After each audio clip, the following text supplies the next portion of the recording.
My name is Lin Daswang. I woke up in my old clay house, smelling the smoke and earth of the 1970s.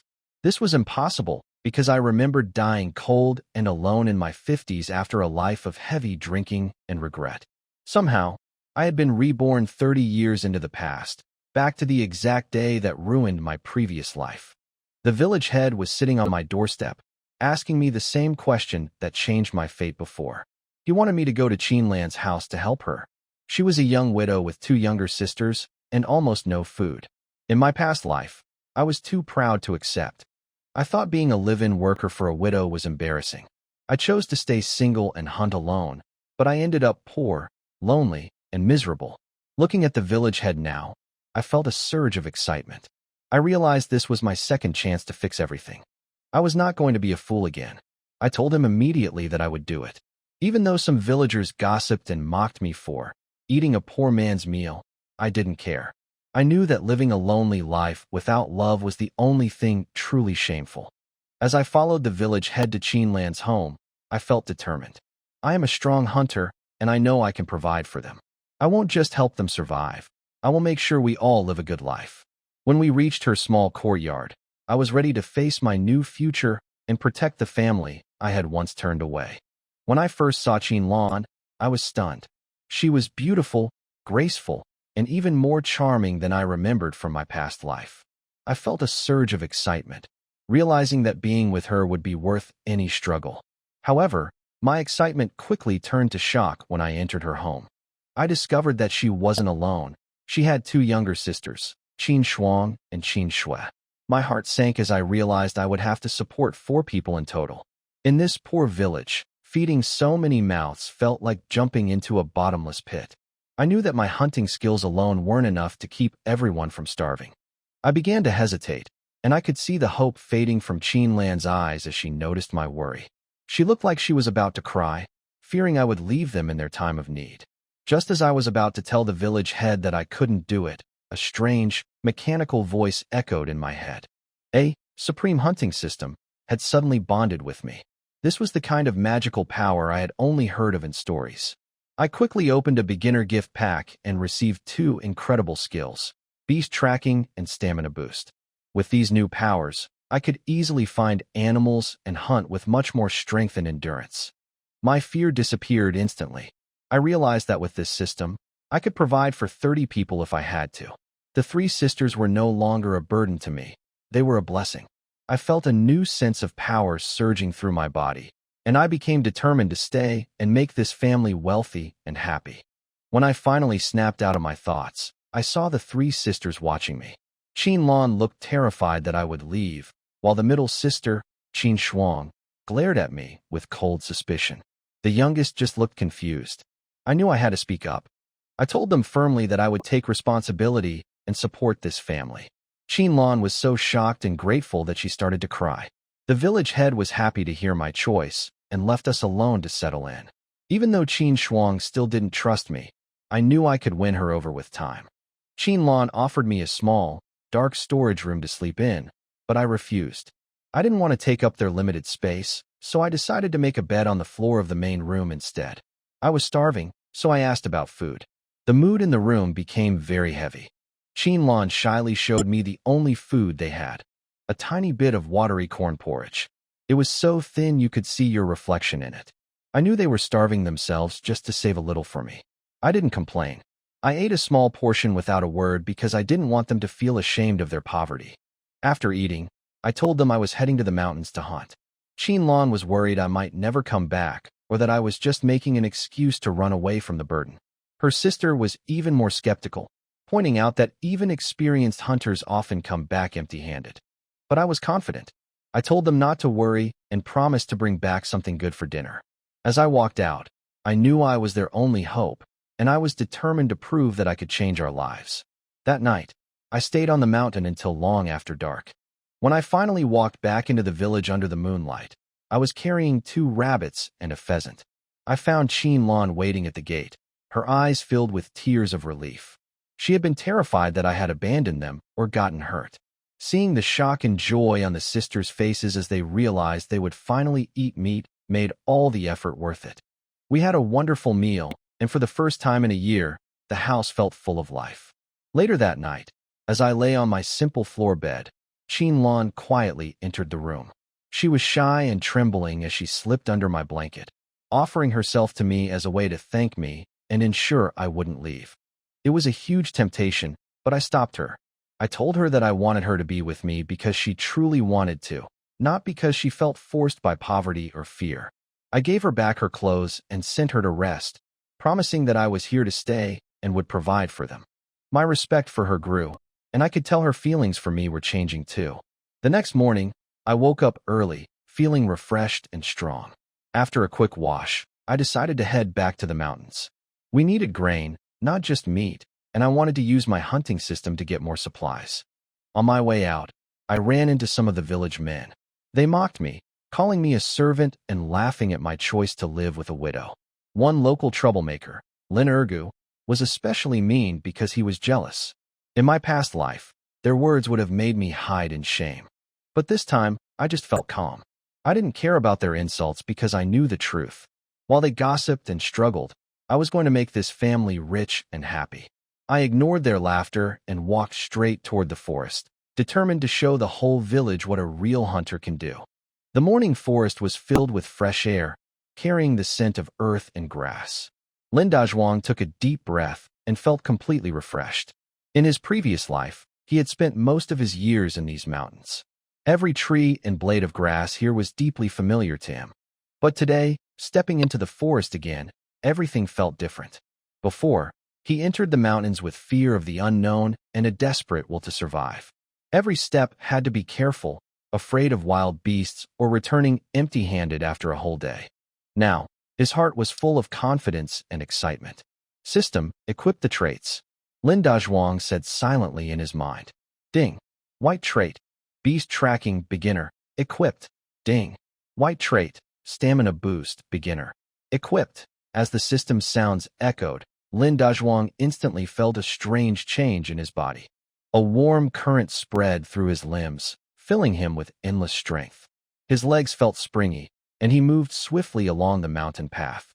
Even more amazing were his eyes. When he focused on the ground, everything within 20 meters became crystal clear. On the ground, what once looked like random marks now appeared in distinct patterns. A line of small, plum-shaped footprints, with a few black droppings beside them. Adult wild rabbit detected. Time of appearance, about 15 minutes ago. Direction, southeast. A line of text appeared directly in Lin Dazhuang's mind. He couldn't help but smile with joy. So this is the power of beast tracking? Incredible. Before, finding rabbits meant searching the whole mountain for burrows or setting traps along their paths. It was slow and mostly depended on luck. Now, he could directly see the rabbit's trail and direction. This wasn't hunting anymore. It was like following a map to pick up treasure. Suppressing his excitement, Lin Dazhuang quickly followed the direction shown by the system. With the boost from his strength enhancement, his speed was astonishing.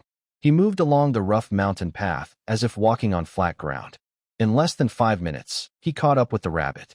It was a gray wild rabbit, plump and strong, weighing at least 4 or 5 pounds. At that moment, it was crouched in the grass, calmly nibbling on some leaves, completely unaware of the danger approaching.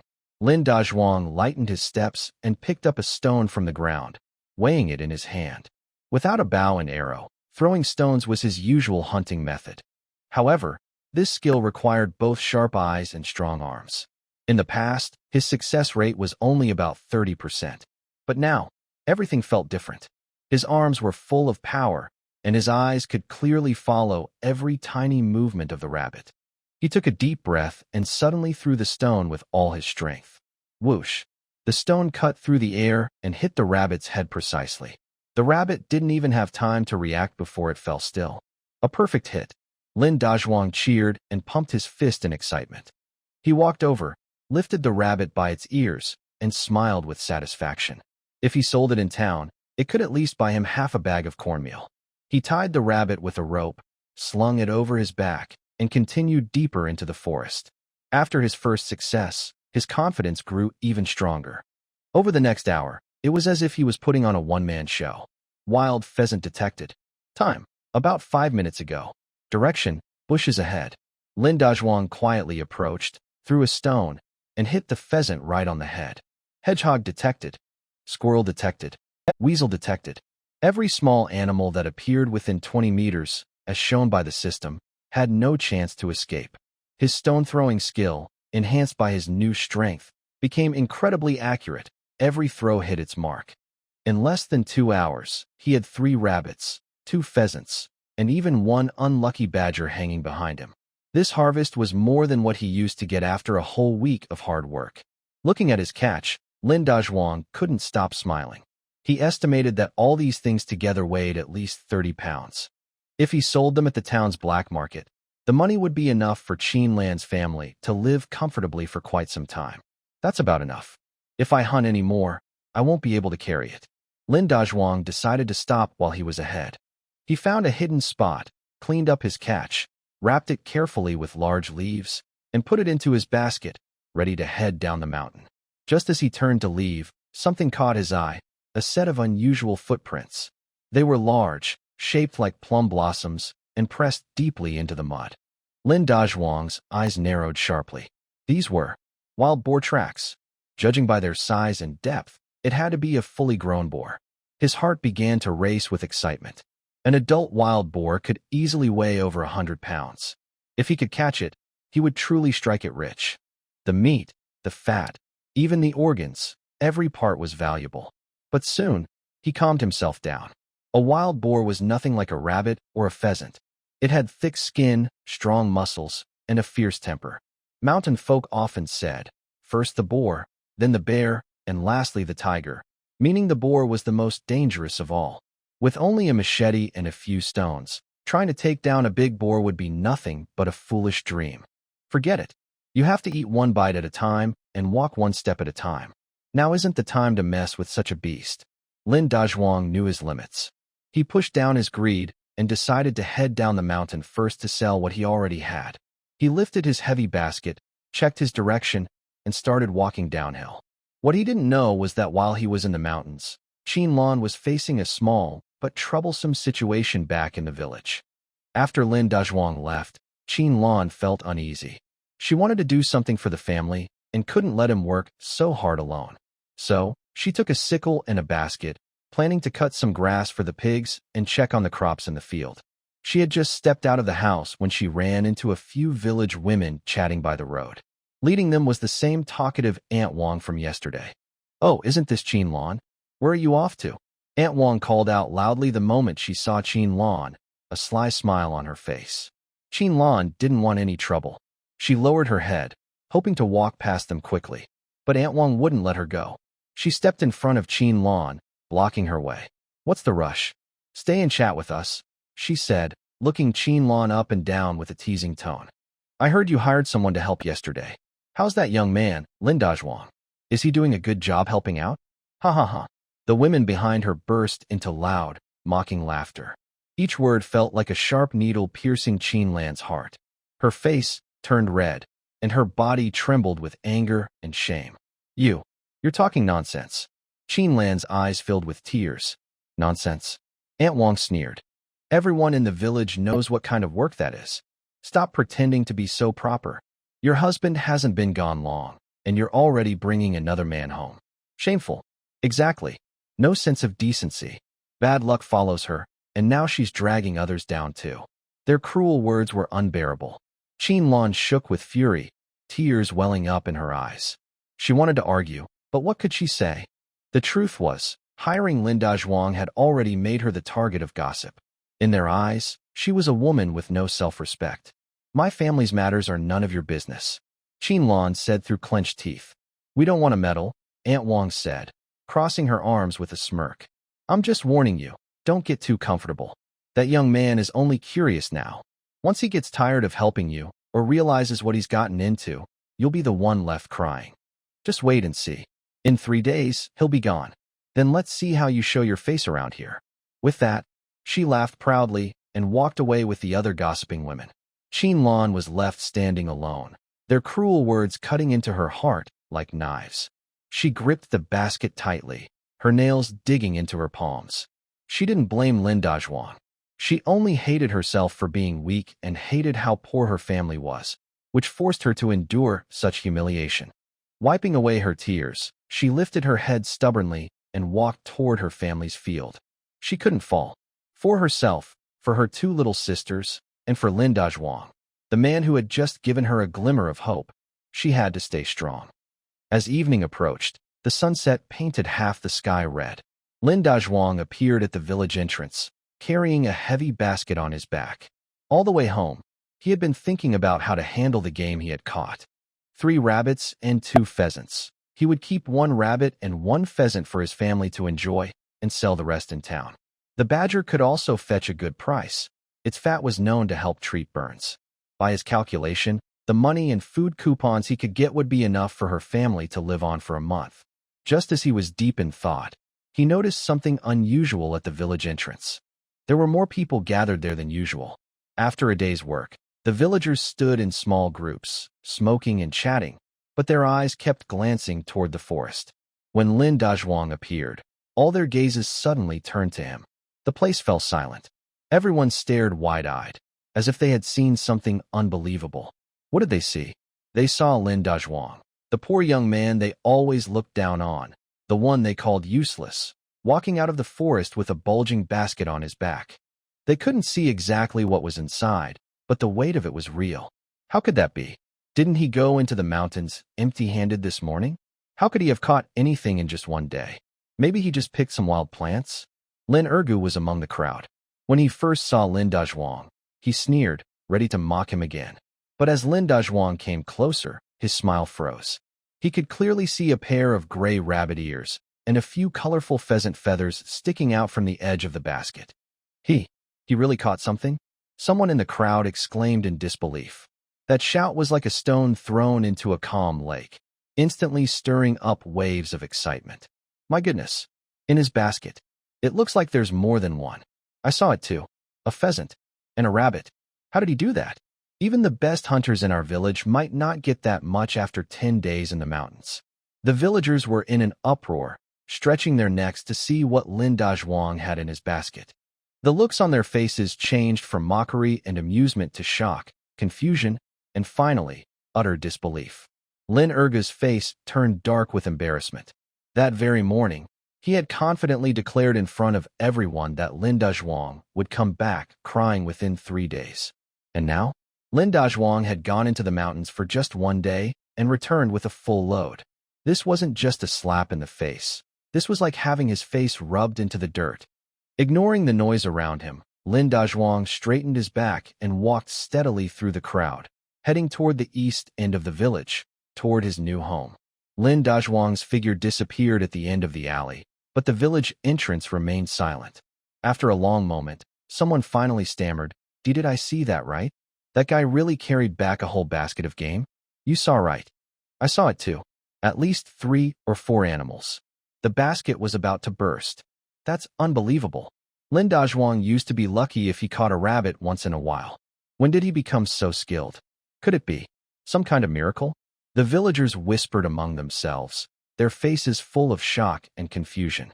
They just couldn't understand how a poor young man they once thought useless could suddenly become such a skilled hunter overnight. Lin Erga's face turned pale, then red, then pale again. He looked absolutely miserable. Every word around him felt like a jab, mocking his poor judgment. "Humph, what's so great about that?"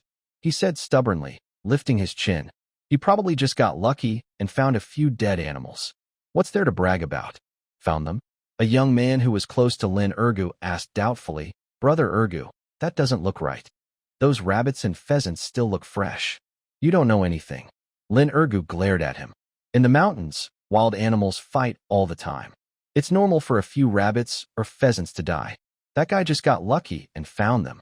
Although he said that, deep down he knew it was almost impossible. He just didn't want to admit that Lin Dazhuang, whom he always looked down on, might actually be more capable than him. Yeah, he must have just picked them up. I told you, there's no way he could hunt that much." A few people who usually followed Lin Ergu quickly agreed with him, but most of the others stayed silent, their eyes uncertain. They weren't fools. Finding one animal could be luck, but finding a whole basket full, that was something extraordinary. They looked in the direction Lin Dezhuang had gone, each wondering if he really had some hidden skill they didn't know about. If he could truly support Qinlan's family through hunting, then helping her wouldn't be something shameful. It would mean he was capable and responsible. For a moment, everyone had different thoughts. Meanwhile, Lin Dezhuang had already returned to Qinlan's yard. Qinlan was feeding the chickens. When she heard footsteps and turned around, she saw Lin Dezhuang carrying a large basket on his back.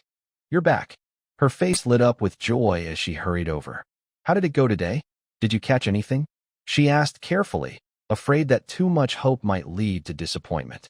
Lin Dezhuang smiled mysteriously, took the basket off his back, and set it on the ground. "See for yourself." Qinlan leaned closer curiously, and when she saw the basket full of game, she froze in shock. 3 plump wild rabbits, 2 beautiful pheasants, and another animal she couldn't name but looked meaty, all packed tightly together, filling the basket to the brim. Did you really hunt all these?" Qinlan's voice trembled. She could hardly believe her eyes. Yesterday, catching 3 had already felt like a blessing. But today, he had brought back even more. This wasn't hunting at all.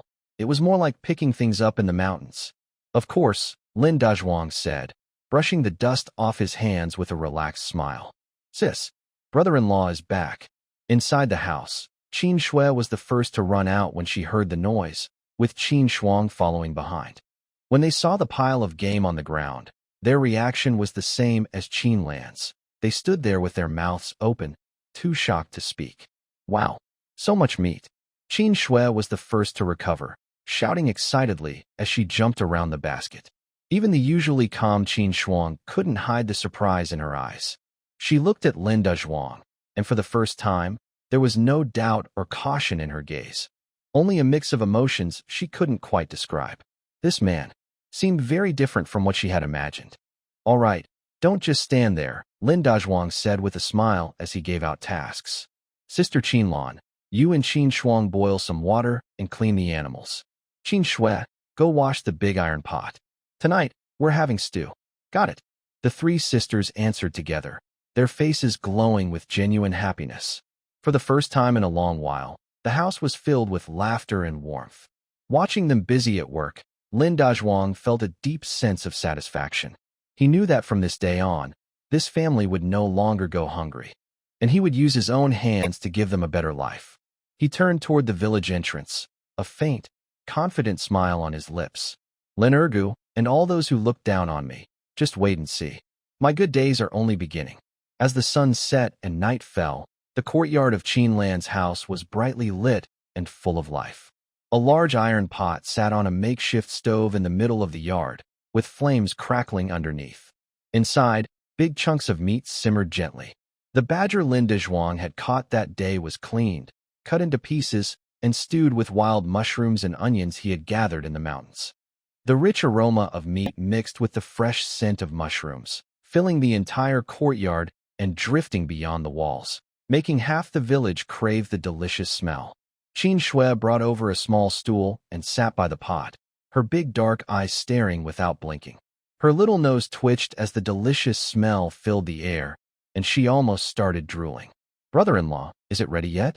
It smells so good," she asked for what must have been the 10th time. "Almost. Don't rush," Lin Dezhuang said with a smile, stirring the pot with a big wooden spoon. Badger meat tastes best when it's cooked until it's really tender. Inside the house, Qinlan and Qin Shuang were busy cleaning up. They had already prepared the 2 remaining rabbits and 2 wild chickens. Following Lin Dezhuang's instructions, they carefully salted the meat and hung it under the eaves to dry, turning it into preserved meat that could last a long time. When everything was done, Qinlan came out carrying a bowl of freshly kneaded corn dough. She looked toward the yard, at the tall figure working by the stove, and at her younger sister's bright, happy smile. Her eyes grew moist. Not long ago, she had thought their family was finished. She had even prepared for the worst, ready to take her 2 sisters to beg for food. But Lin Dezhuang's arrival was like a ray of light that brightened their dark days. In just 2 days, their home had gone from having barely enough to eat to being able to enjoy meat again. The change was so fast it felt like a dream. "Sis, what are you looking at?" Qin Shuang asked, following her gaze. "Nothing." Qinlan quickly wiped her eyes and smiled. After a moment of silence, Qin Shuang said softly, "Sis, he really seems quite capable." It was the first time she had ever praised Lin Dazhuang. Qin Lan looked at her in surprise, then smiled warmly. "Yes, he's a capable man. Dinner's ready. Come eat." At that moment, Lin Dazhuang called out, using a thick cloth to lift the hot iron pot and set it on the stone table in the yard. "Yay, time to eat." Qin Shui cheered and ran over excitedly. The family sat around the stone table. Lin Dazhuang first served Qin Shui a big piece of tender badger meat, then gave one to Qin Lan and Qin Shuang each. "Eat up, all of you. You're too thin." Qin Shui couldn't wait any longer. Ignoring the heat, she grabbed the meat and took a big bite. It's so good, so delicious." She was ing on the hot food, speaking unclearly as she did, but her face showed pure happiness. Qin Lan and Qin Shuang also began to eat in small bites. The meat was tender and fragrant, melting in their mouths and filling the air with a rich aroma. It had been such a long time since they had tasted something so delicious. As they ate, tears suddenly rolled down Qin Lan's cheeks, falling one by one into her bowl. They were not tears of sadness, but of joy and gratitude. Lin Dazhuang looked at her and felt deeply moved. In later times, eating meat would be an ordinary thing. But in this poor era, for a family like theirs, it was a rare and precious happiness. "Why are you crying? From now on, our family will have meat every day," Lin Dazhuang said proudly, placing the biggest piece of meat into Qin Lan's bowl. Qin Lan nodded firmly, wiped her tears, and began to eat heartily. Everyone ate until they were full and satisfied, their stomachs round with food. Not a single drop of the stew was left. Even the soup was wiped clean with corn cakes. After the meal, Lin Dazhuang didn't rest. He brought out the wild rabbit and pheasant that hadn't been sold that day and said to Qin Lan, "Qin Lan, take these to your parents' home tomorrow." Qin Lan was surprised. "To my parents' home?" "Yes," Lin Dazhuang nodded. "You've been married for a while, and after everything that's happened, they must be worried. Bring them something so they'll know you're doing well now. And let the villagers see that our family is no longer the same. We won't be looked down on anymore." Lin Dazhuang had thought of everything. He not only wanted Qin Lan's family to live comfortably, but also with dignity. Qin Lan looked at him, her heart filled with mixed emotions. This man was not only capable, but also thoughtful and caring in every way. She felt that meeting him in this life was the greatest blessing she could have. I'll do as you say," Qin Lan said softly, her face slightly red. Seeing her shy expression, Lin Dazhuang felt a warm joy in his heart. He thought that the day he could truly call her his own was not far away. The next morning, as soon as the sun rose, Qin Lan carried the wild rabbit and pheasant that Lin Dazhuang had prepared and went back to her parents' home. Lin Dazhuang didn't stay idle either. He packed the rest of the game into a basket, ready to head to town. If he kept the meat at home, it would spoil quickly. He needed to sell it soon and exchange it for money and food coupons. "Brother-in-law, I'll go with you," the young girl Qin Shui said eagerly, her face full of excitement. She had rarely been to town since she was little. "What are you going for?" "There's nothing tasty in town," Lin Dazhuang said with a smile, gently pinching her cheek. "I just want to look around. I can help you carry things." Qin Shui patted her small chest proudly. Lin Dazhuang thought for a moment. It might be good for her to see more of the world instead of staying home all day. "All right then, but you must stay close and don't get lost." "Got it." So, the two of them each carried a basket and set off toward town. From Lin village to the town was more than 10 miles of mountain road, taking over an hour on foot. Luckily, Lin Dazhuang had the enhanced strength skill, so the distance was nothing to him. Although Qin Shui was young, she had worked in the fields for years and was strong for her age. Along the way, she chirped like a happy little bird, asking questions nonstop. Lin Dazhuang answered patiently, and the two quickly grew closer.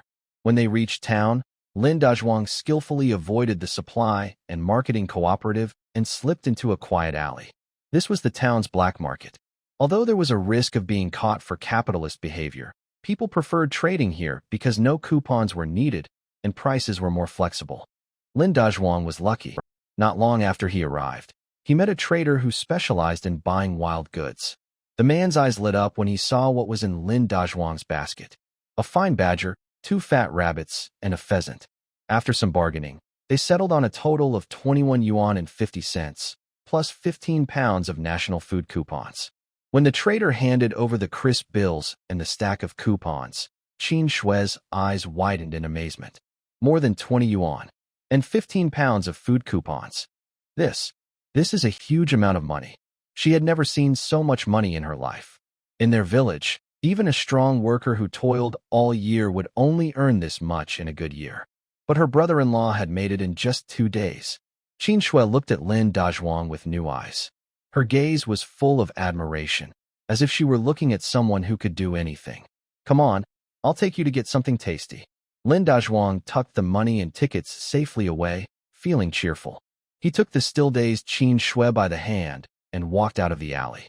He went to a state-run restaurant and spent 20 cents on 2 steaming meat buns, one for each of them. Qin Shui held the soft, white bun in her hands, breathing in the delicious smell.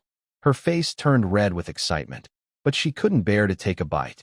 Go on, eat it while it's hot, Lin Dazhuang said with a smile. Only then did Qin Shui carefully take a small bite. The soft dough and juicy filling were so tasty that she almost couldn't believe it. It's so good, she said, her eyes shining with happiness. Seeing her so content made Lin Dazhuang smile too. He didn't hurry home. Instead, he took Qin Shui around the town. He bought 2 jin of white flour, 2 jin of pork, and several feet of new cloth to make new clothes for Qin Lan and her 2 sisters. Finally, he even bought a bag of colorful fruit candies for Qin Shui. When Lin Dazhuang handed her the bright bag of sweets, tears welled up in the little girl's eyes. It was the first gift she had ever received. Don't cry. If you behave, I'll buy you candy every day, Lin Dazhuang said, patting her head. Okay.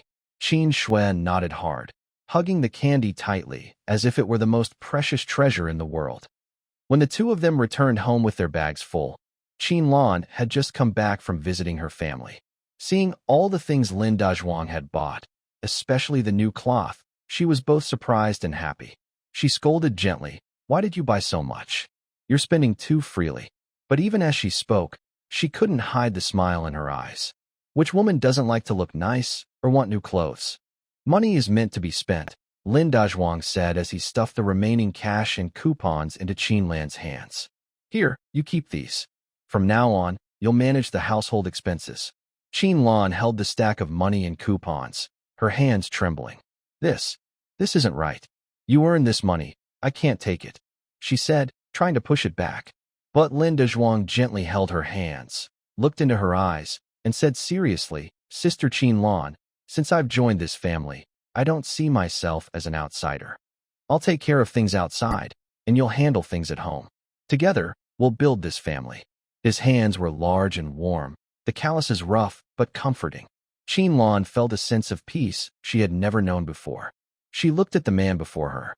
He had only been here for 3 days, yet everything in the house had changed. He had brought not only food and money, but also hope and dignity. Qin Lan's heart completely softened. She nodded, eyes glistening with tears, and held the money tightly. But Lin Dazhuang suddenly leaned closer and whispered, "Since I've given you the money and work points, can I make a small request?" His warm breath brushed her ear, making her blush deeply. She understood what he meant. Shyly, she lowered her head and softly replied, "Okay." Lin Dazhuang smiled. He knew that from tonight on, the extra bedding in the main room could be put away. From now on, this home would truly be united, inside and out. At dawn, Lin Dazhuang woke up. Beside him, Qin Lan was still sleeping soundly, her breathing calm, her long eyelashes trembling slightly in the morning light. Last night, she had quietly moved closer to him. At first, they were both a little shy, but soon she rested peacefully in his arms. Holding her close, Lin Dazhuang hardly slept at all. He thought to himself that life with a partner was completely different from his lonely days before, warmer, happier, and full of life. He got out of bed quietly, careful not to wake Qin Lan. When he walked into the main room, the 2 little girls, Qin Shui and Qin Shuang, were already up. They were leaning over the table, whispering as they played with the new clothes they had brought back from town yesterday. The fabric was smooth and shiny, the colors bright and cheerful, completely different from the dull, rough clothes most villagers wore. "Brother-in-law, When they saw Lin Dazhuang come out, their eyes lit up. They quickly stood and shyly hid the clothes behind their backs. Why not sleep a bit longer? Lin Dazhuang asked with a quiet smile. We couldn't sleep. We wanted to look at the new clothes, Qin Shui said softly, her face full of excitement. Then try them on and see if they fit, Lin Dazhuang said as he scooped some cold water from the jar to wash his face, feeling refreshed. Right now? Qin Shuang hesitated. These clothes are so nice. What if we get them dirty while working? Her words made Lin Dazhuang's heart soften. Children from poor families were always so thoughtful. It made him both proud and sad. Don't worry. Clothes are meant to be worn. If they get dirty, we'll wash them. If they wear out, I'll buy you new ones. He said it lightly, but his tone carried quiet confidence. With the system's help, he truly had that confidence now. The two girls looked at each other, eyes shining with joy. They carefully went back to their room, and soon the curtain lifted. Out came two little girls in bright new dresses. The saying was true, clothes really do make a person. They already looked healthier these days, their faces rosy from eating better, unlike the pale, thin children in the village. Now, dressed in their new clothes, they looked full of life, almost like children from the city. You look wonderful, Lin Dazhuang said sincerely. Just then, Qin Lan woke up. She came out wearing a coat, and when she saw her sisters, she froze for a moment. Then her eyes turned red with emotion. Dazhuang, you've spent too much, she said softly, her voice trembling a little. She was holding her own new dress, but hadn't put it on yet. We're family. Don't say that, Lin Dazhuang said warmly. You should put yours on too. Let me see. Qin Lan's face turned slightly red. She nodded, then turned and went back into the house. When she came out again, Lin Dazhuang felt his breath catch for a moment. Qin Lan had always been known in the village for her graceful figure and gentle beauty. Even when she wore patched old clothes, she still carried a natural charm. Now, dressed in a light blue shirt and black pants, she looked neat and fresh. Her calm, mature grace made her even more striking, and Lin Dazhuang couldn't help but feel moved. Do I look okay? Qin Lan asked softly, feeling a little shy under his gaze. You look beautiful, really beautiful, Lin Dazhuang said sincerely. In his heart, he made a quiet promise. From now on, he would make sure that she and her sisters could wear new clothes and eat well every day. Breakfast was steamed buns with leftover chicken soup from yesterday. The four of them ate happily and contentedly. After the meal, Qin Lan and her two sisters went to the vegetable garden too, while Lin Dazhuang planned to go to the village entrance to see if he could make a few more snares. As soon as he stepped outside, he ran into Aunt Wang from next door. When Aunt Wang saw Qin Lan and her sisters, her eyes widened. Oh my, Qin Lan, what's going on? Did you strike it rich? Your whole family's wearing new clothes. This fabric, this must be high-quality cloth, right? She hurried over and reached out to touch Qin Lan's sleeve. Qin Lan instinctively stepped back. It was Dazhuang who bought them, she said softly, her face warm with embarrassment. Lin Dazhuang bought them?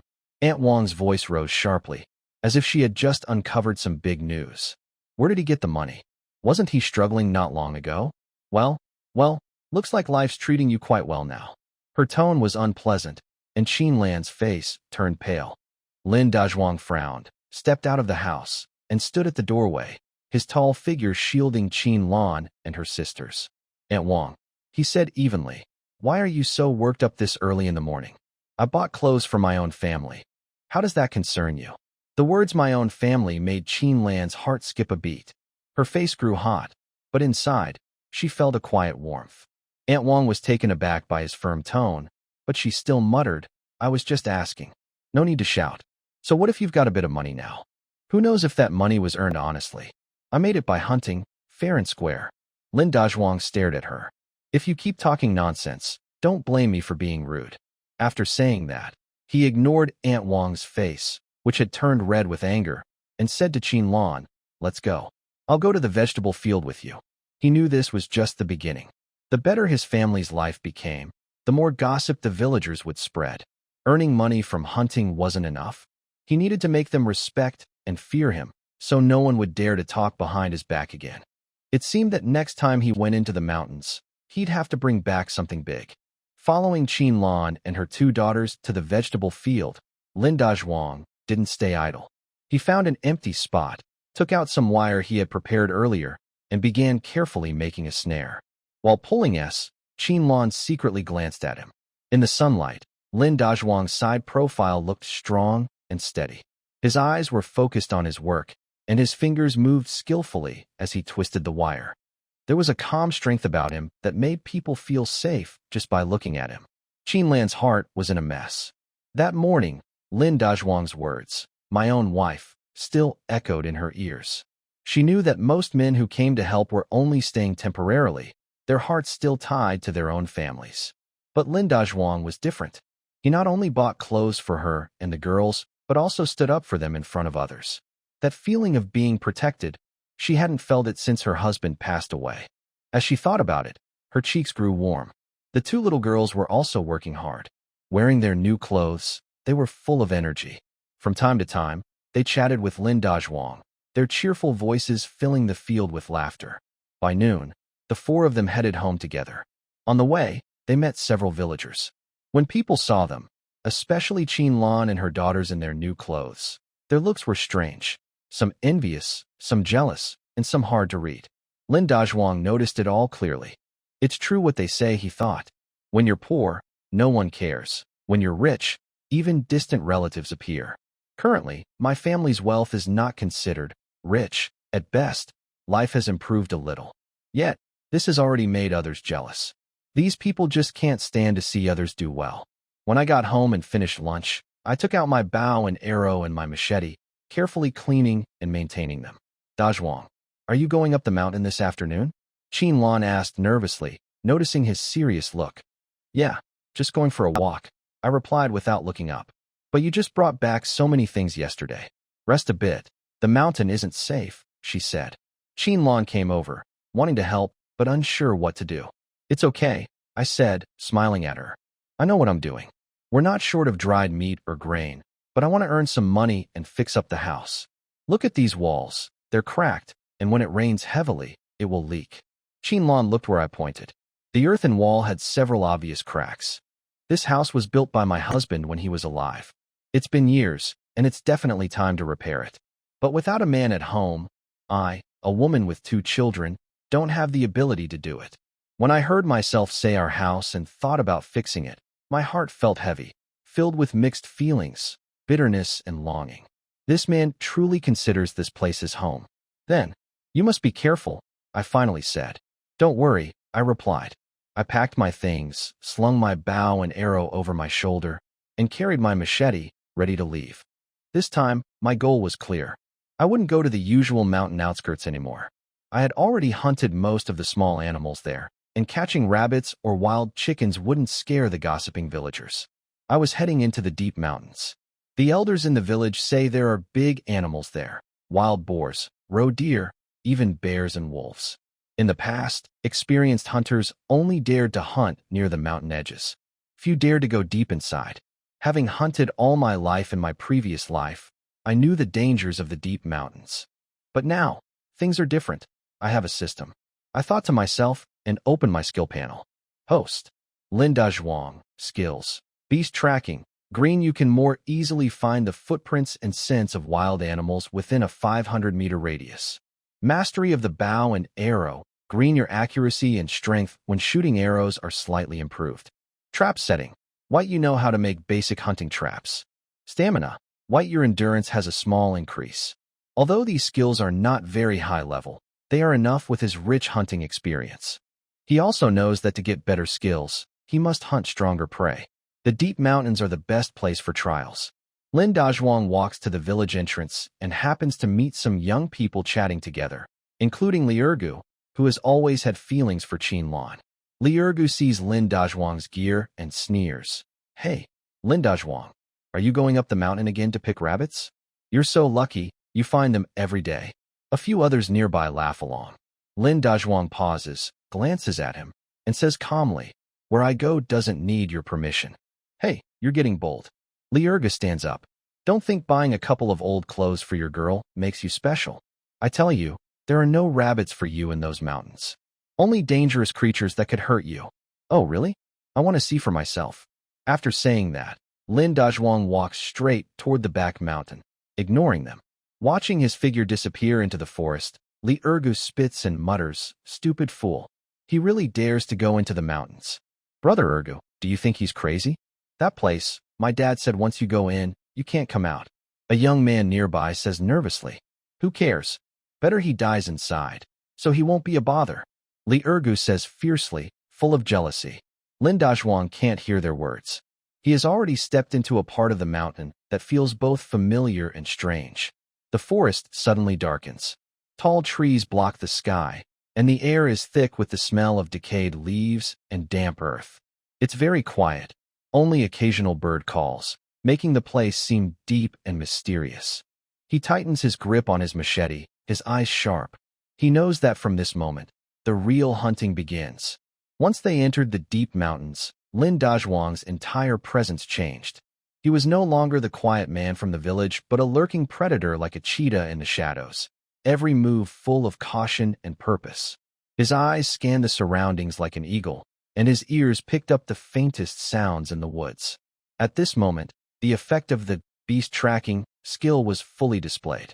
In his mind, it was as if an invisible map appeared. Within 500 meters, any animal tracks, whether a fallen hair or a broken twig, were clearly shown to him. 300 meters ahead to the left, fresh hoof prints. The size and depth suggest it's a roe deer, and it's alone. Lin Dazhuang quickly made a judgment. The roe deer, commonly called silly roe, isn't very cautious but runs very fast. It can disappear in the woods in the blink of an eye.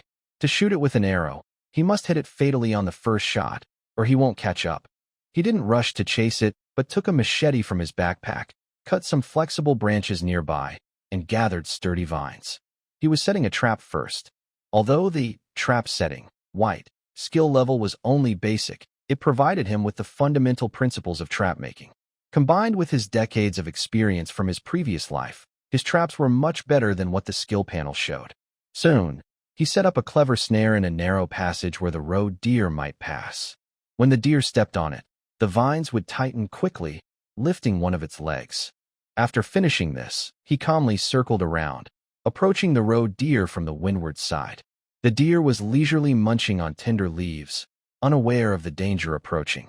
Lin Dazhuang moved very quietly, stepping on fallen leaves almost silently. He was like a ghost, gradually closing the distance. 100 meters, 80 meters, 50 meters. This distance was within his optimal shooting range, enhanced by the archery mastery, green, skill. He slowly raised his bow, nocked a shiny arrow, and aimed at the deer's neck. Just as he was about to let go, suddenly a strange change occurred. Howl! A wild and fierce wolf howl suddenly echoed from the nearby forest. The foolish roe deer was startled, kicked off all four legs, and crazily rushed toward the traps set by Lin Dazhuang. Lin Dazhuang was alarmed, not because of the roe deer, but because of the wolf howl. There are wolves, and judging by the sound, more than one. He immediately gave up the idea of shooting the roe deer and quickly hid behind a large tree. Almost at the same time, 3 strong wild wolves leapt out of the forest, forming a triangle, and chased after the fleeing roe deer. The 3 wolves worked well together, moving very fast, and it looked like they would catch up soon. At this moment, the panicked roe deer ran straight into the trap area that Lin Dazhuang had prepared. Snap! A soft sound triggered the mechanism. The sturdy vines instantly tightened, wrapping around the roe deer's hind legs. The roe deer let out a loud cry, staggered, and fell heavily to the ground. Seeing this, the 3 wolves slowed down immediately, cautiously approaching with fierce eyes shining green, staring intently at the suddenly fallen prey. They couldn't understand why the prey had fallen on its own. Lin Dazhuang hid behind the tree, his heart pounding faster. This was truly an unexpected surprise. He originally just wanted to catch a roe deer, but unexpectedly, he also got 3 wolves. Wolf pelts are valuable. One can sell for a good price. Wolf meat isn't very tasty, but it can fill the stomach. Most importantly, wolves are fierce beasts. Hunting them would definitely bring more rewards from the system than just catching a roe deer. But he didn't act impulsively. 3 adult wolves, even with his past experience and a hunting rifle, would require caution. Now, he only had a bow and a machete. He needed to wait for the right moment, a chance to strike and win in one. The three wolves circled the roe deer twice, confirming there was no danger. Then, the largest wolf growled and lunged forward first, opening its bloody mouth to bite fiercely at the roe deer's throat. The other two wolves kept watch on the side. Now was the moment. Lin Dazhuang's eyes sparkled, and his bow was instantly drawn tight as a full moon. When the effect of archery mastery, green, activates, he feels as if the bow in his hand has become part of his body. The arrow's path is crystal clear in his mind. His target is not the head wolf tearing at the roe deer, but the other wolf nearby that is on guard.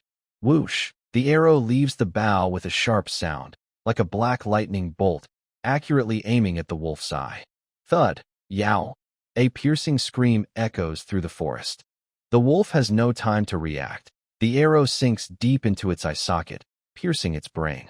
It twitches twice, and then falls dead on the spot. This sudden turn of events startles the other two wolves. The alpha wolf immediately releases the roe deer from its mouth, quickly turns its head, and stares fiercely at the big tree where Lin Dazhuang is hiding.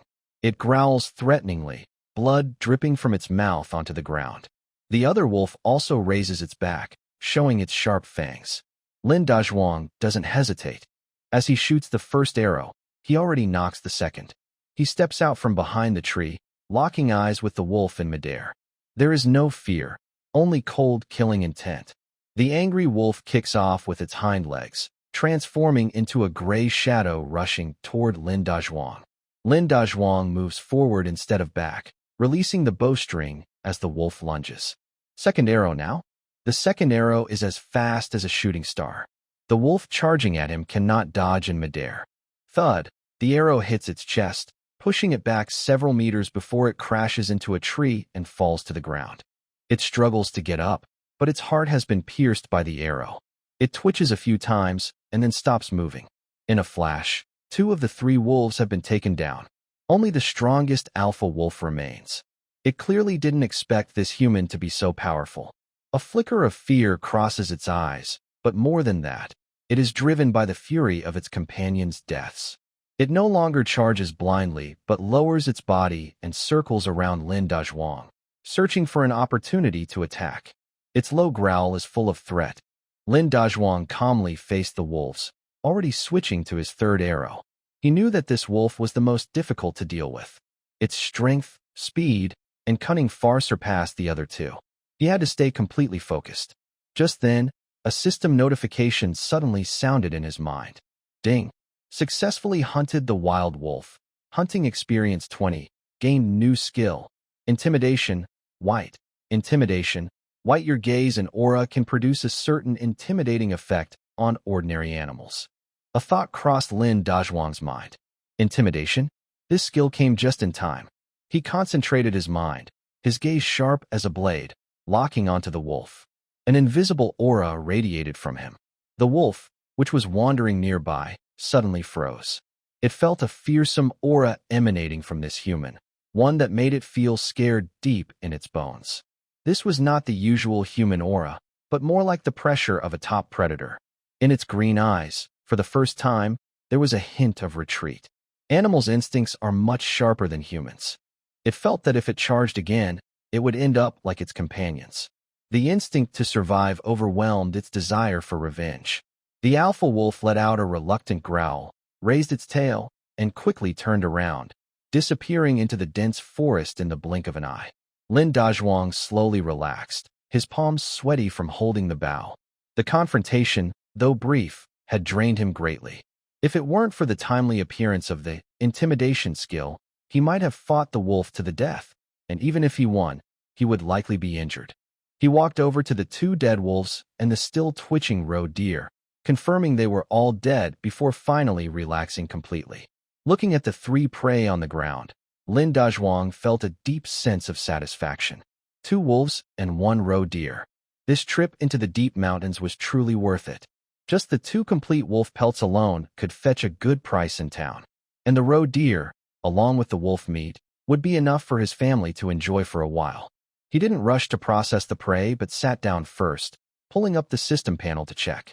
The experience points for the skills, beast tracking, green, and archery mastery, green, have increased significantly.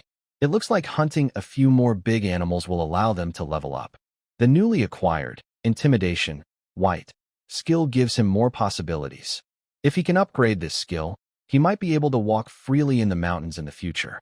After resting for a while to regain some strength, Lin Dezhuang began to handle the spoils of his hunt. He skillfully used his machete to bleed the two wolves and the roe deer, then tied their limbs with vines. All three prey together weigh quite a lot, over 200 jin, about 100 kilograms. Carrying so much down the mountain is not easy. Lin Dezhuang cut a thick tree trunk to use as a pole, tied the two wolves on one side and the roe deer on the other, then took a deep breath and, with a strong effort, carried this heavy load on his shoulder. The Stamina White skill's effect is slight, but it still helps him feel a bit lighter at this moment. Homeward bound, Lin Dezhuang shouted softly, took a big step, and headed down the mountain. The setting sun cast a long shadow behind him. At the entrance of Lin family village, a few villagers who had finished their farm work were chatting together. It's already this time, and Lin Dezhuang still hasn't come back. Maybe he really got lost in the mountains, Li Ergu said happily, teasing. I think he's in trouble.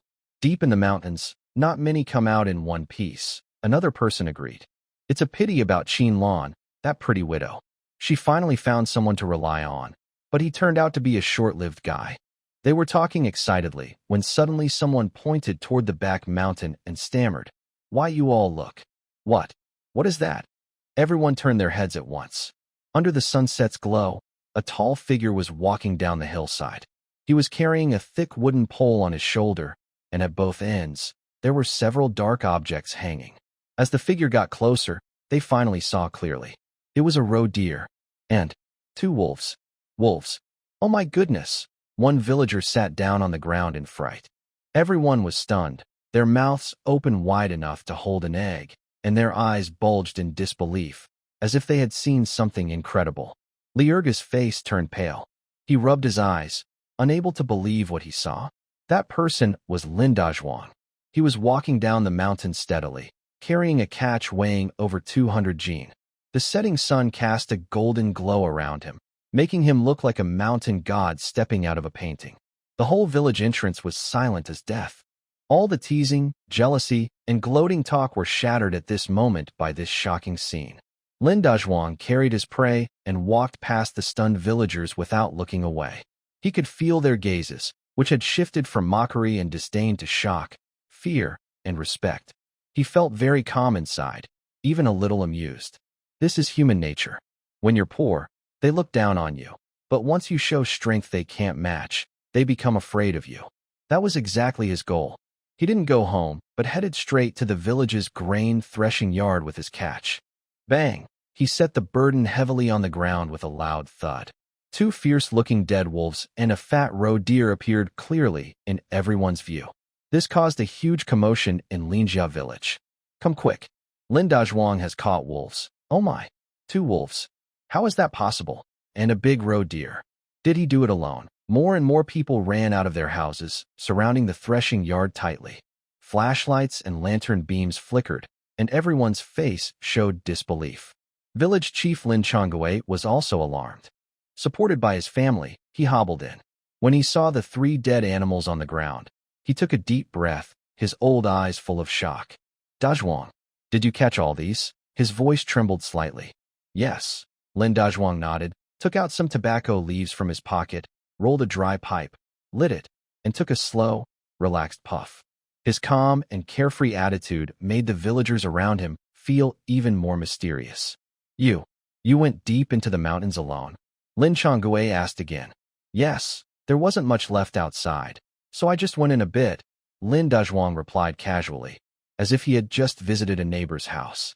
The villagers listened, feeling their hearts race. When inside, what kind of place is the deep mountain? It's a dangerous area where no one comes out unscathed. Many skilled hunters in the village had lost their lives because they didn't believe the rumors. But Lin Dezhuang not only went in, but also returned unharmed with two wolves and a roe deer. Is he really just a person? Li Ergu was also in the crowd. Watching Lin Dezhuang, he felt his legs trembling.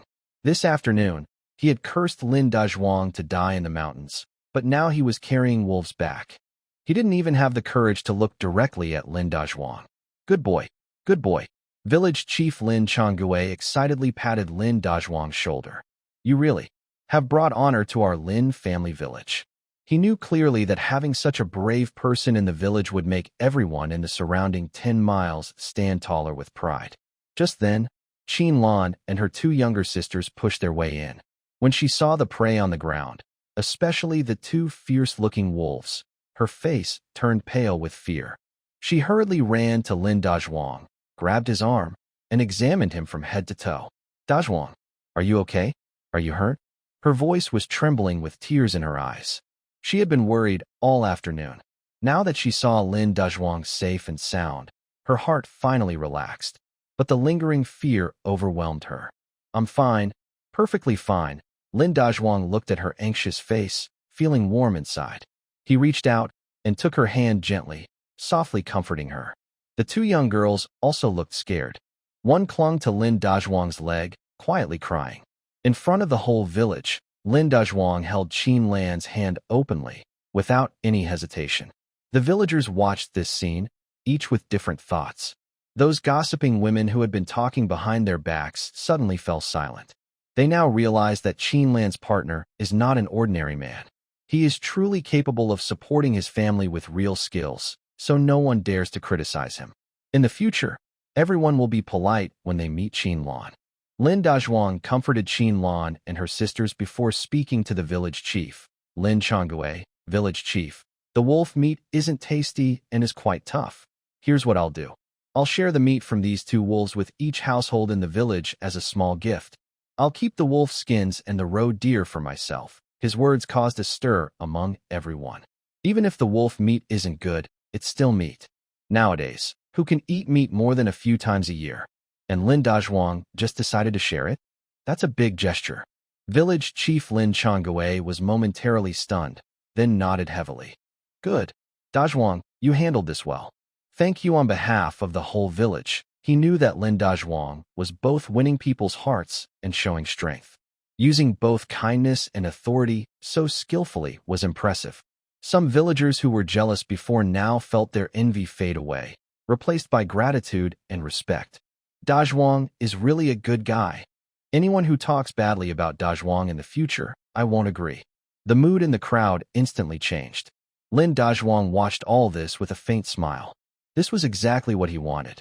He didn't want to be a hero. He just wanted Qin Lan and her sisters to live peacefully and safely in the village, without anyone bullying them. And now, he had achieved that. From today on, no one in Linjia village would look down on Lin Dazhuang, and no one would dare to bully his family. Village Chief Lin Changui was quick to act. As soon as Lin Dazhuang finished speaking, he called over some strong villagers with knives and basins, and they started dividing the wolf meat on the threshing floor. Although it was late, the entire threshing floor was brightly lit and lively, like a festival. Children circled around the wolf's body, both scared and curious, while adults helped and discussed Lin Dazhuang's skills loudly. Did you see? When Dazhuang carried those two wolves down the mountain, his aura was like that of a mountain god. Exactly. I heard he went deep into the mountains, a place no one has dared to enter for many years. From now on, with Dazhuang in our village, I think the nearby villages won't dare to challenge us anymore. Everyone's praise was loud and clear, and it reached Lin Dazhuang's ears. He just smiled, said nothing, squatted down, and started carefully handling the roe deer. His movements were very professional, cutting precisely, quickly peeling off a complete roe deer hide. This is valuable stuff. If preserved well, it can sell for a good price. Qin Lan stood with her two sisters nearby, watching Lin Dazhuang surrounded by people, her eyes full of pride and relief. She knew that from tonight, their family's luck had truly turned around. The wolf meat was soon divided, each household getting a big piece based on the number of people. Although wolf meat isn't very tasty, for villagers lacking oil and water, it was a rare delicacy. Every family was happy and grateful to Lin Dazhuang. His own family naturally kept the best roe deer meat. He carried two tenderest roe deer legs and went home with Qin Lan and her sisters. As soon as they entered, Qin Lan couldn't hold back anymore. She hugged Lin Dazhuang from behind, burying her face in his back, shoulders trembling silently as she cried. Today's events had a huge impact on her. From the worry in the afternoon, the shock in the evening, to now feeling proud, her emotions were like a roller coaster. Lin Dazhuang turned around and gently patted her back. Why are you crying? Isn't this a good thing? I'm just happy. Qinlan lifted her head, tears on her face but smiling. Dazhuang, thank you. Silly girl, I told you. We're family, Lin Dazhuang said, reaching out with his rough hand to wipe her tears. His gentle actions made Qinlan's heart skip a beat, and her face turned red. The two young girls, understanding, didn't disturb them but happily gathered around the roe deer legs, talking about how to eat them tonight. This warm scene made Lin Dazhuang feel very peaceful inside. This is what family feels like. For dinner, Qinlan showed her cooking skills.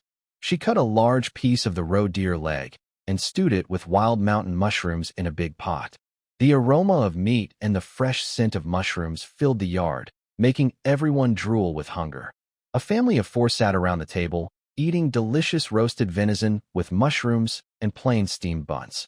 The two young girls had sauce all over their faces, their happy smiles shining brightly. Brother-in-law, this meat is so good, even better than wild chicken. Last time, I didn't get enough. Qin Shui said, her words a bit unclear. Eat more if you like it. There's still plenty in the pot, Lin Dazhuang said with a smile, serving each of them a big piece of meat. Qinlan also ate small bites, but her eyes kept looking at Lin Dazhuang. She helped serve him food and pour soup, acting naturally and affectionately, like a real wife caring for her husband. After dinner, Lin Dazhuang took something out of his basket and handed it to Qinlan. It was a wolf's gallbladder. What is this? Qinlan asked, a little scared. A wolf's gallbladder. It's a good thing, a medicinal ingredient that can be sold for money, Lin Dazhuang explained. Tomorrow, I plan to go to town and sell this venison hide, 2 wolf pelts, and the gallbladder to get some cash. Going to town again? Qinlan was surprised. Yes, Lin Dazhuang nodded seriously. Once I earn some money, we need to fix the house quickly, buy some food, and prepare for winter. And we should also get some thick cloth to make a few warm coats for you all. He planned their future clearly, thinking of everything for her and her sisters. Hearing his plans, Qinlan felt a warm feeling inside. She realized she was becoming more and more attached to this man. He not only provided them with a stable life, but also gave them hope for the future. Then, I'll go with you, Qinlan said bravely. Lin Dazhuang was surprised for a moment, then smiled. Sure, that's a good idea. You can pick out the styles you like. He actually wanted her to go with him. Taking Qinlan to town was like announcing to everyone that she, Qinlan, was his woman. Night fell, and both sisters were asleep. Lin Dazhuang lay on his bed, and Qinlan, as usual, quietly slipped into his blanket. But tonight, she was more proactive than ever before. She tightly hugged Lin Dazhuang, her warm body pressed against him. In the darkness, he could clearly hear her heartbeat like a drum. Dazhuang, she softly called his name near his ear with a gentle, quiet voice. Lin Dazhuang felt a rush of warmth surge from his feet to the top of his head, and his whole body started to feel excited. He could no longer hold back. He turned over and pressed her down. The next morning, Lin Dazhuang woke up feeling refreshed and energetic. Qinlan was still asleep, her eyes and brows showing a lazy, charming look. She looked like a flower that had been nourished after rain, more beautiful and charming than before. Lin Dazhuang glanced at her and immediately felt very thirsty. He quickly looked away, scolding himself silently for being so weak. He quietly put on his clothes and went to the yard. In one corner of the yard, 2 wolf skins and a roe deer skin had been partially processed and were hanging on a wooden rack. These were valuable items, the family's main assets for improving their life. He carefully rolled up the skins, tied them tightly with a rope, and put them into a basket. He also carefully wrapped a dried wolf gallbladder in cloth and tucked it into his pocket. After he finished packing, Qinlan and her 2 younger sisters also got up. Qinlan specially changed into a new light blue fabric dress today. Her hair was neatly combed, and her face showed a shy and expectant look. She looked at Lin Dazhuang with bright eyes, as if there were stars shining inside. Brother-in-law, sister, are you going to the market? Qin Shui asked curiously.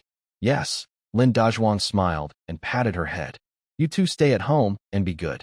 Lock the yard door and don't open it for strangers. We left some meat and steam buns in the pot for you. If you're hungry, just heat them up and eat. We understand. The two girls nodded wisely. After giving instructions for the house, Lin Dazhuang carried the basket on his back and left with Qin Lan. The village was very quiet in the early morning, with smoke curling up from the chimneys. They walked side by side along the small village path, attracting the attention of many early risers. When everyone saw Lin Dazhuang and Qin Lan, especially Qin Lan, who was dressed neatly, walking out of the village together like a married couple, their expressions changed. No longer were there pointing fingers and gossip. Instead, there was a mix of envy and respect in their eyes. Especially those women who used to speak harsh words before. Now when they see Qin Lan, they all greet her politely with smiles on their faces. Qin Lan, are you going to the market with your husband Dazhuang? Yes, Aunt Wang. Qin Lan feels a bit unfamiliar, but responds politely. Oh, you are so lucky. Dazhuang is really a capable man. Listening to these words, Qin Lan's cheeks turn slightly red, but she feels very happy inside. She secretly glances at Dazhuang, who walks steadily with his eyes straight ahead, as if these compliments have nothing to do with him. His calmness makes her feel very safe. It's about a 10-mile mountain road from Lin's village to the town, which takes over an hour to walk. They walk together, talking little, but the atmosphere is very good. At first, Qin Lan is a bit shy, walking half a step behind Dazhuang. Noticing this, Dazhuang slows down and, when she catches up, naturally reaches out and takes her hand. Qin Lan's hand is a little cold, but his warm, broad hand covers hers, making her heart beat faster and her face flush. She instinctively tries to pull away, but Dazhuang holds her hand tightly.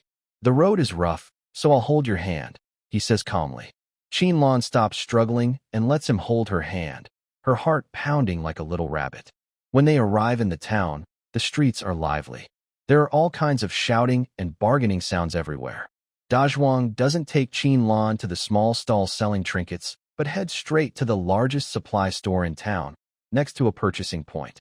This purchasing point mainly buys mountain products and herbs. The owner is a chubby man surnamed Qian, who is well known in the town. Mr. Qian is sitting behind the counter, counting with an abacus. When he sees Dazhuang carrying a large basket, he doesn't lift his eyes and lazily asks, "What are you selling?" Dazhuang doesn't speak, but directly places the basket on the counter and unties the rope. With a clatter, 3 shiny, smooth wolf skins appear before Mr. Qian. His abacus suddenly stops clicking. He adjusts his glasses and leans in to look. When he sees the 3 perfect wolf skins, almost without any flaws, his eyes light up immediately. Wolf skins? And so complete. He reaches out to touch the fur, full of surprise. "Young man, where did you get these skins?" "Just caught in the mountains," Lin Dazhuang said simply. "Good stuff." "Really good." Boss Qian picked up the wolf pelt again and looked at it carefully. It was also top quality. He had been in this business for many years and had sharp eyes. He could tell at a glance that the hunter was very skilled. "Boss, make an offer," Lin Dazhuang said, not wanting to waste time. "Deal," Boss Qian laughed. "These 2 wolf pelts are really nice. I'll give you 20 yuan for each. The roe deer pelt, I'll give you 8 yuan. How about that?" This price was quite fair. Lin Dazhuang nodded and took out the wolf gall from his pocket, wrapped in cloth. "Also this." Boss Qian took it and looked closely, his eyes widening. "A wolf gall. And dried well too," he exclaimed excitedly, slapping his thigh. "Young brother, you're really lucky. I've been needing wolf galls like this." "All right, I won't haggle. I'll give you 15 yuan for this wolf gall. Today, all your goods total 63 yuan. How does that sound, 63 yuan? Qin Lan, standing nearby, covered her mouth, almost gasping out loud when she heard the number. 63 yuan. A strong worker in the village, working hard all year, earning work points exchanged for money, only made this much. But Lin Dazhuang earned it in just one day. She looked at Lin Dazhuang's profile, feeling that this man was like an endless treasure, always bringing her great surprises. "All right," Lin Dazhuang said calmly, as if 63 yuan was nothing to him. Boss Qian immediately took out 6 bundles of fresh currency notes from his drawer, along with 3 1-yuan bills, and handed them to Lin Dazhuang. Lin Dazhuang took the money, nodded, and put it in his pocket. "Young brother, if you find good stuff in the future, You must bring it to me first, Boss Chien said warmly. Of course, Lin Dazhuang replied, and, still a bit dazed, pulled Qin Lan by the hand and turned to leave the buying point. With a big sum of money in his pocket, he was ready to start his big shopping today. A thick stack of money was tucked into Lin Dazhuang's arms, making her feel unsteady while walking, as if someone was watching them. Dazhuang, do we really have this much money now? She whispered, her voice sounding a little unreal. Yes, Lin Dazhuang replied, noticing her nervous look and feeling a bit amused. Don't worry. This is earned honestly, clean money. He held Qin Lan's hand and didn't go to the crowded area, but instead entered a quiet alley. Wait here for me. He took out some money from his pocket, pulled out 30 yuan, and handed it to Qin Lan. Keep this. No, I can't take it. Qin Lan was startled and quickly pushed the money back. This is your hard-earned money. I shouldn't take it. Just take it, Lin Dazhuang said firmly, holding her hand and pressing the money into it. You decide how to spend the household expenses. From now on, all the money I earn from hunting will go to you. He had been poor and lonely in his past life. This life, he wanted to experience what it felt like for a man to earn money outside while the woman manages the household. Qin Lan held the heavy 30 yuan, her hands trembling. She looked at Lin Dazhuang, her eyes turning red. This man not only treated her as his woman, but also as the lady of the house, giving her complete trust. I don't know how to manage money, she whispered, feeling a sweet, sticky happiness inside. Just learn, Lin Dazhuang smiled. Come on, let's go handle some real business. He took Qin Lan's hand, and their first stop was the grain shop. Boss, how much is cornmeal per jean? 1 mao 2. Give me 100 jean, Lin Dazhuang said without hesitation. The shopkeeper was surprised. Usually, people buy 10 or 20 jean at most, but he was asking for 100 jean. All right. The shopkeeper quickly responded and started packing. What about flour? 2 mao 5. Also 50 jean. Qin Lan listened nearby, feeling nervous and wanting to stop him. But seeing Lin Dazhuang's determined look, she kept quiet. She knew he wanted to help the family never go hungry again. After buying 3 big bags of grain, Lin Dazhuang asked the shopkeeper to watch over them, and then took Qin Lan to a fabric store. Boss, let me see your thickest cotton cloth. The shopkeeper showed several types of fabric. Lin Dazhuang touched them and chose the strongest, most durable one. He said directly, this cloth is enough to make 3 big cotton jackets for adults and 2 small ones for children. Please cut it for me. Then he pointed to a brightly colored patterned fabric. That one, cut enough for 2 small jackets as lining. He paid without hesitation, as if the money was just paper, not real. Qin Lan followed behind, watching him work hard for the family. Her heart was filled with happiness. She never thought life could be so hopeful. After buying the fabric, they went to the grocery store. Oil, salt, matches, kerosene. All the daily essentials. Lin Dazhuang bought the best quality he could find. Finally, he bought a big bag of candies. This is for Xiao Shui and Xiao Shuang, he told Qin Lan. Qin Lan looked at the candies and nodded, feeling a little sad inside. She almost forgot that her 2 younger sisters still loved eating sweets. They bought so many things that they couldn't carry them all. Lin Dazhuang found a familiar villager in town. He paid 2 cents and asked him to help carry everything back to the village with an ox cart. Sitting on the cart, looking at the pile of grain and fabric that looked like a small mountain, Qin Lan leaned on Lin Dazhuang's shoulder and softly said, Dazhuang, you are so good to us. You are my wife and my sister-in-law. If I don't treat you well, who else should I treat well? Lin Dazhuang said naturally. Hearing the word, wife, Qin Lan's face turned red all the way to her neck. The ox cart slowly entered Linjia village. When the villagers saw Lin Dazhuang, Qin Lan, and the full load on the cart, they were once again shocked. Good heavens, have they moved the supply and marketing cooperative back here? Just the grain must weigh around 100 to 200 jean. That must have cost a lot of money. Lin Dazhuang really hit the jackpot. Qin Lan really chose the right person. Jealous and envious eyes shone like spotlights on them. But this time, Qin Lan didn't feel uncomfortable. She straightened her back and calmly accepted everyone's gazes, because she knew that the man beside her was her and her sister's strongest support. Lin Dazhuang let the ox cart stop right at his house entrance. He carried things into the house one by one. When the 3 big bags of grain and a large bundle of cloth were brought into the main hall, Qin Shui and Qin Shuang, who were waiting at home, were both amazed. Brother-in-law, so much grain. From now on, we can eat plain steamed buns every meal. Lin Dazhuang smiled and then handed them a bag of candies. The 2 young girls looked at the candies in their hands, then at the whole house full of things, and they jumped around happily. For the first time, the family looked prosperous. Seeing Qin Lan and her sister's happy faces, Lin Dazhuang felt that everything was worth it. He also handed all the remaining money to Qin Lan. Keep the money safe. If we need anything, go buy it. Don't hold back. Qin Lan nodded and carefully stored the money.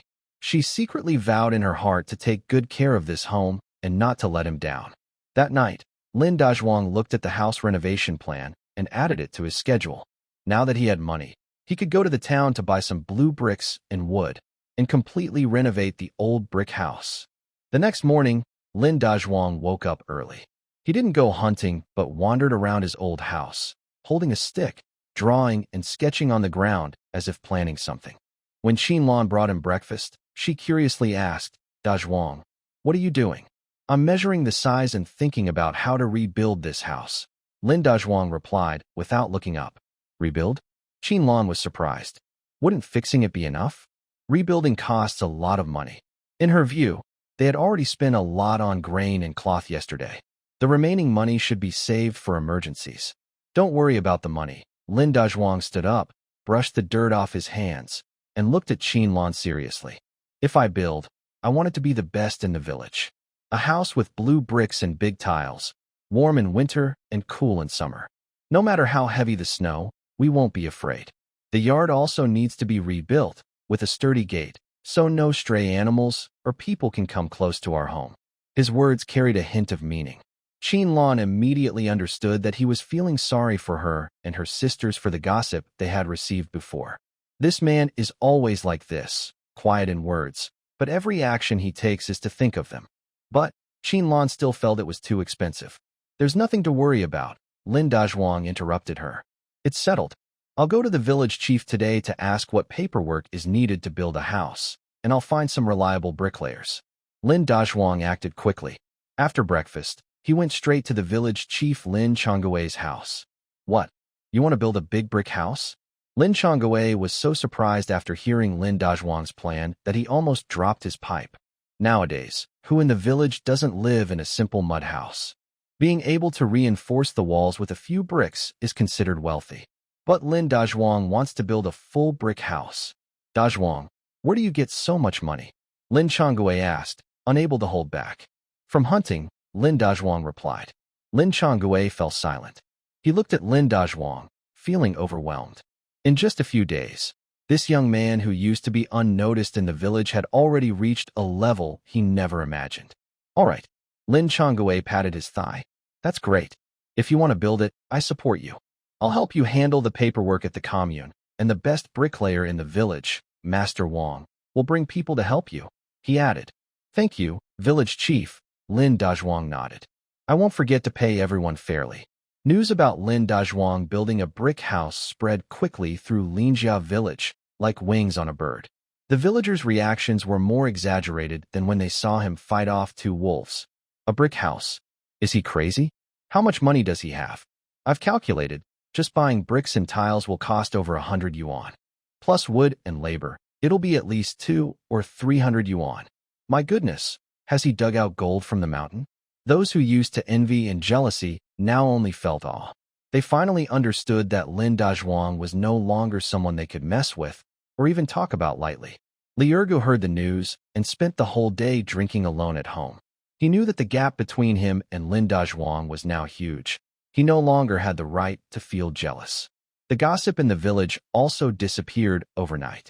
No one dared to talk behind Qin Lan's back about forming alliances anymore. "It's a joke.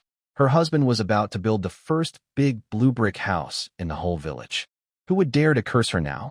The women saw Qin Lan and became even more polite, often chatting with her and expressing their envy. "Qin Lan, you are so lucky to have such a capable husband. When your new house is finished, we must go see it and share in your happiness." At first, Qin Lan felt uncomfortable. but gradually she straightened her back. She knew all this respect was earned by Lin Dazhuang. The house construction was quickly arranged. Lin Dazhuang went to the town and found Boss Qian, using a bear's skin as collateral. This bear skin was the only inheritance left by his father after he passed away. He borrowed a large sum of money with the bear skin to buy building materials. Boss Qian, knowing Lin Dazhuang's skills, agreed without hesitation. The village chief also helped arrange a tractor, which transported bricks, tiles, and wood in large quantities directly to the empty lot in front of Lin Dazhuang's house, stacking up like a small mountain. The scene made everyone in the village come out to watch, all feeling excited. Master Wang, the mason, and his apprentices also joined the work. Lin Dazhuang paid them well, and every meal was white bread with meat and vegetables, which moved the workers deeply. They worked even harder. They tore down the old house, laid the foundation, and built the walls. The whole project was bustling and lively. Lin Dazhuang was not idle either. Every day, he worked alongside the workers, carrying bricks and mixing mortar, taking on the heaviest tasks. His strong build could handle twice as much as others. Qin Lan, with her 2 younger sisters, took care of logistics, cooking, fetching water, and keeping the house tidy. The family worked together with one heart and one mind, living happily and full of hope. Watching the foundation being laid day by day and the walls rising higher, Lin Dazhuang felt an unprecedented sense of achievement. In his past life, he was lonely and had no shelter from the wind and rain. In this life, he wants to build a strong, warm house for his wife and family with his own hands. He wants them to know that following him, Lin Dazhuang, the good days are just beginning. More than half a month later, the main structure of the blue brick and tile house was almost finished. There are 3 main rooms and 2 side rooms, all built with bright blue bricks, and the roof is covered with new red tiles that shine in the sun. Just the frame of this house already makes the other earthen houses in the village look plain and unimpressive.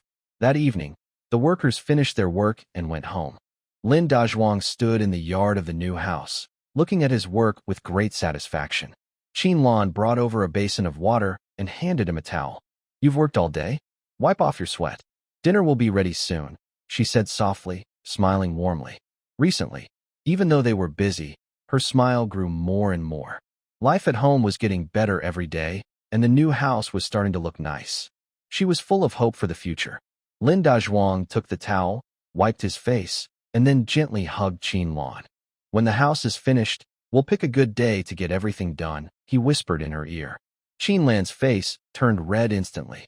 She buried her face in his chest and softly responded with a small, her voice barely louder than a mosquito. The framework of the new house was rising day by day, and Lin Dazhuang felt more and more secure. That noon, he came down from the construction site. Qin Lan, as usual, held a basin of warm water and a towel nearby, waiting. He washed his face, took the large ceramic bowl from Qin Lan, which was filled with steamed buns, and a big spoon of venison stew with potatoes, smelling delicious. He ate eagerly while watching the busy construction site, but his mind was thinking about something else. Once the house was built, safety at home was the most important thing.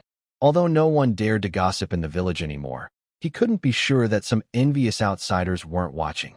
He couldn't stay at home every day. If he went hunting in the mountains, what if some careless person sneaked into the yard?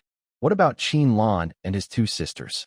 Also, he needed to improve his hunting skills. A person going into the mountains relies mainly on their eyes and ears. Even with a system to help, there are limits. Often, prey hides just a few dozen meters away in the bushes, and you might miss it just by walking past. If only there were a good hunting dog, things would be different. A dog's nose is much better than a human's eyes. It can attack when needed and defend when necessary. Buying a dog is a must. "Lan, I want to talk to you about something," Lin Dazhuang said after finishing a bun in a few bites, speaking to Qin Lan, who was serving him food. "What is it?" "You don't need to ask me," Qin Lan replied softly, her eyes full of affection as she looked at him. Right now, Lin Dazhuang is the main support of the family, and she listens to everything he says. "I want to buy a dog in town," Lin Dazhuang said. "First, our new house is finished, and the yard is big. We need a dog to watch the door for safety. Second, I go hunting in the mountains. Having a good dog to help can save a lot of trouble and help me catch more game. He was thinking carefully. He had to explain this clearly to Qin Lan. She is now the head of the household and controls the money. He needs to make sure she understands when he spends. Qin Lan was surprised when she heard this. Her first thought was, buy a dog? That must cost a lot, right? I heard good hunting dogs in town cost at least 10 or 20 yuan each. That's more than what we spend on food. Now, she really considers money carefully, every penny. When Lin Dazhuang handed her the money, she took responsibility for it. Money's not a problem, Lin Dazhuang smiled. He had expected her to think this way. Think about it. If a good hunting dog can help me catch one more deer, the cost is paid back. From then on, every catch is pure profit. It's a business with great returns. After he explained, Qin Lan understood. Well, you have to pick a good one. Don't get scammed. She still felt a little worried. Don't worry, I know what I'm doing, Lin Dazhuang said, finishing the last bite of rice in his bowl and standing up. I'll go to town this afternoon to check the market. You take care of things at home. All right, be careful outside, Qin Lan said, adjusting his collar naturally and affectionately. Lin Dazhuang felt warm inside. He didn't change his clothes. His rough cloth short jacket, still stained with mud, was convenient for work. He greeted Master Wang from the construction site and said he was going out to handle some matters. Then he headed alone toward the town. Somehow, the news about him buying a dog had already spread. As he reached the village entrance, he ran into Li Ergu and a few idle young men sitting under a tree, chatting. Hey, Dazhuang, I heard you're going to buy a dog, Li Ergu said sarcastically. He no longer dared to argue with Lin Dazhuang directly, but he couldn't resist trying to get some advantage with words. Lin Dazhuang glanced at him, but ignored him and kept walking straight ahead. Hey, don't go yet, Li Ergu called after him. Buying a dog is a skill. You don't want to get tricked. My third uncle's big yellow dog is famous within 10 miles. Want me to tell you about it so you can see? Exactly. Brother Dazhuang, when buying a dog, you can't just look at its size. You need to check its bloodline, someone else added, encouraging. They just couldn't stand seeing Lin Dazhuang succeed. They couldn't interfere with his house building, but now that they heard he's buying a dog, they all thought they were experts and wanted to give advice. Dazhuang paused, looked back at them, and said calmly, I'm buying the bravest dog in the whole village. After saying that, he ignored their teasing laughter and strode away confidently. He knew clearly in his heart, these people were just bored. There was no need to waste words with them. Once he brought the dog back, the truth would speak for itself. He already had a rough idea of the kind of dog he wanted. In his past life, he had dealt with many hunting dogs and knew what truly made a king of the forest. It wasn't about size or breed, but about the innate spirit in the dog's bones. Such a thing was rare and hard to find. Today, he was going to the town just to try his luck. He had a feeling that this trip would definitely lead him to the dog he was looking for. Walking from Linjia village to the town was familiar territory for him now. In just over an hour, he arrived in town. He didn't go to the supply and marketing cooperative or the purchasing point. Instead, he turned into a small, spontaneously formed market on the west side of the town. Here, people from all walks of life sold all kinds of things, including a corner dedicated to selling livestock and poultry. The sounds of chickens, ducks, geese, piglets, and dogs mixed together, filling the air with a bad smell. Lin Dazhuang immediately saw the dog stall. The seller was a middle-aged man in his 40s, thin and wiry. His small eyes darted around, showing cleverness. In front of him were 3 or 4 cages with some medium-sized local dogs. The dogs looked lively, with shiny fur. When they saw someone approaching, they barked loudly, showing they were confident. Brother, want to buy a dog? The seller saw Lin Dazhuang walking over and quickly stood up happily. Look at these dogs. They are top quality. These are famous local iron-mouthed dogs. They guard homes, go hunting in the mountains. Real good fighters. Lin Dazhuang squatted down and looked at the dogs in the cages. Indeed, these dogs looked pretty good. They had big frames, strong paws, and fierce eyes. In the village, they would definitely be considered good dogs. But he felt something was missing. These dogs only had looks, not spirit. They looked fierce, but that was just animal instinct. They lacked a lively energy that could communicate with people. Boss, is this all? Do you have more? Lin Dazhuang asked. The seller looked at Lin Dazhuang from head to toe. He saw that Lin Dazhuang was wearing old, muddy clothes and straw sandals. He started to judge him. He thought, This must be a poor guy from the countryside, probably with little money, just here to look around. His enthusiasm faded a bit, and he waved impatiently. The best ones are here.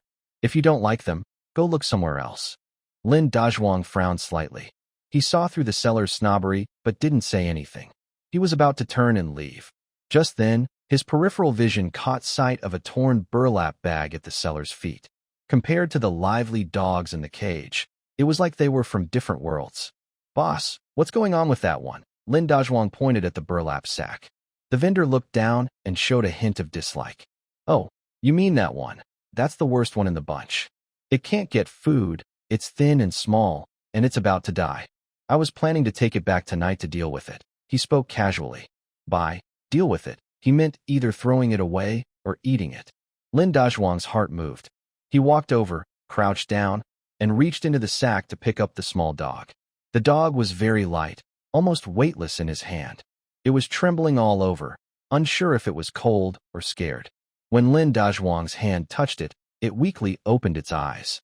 It had shiny black eyes, bright like two obsidian stones. It looked at Lin Dazhuang without fear or resistance. Instead, its gaze seemed to hold an unexplainable spirit. It seemed to understand that the man in front of it could decide its life or death. Lin Dazhuang's heart was gently touched, like being softly struck. Having dealt with animals all his life, he trusted his instincts the most. In this dog's eyes, he saw a stubborn strength. How much for this dog? Lin Dazhuang asked. The vendor was stunned. He didn't expect Lin Dazhuang to be interested in this nearly dead, sick dog. He rolled his eyes, thinking this person might be a fool. Well, he deliberately stretched his voice. This dog may look small, but its father is famous for being a mountain green, with good bloodlines, if not four. If its mother didn't lack enough milk, it wouldn't have turned out like this. If you're really serious, 5 yuan, and it's yours. He was making a big demand, asking 5 yuan for a nearly dead farm dog pup. In his mind, he thought the poor man probably couldn't afford 5 yuan. When the time came, he could pretend to be kind and sell it for 2 or 3 yuan, making a profit. Next to him, in a cage, was a fairly good-looking young dog, but it only sold for 8 yuan. Lin Dazhuang listened and sneered inwardly. This boss really thought he was a fool. He didn't bargain, just holding the puppy. He said calmly, 50 cents. If you sell it to me, I'll take it. If not, I'll put it back, and you can keep it for yourself. The vendor's face immediately stiffened. 50 cents? Isn't that just giving it away to a beggar? He was about to get angry, but then he thought, this dog was basically a free find. It was already unlikely to survive, so getting 50 cents is better than nothing. Also, from Lin Dazhuang's attitude, it was clear he was confident. Fine, fine. Just my bad luck. Let's call it a deal between friends. The vendor painfully took the 50 cents from Lin Dazhuang, muttering, you've really scored big. If you raise this dog well, it'll be a great dog. Lin Dazhuang was too tired of his nonsense and turned to walk away, holding the small dog in his arms. He could feel that the little guy seemed to know he was saved, pushing gently into his chest and licking his fingers softly. Lin Dazhuang smiled. He didn't know what would happen to this dog in the future, but he trusted his first instinct. This small, thin hunting dog was not ordinary. He carried the puppy toward the village, thinking about how to explain things to Qinlan. Spending 50 cents on such a sickly dog, would she think he was wasting money? Never mind. He didn't want to think too much. The money was spent anyway. At worst, he'd work a little harder tonight to make his wife happy. As he walked, he looked down at the little fellow in his arms. The puppy seemed to feel warm and safe, already sleeping soundly and softly snoring. Lin Dazhuang found it funny. This little thing had quite a big heart. Before reaching the village entrance, he saw Li Ergu and his friends sitting under the big locust tree, apparently waiting for him, hoping to see him make a fool of himself. Look, Lin Dazhuang is back. Huh? What's he holding? Is that the dog he bought? No way. It's so small, like a cat. When they saw Lin Dazhuang, they immediately gathered around, stretching their necks to look into his arms. When they saw the tiny, skinny puppy with matted fur, they were stunned for a moment, then burst into loud laughter. Lin Dazhuang, is this the toughest dog in the village you mentioned? Li Ergu laughed so hard that tears came out, pointing at the puppy and gasping for breath. I think it's the sleepiest dog in the village. It hasn't even reached home, and it's already asleep. Brother Dajwang, how much did you spend to buy this? Not more than 5 cents, right? Haha, this isn't a hunting dog. I think it's more like a medicine jar. So fragile, it falls over with the slightest breeze. Can it really catch prey? The villagers nearby were also drawn by the laughter. Seeing the puppy in Lin Dajwang's arms, they all pointed and chuckled, their faces full of smiles. What's wrong with Dajwang? Spent all his money building a house, and now he can only afford this kind of dog? It's a pity. He seems smart. But how did he fall for such a trick when buying a dog? Despite everyone's teasing, Lin Dajwang's face showed no change. He just looked down at the sleeping puppy in his arms, then raised his head and calmly looked at Li Ergu's twisted smile. My dog is stronger than all of yours. He said each word clearly, not loud, but loud enough for everyone to hear. The laughter stopped suddenly. Everyone looked at Lin Dajwang as if he were crazy. Li Ergu was stunned for 2 seconds, then laughed even harder. Are you crazy, Lin Dajwang? That sickly thing in your arms. My big yellow dog could swallow it in one bite. Do you believe that? Exactly, bragging without thinking. I think he's been tricked and is just pretending to be tough now. Lin Dajwang didn't bother arguing with them anymore. He held the puppy, pushed through the crowd, and headed straight home. He knew very well that arguing with these people was pointless. A dog's strength isn't something you talk about. It's something you test in the mountains. Later, he would make everyone shut their mouths. Watching Lin Dajwang walk away, Li Ergus spat on the ground. Pretending. I wonder how long you can keep pretending. When your sick dog dies, I want to see what face you'll have left. When Lin Dajwang returned home, Qin Lan and his 2 sisters were washing vegetables in the yard. Dajwang, you're back. Did you get the dog? Qin Lan greeted him with a smile when she saw him. When her eyes fell on the skinny puppy in Lin Dajwang's arms, her smile froze. Is this the dog you bought? She asked uncertainly. Brother-in-law, it's so small and keeps trembling. Qin Shui and Qin Shuang also came over quietly and said. Lin Dajwang expected this reaction. He gently placed the puppy on the ground. The little guy wobbled as he stood up and curiously looked around the new environment, not afraid at all. It's just hungry, nothing serious, Lin Dajwang explained. I felt sorry for it and thought we were meant to be, so I brought it home. He didn't mention that the dog cost 50 cents, afraid Qin Lan would think he was being tricked. Qin Lan looked at the thin little dog and sighed inwardly. She knew Lin Dajwang was a clever person. Since he bought it, there was no point in arguing. All right, since you've bought it, take good care of it, she said, squatting down to pet the dog. But the dog dodged to Lin Dajwang's feet, clearly only trusting him. I'm going to get it some food, Qin Lan said, standing up. But Lin Dajwang stopped her. Don't give it rice soup. That won't fill its stomach. He turned and went into the kitchen. From a hanging piece of venison, he cut off a large, tender piece of fillet with a knife and carefully chopped it into minced meat. Qin Lan stared in shock. Dajwang, you're giving it meat? Such good meat? We hardly eat this ourselves. Nowadays, just having enough to eat was good, and feeding good meat to a dog seemed too extravagant.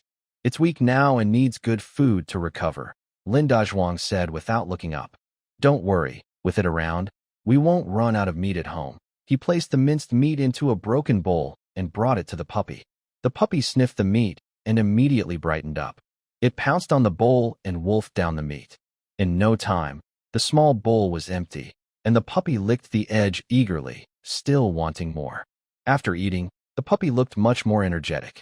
It started to run around the yard and circled Lin Dajwang's legs, showing affection. Lin Dajwang found some old cotton and wooden planks and built a simple but warm little nest under the eaves. Seeing the puppy settled in comfortably, Lin Dajwang felt very satisfied. At that moment, a long-missed system notification suddenly sounded in his mind. Beep. Detected that the host has a tameable pet. Pet pen feature unlocked. Upgrade entries unlocked. Lin Dajwang's heart suddenly jumped. A new system feature? He felt a wave of excitement inside, but kept a calm appearance. Pretending to check the dog's nest, he crouched down, while his mind was fully immersed in the system panel in his head. Sure enough, the simple panel now had a new tab, Pet Pen. He thought about it and clicked on Pet Pen. A pet-like interface popped up. Pet. Untitled. Type. Chinese rural dog. Bloodline mutated. Level. Puppy stage. Status. Extremely hungry. Slightly malnourished. loyalty. 80, recognized, entries, swift, gray not activated. Your pet has potential for very high speed. Activation condition, sufficient energy intake, strong teeth, gray not activated. Your pet has potential for powerful biting strength. Activation condition, sufficient energy intake. Looking at this panel, Lin Dazhuang's breathing became a little faster. Bloodline mutation? Speed? Strong teeth? He instantly understood. He had found a treasure worth more than 5 cents. This wasn't an ordinary stray dog, but a dog with endless potential, a divine dog. That dog seller really had poor eyesight. Selling a treasure is trash. What excited him most was that this dog could also have entries, and they could be upgraded. Swift and strong teeth. Just the names sounded impressive. If he could upgrade these entries, what would happen? He looked closer and saw that both entries were marked, not activated, with the activation condition being sufficient energy intake. Sufficient energy. Lin Dazhuang looked at the dog licking its bowl, thoughtful. It seemed that the expensive roe deer meat he just fed wasn't wasted. To activate the entries, he had to give the dog good food, energy-rich food. If ordinary families fed their dogs leftover rice soup, even for a lifetime, they probably wouldn't activate these entries. No wonder it looked almost dead at the dog trader's place. It was just starving. He looked at his main panel and saw a new Beast Pet Experience pool, which was currently empty. He immediately understood how the system worked. In the future, when he hunts, he can allocate some experience points to this pool to upgrade the Beast Pet's attributes. This feature seemed perfectly designed for him. Dazhuang, look at it. It seems more energetic now. Qin Lan's voice came from nearby. Lin Dazhuang snapped back to reality, nodded, and said with a smile, I told you, it's just hungry. From now on, I'll feed it meat every day. It'll grow stronger than anyone. Qin Lan shook her head helplessly, thinking he genuinely liked the little dog, and didn't say anything more. In her view, as long as Lin Dazhuang was happy, it was fine. Not only feeding it some meat, but even daily feeding. With his hunting skills, he could take good care of it. It needs a name, Lin Dazhuang said, looking at the puppy. The little dog was all black, with only its 4 paws white, like it was stepping on snow. When it ran, it looked like a black wind. Let's call it Black Wind, Lin Dazhuang blurted out. Black Wind? Qin Lan repeated. That's a pretty powerful name. Woof. The puppy on the ground seemed to understand, barking at Lin Dazhuang and wagging its tail vigorously. See? It likes this name too, Lin Dazhuang chuckled happily. In the following days, Lin Dazhuang was busy supervising the house construction while focusing all his attention on Black Wind. Every day, he cut the best meat from the prey specifically for Black Wind. Black Wind's appetite was huge, eating 3 or 4 gene of meat a day, more than 2 young girls combined. With plenty of meat, Black Wind changed quickly. Its once skinny body became strong and firm, and its black fur started to shine with a healthy gloss. Most importantly, its spirit and energy were completely different. Its eyes became sharp, movements more agile, and when it ran in the yard, it looked like a black whirlwind. Qin Lan and her 2 sisters, who initially doubted, now felt surprised. They could all see that Black Wind was definitely not an ordinary stray dog. On Lin Dazhuang's system panel, the status of Black Wind changed from extremely hungry to normal. Finally, after feeding it meat for 5 days, the system sent another message. Ding! The pet, Black Wind, has gained enough energy, and the Swift, Gray, trait has been activated. Swift, Gray, the pet's running speed and reaction time are slightly improved. Lin Dazhuang felt happy. He immediately looked at Black Wind, who was chasing butterflies in the yard. Black Wind's movements seemed a little faster and more graceful than before. Although the change was small, his sharp hunter's eyes caught it clearly. Yes, Lin Dazhuang clenched his fist.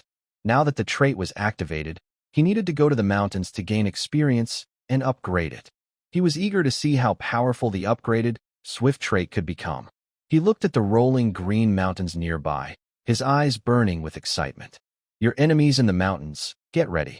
The day after activating the Swift trait, Lin Dazhuang decided to take Black Wind up the mountain.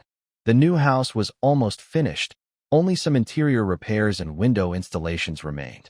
With Master Wang and others watching over, he could leave for a while. He needed to quickly gain experience points and level up Black Wind's traits. Dazhuang, Are you taking it up the mountain today? At breakfast, Qinlan asked worriedly after hearing his plan. She looked at Black Wind gnawing on a bone under the table. Although it was much stronger than when it first arrived, it was still a young dog. What could it really do? The mountain was so dangerous. If it encountered a big animal, it wouldn't be helpful. Maybe just hold it back. It's okay. I'll just let it walk around the mountain's edge and get familiar with the environment, Lin Dazhuang reassured her. It needs to see blood sometimes. Or how else can it become a good hunting dog? He couldn't explain the system's existence, so he had to come up with a reasonable excuse. Then, you must be careful, Qinlan said, knowing she couldn't stop him, only reminding him. Brother-in-law, take me with you. I want to go too. Qin Shui looked up eagerly, full of hope. No, it's too dangerous in the mountains. You girls shouldn't go, Lin Dazhuang said firmly, refusing seriously. This time, he wasn't going to the mountains for a picnic, but for a fight. After finishing his meal, Lin Dazhuang started preparing his gear for the mountain trip. He packed his bow and arrows, attached a machete to his waist, and brought a water bottle and some dry food. Once everything was ready, he whistled to the Black Wind in the yard. Black Wind, let's go. Woof woof. Black Wind barked happily twice, like a streak of black lightning, quickly running to his feet. It nudged his pants with its head, and its tail wagged like a drum. Seeing how lively and energetic it was, Lin Dazhuang felt confident. He and the dog left the house together. Just at the village entrance, they met some idle people again. Hey, Lin Dazhuang, really taking your little pet up the mountain? Li Ergus said, trying to tease. But when he saw Black Wind's current appearance, he swallowed his words. In just a few days, that sickly, thin little dog looked completely different. Its fur was shiny and smooth, and its body was sturdier. It looked full of energy. Wow, what does Lin Dazhuang feed his dog? Even the dog gets such good food, someone whispered. Probably meat. They eat meat every day now, even better than us. A wave of jealous gossip spread. Lin Dazhuang ignored them and led Black Wind straight toward the back mountain. Once in the forest, Black Wind seemed to return to its territory and became very excited. It no longer stayed close to Lin Dazhuang, but ran back and forth about 10 meters ahead, nose close to the ground, sniffing constantly. Lin Dazhuang slowed down, not disturbing it. He wanted to see what Black Wind, activated with the swift skill, was capable of. After walking for about half an hour, Black Wind suddenly stopped and made a low, woof woof, sound toward a dense bush, its fur slightly standing up. Lin Dazhuang's heart moved. He quickly tightened his grip on the bow. He looked in the direction of Black Wind's gaze. The bush was quiet and normal, with no obvious signs of anything unusual. In the past, he might have just walked over directly, but now he chose to trust Black Wind. He made a quiet gesture toward the Black Wind, then silently moved around the side, drew his bow, and aimed an arrow at the bushes. Whoosh! He suddenly shot an arrow into the bushes. A sharp scream sounded, and a fat wild rabbit jumped out, with an arrow stuck in its leg, limping as it ran forward. It turned out there was a rabbit hiding inside. Lin Dazhuang's eyes lit up.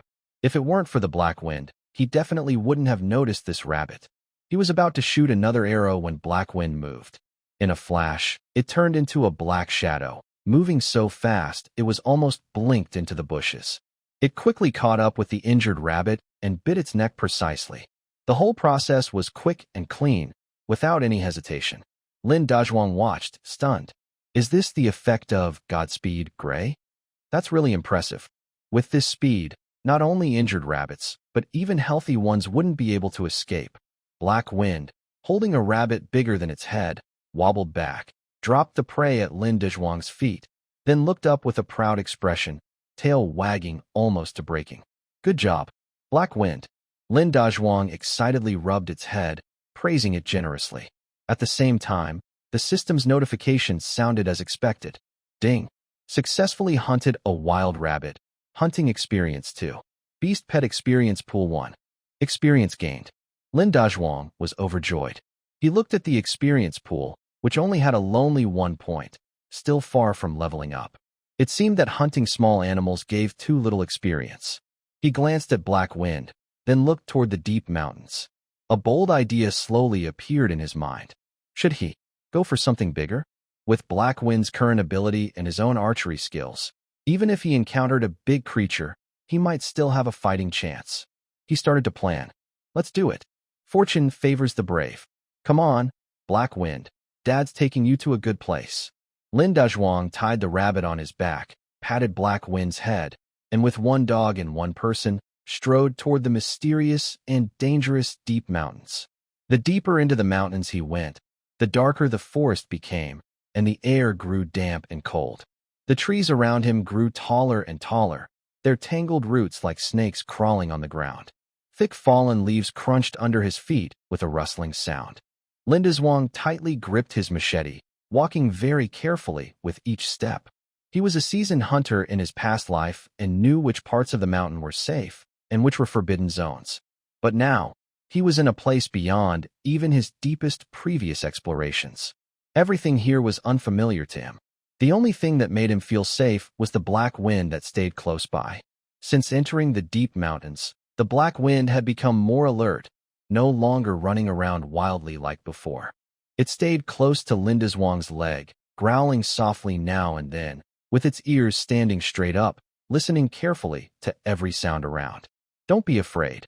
I'm here, Lin Dazhuang whispered softly to comfort it, as if encouraging himself. He opened the beast tracking feature on his system, focusing his mind and observing the signs around him. Soon, he found some unusual tracks in the mud. They were huge hoof prints, deeply pressed into the soil, with edges turned up by the fresh soil that had been kicked up. Next to the footprints, there were a few small trees about the size of a bowl, their bark rubbed off, with some black, thick, and coarse hair stuck on them. Lin Dazhuang crouched down, carefully examining these signs, his face gradually growing serious. It's a wild boar, and a big one. Looks like it's the same one that made the footprints a few days ago, he thought. Judging by the size and depth of the hoof prints, this wild boar probably weighs over 200 jin, about 100 kilograms. Such a large boar in the mountains is usually a dangerous creature, known for its tough skin, thick flesh, and fiery temper. The villagers call it mountain cannon. Most hunters, when they encounter such a beast, would choose to go around it, because it's too hard to fight. Bows and arrows rarely pierce its thick hide and fat, and even if they do, they might not cause a fatal wound. If it gets angry, its two tusks can easily tear open a person's stomach. Lin Dazhuang's heart started pounding faster. Danger also meant great reward. If he can hunt this big guy, the experience points gained will definitely be more than from killing dozens of rabbits.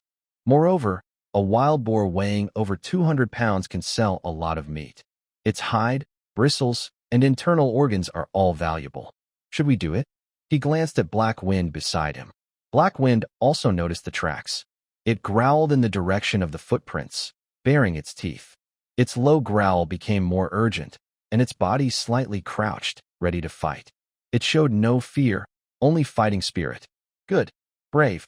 No wonder I call you my dog, Black Wind. Inspired by Black Wind's fighting spirit, Lin Dazhuang's hesitation disappeared instantly. With the system and a divine dog, what am I afraid of? Black Wind, stay close.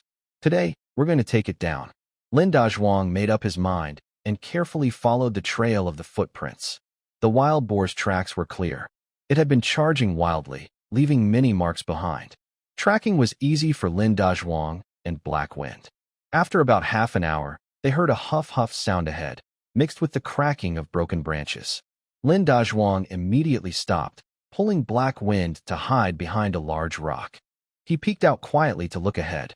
In a clearing in the woods, a huge wild boar was using its long snout to wildly dig at the roots of a tree. That creature looked truly terrifying. It had dark brown bristles standing upright like steel needles. Its sturdy body was like a small calf. Two thick, long tusks gleamed with a cold white light, curving upward from its mouth. Every time it lowered its head, it could dig a big hole in the ground, showing its incredible strength. Wow, this thing probably weighs more than 200 pounds, maybe around 250, Lin Dazhuang gasped. This was definitely the biggest wild boar he had ever seen in his life. His palms started to sweat. Black Wind, beside him, also stared intensely at the boar, its body tense and growling softly in its throat.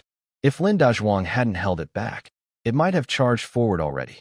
He took a deep breath and forced himself to stay calm. He carefully observed the wild boar's movements and the surrounding terrain. Fighting head-on definitely won't work. His bow and arrow probably can't even break its defenses. He must use clever tactics. He looked around and saw that the open space where the wild boar was located was relatively flat, but surrounded by many trees, providing plenty of cover. A plan quickly formed in his mind. He wanted to use Black Wind's speed to harass and tire out the wild boar. When it was exhausted, he would find an opportunity to attack its weakest spot. This plan is risky. The key is whether Black Wind can withstand the boar's charge. He looked down at Black Wind, who was also looking up at him. In its bright, black eyes, there was trust and fighting spirit. Lin Dazhuang no longer hesitated. He loosened his grip on Black Wind, pointed at the wild boar, lowered his voice, and gave the first command. Black Wind, go! Don't fight it directly, just distract it. With Lin Dazhuang's command, Black Wind didn't hesitate at all. Woof! It let out a sharp, loud bark, like an arrow shot from a bow, rushing out from behind the rock straight toward the huge wild boar that was digging and rooting in the ground. This bark completely angered Mountain Cannon. It suddenly lifted its head, and its small, red eyes immediately locked onto Black Wind rushing over. On its territory, something dared to challenge it. Roar! Mountain Cannon let out a deafening roar, digging its forepaws into the ground and kicking up a cloud of dirt. Its massive body turned sharply, like an out-of-control black tank, charging straight at Black Wind. The momentum was overwhelming, unstoppable. The ground trembled slightly. Hiding behind the rocks, Lin Dazhuang's heart jumped into his throat. He stared intensely at the battlefield, his bow already drawn halfway, ready to support at any moment. He had even prepared for the worst. If Black Wind was in danger, he would risk getting hurt to draw the wild boar's attention. Just as those bright, sharp tusks were about to hit Black Wind, flashes of his sister Qin Lan and his two younger sisters' faces appeared in his mind. Am I messing this up? If this gets caught here, what will happen to the three women? A wave of regret filled my heart. I was too impulsive and shouldn't have provoked such a big creature. Just at this critical moment, Black Wind showed agility and intelligence far beyond its size. It didn't foolishly clash head-on with the wild boar. Instead, at the moment of impact, it suddenly slid sideways, avoiding the boar's charge at an incredible angle, dangerously close to disaster. Boom! The wild boar rammed into a large tree behind where Black Wind had just been, causing the whole tree to shake violently and leaves to fall down. The attack missed, and the wild boar grew even angrier.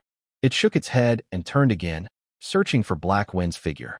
Meanwhile, Black Wind had already circled around to its rear side. Seizing the opportunity as the boar turned, it accelerated again, moving like a ghost, and lunged at the boar's hind legs. Its clear goal was the key point of the boar's movement, its tendons. Snap! Black Wind opened its mouth and bit down the boar's right hind leg tendons. Although the steel teeth, gray, trait hadn't activated yet, its mutated bloodline gave it biting strength far beyond that of an ordinary hunting dog. This bite tore through the thick fur of the boar's leg. A scream of pain erupted. The wild boar let out a piercing cry, its voice echoing through the forest. It frantically swung its hind leg, trying to shake Black Wind off. But Black Wind clung tightly, biting hard and refusing to let go. Lin Dazhuang watched from behind, his blood boiling. His previous regret and fear vanished, replaced by endless excitement and joy. Black Wind, you're amazing. So clever. So brave. He knew that this bite had laid the strongest foundation for winning the hunt. In pain, the wild boar went completely mad. It dragged its injured leg and started spinning wildly in place, smashing into surrounding trees, trying to rub Black Wind off its leg. Seeing this, Black Wind quickly released its grip, and just before the boar hit the tree trunk, it agilely jumped aside, dodging to the side. Roar! Roar! The mountain boar turned around, dragging a bloody hind leg, and stared fiercely at the Black Wind, its eyes red as if they might bleed. It was injured and completely enraged. It abandoned its clumsy charges and began to use its teeth to push and poke. But the Black Wind was too fast. The effect of the swift, gray, skill was fully demonstrated at this moment. It was like a top-level bullfighter, always able to dodge just in time when the boar's tusks were about to hit. At the same time, it kept barking to provoke the boar, preventing it from calming down. In this forest clearing, a tense chase unfolded between a dog and a pig. Lin Dazhuang hid behind a rock, gripping his bow with sweaty palms. He didn't rush to shoot. He knew it wasn't the right time yet. The boar still had a lot of energy. If he shot now and missed the vital spot, it would only make the boar more furious, possibly charging straight at him recklessly. He had to wait. Wait for the perfect moment. He was waiting for the boar's stamina to run out, for it to reveal a deadly weakness. And this opportunity was being created by the black wind, risking its life for him. He watched the tireless black figure running in the field, silently promising himself that when he returned, he would leave the best meat for the black wind to eat. Time passed second by second. The chase had lasted nearly half an hour. Lin Dazhuang stayed behind the rock, not daring to breathe heavily, fully focused on every subtle change in the situation. The mountain boar was clearly slowing down. Its heavy breathing sounded like an old, worn bellows. Each charge was weaker than the last. The injured right hind leg severely affected its balance and speed, causing it to limp, with blood trailing from the wound in a broken line on the ground. In contrast, the black wind still looked vigorous. It seemed to feel no fatigue, constantly running around and teasing the boar. Its tactics were very clever, never confronting the boar head-on, but using its speed advantage to jump repeatedly around the boar's attack range. When the wild boar charged, he immediately retreated. When the wild boar wanted to rest, he quickly charged forward, pretending to attack, forcing the boar to keep moving. This was no longer just hunting, it was almost like one-sided teasing. Lin Dazhuang's opinion of Black Wind improved even more. It was no longer just a brave hunting dog. It was like a very understanding, smart dog. It seemed to fully understand his plan and carried it out perfectly. Almost there, Lin Dazhuang thought as he watched the boar move more slowly.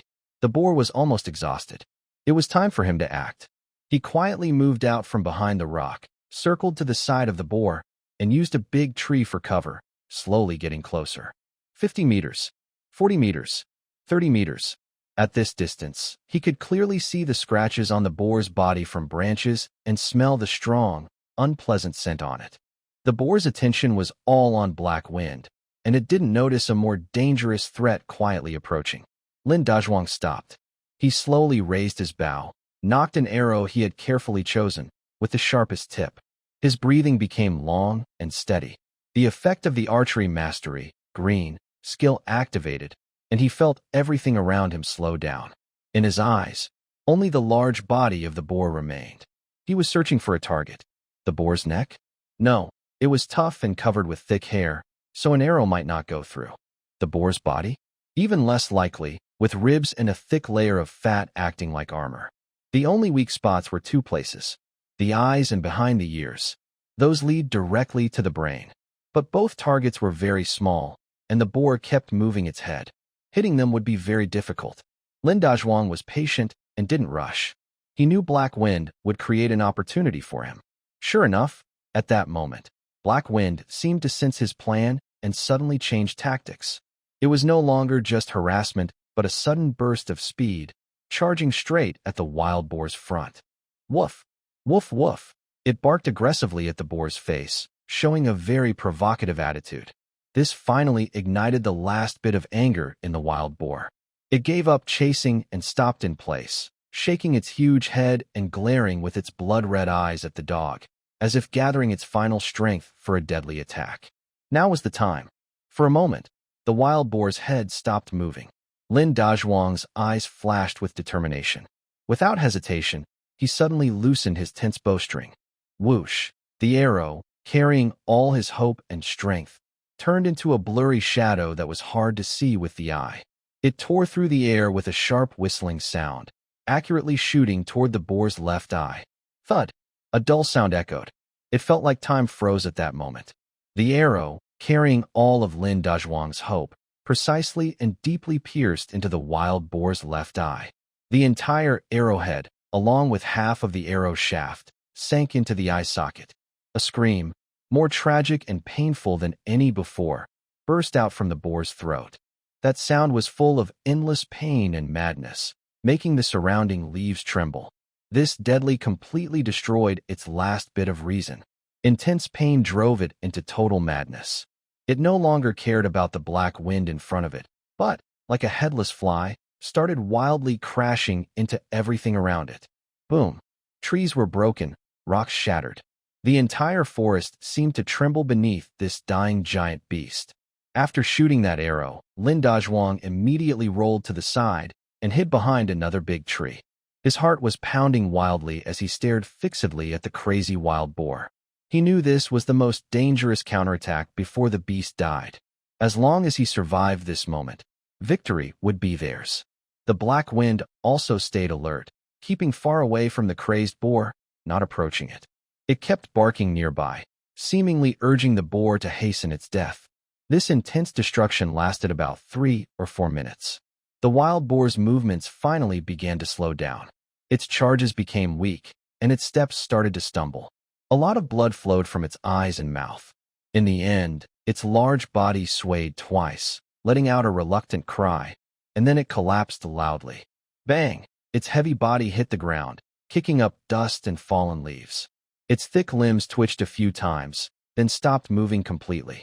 It was dead. This wild boar, known as the king of the mountain and feared even by wolf packs, was killed so easily by one person and a dog. Suddenly, the forest returned to a deathly silence. Lin Dazhuang leaned against a big tree, gasping heavily, feeling all his strength had been drained. His back was soaked with cold sweat.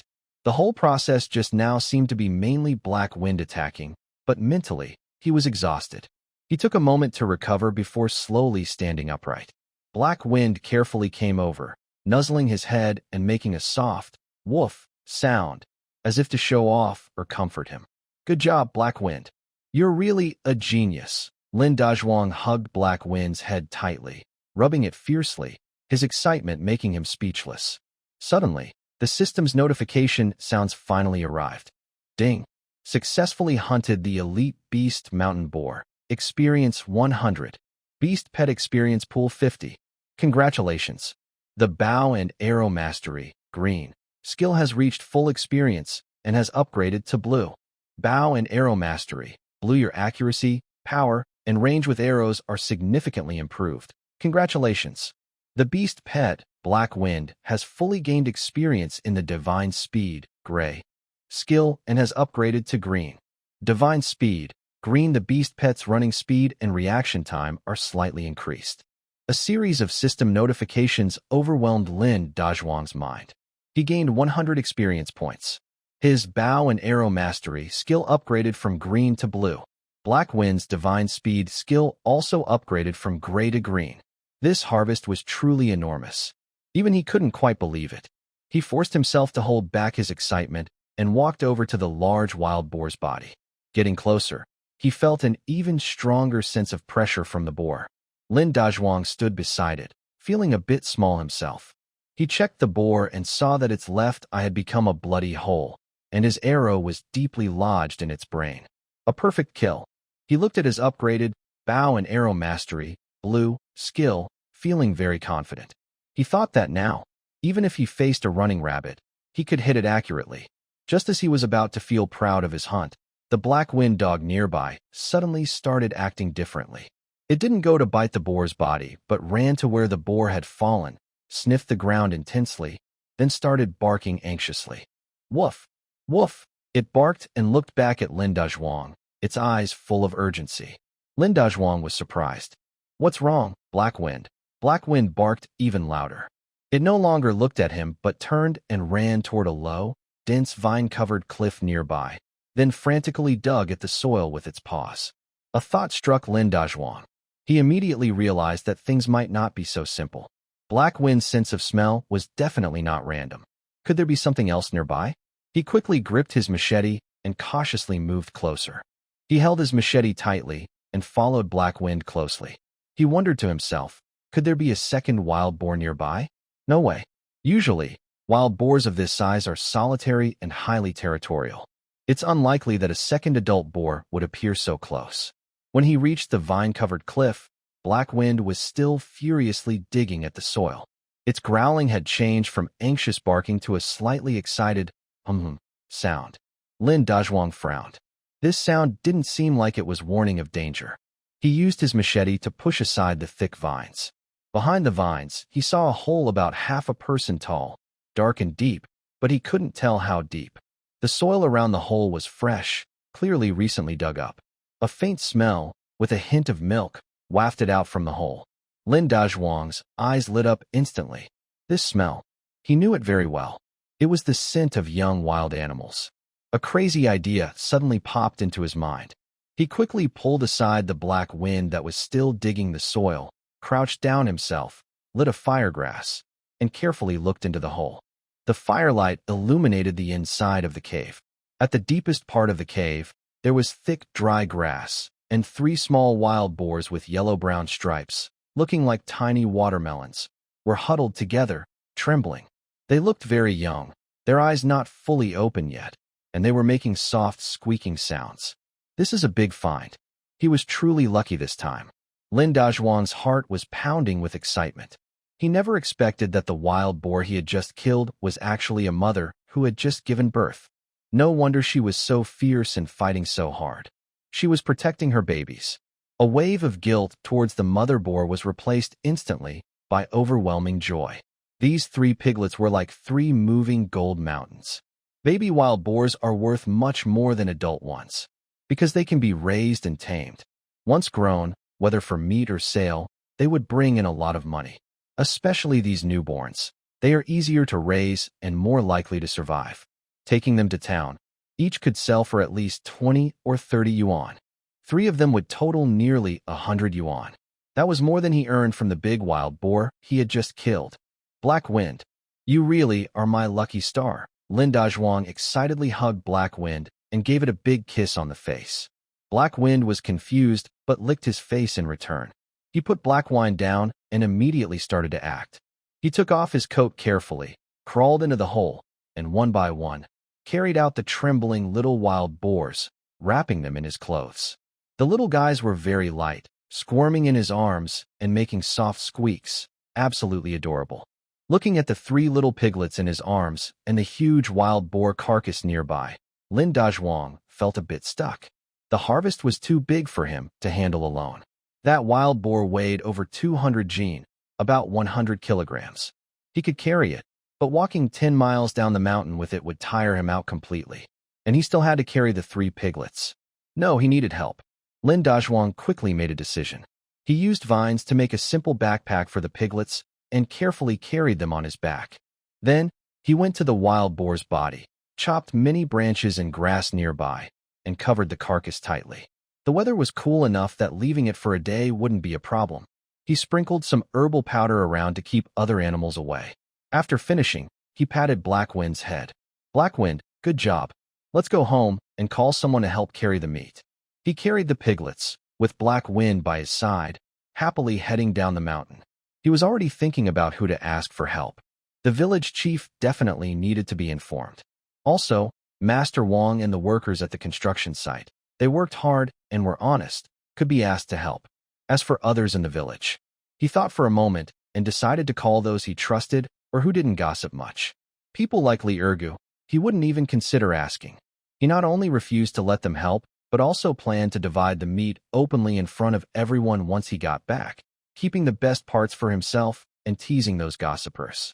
He wanted the whole village to know that following Lin Dazhuang meant having meat to eat. Anyone who opposed him wouldn't even get a sip of soup. Lin Dazhuang, carrying the squealing piglets and with Black Wind by his side, walked briskly down the mountain. He felt very happy.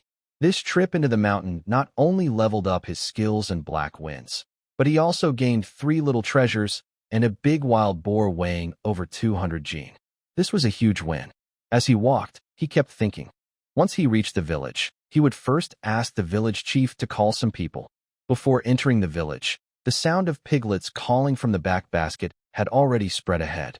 Hey, listen, what's that noise? A few women at the village entrance, busy mending shoes, pricked up their ears. Sounds like piglets calling? Whose pig just had piglets? No, wait. The sound is coming from the back mountain. Just then, Lin Dazhuang's figure appeared on the hillside. It's Lin Dazhuang. Look, what's in his basket? It really looks like little pigs. Suddenly, The village entrance became lively.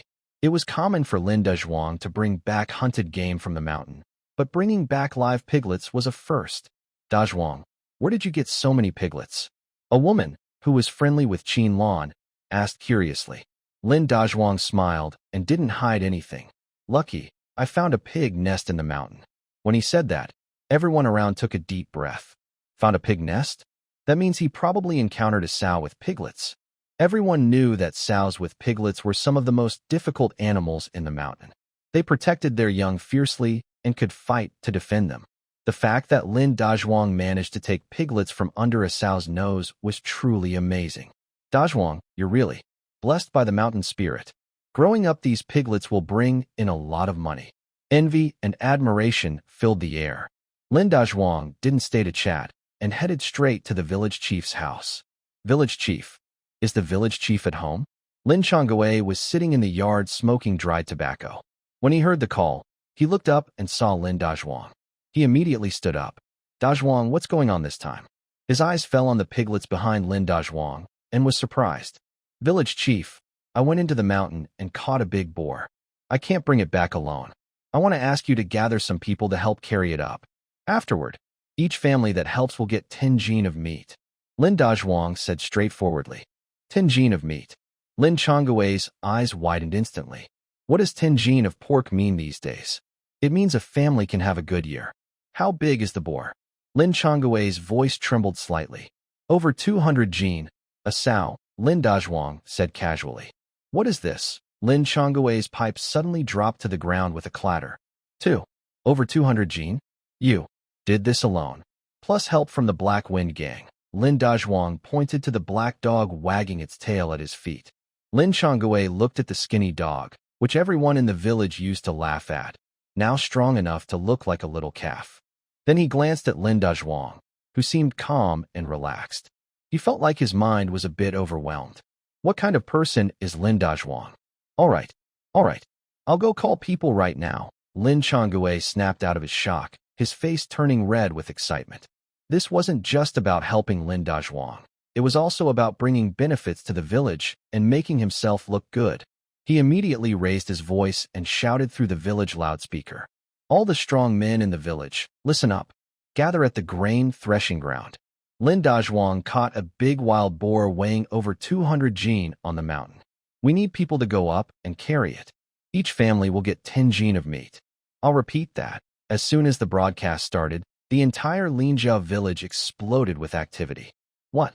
A wild boar over 200 jin? My goodness.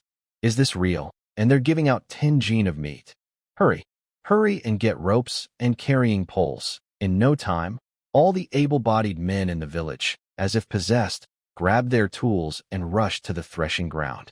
The scene was more lively than when the commune organized to repair the reservoir. Lin Dazhuang watched the bustling scene and a smile appeared on his face. He first took the piglets home. Qin Lan and his two sisters saw the 3 adorable little pigs and were both surprised and happy. Lin Dazhuang briefly explained to them to take care of the piglets and put them in an empty room. Then he turned and headed to the threshing ground.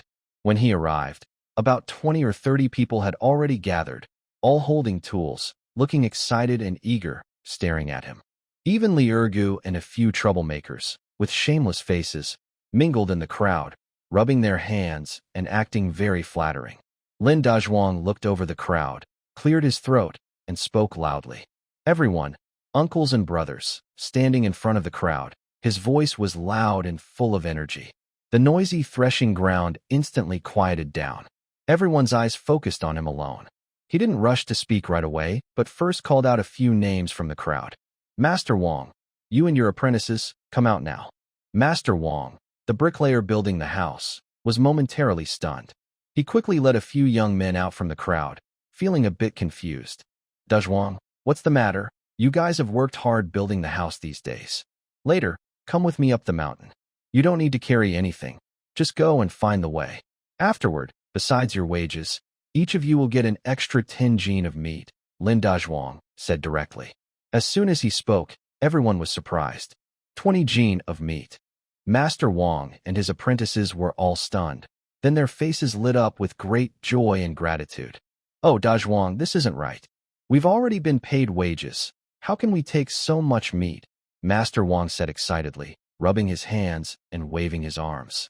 One thing at a time, Lin Dazhuang said firmly, my word is my bond. If I say I'll give it to you, I will. Just take it and be at ease. His words made Master Wang and the others feel very convinced. They knew very well that this wasn't just about sharing meat. It was Lin Dazhuang showing respect and trust, treating them like family.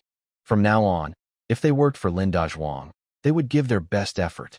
The villagers around watched with envy and regret. They wondered why they hadn't helped when Lin Dazhuang was building his house. Lin Dazhuang was pleased with their reactions. That was exactly the effect he wanted. Then, he named a few villagers who usually had good relations with him or were honest and straightforward. Uncle Zhang Dashan, brother Lu San. You guys come out too. Those called looked surprised and happy. Later, follow me up the mountain to carry things. When you come back, each family will get 10 jin of meat. Got it. Thanks, Dazhuang. Don't worry, Dazhuang. We'll carry everything carefully. The chosen villagers all patted their chests happily. Meanwhile, those who weren't picked looked anxious, especially Li Ergu, who saw Lin Dazhuang didn't even glance at him. Feeling both sour and angry, he mustered his courage and shouted, Dazhuang, what about us? We're strong too. Several troublemakers nearby also started to cheer. Yeah, brother Dazhuang. We're good at lifting things. Lin Dazhuang then turned his gaze to them, with no expression on his face, and said calmly, I have a habit. I remember who treats me well. I also remember who talks behind my back and makes fun of me. Although he didn't name anyone, everyone present knew who he was talking about. Li Ergu's face instantly turned a sickly color. My flesh is not for just anyone to eat. Lin Dazhuang looked at them and said clearly, if you want to eat my flesh, that's fine. But first, mind your words. When your mouth is clean, come talk to me. These words were very harsh, almost like he was pointing at Li Ergu's nose and scolding him in front of the whole village. Li Ergu and his followers blushed with shame, wishing they could find a hole to hide in. The villagers around looked at them like sharp needles piercing their hearts. Let's go. Li Ergu, unable to hold his pride, quickly left with his men. Lin Dazhuang watched their backs and sneered inwardly. Killing the chicken to scare the monkey. Today, this chicken was finally killed. From now on, no one in the village would dare to gossip behind others' backs. After dealing with this, Lin Dazhuang led a group of over 10 strong men, confidently heading up the mountain. On the way, everyone both admired and feared Lin Dazhuang, and they praised him in words. When they arrived and saw the carcass of a wild boar bigger than a calf, everyone was so shocked they couldn't speak. My goodness, did Dazhuang kill this all by himself? Those tusks could have killed a cow.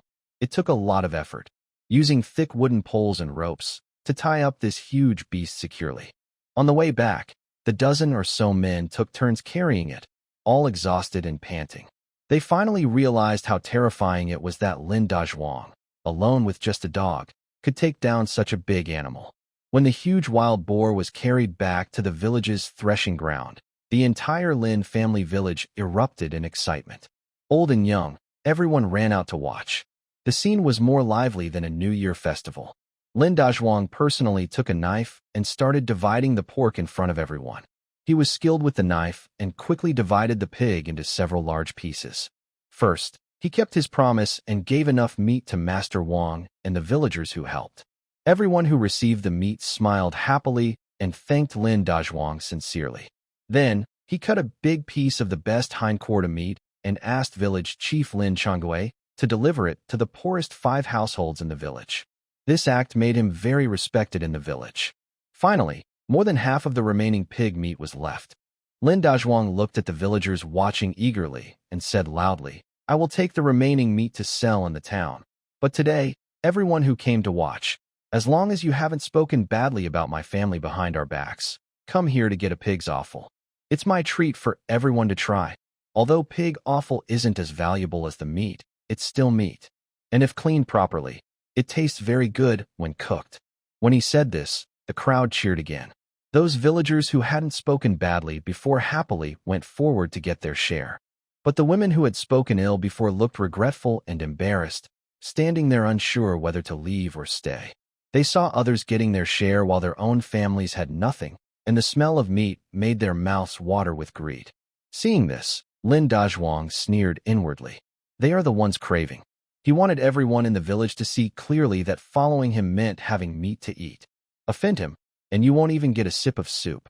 The next morning, Lin Dazhuang borrowed a village ox cart, loaded it with nearly 100 jin of divided pig meat and a whole wild boar hide, and went to the town with Qin Lan.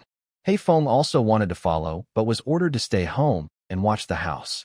His 3 piglets at home were worth more than all this pork. On the cart, Qin Lan looked at the mountain of pork beside her and felt like she was dreaming. Dazhuang, we shared so much meat yesterday. I feel bad about it, she whispered. She was a practical woman, and to her, if all that meat was sold, it would bring in a lot of money.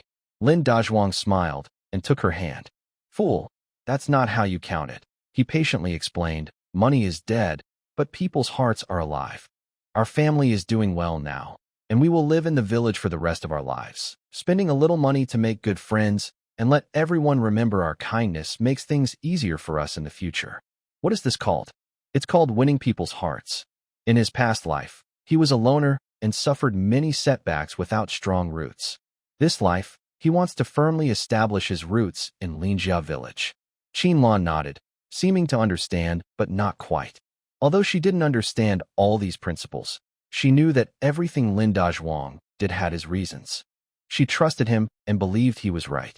Listen to you, she said, leaning closer to Lin Dazhuang with a peaceful smile on her face. In town, Lin Dazhuang skillfully drove the ox cart to the buyer, Mr. Qian's, collection point. When Mr. Qian saw Lin Dazhuang, his eyes lit up like he saw his own father, and he hurried out from behind the counter. Hey, Brother Lin. It's been a while. I've been looking forward to seeing you every day. When his eyes fell on the full load of pork on the cart and the large wild boar hide, he was so surprised that his mouth was wide open and he couldn't close it for a long time. My goodness. Brother Lin, did you bring back a wild boar's nest? Mr. Qian circled the cart, marveling. Just got lucky. Ran into a big one, Lin Dazhuang said calmly. That's not luck. That's divine intervention, Mr. Qian exclaimed excitedly, patting his thigh. Brother, I want all your goods. Don't worry, I'll pay the highest price in town. After weighing and bargaining, Mr. Qian paid Lin Dazhuang a total of 120 yuan for the pork and the high-quality wild boar hide. 120 yuan. Qin Lan stood nearby, hearing the number, feeling her heart almost stop. Last time, 60-something yuan already seemed like a fortune to her. This time it doubled. She watched Lin Dazhuang take the thick stack of money from Mr. Qian's hand, feeling her legs go weak. This man's ability to make money was truly astonishing. Lin Dazhuang counted the money, put it in his pocket, and still looked calm and composed. For him, this money was just the beginning. He wants to earn enough money to ensure that Qin Lan and her sisters never have to worry about food or clothing. After selling the meat, Lin Dazhuang didn't rush home. Instead, he took Qin Lan and went straight to the largest supply and marketing cooperative in town. Dazhuang, what else do you want to buy? We don't need anything at home, Qin Lan whispered. She was really worried that Lin Dazhuang might spend money carelessly. I'm buying you something, Lin Dazhuang said mysteriously with a smile. He pulled Qin Lan and headed directly to the cosmetics counter. Back then, there weren't many types of cosmetics. The counter only had a few items: clam oil, pekoin, and snow cream in small, delicate porcelain bottles. This snow cream was rare and expensive, and you needed a ticket to buy it. Usually, only officials' families in the city could afford it. Comrade, how much is this snow cream? Lin Dazhuang asked, pointing at the prettiest-looking bottle. The salesgirl was a young woman. She looked at Lin Dazhuang and Qin Lan, saw they dressed plainly and seemed from the countryside, and her eyes showed a bit of disdain. 1 yuan 50 per bottle, plus 2 liang of industrial coupons, she said indifferently. The price shocked Qin Lan. She quickly tugged on Lin Dazhuang's sleeve. That's too expensive, Dazhuang. I don't want it. Let's go, she said. 1 yuan 50 could buy 10 jin of cornmeal. But Lin Dazhuang ignored her. He took out money and coupons from his pocket and slapped them on the counter. 1 bottle, please. The salesgirl was surprised. She didn't expect this seemingly ordinary countryman to be so generous. Her attitude immediately changed. Yes, sir. Please wait a moment, she said quickly. She carefully wrapped the snow cream and handed it to Lin Dazhuang. He took the small porcelain bottle, turned around, and handed it to Qin Lan. Here, hold this. Qin Lan held the cold little bottle, her hands trembling. Dazhuang, why did you buy something so expensive? Her eyes turned red. You're my wife. You should use the best. Lin Dazhuang looked at her seriously. I work hard to earn money so I can spend it on you. Not just snow cream. Whatever women in the city have, I want you to have it too. His voice was soft, but everyone around heard him. The salesgirl at the counter looked at Lin Dazhuang, her eyes almost sparkling. Several women shopping nearby also looked at Qin Lan with feelings of envy and jealousy. Qin Lan blushed all over her face, but inside she felt as sweet as honey. She tightly hugged the bottle of snow cream, feeling like she was the happiest woman in the world. After leaving the supply and marketing cooperative, Qin Lan kept her head down and wore a silly smile as they walked. Lin Dazhuang looked at her and felt happy too. He believed that money should be spent on his wife, and then it was worth it. When they were riding the ox cart home, the village loudspeaker suddenly sounded loudly. An anxious voice was broadcast repeatedly, making Lin Dazhuang stop in his tracks. Urgent notice. Urgent notice. Villagers of Linjia village, please pay attention. Villagers of Linjia village, please pay attention. The voice from the town loudspeaker was anxious and hoarse, sounding very sharp amid the noisy market. Lin Dazhuang and Qin Lan looked at each other, both seeing confusion in each other's eyes. Is this our village's broadcast? Qin Lan asked uncertainly. Lin Dazhuang nodded, frowning. Usually, the village loudspeaker was only used for big meetings or emergencies. This situation definitely wasn't good news. Villager Zhang Taizhu of Linjia village went into the mountains to hunt this morning and has not returned. Not yet back? His family is very worried. Villagers of Linjia village who hear this broadcast, please return to the village immediately. Village head Lin Changwei will gather people at the village entrance to prepare to search the mountains. Repeating, Zhang Taizhu. Lin Dazhuang remembered the name. He was the youngest son of old Zhang's family at the east end of the village in his early 20s. He was honest and one of the few young hunters in the village. He remembered hearing a few days ago that Zhang Taizhu had just gotten married to a young woman from the city, which caused quite a stir in the village. Newlyweds, and now he's gone into the mountains? And he's missing? Dazhuang, Taizhu is in trouble. Qin Lan's face also changed, full of worry. He just got married, and if something happens to him, she didn't dare to think further. She knew the dangers of the mountains very well. Every time Lin Dazhuang went into the mountains, her heart was in her throat. Now hearing that someone else from the village has gone missing, she felt her chest tighten. Don't panic. Let's go back and check the situation first, Lin Dazhuang said, patting her hand to comfort her. He also felt worried inside. Although this iron pillar was considered a hunter, his experience and skills were far behind those of the older hunters. Usually, he only went around the mountain edges to hunt rabbits and wild chickens, rarely venturing deep inside. Today's sudden disappearance probably means bad news. Lin Dazhuang didn't delay any longer. He immediately drove the ox cart toward the village. They said nothing on the way, but Qin Lan's face was full of worry. When they arrived at Lin's village, a large crowd had gathered at the entrance. Everyone looked serious and worried. Village chief Lin Changwei, leaning on his cane, paced back and forth in front of the crowd, smoking his pipe continuously, his brows furrowed tightly. A young woman dressed in new clothes was being helped by some women, crying non-stop, her shoulders trembling with grief. Lin Dazhuang guessed she was Zhang Tieju's new wife, just married. Village chief, Lin Dazhuang stopped the ox cart and got off. Dazhuang, you're finally back. Lin Changwei saw Lin Dazhuang and looked relieved, rushing to greet him. What happened? Lin Dazhuang asked. Sighing heavily, Lin Changwei said, It's that boy Taizhu. He's too proud. He just got married and wanted to hunt more animals to give his new wife a good life. He went into the mountain alone at dawn, saying he wanted to find something good. But now it's almost evening, and he still hasn't come back. He pointed to the crying woman beside him. His wife waited at home all day. When it started to get dark, she panicked and came to find me. I quickly sent people to broadcast on the town's radio. Lin Dazhuang's eyes fell on the woman. Getting closer, he saw she was very beautiful. She had a delicate face, willow-shaped eyebrows, and skin as white as snow, completely different from the women in the village who worked in the fields all year. She wore a simple floral dress made of good fabric, plain but very attractive on her. No wonder Zhang Taizhu was willing to risk his life to marry such a beautiful wife. Who wouldn't want her to live a good life? What should we do now? Should we send people into the mountain? Lin Dazhuang looked back and asked Lin Changwei.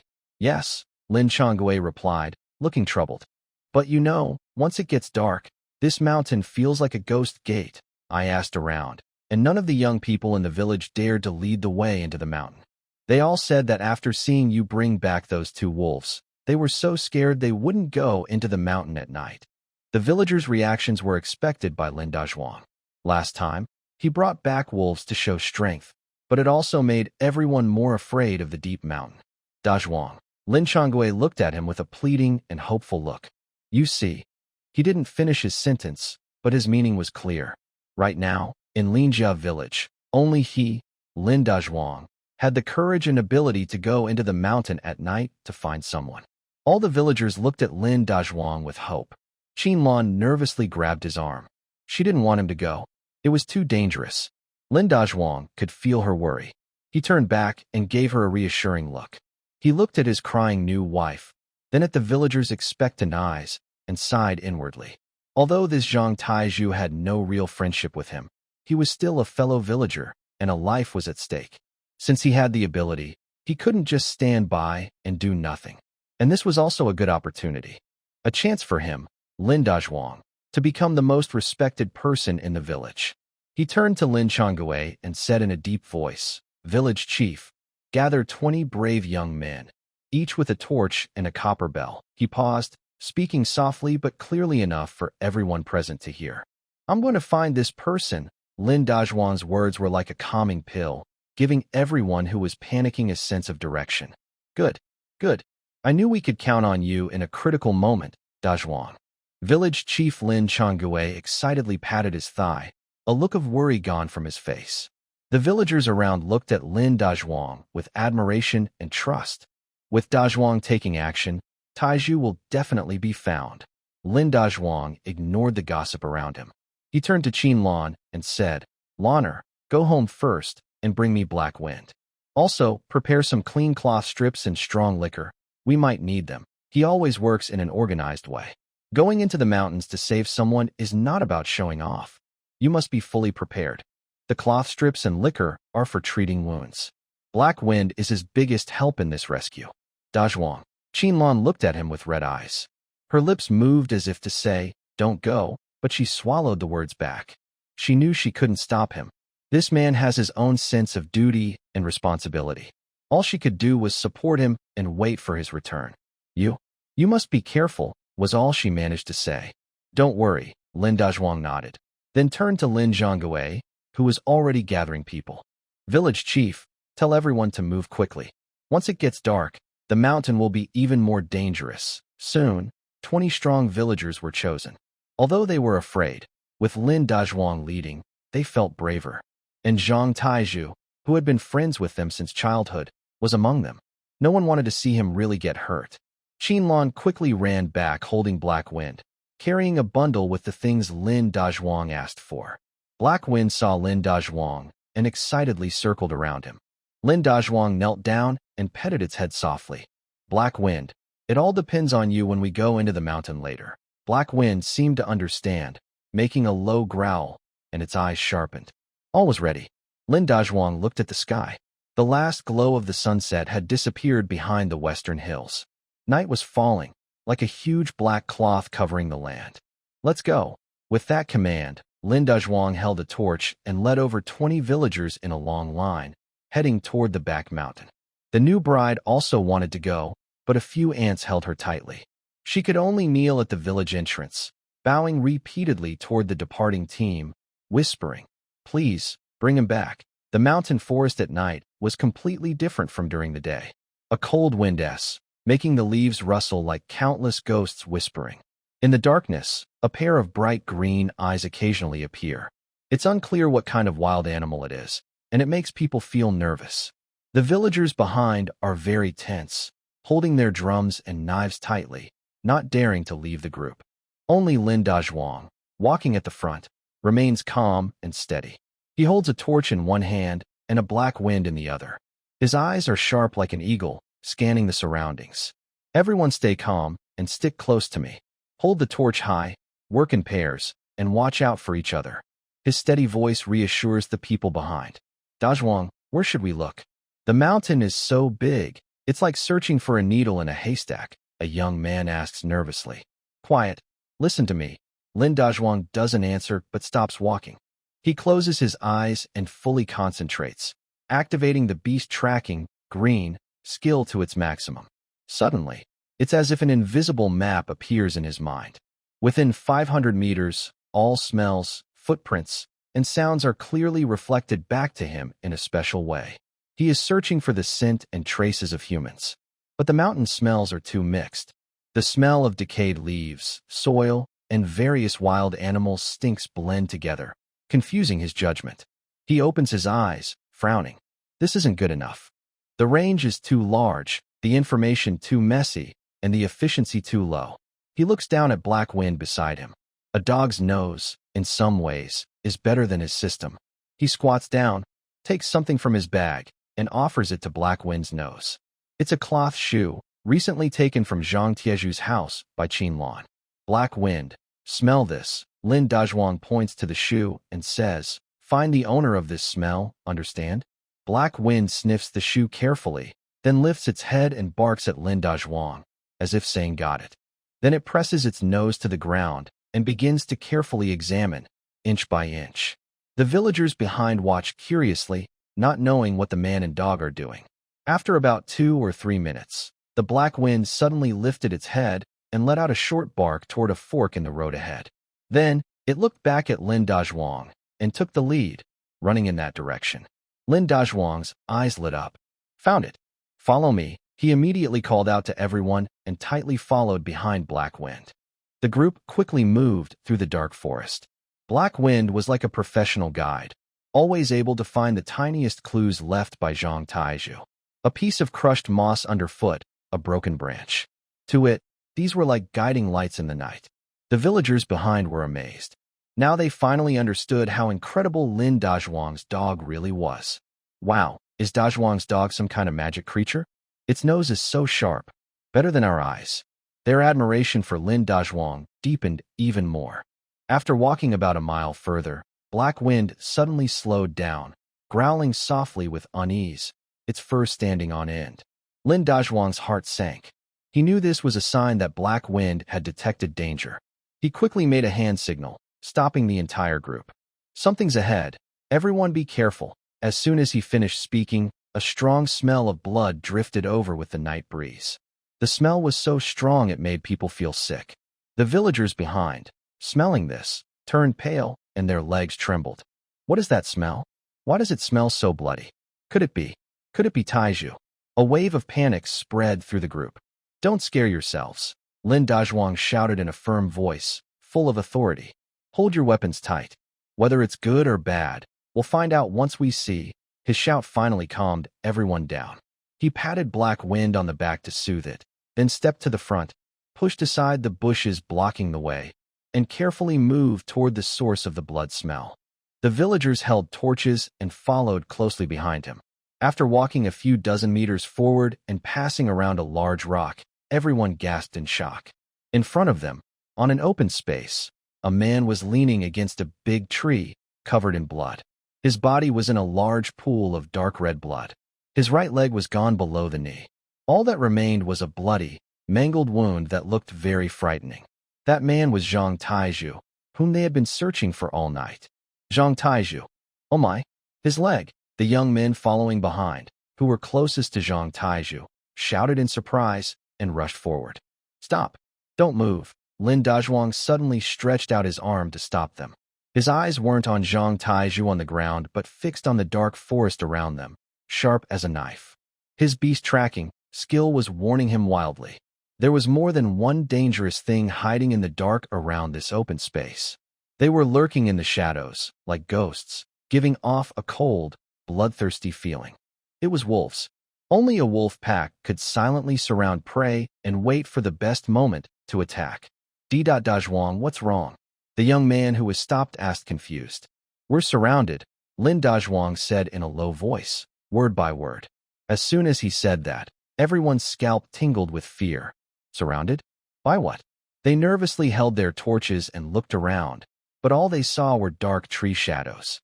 Yet, the feeling of being watched by countless eyes in the dark made them shiver from inside.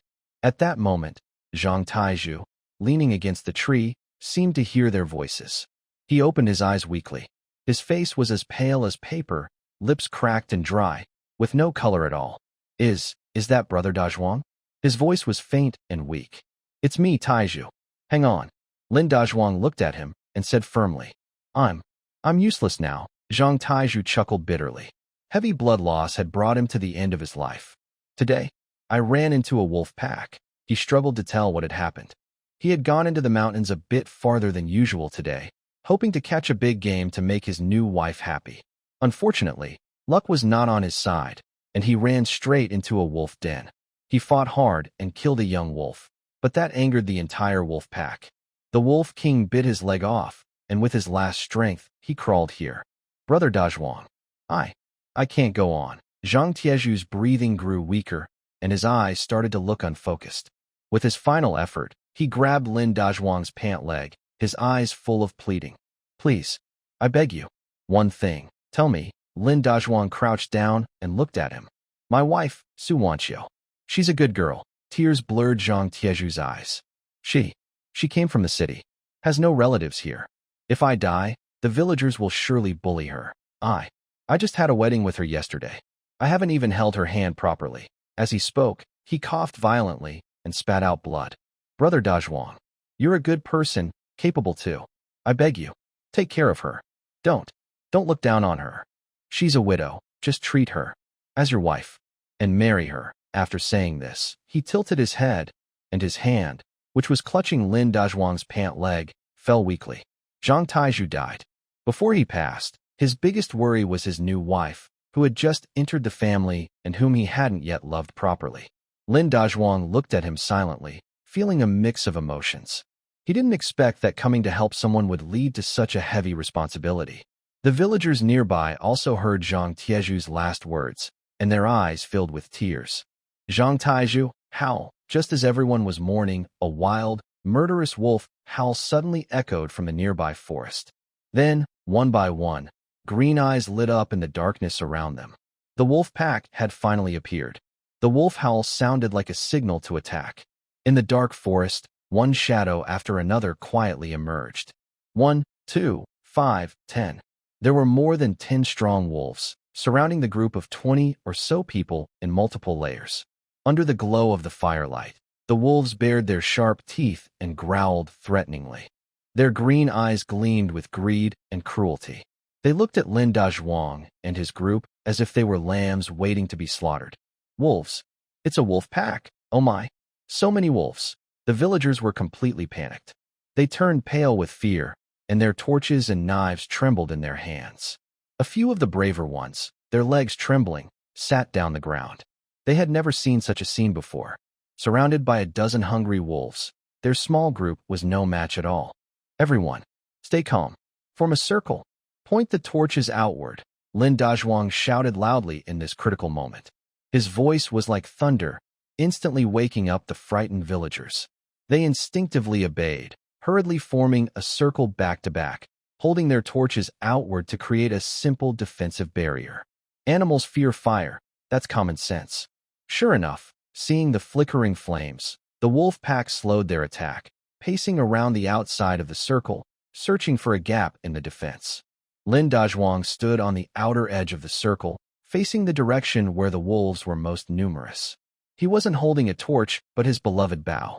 His gaze was cold and calm, without a hint of fear.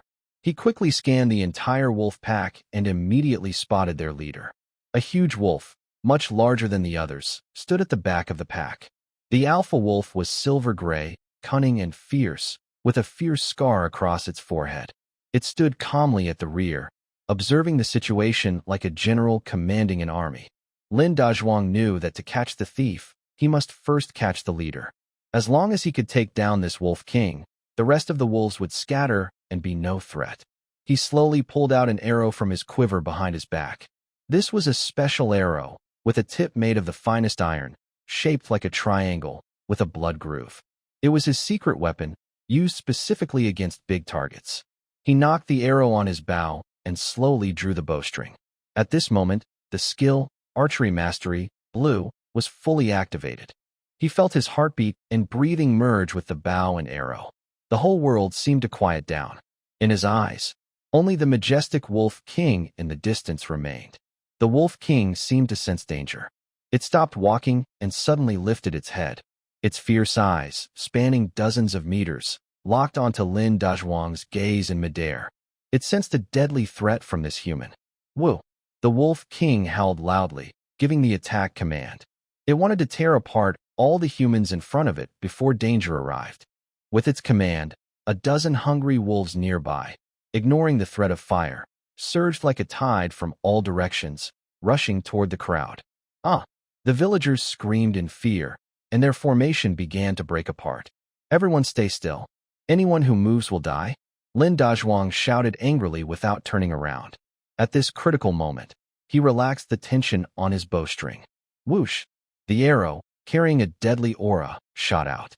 It did not fly toward any of the rushing wolves but transformed into a streak of light ignoring distance and darkness, with a sharp whistling sound, heading straight for the Wolf King, who had just issued the command. Too fast. So fast that the Wolf King had no time to react. It only saw a flash of cold light crossing in front of its eyes. Thud! A sharp sound of a weapon piercing flesh. The triangular blood groove arrow accurately shot into the Wolf King's eye socket. The immense force caused its head to tilt back, and the arrowhead pierced out from the back of its skull. One arrow, a headshot. The proud Wolf King didn't even have time to let out a scream. Its huge body stiffened, and then, with a loud crash, it fell heavily to the ground and died instantly. There was a strange moment of silence on the battlefield. The hungry wolves that had already rushed forward all stopped and looked back at their fallen leader.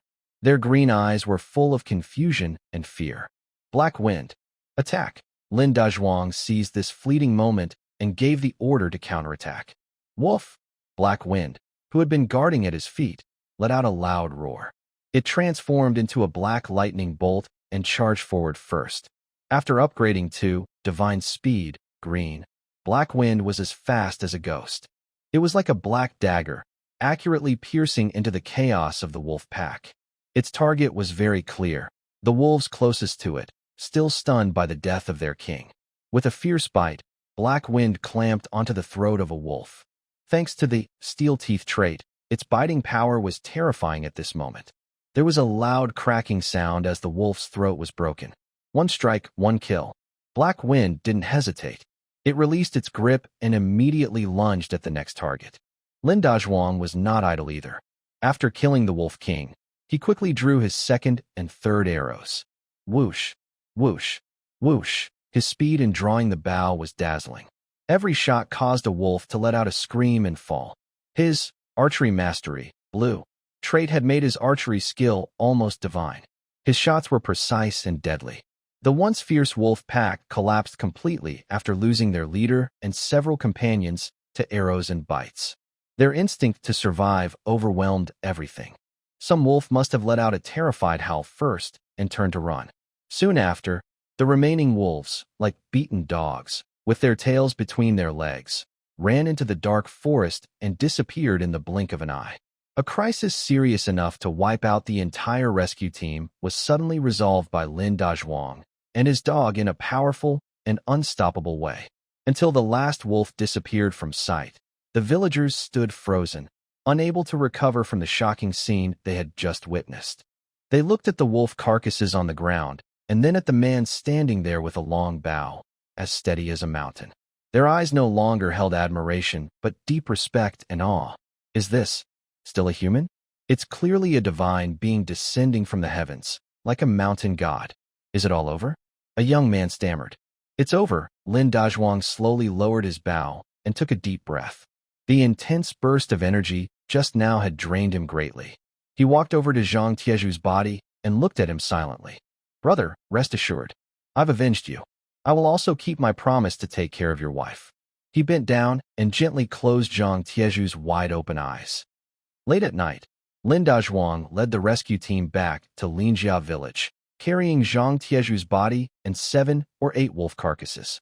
When they appeared at the village entrance, the villagers who had waited all night rushed forward. Seeing Zhang Tieju's body, a wave of grief and tears spread through the crowd.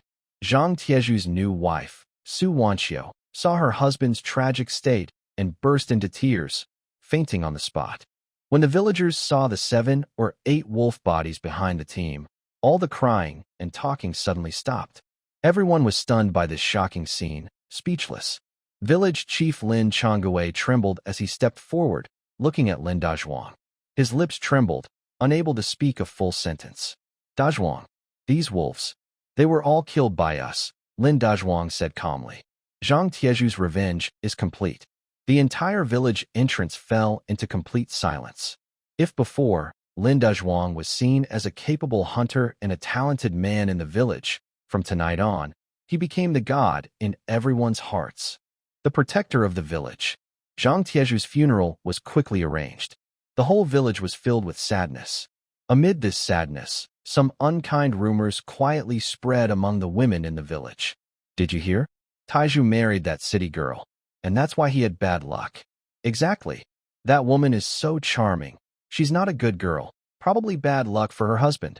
She just moved in, and her husband died. Isn't she a bad omen? The rumors grew more harsh and widespread. Even the villagers who once felt sorry for Su Wanqiu started to look at her differently. A young woman who just lost her husband, with no family nearby, could only cry every day and hide at home, afraid to go outside because of the gossip and hostility. Lin Dazhuang had been busy helping Zhang's family with the funeral these days and also heard these rumors. His brows furrowed tightly. He knew he had to do something. That day, after Zhang Taiju was buried, Lin Dazhuang didn't go home. Instead, he went straight to the village's east side, to the now quiet new house. He knocked on the door. After a while, the door opened a little, revealing Su Wanqiu's face, full of tears, looking scared and helpless. "Brother Lin, it's me," Lin Dazhuang said. "Pack your things and come with me." Su Wanqiu was stunned, looking at him in confusion. Lin Dazhuang didn't explain much. He simply said in a firm voice, "It's not safe for a woman to stay here. Before he died, Taiju entrusted you to me.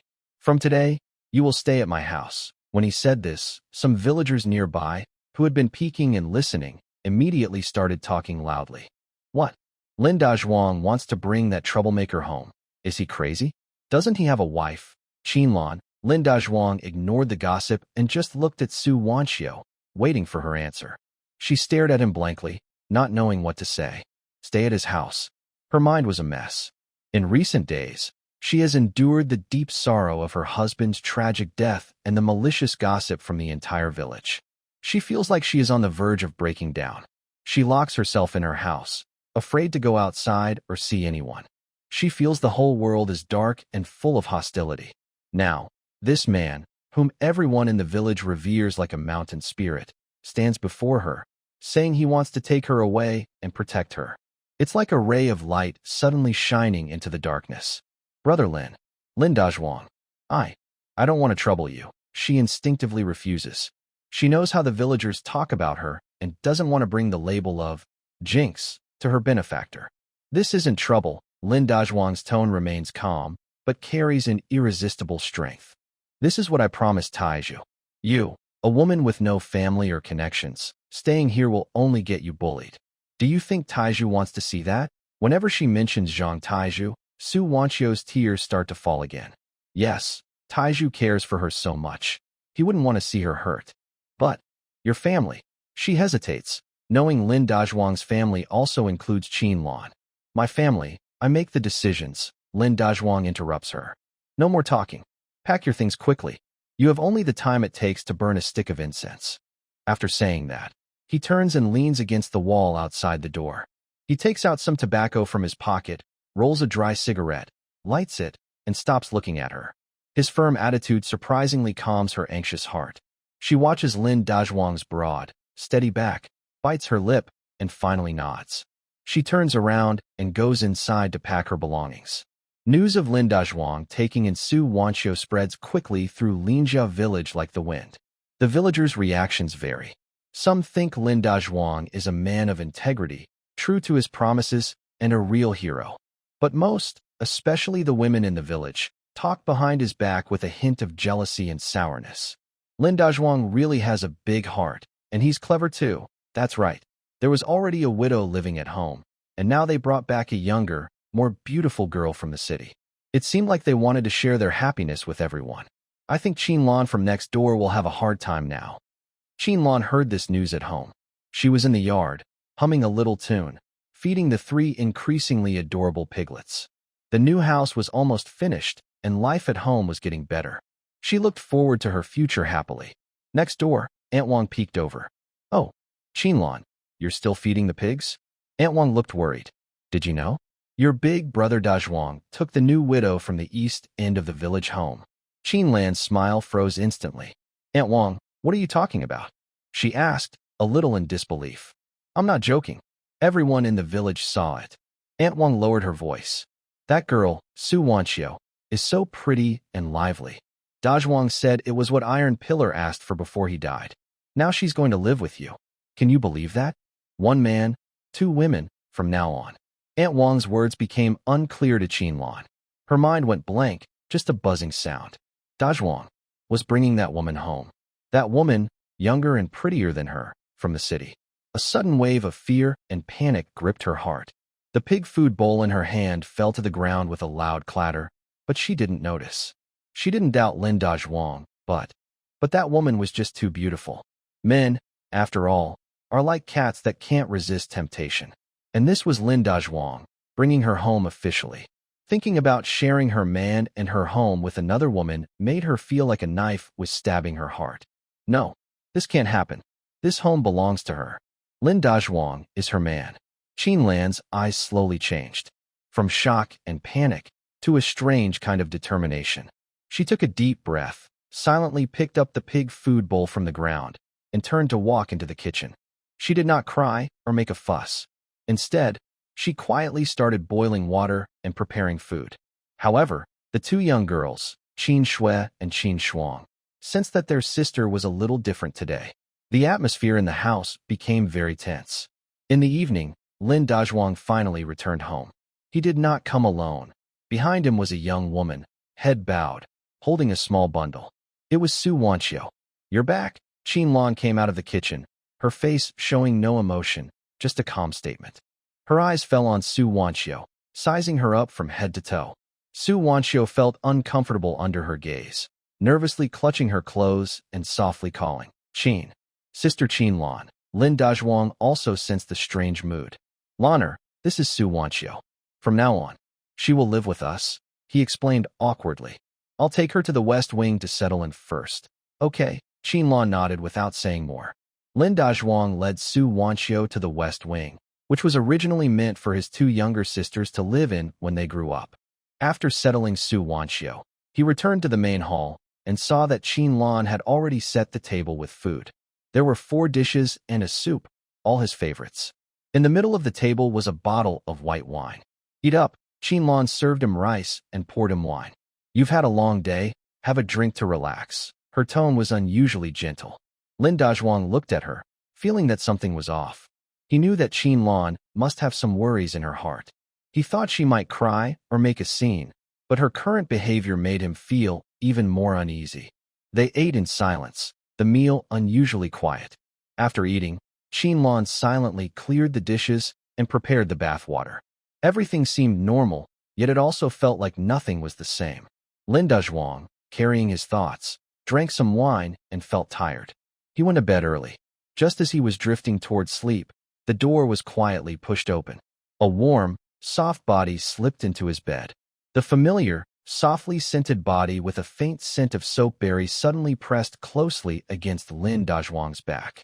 Startled, Lin Dazhuang immediately woke up. It was Qinlan. "Lanner, you." He began to turn around to speak. But 2 soft arms wrapped around his waist from behind, holding him tightly, not letting him move. "Don't move. Let me hold you for a while."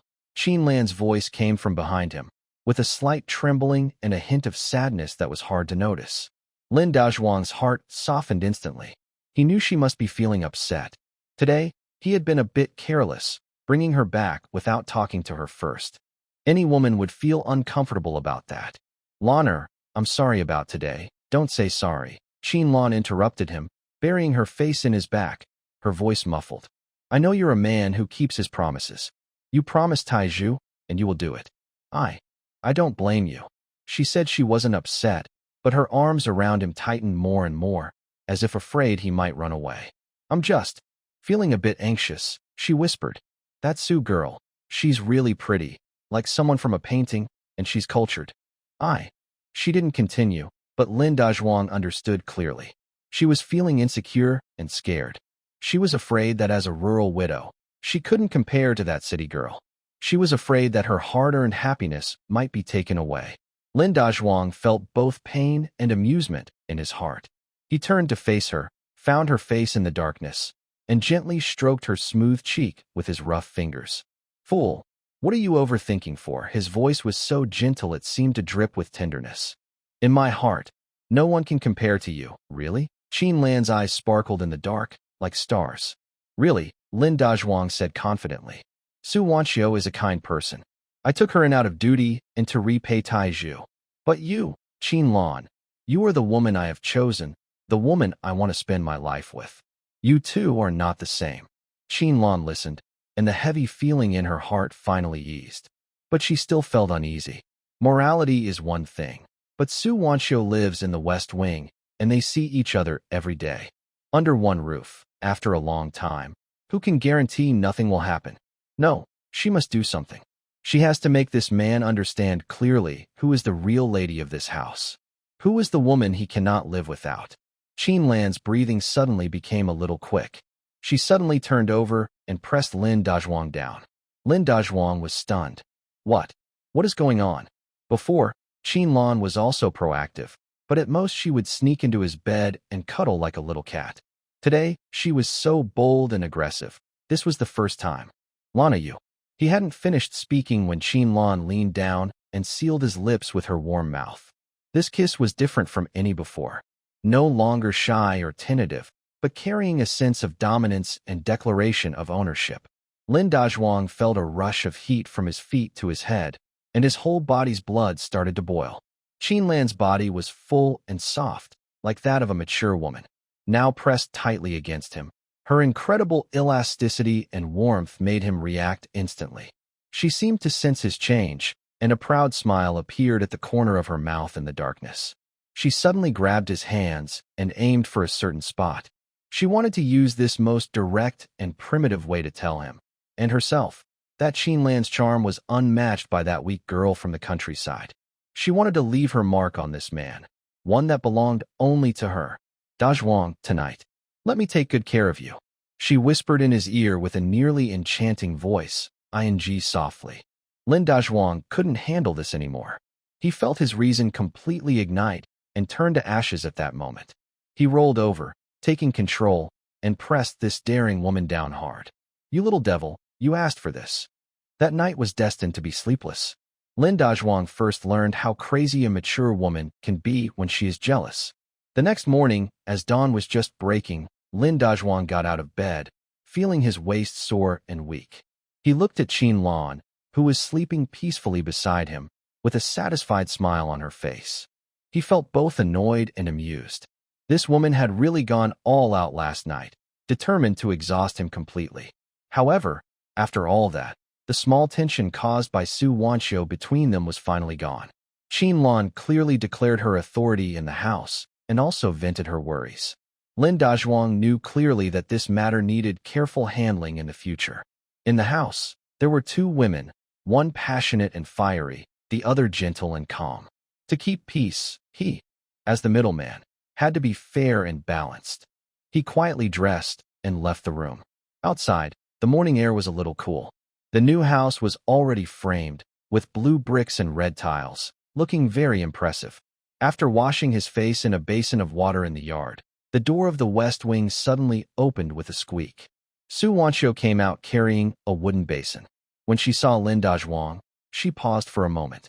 Her fair face instantly flushed with a pink glow, like a startled deer, and her eyes looked shy and evasive.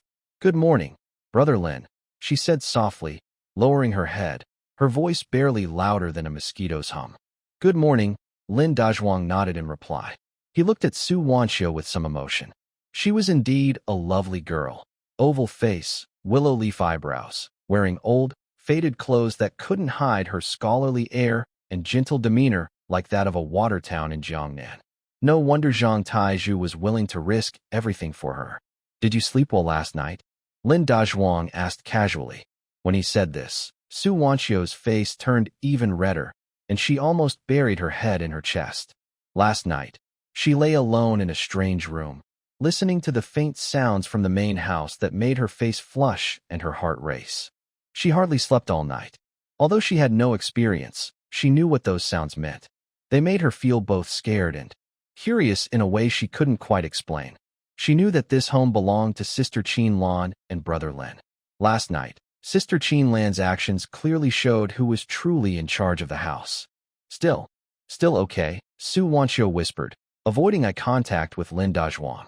Seeing her shy look, Lin Dazhuang found it amusing. Girls from the city tend to be more sensitive. Unlike Qin Lan, who can be fierce when she's angry and might even scare people. There are no strict rules here. Don't feel nervous.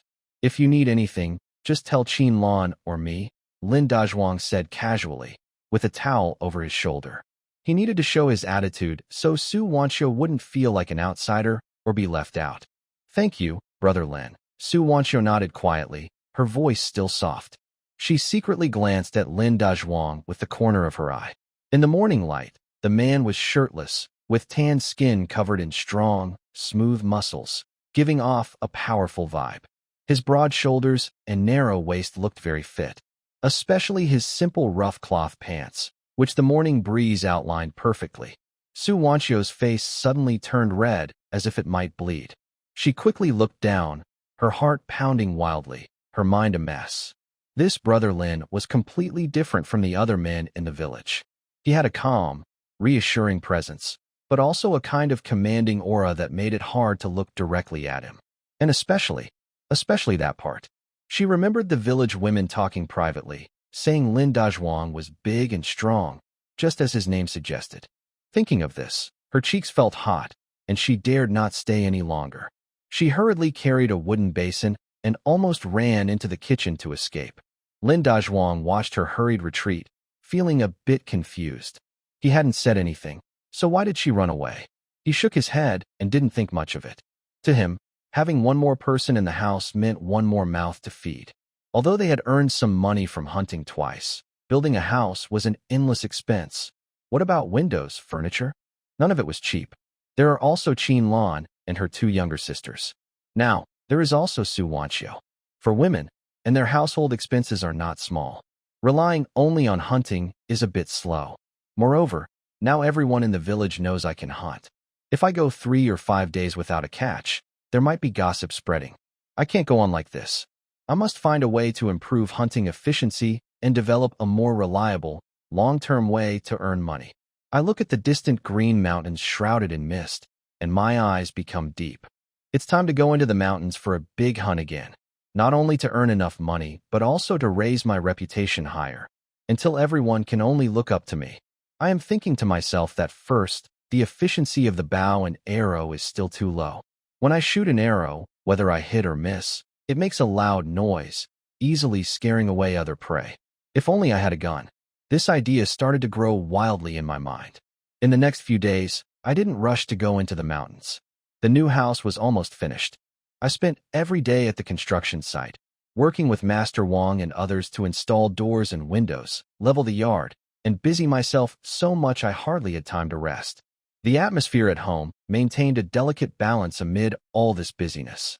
After that night of venting and Qin Lan's reassurance, Qin Lan felt much more at ease. She no longer guarded Su Wanxiu like a thief, and even started talking to her more, teaching her simple farm work, showing a confident, matriarchal attitude. Of course, she also kept a closer watch on Lin Dazhuang. Every night, she would get into Lin Dazhuang's bed on time, taking good care of him, making him comfortable, and thoroughly cleaning him, defending her position with real actions. Su Wanxiu still remained cautious. She was very grateful to Lin Dazhuang and Qin Lan for taking her in. She eagerly helped with chores, sweeping, feeding pigs, washing vegetables, doing everything she could to seem less like a freeloader. But in her heart, she felt a complicated, hard-to-explain affection for Lin Dazhuang. This man was her savior, her only support in this unfamiliar village. His strength, calmness, and dominance had a deadly attraction for her, a weak girl with no one to rely on. She didn't dare to show her feelings, so she quietly kept them in her heart. When no one was around, she would secretly steal a few glances at him. One noon, Lin Dazhuang came down from the construction site, sweating heavily. He took off his shirt and rinsed himself at the water well in the yard. Cold well water poured over his head, sliding down his strong muscles and shining in the sunlight. Su Wanqiu happened to be carrying a basin of washed vegetables out of the kitchen. When she saw this scene, her steps suddenly stopped, and her cheeks blushed uncontrollably. She wanted to lower her head quickly, but her eyes seemed glued to him, unable to look away. Lin Dazhuang noticed her gaze, turned around, and grinned at her, showing his white teeth. "Su girl, what are you looking at? Do you think my build is pretty good?" he said jokingly. He was a straightforward person, honest and direct, with no complicated thoughts. Su Wanqiu felt shy and embarrassed from his words. Her wooden basin almost slipped from her hands, and she turned around to run away. "Hey, don't go," Lin Dazhuang called after her. He wiped the water off himself, walked in front of her, and looked at her face, which was so red it seemed about to bleed. Suddenly, he felt a playful idea. He had seen many cheesy pickup lines online before, but never had a chance to use them. Today, he decided to try on this shy city girl. "Su girl, I want to ask you something," he said seriously. "What? What is it?" Su Wanqiu's voice trembled with nervousness. Lin Dazhuang moved a little closer, lowered his voice, and spoke earnestly. "I found out you have a little flaw." Su Wanqiu's heart skipped a beat, and her face turned pale instantly. A flaw? Did she do something wrong? Was he unhappy with her? Was she clumsy at work, or eating too much? She felt anxious and her eyes welled up with tears, thinking Lin Dazhuang wanted to send her away. "Lin, big brother Lin, I will change in the future. Please don't." Seeing her about to cry, Lin Dazhuang secretly chuckled inside. The timing was just right. He cleared his throat and continued seriously. "What you lack is my flaw." "Huh?" Su Wanqiu was stunned immediately, tears still hanging on her eyelashes. She looked blankly at Lin Dazhuang, not understanding what he meant. "My flaw? What does that mean?" She repeated the question silently in her mind. After a few seconds, her clever, educated mind finally turned around. "My flaw? Missing me." Bang! A wave of heat shot up from her feet to her head. Her face turned red like a ripe tomato in an instant, and even her neck turned pink. She had never heard a man say such words to her before. This was even more exciting than hearing, "I like you," directly. It made her heart race. You. She hesitated for a long time, unable to speak, feeling her heart almost jump out of her throat. "Ha ha." Lin Dazhuang watched her shy and embarrassed look and couldn't help but laugh out loud. He thought teasing the city girl was more fun than hunting. You're bullying me." Su Wanqiu realized she had been tricked. She felt both shy and angry, stomped her foot, picked up a wooden basin, and without looking back, ran back to the kitchen. She dared not come out again. Lin Dazhuang watched her back and smiled even more happily. He didn't know that his careless, rustic love talk was like a stone thrown into the calm lake of Su Wanqiu's heart. It created ripples that could never settle again. And this scene was just seen clearly by Qin Lan, who came out of the main house. She looked at Su Wanqiu's shy, fleeing figure, then at her own man's proud, happy smile and gaze. Her eyes gradually dimmed. He felt a sudden jolt in his heart, thinking that something was wrong. He realized he had been just having fun earlier and forgot that there was a jealous person at home. Lanner, it was just a joke," he explained nervously. "Really?" Qin Lan stepped closer, gently fixing the towel on his shoulder. Her movements were soft, but her eyes looked at him with a scrutinizing gaze. "Dazhuang, tell me honestly, do you like that Su girl?" The question was very direct. Lin Dazhuang's scalp tingled. He knew that at this moment, any explanation or excuse would only make things worse. He sighed, took Qin Lan's hand, looked into her eyes, and said seriously, "Lanner, you're overthinking again. I told you, no one compares to you in my heart. I was just joking with her because she looked funny, nothing more.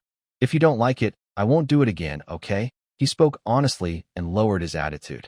Qinlan looked at his sincere eyes, and most of her anger faded. She also knew that Lin Dazhuang wouldn't do anything to hurt her, but she couldn't help feeling a sourness inside, especially when she saw Su Wanchio's young, beautiful face and her delicate, fragile appearance. She felt a huge threat. I'm not saying you can't talk to her, Qinlan said with a softening tone. I'm just afraid you'll be enchanted by her. Men like that delicate, gentle type, right? Nonsense. Lin Dazhuang pinched her cheek. I like you, someone who cares, knows how to live, and can still have fun at night. His last words were very quiet, spoken close to Qinlan's ear. Qinlan's face suddenly turned red. She reached out and pinched his waist. You're not serious, she scolded, but her heart's unhappiness was completely gone. Seeing this, Lin Dazhuang relaxed, knowing that the issue was resolved. He silently warned himself not to be so reckless in the future. Stability at home was the most important thing. To comfort Qinlan and to solve Su Wanchio's problem, Lin Dazhuang came up with an idea. Lan, in a few days, I want to take Sister Su to town, he said. Qinlan's heart, which had just relaxed, suddenly tensed up again. To town? Why do you want to take her there? Her eyes became cautious.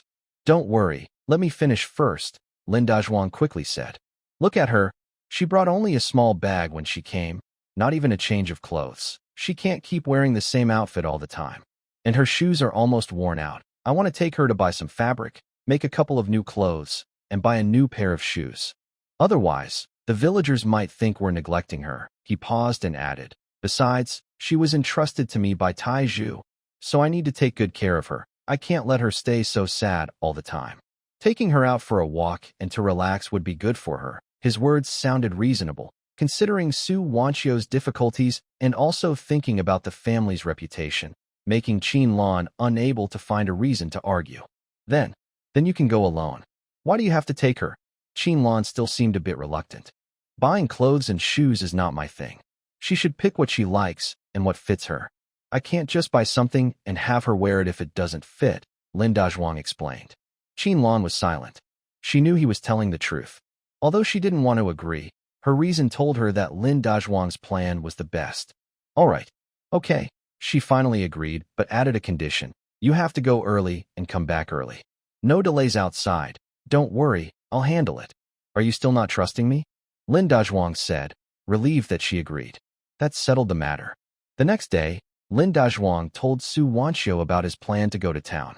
When Su Wanchio heard, she quickly waved her hands to refuse. No, Brother Lin, I don't need new clothes. I can still wear this outfit, she whispered. She felt embarrassed to ask Lin Dazhuang to spend money on her again. Lin Dazhuang directly brought out Zhang Taizhu. If you don't go, you're not just disrespecting me, but also disrespecting Brother Taizhu. At this point, Su Wanchio could no longer refuse. The next morning, Lin Dazhuang prepared an ox cart. Under Qinlan's reluctant and slightly watchful gaze, he took Su Wanchio to the town. On the way, Su Wanchio was very nervous, clutching her clothes tightly, lowering her head, and not daring to speak. Seeing her like this, Lin Dazhuang didn't tease her like last time. Instead, he casually talked about interesting things in the town, trying to ease the atmosphere. When they arrived in town, Lin Dazhuang took her first to a fabric shop. Su girl, pick whatever you like. Just tell the shopkeeper. Su Wanchio looked at the bright-colored fabrics, her eyes shining, but she kept shaking her head. In the end, she chose the cheapest plain blue cloth. Lin Dazhuang saw this, but didn't say anything. He pointed to a piece of light pink fabric and said to the shopkeeper, Boss, make her a set of clothes with this. Then he pointed to her worn-out cloth shoes and said, Go to the shoe shop and pick a new pair. Su Wanchio couldn't refuse him, so she blushed and followed him to the shoe shop. Lin Dazhuang's straightforward and slightly bossy caring made Su Wanchio feel as if something was filling her heart, both sweet and a bit painful. Now, whenever she looked at Brother Dazhuang, her heart would beat faster. She didn't understand this feeling, especially since she had never felt it around Taizhu before. After buying clothes and shoes for Su Wanchio, Lin Dazhuang felt a weight lift off his shoulders. Seeing her hold the new fabric, with a shy and happy look on her face, he felt quite pleased. No matter what, He had done his best to fulfill Brother Tieju's request. Let's go buy some needles, thread, and other small things. Then we can go home and make clothes, Lin Dazhuang said, preparing to take her to the general store. Su Wanxiu carried her things, walking closely behind him, lowering her head, and softly said, Brother Lin, thank you today. For your trouble. You're welcome. We're family, Lin Dazhuang replied casually. His words were unintentional, but to Su Wanxiu, they sounded like a thunderclap. A family? Her heart suddenly jumped, and her cheeks started to feel hot. She secretly looked up at Lin Dazhuang's broad back, her eyes becoming a bit complicated. Just as the two were about to cross the market to the general store, Lin Dazhuang's steps were caught by a notice posted outside the town's supply and marketing cooperative. It was a reward notice written on red paper, with large characters painted with a brush, very eye-catching. Reward. To protect the people, hunt down the bear. The bear? Lin Dazhuang's eyebrows immediately raised. The bear refers to a black bear. This creature in the mountains is even more terrifying than wild boars and wolves. It is the true ruler of the forest, incredibly strong, with tough skin and thick flesh. A single slap can crush a person's head. He moved closer and carefully read the notice. It said that recently, in the deep mountains near Linjia village and some neighboring villages, a dangerous bear had appeared. 2 or 3 herbal farmers who went into the mountains to gather herbs had been injured by it. No one had died, but they were seriously hurt. The town's armed forces had organized 2 attempts to hunt it, but they didn't even see the bear's shadow and almost got lost in the mountains. As the bear problem worsened and seriously affected the lives of nearby villagers, the town had no choice but to post this reward notice, calling on skilled hunters from 10 miles around to hunt it. The reward amount made Lin Dazhuang gasp in surprise. Anyone who successfully hunts this bear will be rewarded with 300 yuan in cash, plus a Hero of Eradication banner, 300 yuan. This amount, in this era, was like a huge fortune. An ordinary worker's monthly salary was only 20 or 30 yuan. A farmer, working hard all year, might earn less than 100 yuan. 300 yuan was enough to build a big blue brick house in the town. Lin Dazhuang's heart instantly became hot. What did he need most right now? Money. Building a house cost a lot. The family had more members now, and everywhere needed money. If I can get those 300 yuan, our family won't have to worry about expenses for the next few years. More importantly, it's not just about the money. The banner that says, Hero who eliminated the threat. If he takes it back to the village and hangs it at his door, what kind of honor would that be? In the future, everyone in the village would respectfully call him Hero Lin. His reputation would reach an unmatched height. Let's do it. This is a must-do. Lin Dazhuang made his decision instantly, but he also knew very well that the bear was not a wild pig, nor a wolf. That creature is a true top predator.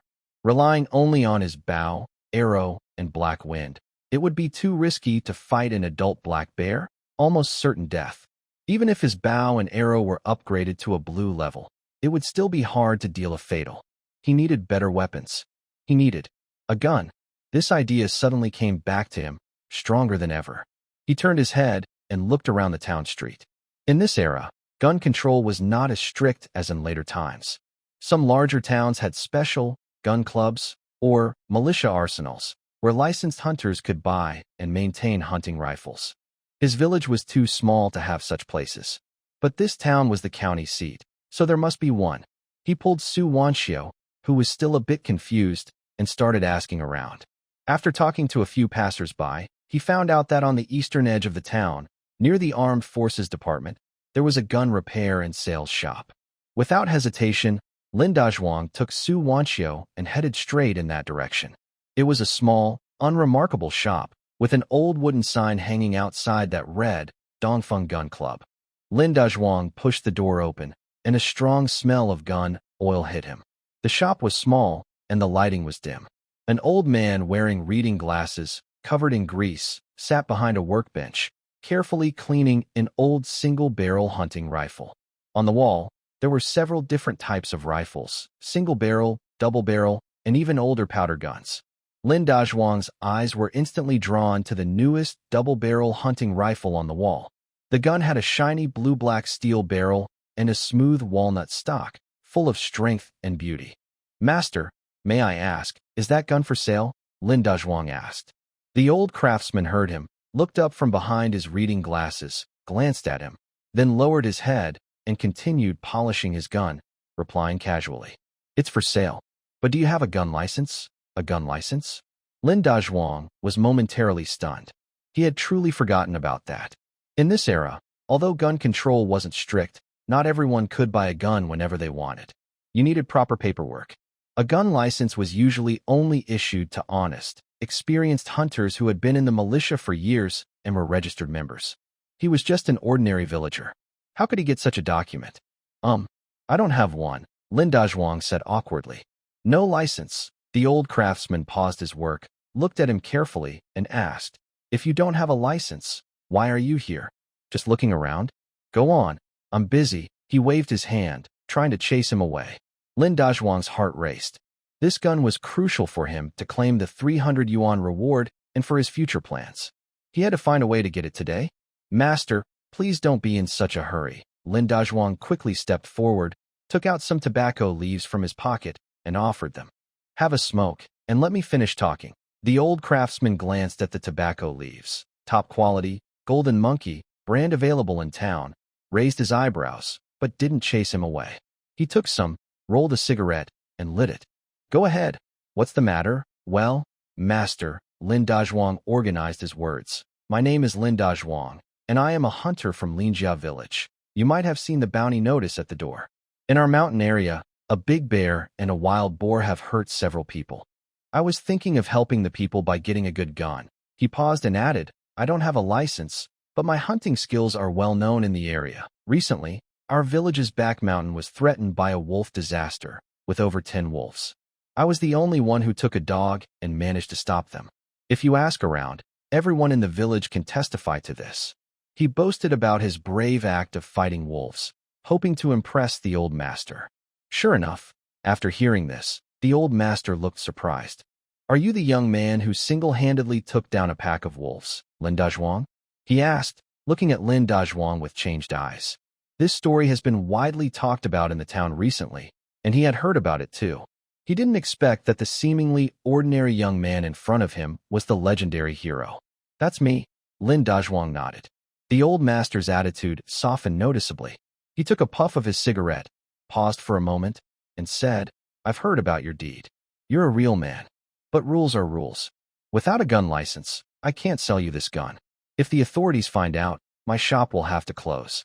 Hearing this, Lin Dazhuang felt disappointed. It seemed there was no room for negotiation. He was about to give up and leave with Su Wanqiu, but the old master spoke slowly again. However, rules are made by people, and people can be flexible. Lin Dazhuang's eyes lit up instantly. Old master, what do you mean by that? You really want to help the people and go after that bear, right? The old master asked, staring into his eyes. Absolutely. Lin Dazhuang pounded his chest to promise. That bear has been wandering near our village, making everyone nervous. I've wanted to deal with it for a long time, but I just don't have the right tools. The old master nodded, seeming to believe him. He put out his cigarette, stood up, and walked to the wall. He took down a double-barreled hunting gun that Lin Dazhuang admired. This gun is a Lion King brand, made in our country. It's a 12-gauge, powerful with steady recoil. It's enough to take down that bear, he said as he handed the gun to Lin Dazhuang. Lin Dazhuang took the gun. It felt heavy and solid in his hands. He skillfully opened the chamber, checked the inside, and pulled the bolt. His movements were smooth and confident, showing he knew his stuff. In his past life, he hunted so often that he handled more guns than he ate meals. Back then, he used a gun he made himself, but the principle of that hunting rifle was quite similar. The old master saw his skilled movements and nodded with approval. It looks like you're really good with guns, he said. Here's an idea. I can rent this gun to you first. Rent? Yes, rent, the old master replied. You can take the gun and use it. When you shoot the bear, take its body to the town to claim your reward. The military office will likely give you a special hero gun license. Then, you can come back with the license and money to complete the gun purchase. How does that sound? When Lin Dazhuang heard this, he was overjoyed. This old master was truly clever. It wasn't really a rental. He saw Lin's skill and cleverly sold him the gun in a roundabout way, even helping him sort out the paperwork. Great. That's wonderful. Old master, you've really helped me a lot, Lin Dazhuang said excitedly. So, how much for this gun? This is a new gun, so it's not cheap, the old master said, holding up. 100 yuan. Not a cent less. 100 yuan. Standing nearby, Su Wanxiu was shocked when she heard the price and covered her mouth. 100 yuan for a gun? That's way too extravagant. But Lin Dazhuang didn't even blink. No problem, he agreed immediately. 100 yuan for a chance to kill a bear or earn a 300 yuan reward. This deal was worth it. Besides the gun, I also want 50 rounds of deer bullets, Lin Dazhuang added. Deer bullets are the most powerful among hunting rifle rounds, filled with single projectiles or large steel balls, used specifically for big dangerous animals. You're quite knowledgeable. The old master smiled and took a box of bullets from under the counter. Money in one hand, bullets in the other. Lin Dazhuang took out all the 120 yuan he had earned from selling pork, wrote a IAU for 30 yuan, stamped his fingerprint on it, and handed it to the old master. He carried the brand-new double-barreled rifle on his back, clutching the heavy bullets, and left the gun shop with a confused Su Wanxiu. In the sunlight, he gently touched the cold barrel of the gun, feeling its strong power. His eyes were full of confidence like never before. They bear blind. Just wait and see. I'm coming. Carrying a brand-new hunting rifle, Lin Dazhuang stepped out of the gun shop, feeling more confident than ever. Though bows and arrows are good, they are still cold weapons with many limits. With this double-barrel shotgun, he finally had the strength to compete with the top predators in the forest. Brother Lin, did you really buy the gun? Su Wanxiu asked quietly behind him, her voice filled with disbelief. She still felt like she was dreaming. 150 yuan, just like that, spent? And she also owed 30 yuan. If Sister Qinlan found out, their family would be in big trouble. Yes, I bought it, Lin Dazhuang said happily, turning to smile at her. Don't worry about the money. I have a plan. This gun can help us earn back 10 times 200 yuan. He spoke confidently, which made Su Wanxiu feel strangely reassured. She looked at Lin Dazhuang's side face, feeling that this man seemed to be capable of anything. Let's go. There's one more thing to do, Lin Dazhuang said, not heading straight to the village but turning into the livestock market on the west side of town. Still need to buy something? Su Wanxiu asked, puzzled. Yes, to find 2 companions for Black Wind, Lin Dazhuang replied. He was thinking carefully. To deal with the bear blind, relying only on himself and a gun was risky. The bear blind has sharp senses and moves quickly. It's hard to locate it alone. He needed help, and the best help would be hunting dogs. A good hunting dog can track, warn, and even distract enemies at critical moments, creating chances to shoot. Black Wind is brave, but he's just one dog. As the saying goes, even a brave man can't stand against many people, and a good dog fears being overwhelmed. With 2 more helpers, forming a small hunting team, their fighting power would grow many times. Soon, they arrived at the dog stall. It was the same thin, sharp-eyed seller from last time. As soon as he saw Lin Dazhuang, his eyes lit up, and he quickly stepped forward with a respectful nod. Wow, isn't that Brother Lin? What wind brought you here? He no longer dared to underestimate Lin Dazhuang. The sickly little black dog he sold to Lin Dazhuang last time has become famous in the area. People say that dog can track, hunt, and is smarter than humans. He is regretful and feels he made a big mistake, realizing he sold a treasure as if it were trash. Boss, business is good, Lin Dazhuang said casually as he glanced at the dog in the cage. Thanks to you, the vendor said with a flattering smile. Brother Lin, you're here again to pick another dog? Don't worry, I'll save the best for you this time. He then, like showing off a treasure, took out a medium-sized yellow dog from a separate cage. That dog looked impressive, with a strong build and fierce eyes, clearly a good hunting dog. Lin Dazhuang only glanced at it and shook his head. He didn't speak, but gave a quick signal to Hei Feng, the black dog at his feet. This time, he wanted Hei Feng to choose his own helper. Dogs have their own way of communicating. They see who is brave and who is cowardly better than people do. Hei Feng understood immediately. It walked over to the cages. It didn't look at the yellow dog the vendor was eager to show off. Instead, it paced back and forth in front of a row of cages, sniffing the air like a commanding general inspecting soldiers.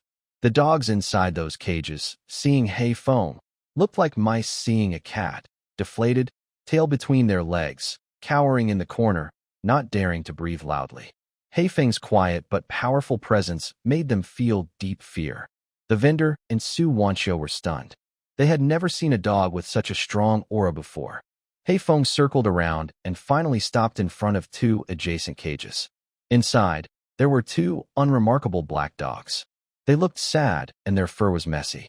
Compared to other dogs, they seemed plain. But the difference was, when facing Hei Feng, they weren't afraid. Instead, they held their heads high and made low growling sounds, full of defiance and spirit. Black Wind looked at them calmly, not angry. Instead, it wagged its tail at them and then turned around, barking twice at Lin Dazhuang. The message was clear. It was just these two dogs. All right, I want these two, Lin Dazhuang decided immediately. The vendor was surprised and a little hesitant. Brother Lin, are you sure? These two are the least lively in the pen, similar to the one you chose last time. I like the skinny ones, Lin Dazhuang smiled. Make an offer. This time, the vendor didn't dare to play tricks or haggle. He simply said, Brother Lin, if you like them, consider it a gift, just as a way to make friends. He just wanted to build a good relationship with someone like Lin Dazhuang. No, that's not how it works. One price is one price, Lin Dazhuang replied. He wasn't someone who liked to take advantage of others. He took out 10 yuan from his pocket and handed it to the vendor. I'm buying these two dogs. If you have good puppies in the future, remember to save one for me. All right, don't worry. The vendor took the money happily, unable to hide his joy. Lin Dazhuang held a small black dog in each hand, followed by Su Wanxiu carrying a hunting rifle on her back, with the proud Black Wind walking beside him. They strode confidently toward the village. One gun, 3 dogs. He felt his hunting team was finally taking shape. When he appeared at the entrance of Lin's village dressed like that, the whole village was once again shocked. All the villagers who saw him were stunned. Is that a gun? Where did Lin Dazhuang get it? Oh my god. He bought 2 more dogs. What is he planning? Could he be going after that bear? Voices of discussion, amazement, envy, and jealousy rose one after another in the village. But Lin Dazhuang ignored everyone's gazes and walked straight toward his home. He knew a bigger storm was waiting for him inside. She heard the door open but didn't lift her head, as if she hadn't heard anything. Only her hand movements were a little faster than usual. Lin Dazhuang's heart sank. This was more upsetting than a big argument, and it made him feel uneasy. He cleared his throat and spoke first. Lanner, I'm back. Qin Lan paused her hand movements, and after a second or two, she softly responded with still not turning around. At this point, Su Wanxiu, who was behind her, also sensed something was wrong. She hesitated at the door, unsure whether to come in or go back. Lin Dazhuang pulled the 2 small black dogs he had just bought forward, trying to lighten the mood. Look, I bought 2 more dogs. Black Wind will have company now, and they'll help us on the mountain. The 2 puppies were still shy and hid behind Lin Dazhuang's legs, only daring to peek out their little heads and look timidly into the yard. Only then did Qin Lan slowly stand up and turn around.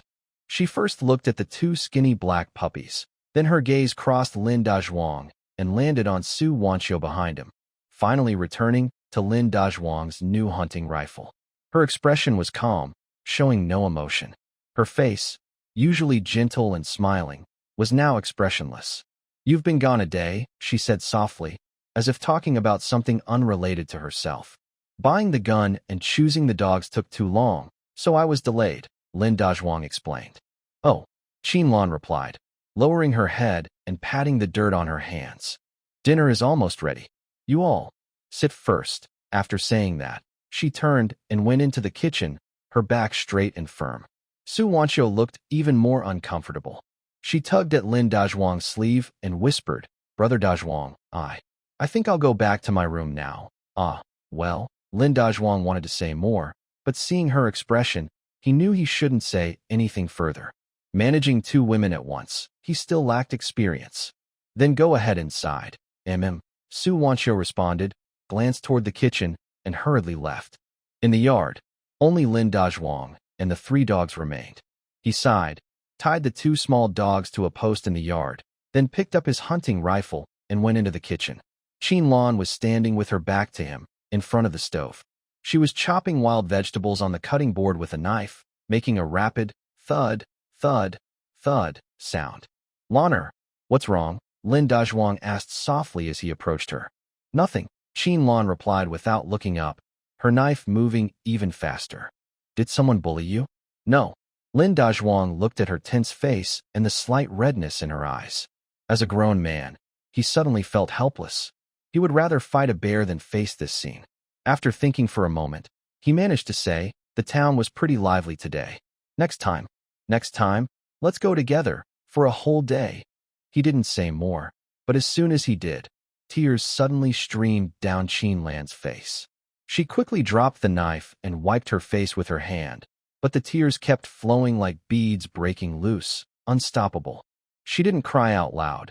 She just bit her lip tightly, her shoulders trembling. She felt wronged. He had spent the whole day in town, accompanied by a young, pretty girl. He bought a gun and a dog, living a glamorous life. Did he ever think about her at home, waiting and hoping for him? But what right did she have to feel wronged? She was just a widow. He came to help support this family out of kindness. He had his own life. She had been overthinking everything. Lin Dazhuang was completely flustered. He hurriedly reached out to wipe her tears, but hesitated, his hand stopping midair, sweating nervously. Don't cry. Tell me what's wrong. Just say it. This woman's heart was harder to understand than a mountain trail. He softened his tone and whispered in her ear, I promise you, everything I do is for this family, for you and your sisters. Qin Lan struggled a little in his arms, but couldn't break free. Smelling his familiar masculine scent, her pent-up feelings overwhelmed her. She buried her face in his chest and started crying softly. Lin Dazhuang held her gently, patting her back as she vented her feelings. In another room, Su Wanqiu heard the sounds from the kitchen. Her heart was filled with mixed feelings. She was both envious that Qin Lan could cry freely in Lin Dazhuang's arms and deeply guilty for the trouble she brought to this family. She felt like she was an unnecessary person. After crying for a long time, Qin Lan's emotions finally calmed down. Lin Dazhuang pulled her inside the house. Su Wanqiu also wanted to go in and explain, but Lin Dazhuang gave her a look to stop her. He knew this was a matter between them, and they had to solve it themselves. He closed the door, sat Qin Lan down on the kong, a traditional bed, and then told her everything he saw today in town, the reward notice and the process of buying the gun. That was a reward of $300. Lan, think about it. With this money, our new house can be built all at once, and everything will be the best. Our two younger sisters will also have money for school in the future. You can buy more of your favorite snow cream, more pretty clothes. He looked into Qin Lan's eyes seriously and said, buying the gun and the dog is all to hunt that bear. Once we get rid of it, our family won't have to worry about money for years. Who am I doing all this for? For you, for this family. Hearing his words, Qin Lan slowly lifted her head. She looked at Lin Dazhuang's honest face, and her anger in her heart had long disappeared. She knew she had misunderstood him. This man's heart was always with this family. Is hunting the bear dangerous? She asked nervously, holding Lin Dazhuang's hand. There's definitely some danger. Lin Dazhuang didn't lie to her. But, your man, when have I ever let you down? Don't worry, I know what I'm doing. I not only want to hunt that bear, but I also want to come back safe and sound to see you. His words were full of confidence, and Qin Lan's tense heart slowly relaxed. Then you promise me. You must be careful. Neither of them spoke, but Qin Lan's face turned even redder. She stared blankly at Dazhuang, then suddenly leaned in and kissed him. Dazhuang was caught off guard by this sudden move, and he quickly grabbed her waist, about to push her onto the kong. Just as they were about to take the next step, loud footsteps and the familiar voice of village chief Lin Changge suddenly came from the courtyard gate. Is Dazhuang at home? Come out quickly, something big has happened. Lin Dazhuang and Qin Lan exchanged a quick look and hurriedly stopped taking off their pants. In the late evening, the village chief rushing over so urgently. There must be something important. The village chief. Lin Dazhuang opened the door and saw village chief Lin Changge standing at the gate, looking very anxious. Behind him, there were 5 or 6 strangers. Those people looked very different from the villagers. Leading them was an old man in his 40s, not tall, but sturdy. He wore an old, faded military uniform, stood straight, and had sharp eyes like an eagle, definitely a tough and formidable person. Next to him was a young woman in her 20s. She looked very different from the villagers, with a healthy, glowing tan from years of outdoor work, not as fair as Su Wanchio. Her features were bold, with big, bright eyes full of wild energy. She didn't wear dresses or colorful clothes like other village girls, but wore practical shorts and a short top. Her arms and legs showed strong, smooth muscles, full of power. On her back, she carried a tall bow, taller than herself, and at her waist, a sharp machete. She looked like a ready-to-pounce female predator. Besides these two, there were 3 strong men behind them. Each had high, prominent temples and carried various hunting tools, clearly experienced mountain hunters. "Village chief, what's going on?" Lin Dazhuang asked, stepping outside with a puzzled look. "Sigh, it's all because of that bear," the village chief sighed. "Master Zhao and his team just arrived this afternoon, toured around the village, and heard about your deeds. They said if you can take down a wolf pack alone, you must be pretty capable. So they came to find you, to ask how much you know about that bear, and also to see if you're interested in joining their team to go up the mountain. So, they were here to recruit people." Before Lin Dazhuang could speak, the old hunter named Zhao Taizhan, with his hands behind his back, stepped forward on his own. He looked up and down at Lin Dazhuang, then glanced at the 3 dogs in his yard and the new hunting rifle leaning against the wall. Only then did he speak slowly, his voice hoarse and carrying an undeniable authority. "Are you Lin Dazhuang?" "Yes, I am," Lin Dazhuang replied calmly and confidently. "I heard the village chief say you're good at hunting," Zhao Taizhan said. "But, young man, hunting is a deep skill. Hunting wolves and hunting bears are 2 different things. Relying only on brute strength won't do. You need experience and brains." His words seemed to give advice, but secretly, he was criticizing Lin Dazhuang for being young and inexperienced. Lin Dazhuang felt a bit annoyed, but he didn't show it. He knew that experienced hunters like these had their pride. "Master Zhao is right," he replied with a calm tone. His indifferent attitude made the girl next to Zhao Taizhan, who looked fierce, frown. She stepped forward and looked at Lin Dazhuang directly. "Hey, Lin Dazhuang, my dad is asking you. We came here because the town's armed department sent us to help the people. My dad thinks you have some skills and wants to invite you to join us. What do you say? Just be honest."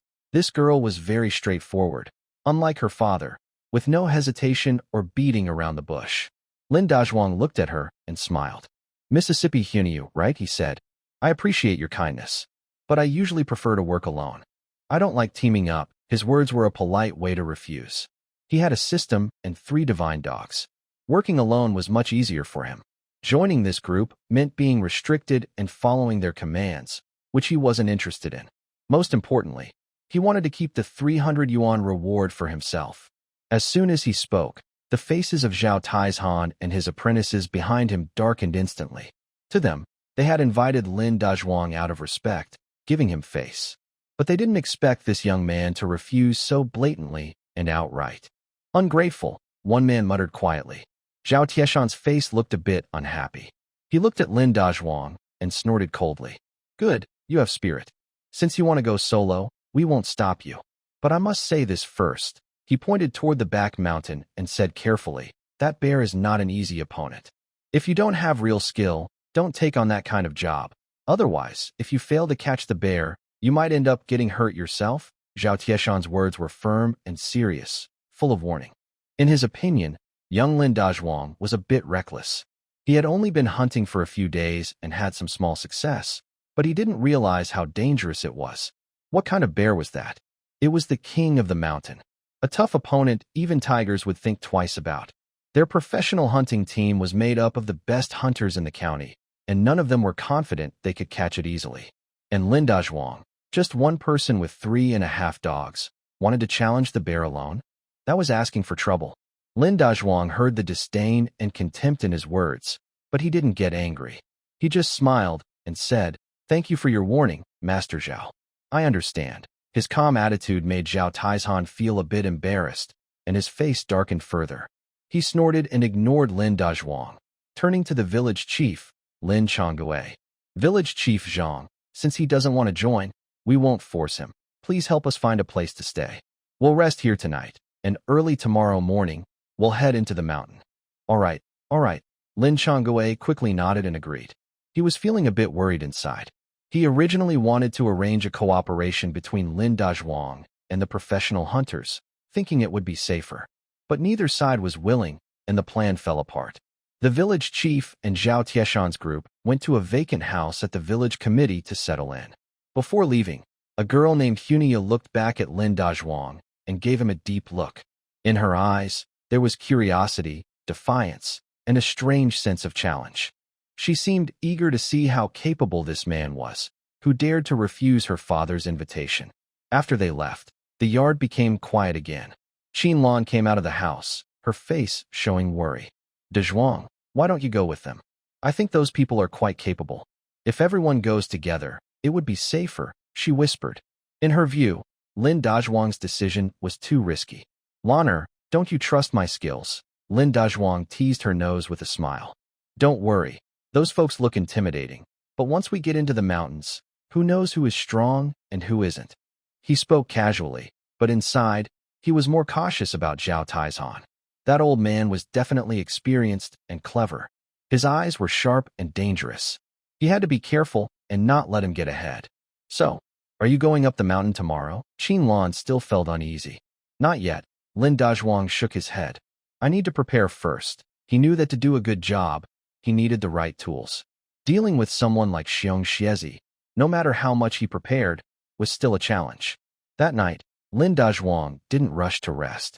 He locked himself in his room and, by the dim light of an oil lamp, carefully maintained his new hunting rifle. He disassembled the gun, cleaned each part with gun oil until shiny, then reassembled it. The whole process was focused and skillful, like a soldier preparing for battle, polishing his favorite weapon. He also checked the 50 deer cartridges he bought, one by one, to make sure everything was perfect. After finishing, he immersed himself in the system panel. Host. Lin Dazhuang. Skills. Beast tracking. Green, you can more easily detect footprints and scents of animals within 500 meters. Archery mastery. Blue, your accuracy, power, and range with arrows are moderately improved. Trap setting. White, you know how to make basic hunting traps. Stamina. White, your endurance is slightly increased. Intimidation. White, your gaze and aura can have a certain intimidating effect on ordinary wild animals. Looking at his skills, Lin Dazhuang pondered. These skills were enough to deal with wolves and wild boars. But when it came to Xiong Xiezi, he felt it still wasn't quite enough.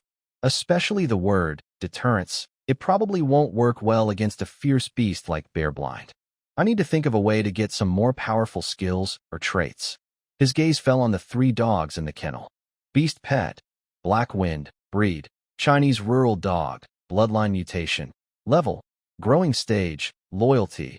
100. Devoted. Traits. Swift. Green. The beast pet's running speed and reaction time are slightly improved. Strong bite. Gray, not activated. Your beast pet has great potential for powerful bites. Activation condition. Replenish enough energy. The other 2 small black puppies he bought haven't been named yet, and their profiles are blank except for basic dog information. Strong bite. Lin Dazhuang looked at the gray trait, strong bite, on Black Wind's profile, his eyes brightening. If he can activate this trait and even level it up a few times, Black Wind's biting power will become terrifying. At that point, even if it can't pierce Bear Blind's thick skin, it could still tear off a piece of flesh. The activation condition is replenish enough energy. It seems he still needs to feed meat. Lin Dazhuang made up his mind. The next day, he didn't go into the mountains early like Zhao Taizhan and the others. First, he went to the village and gave away the remaining dozens of jin of wild boar meat to Master Wang and the villagers who had helped his family. His reason was that he was about to leave on a long trip, and the meat would spoil if left at home. The villagers, after receiving the meat, naturally thanked him profusely, each promising to help take care of his family while he was away. Lin Dazhuang only wanted their promise, worried that something might happen at home once he entered the mountains. He wanted to be free of worries after he set out. After giving away the meat, he chopped up the last and best piece, some tenderloin, and divided it among the 3 dogs.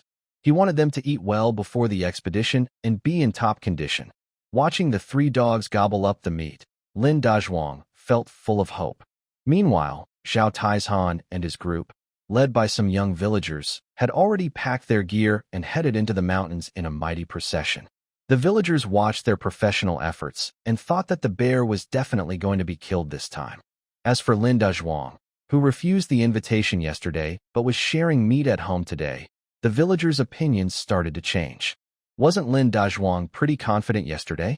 Why is he afraid to go up the mountain today? I think he's scared. After hearing about Master Zhao and the others, he realized his own strength and got scared. Exactly, he's still too young and just talks big. When it comes to real danger, he'll fall apart. Rumors began to spread quietly through the village. But Lin Dazhuang paid no attention to these rumors. He knew very well that these people were just followers, swayed by the wind. Whatever way the wind blew, they would follow. There was no point arguing with them. Right now, his mind was focused on the upcoming bear hunting mission.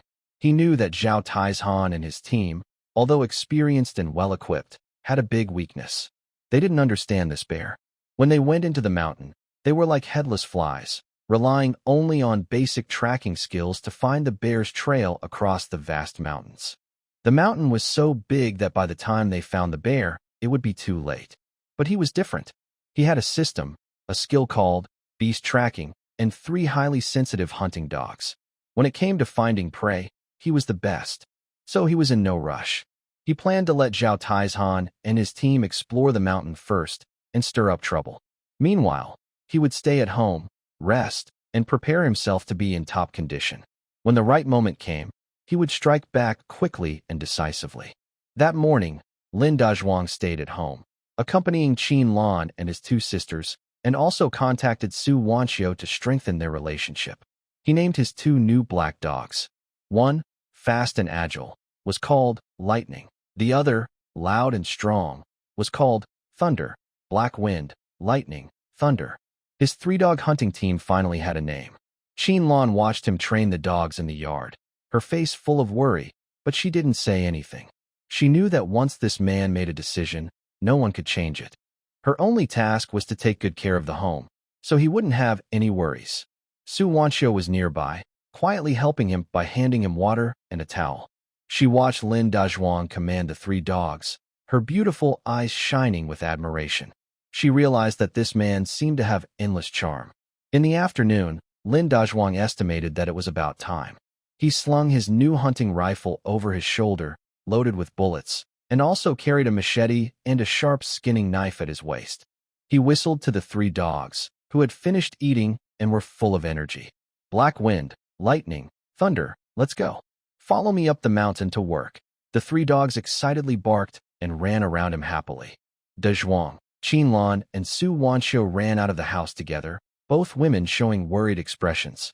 Wait for good news from me at home, Lin Dazhuang said confidently, turning back to smile at them. When I come back, I'll bring you a bear's skin for a mat. After saying that, he didn't hesitate and, with the 3 dogs, strode quickly toward the back mountain. When Lin Dazhuang, carrying his hunting rifle and accompanied by the 3 dogs, headed alone toward the back mountain, many villagers saw him. Look, Lin Dazhuang is going up the mountain too. Is he really going alone to hunt a bear? Crazy. Master Zhao and the others have been searching for 2 days with so many people, but found nothing. Going alone is just asking for trouble. Sigh, young people are impulsive and don't listen to advice. Looks like something bad is going to happen. The villagers discussed anxiously. Hardly anyone supported him. In their eyes, Lin Dazhuang was definitely going to get into serious trouble this time. Li Ergu and his troublemaker friends were hiding under the big locust tree at the village entrance, watching with glee. Just wait. This kid, he'll go in today and be carried out tomorrow, Li Ergu said viciously. Lin Dazhuang, of course, didn't know how the villagers were talking about him. He had already entered the familiar forest. As soon as he stepped into the woods, his whole presence changed. He was no longer the joking man at home, but the top predator. Black Wind, find. He didn't search aimlessly like Zhao Taizhan and the others. Instead, he directly gave a command to Black Wind. Black Wind's nose is his most accurate radar. Black Wind growled softly, sniffing the ground intensely. Soon, he locked onto a direction and dashed forward like lightning and thunder, as fast as an arrow shot from a bow. Lin Dazhuang immediately followed. He activated the beast tracking skill enhancing his senses to the limit. With himself and 3 dogs, they moved quickly through the complex forest with a clear goal and high efficiency. After about an hour of walking, Lin Dazhuang found some messy footprints in the muddy ground near a mountain stream.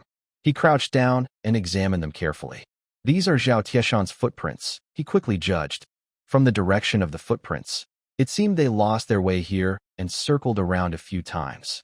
A cold smile appeared on Lin Dazhuang's face. Sure enough, just as he expected, these so-called professional hunters, once deep in the mountains, also get confused.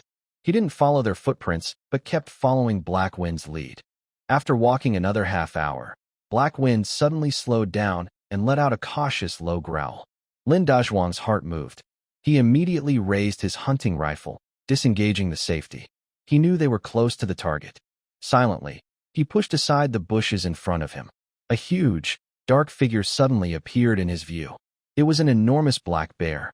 It was standing with its back to Lin Dazhuang, under a giant pine tree, with its front paws holding the trunk, seemingly scratching itself.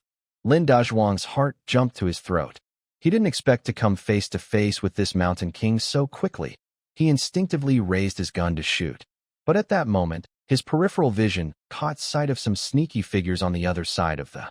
It was Zhao Taizhan and his group. They also spotted the bear and, using the terrain for cover, quietly formed an encirclement, ready to strike. Lin Dazhuang's eyes narrowed instantly. He quickly understood Zhao Tieshan's tactic. They planned to trap the bear using the most traditional hunting method. Lin Dazhuang sneered inwardly. Naive. Comparing hunting skills with me? He slowly lowered his gun without startling anyone or the bear. He decided to wait and watch a good show. Leaning against a sturdy tree with his arms crossed, he blended into the surroundings, completely silent. He squinted, watching Zhao Taizhan and his group sneaking around on the distant hillside, feeling like he was watching a monkey show. Amateurs, he whispered softly.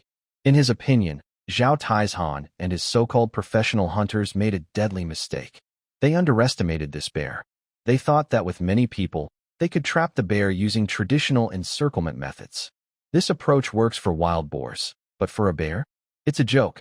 That bear looks clumsy, but in reality, it's faster, stronger, and smarter than a wild boar. Its thick skin makes it hard to shoot with ordinary guns from a distance. If it gets close, it's a slaughter. Zhao Tieshan's current encirclement looks tight, but it's full of holes. They chose a downwind spot, and the smell has already drifted toward the bear. The bear is still scratching itself, probably either ignoring them or deliberately luring them closer. Lin Dazhuang thinks it's the latter. A bear this big isn't stupid. Father, everything is ready, Hu Niu Zhao Xiaohu quietly whispered, sneaking up like a cat beside Zhao Taizhan. People are positioned in the east, south, and west. As soon as we fire and scare it, no matter which way it runs, it will run straight into our trap. Good, Zhao Taizhan nodded with satisfaction, his cloudy eyes shining with sharpness. His hunting tactics were learned in the army when he was young, refined over decades of practice, and never failed. He believed today would be no different. Xiaohu, your marksmanship is the best. You fire the first shot, Zhao Taizhan ordered. Don't aim at the head. That part's too tough. Following its hind legs, just injure one leg so it becomes an easy target. Then, how to handle it will be up to us. Understood. Tiger Girl licked her dry lips, her eyes shining with excitement. She picked up her well-maintained semi-automatic rifle, a gift from her father through connections, specially brought from the county military office. It was much better than the simple village hunting guns. She crouched behind a rock, carefully aiming at the black bear's hind leg through the scope. This woman is a good shot, Lin Dazhuang watched from afar, nodding secretly. From her stance and aiming, it was clear she had practiced hard. But too bad. No matter how good her marksmanship, if she targets the wrong thing, it's useless. Lin Dazhuang even considered approaching her to remind her. Not out of kindness, but because he was worried that these fools might anger the bear, causing it to go crazy and run around, messing up his plans. After thinking for a moment, he decided to go over and take a look. He quietly circled around the trees, using the terrain for cover, moving slowly toward Tiger Girl's position. He moved lightly, stepping on fallen leaves almost silently. When he reached about 10 meters behind her, she was still fully focused on her aim, unaware of his presence behind her. Lin Dazhuang shook his head again. Her caution was too poor. If this were a battlefield, she'd have been caught from behind long ago. He didn't hide. He simply walked out into the open. Hey, I think your shot might not get the result you want, he said lazily. As soon as he spoke, Tiger Girl, lying there, almost jumped out of her skin. She quickly turned her head, saw it was Lin Dazhuang, froze for a moment. Then a look of anger appeared on her face. When did you come? Didn't you make any sound? Are you trying to scare me to death? She scolded softly. She also felt a bit scared. She had been so close and hadn't noticed anyone approaching. I've been here for a while, watching you put on a show, Lin Dazhuang said with a shrug. You're talking nonsense. Tiger Girl got even angrier. We're hunting bears. Stop talking nonsense. Hurry up and get away from here. Don't get in the way. To her, Lin Dazhuang, a wild hunter from the mountain village, simply didn't understand what tactics or teamwork meant. He was now running over just to cause trouble. I'll give you a friendly reminder, Lin Dazhuang said calmly, pointing at the bear. Don't run. It won't help. The bear's skin is tough, and your shot will only scratch it. If you make it angry, your whole group will be in trouble. Your circle of friends will be as fragile as paper. You. Hunyo was furious at his scolding tone. You don't know anything. My father has been hunting all his life. He's been through more than you can imagine. His tactics? You think you can tell him what to do? Who do you think you are? Fine, I won't say anything more, Lin Dazhuang shrugged, acting indifferent. You guys keep going. I'll just watch. After saying that, he really took a few steps back, sat on a rock, crossed his legs, and looked like he was ready to enjoy the show. His attitude made Hunyo so angry her teeth itched. She glared at Lin Dazhuang fiercely, cursing silently in her heart, unappreciative country bumpkin. Then she turned away, ignoring him, and focused her attention on her aiming. She was holding back her determination. Today, she was determined to show this guy who looked down on her what real hunting skills were. She took a deep breath, her fingers steady on the trigger. From afar, Zhao Taizhan signaled her to fire. Hunyo no longer hesitated. Bang! A clear gunshot shattered the quiet of the mountain forest. At the very moment she pulled the trigger, the black bear, which had been leisurely scratching itself, suddenly lunged forward. Its movement was so fast it didn't seem like it could come from such a large body. Whoosh! The bullet nearly grazed its hind leg, passing through its fur and hitting the pine tree behind it with a loud thud, splintering the wood. It missed. How could that be? Tiger Girl's eyes widened instantly, and her mind went blank. How did it manage to dodge? Was it just luck? Lin Dazhuang, sitting nearby, quietly shook his head. Luck? No, it's naive to think so. He saw clearly. Just before Tiger Girl fired, the bear's ears moved slightly. It had already noticed them. All that lazy behavior just now was a disguise. It was waiting for them to make the first move so it could judge their position and strength. Roar, missing its shot, the bear's position was fully exposed. It no longer pretended. It suddenly turned around, its eyes as big as bronze bells, shining with a fierce, bloodthirsty red glow, locking onto Tiger Girl's location. It opened its huge mouth and let out a deafening roar. The sound wave was so powerful it seemed tangible, echoing through the forest, making people's eardrums ache. Those with timid hearts might have been scared to the point of wetting themselves. Run. Quickly retreat, Zhao Taizhan, with his experienced face turning pale, understood immediately. They had fallen into this beast's trap from the very beginning. This was no ordinary bear. This was a transformed, cunning bear spirit. He shouted loudly, ordering a retreat. But it was already too late. After the roar, the black bear didn't give them any chance to react. Its massive body, like an out-of-control heavy truck, stomped forward, charging straight toward the hill where Tiger Girl was. Its path was not a normal route. All the bushes and small trees in its way were smashed apart by its enormous body, as if they were paper. Boom! Boom! The ground trembled slightly. The force was terrifying. Tiger Girl was stunned by this sudden change of events. She looked at the huge beast getting closer and smelled the strong, bloody air. Her hands and feet turned cold, and she forgot to breathe.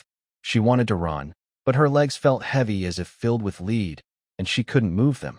Only one thought stayed in her mind. It's over. I will die here today. Why are you just standing there?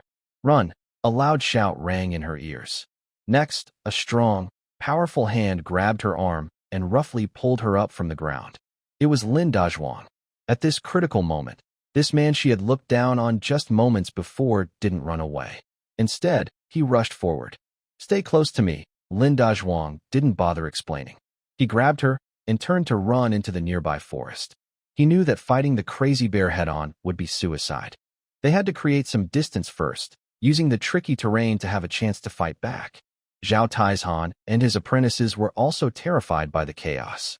No matter how many tactics or encirclements they tried, they were useless against such raw strength.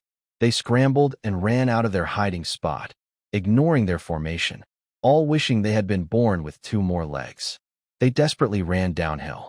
In an instant, the entire hunting team was in chaos, scattering in all directions. The black bear seemed to recognize Tiger Girl, who had shot earlier.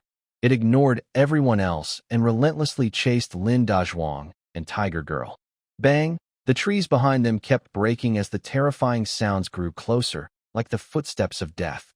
Tiger Girl was gasping for breath as Lin Dazhuang pulled her along. She was used to running in the mountains and had good stamina, but compared to Lin Dazhuang, she was far behind. Lin Dazhuang was running faster than she could on her own. She looked back and saw that the black bear was less than 30 meters away. She could even see the drool dripping from the bear's mouth, and its eyes full of cruel, killing intent. "No, I can't escape." Tiger Girl's face showed despair. She knew that if they continued like this, both of them would die. She clenched her teeth, seeming to make a firm decision. Suddenly, she shook off Lin Dazhuang's hand. "Run quickly. I'll hold it back," she shouted loudly at Lin Dazhuang. Lin Dazhuang was running through the woods with Hunyao when she suddenly broke free. He stumbled and almost fell. He turned around and saw Hunyao, who was no longer running away. She turned around, pulled out a sharp machete from her waist, and prepared to fight the bear. "Are you crazy?" Lin Dazhuang yelled at her. He didn't expect that. Although she looked fiery-tempered, she actually had a brave spirit inside. "Don't worry about me. You go quickly," Hunyao shouted without looking back, her voice full of determination. "This is my fault. I can't let you get hurt. You must go tell my father not to seek revenge for me." She knew very well that the small machete in her hand was no match for the bear. She was doing this to buy Lin Dazhuang some time to escape with her life. After all, it was her shot that angered the big beast. Seeing her trembling but standing straight, Lin Dazhuang felt a bit of admiration. She was a real man, no, a brave woman. But, even though he admired her, he didn't plan to just leave her here to die. In Lin Dazhuang's mind, there was no such thing as leave the woman and run. Roar! While they were talking, the bear had already charged forward. It stood upright, nearly 2 meters tall, like a small mountain, casting a huge shadow that completely covered Hunyao's small figure. It raised its paw, bigger than a clay pot, and with a howling wind, it swung down hard toward Hunyao's head. At this critical moment, a dark shadow suddenly darted out like lightning and bit into the ankle of the bear hunter. It was Black Wind. Lin Dazhuang's 3 dogs had always stayed close to him. When they saw their owner in danger, Black Wind was the first to rush forward. Yow! The sharp pain in his ankle caused the bear hunter to miss his sure hit, and his slaps swung wide, hitting the ground next to Tiger Girl with a loud crash, creating a half-meter deep hole. Tiger Girl was knocked off balance by the strong wind and sat down the ground, her face pale. She looked at the deep hole that had saved her life, and cold sweat instantly soaked her back. In pain, the bear hunter looked down and saw a black dog biting him. He was furious. He growled loudly and lifted his other foot, aiming to stomp Black Wind hard. Black Wind was alert and quick. As soon as it bit, it loosened its grip and jumped away, avoiding the deadly stomp. While the bear hunter's attention was on Black Wind, Lin Dazhuang moved. He didn't care about Tiger Girl still sitting on the ground. Instead, he picked up his hunting rifle, took a quick step, and moved like a ghost to the side of the bear hunter. He didn't shoot right away. He knew the rifle's effective range was short, and he had to be close enough to ensure maximum damage. 20 meters, 15 meters, 10 meters. Lin Dazhuang's steps were steady and quick, each one measuring the distance to death. His eyes were cold, without a trace of emotion. In his eyes, only the most vulnerable spot on the bear hunter's body remained. Lightning, thunder, attack. He gave the command again. The other two small black dogs charged fearlessly, biting the bear hunter's other two legs from the left and right. The three dogs formed a pin shape, tightly holding back this huge creature. The bear hunter was completely enraged. It roared wildly, spinning in circles, trying to shake off the three annoying little things on its legs. But the three dogs seemed to be part of its body. No matter how much it struggled, they refused to let go. This was a great opportunity. Lin Dazhuang's eyes suddenly lit up. During the spinning, the bear's huge head was completely exposed and unprotected under Lin Dazhuang's gun barrel. Now is the time. Lin Dazhuang no longer hesitated. He steadily raised his gun, aiming the dark barrel at the bear's fluffy ear. "Go to," he shouted in his mind and sharply pulled the trigger. Bang! Bang! Two loud, deep gunshots sounded almost simultaneously, like thunder echoing through the forest. The recoil from the double-barrel shotgun was strong, making Lin Dazhuang's shoulders tingle. The two buckshot shells, filled with all his hope, burst out of the barrel and formed a dense rain of bullets, hitting the bear's large head hard, especially around the ear area, which was one of the few weak spots on the bear's body. Splat! Blood, brain tissue, and shattered skull exploded out instantly. The once proud bear, before it could even scream, suddenly went limp. Its huge body seemed to lose all its bones and wobbled softly. Its eyes, once full of rage and killing intent, turned hollow and vacant. Then, with a loud crash, its mountain-sized body fell heavily to the ground, kicking up a cloud of dust. It was dead. This mountain beast, which had made Zhao Taizhan and the entire professional hunting team terrified and forced them to flee in panic, was taken down by Lin Dazhuang with just 2 shots in a direct confrontation. From the moment he fired to the end of the fight, it took less than a minute. Clean, precise, violent. The forest instantly returned to a deathly silence. Only a strong, pungent smell of blood and gunpowder lingered in the air. Lin Dazhuang slowly lowered his smoking gun, took a deep breath, and exhaled slowly. His heart was pounding wildly. In that brief moment, he had pushed his mind and skills to the limit. Any mistake could have cost him his life. Sniff, sniff. The 3 dogs saw the bear cub fall, and all stopped barking. They ran to Lin Dazhuang's feet, nudging him with their heads and making soft hums as if asking for praise. Their mouths were covered in bear blood, making them look fierce. Good job. Well done, everyone. Lin Dazhuang crouched down and gently petted each of their heads, praising them generously. He knew that today's success in killing the bear was thanks to these 3 dogs. Without their brave distraction, he wouldn't have had such a perfect chance to shoot. Ding! Congratulations to the host for hunting the black bear. Reward, skill entry, fierce bear strength. White, fierce bear strength. White gained the strength of a bear for 30 seconds with no side effects. Huh, the strength of a bear? Lin Dazhuang looked at the new skill entry and thought to himself, this skill is a life-saving tool. A bear's strength is one of the strongest in the mountains. And he also had an idea in mind. He wanted to try using this skill on Qinlan. Otherwise, Qinlan always seemed a bit unsatisfied. He would definitely make her happy when the time comes. Lin Dazhuang chuckled to himself and turned to look at Hunyao. Hunyao, still sitting on the ground, was completely stunned. She sat there blankly, her mouth slightly open, eyes wide as she stared at the man who looked like a mountain god. The bear cub, which was already dead beyond recovery, felt like her mind had completely stopped working. Is it over? Just moments ago, she was determined to fight to the death with the bear.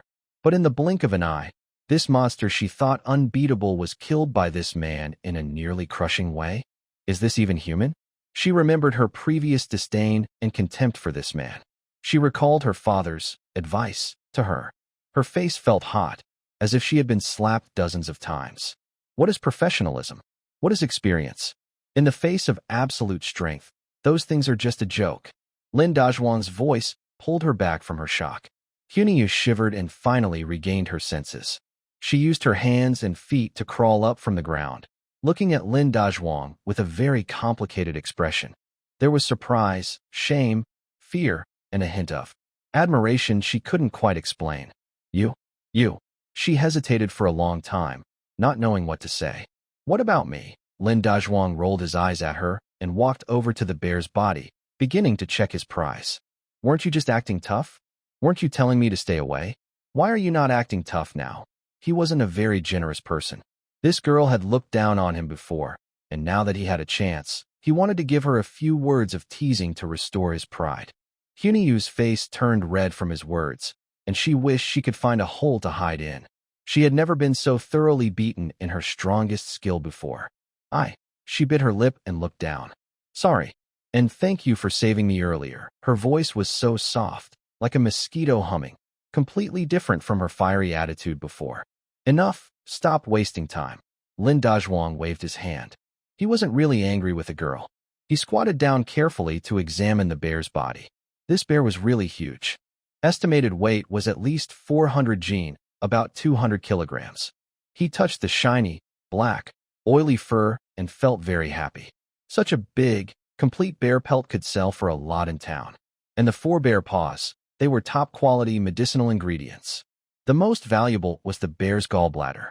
Lin Dazhuang took out a small skinning knife from his waist, skillfully cut a small opening in the bear's belly, and carefully reached inside.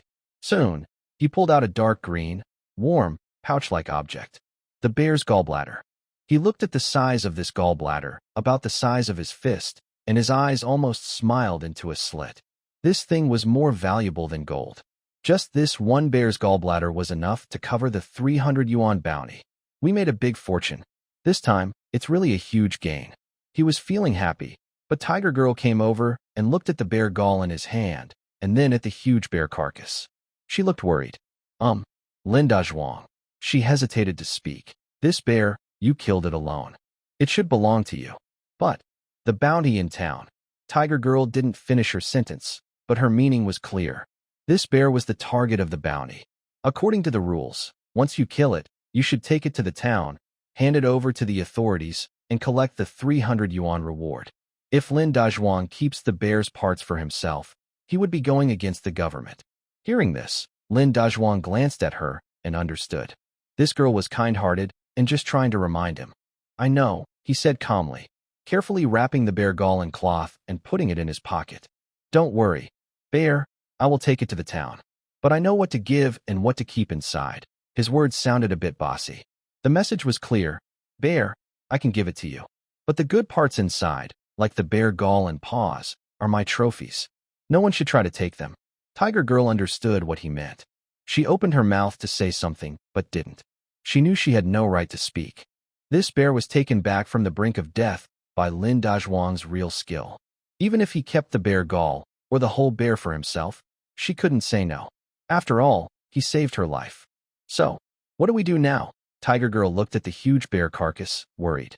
Such a big thing. We too can't carry it back.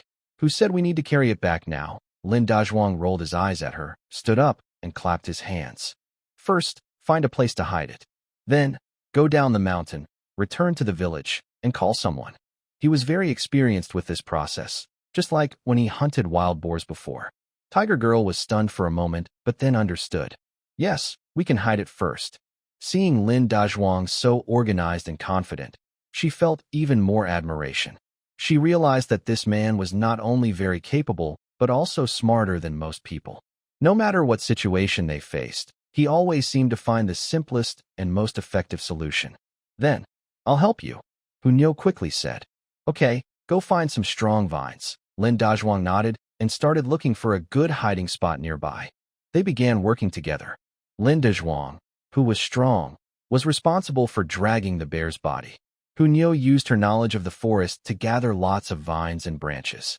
They found a hidden valley, dragged the bear's body inside, and covered it well with branches and grass. After finishing, it was getting dark. Let's go. It's time to go down the mountain. Lin Dazhuang wiped his sweat and said. Hunyo nodded and followed behind him. On the way back, the atmosphere was very different from when they came.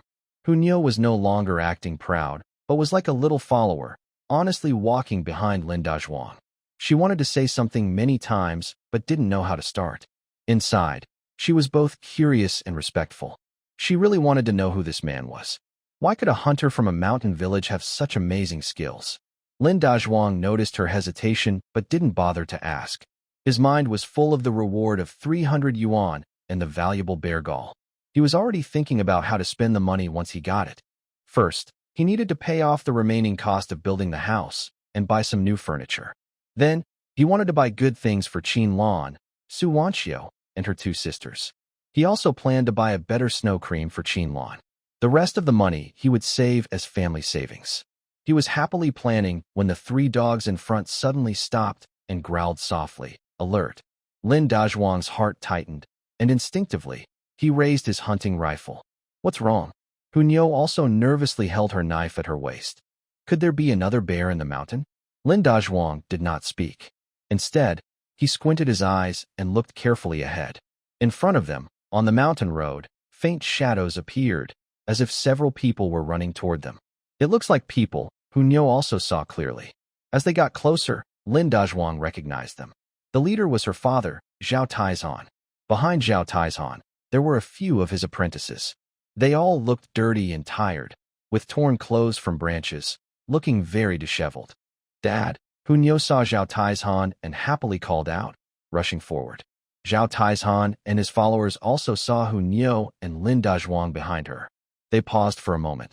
Then their faces showed surprise and happiness. Little Hu, are you okay? Zhao Taizhan quickly ran up, grabbing his daughter's arm and examining her carefully, worried she might be hurt. I'm fine, Dad, Hunyo nodded. I'm glad you're okay. I'm so relieved. Zhao Tieshan's voice choked with emotion. After being scattered by the wild bear, they ran down the mountain desperately. When they reached the foot of the mountain and gathered, they realized Hunyo and Lin Dazhuang were missing. They all thought that those two must be in serious danger. Zhao Taizhan was so worried he almost fainted. He wanted to take his apprentices and rush back up the mountain to save them. But before they could go up, they saw the two of them walking down the mountain safely. Then, what about the bear? Zhao Taizhan asked, still shaken. His apprentices behind him looked at Lin Dazhuang and the others with fear. Hunyo glanced at Lin Dazhuang behind her, showing a very complicated expression. She took a deep breath and, in a nearly whispering voice, said something that made Zhao Taizhan and all his apprentices freeze in shock. Dad, that bear was killed by him. Alone, little tiger, you didn't have a fever and say crazy things, right? You said, that bear was killed by him alone. He pointed to Lin Dazhuang nearby, who looked calm, feeling his tongue getting a bit tied. The few disciples behind him also opened their mouths wide, almost dropping their jaws. They had personally experienced how terrifying that bear was. That creature was not even flesh and blood. It was like a rushing iron tank. With so many of them, armed with guns and knives, they were all scattered and running after just one encounter. Now, your daughter says that the monster was taken down by Lin Dazhuang alone? How is that possible? Isn't this like a fairy tale? I didn't lie, Dad. Hunyo looked at her father's shocked face and smiled bitterly. It's true. He only used 2 shots. 2 shots. Zhao Taizhan felt as if an invisible hand was squeezing his heart tightly. 2 shots to kill a bear that weighed over 400 pounds? He instinctively looked at the new double-barrel hunting rifle on Lin Dazhuang's back. What kind of gun is that? Such power? No, the key isn't the gun. Even the best gun depends on who's holding it. The most important thing is the person using the gun. He looked again at Lin Dazhuang, and his expression had completely changed. He had been hunting for most of his life, believing he was top in this field. But he asked himself, even if he were 30 years younger and had the best gun, he could never, in a direct fight, kill such a big creature with just 2 shots. Who exactly is this young man? What kind of monster is he? The bear? Where is its body? One of Zhao Tieshan's disciples stammered. I hid it, Lin Dazhuang said calmly. I plan to go back to the village early tomorrow morning, call people, and have them carry it down the mountain to the town. His words indirectly confirmed Hunyo's story. Zhao Taizhan and his disciples were now speechless. They looked at Lin Dazhuang, each one like they were seeing a monster, their throats dry, unable to say a word. Before, they thought Lin Dazhuang was ungrateful and reckless. Now it seems that the real fools are themselves. They are not crazy. They have strong confidence because of their real strength. Zhao Tieshan's face kept changing from red to white. He remembered the harsh words he had said to Lin Dazhuang before, and felt ashamed and embarrassed. After hesitating for a long time, he finally cupped his hands to Lin Dazhuang and said in a hoarse voice, Brother Lin, I was wrong earlier. My old head didn't recognize the true talent. Please don't take it to heart. He was over 60 years old, a respected hunter in the county, and he actually apologized to a young man voluntarily. His apprentices behind him saw this scene and felt even more shocked inside. They knew that their master had never bowed to anyone like this in his life. Lin Dazhuang was truly convinced by him now. Master Zhao, you are too kind, Lin Dazhuang said. Since you've apologized, I won't hold it against you. He waved his hand and said, we are all hunters. Helping each other in the mountains is what we should do. Let's forget about what happened before. Zhao Taizhan looked at him with admiration. This young man is not only very capable, but also has a broad mind and good manners. With time, he will surely become a great person. Good, good, Zhao Taizhan said twice. Brother Lin, I've decided. I will be friends with you from now on. If you ever need my help, just ask. Master Zhao, you are too kind. The atmosphere finally eased. Everyone started walking down the mountain together. On the way, Zhao Tieshan's apprentices no longer looked down on Lin Dazhuang. They all came closer, flattering and trying to please him, hoping to learn some hunting skills from him. Lin Dazhuang just smiled and responded casually. Meanwhile, Hunyo silently followed beside Lin Dazhuang. She didn't say a word, but her big, bright eyes kept glancing at him. Her gaze grew brighter and brighter. When Lin Dazhuang and his group reached the entrance of Lin's village, it was already completely dark. The village chief, Lin Changwei, was leading a group of villagers holding torches, anxiously waiting at the village entrance. When they saw Zhao Taizhan and his team returning, they hurried to greet them. Master Zhao, you're finally back. Did you find the bear? Lin Changwei asked eagerly. Zhao Taizhan glanced at Lin Dazhuang beside him, showing a complicated expression. Before he could speak, a quick-talking apprentice behind him couldn't hold back.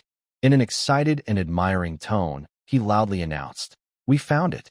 Not only that, I mean Lin Dazhuang, Brother Lin.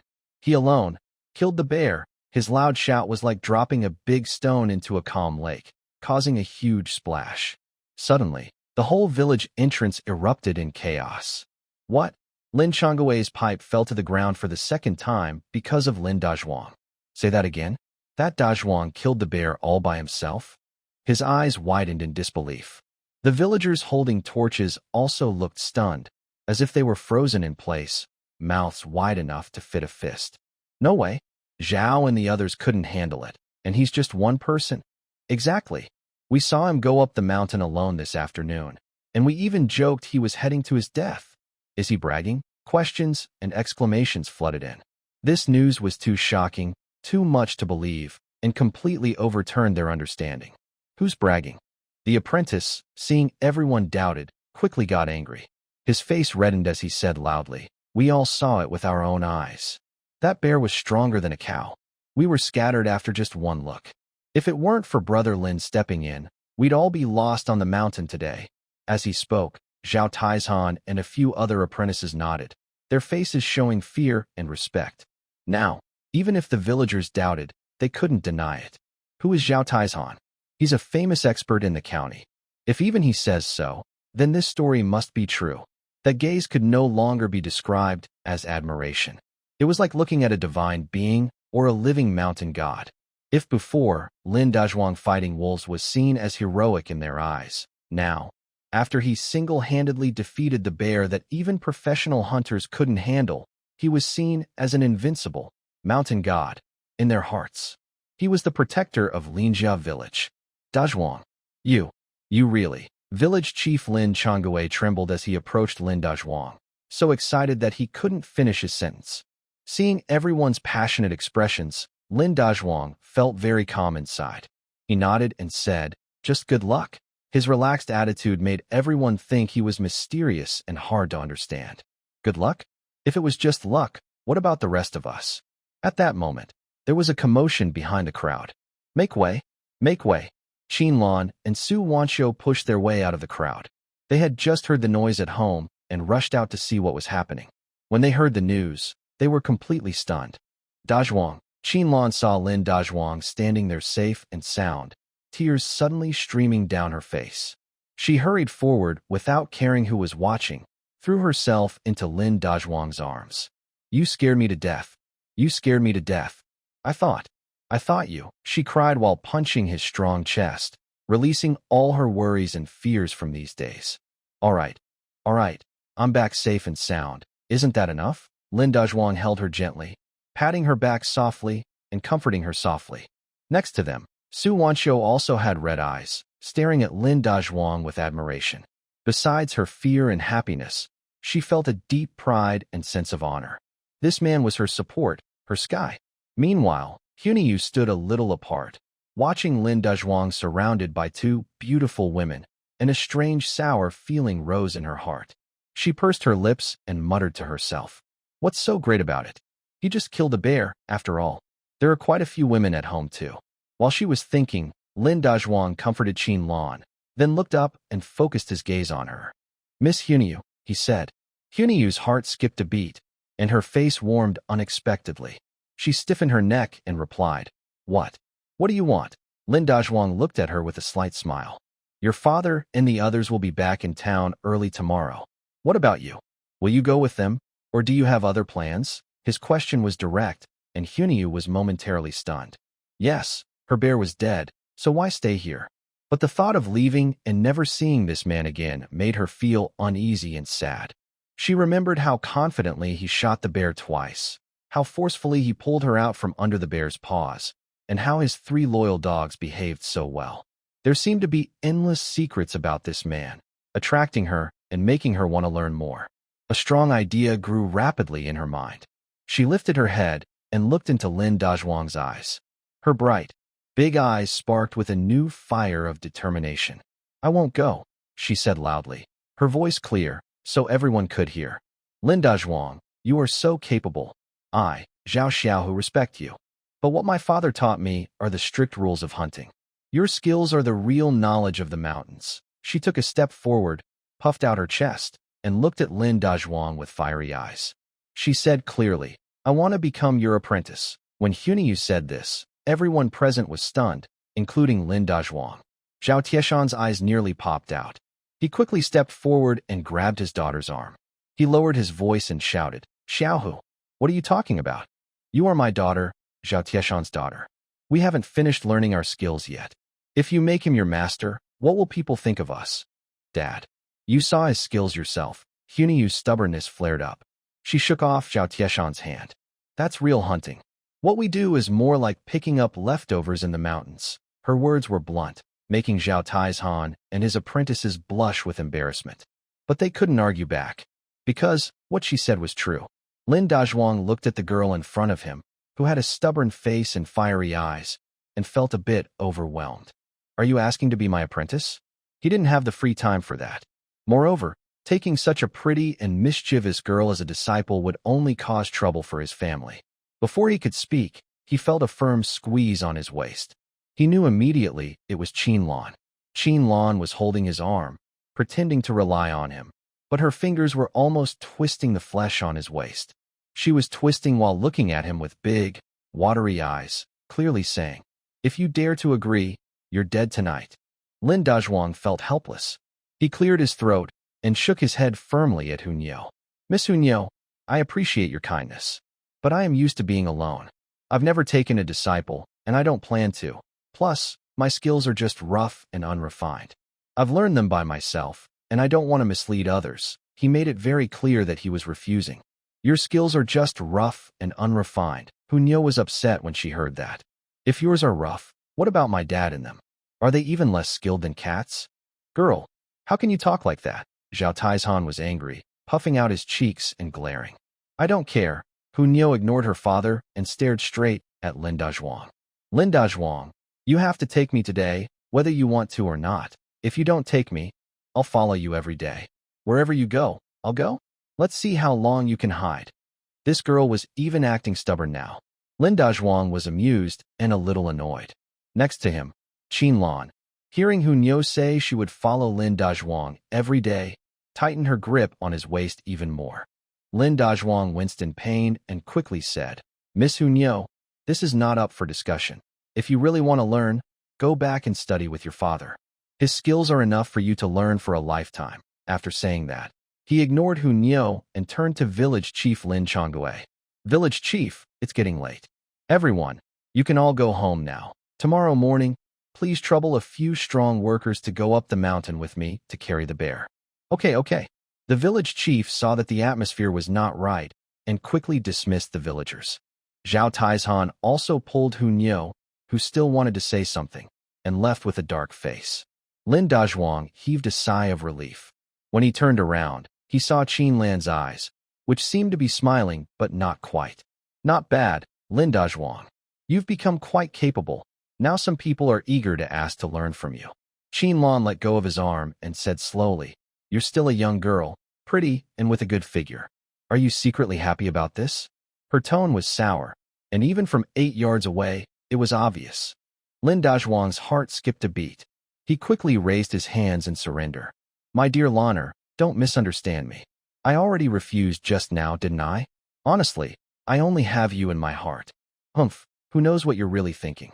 Qin Lan pouted, but her expression clearly softened. She was really nervous just now. That Hunyeo was different from Su Wanxiu. Su Wanxiu was delicate and fragile, making people feel pity. But Hunyeo was full of wildness and energy, especially her fiery gaze at Lin Dazhuang, which made Qin Lan feel a huge threat. Looking at Hunyeo's proud, powerful figure, she then looked down at herself and felt a bit of inferiority.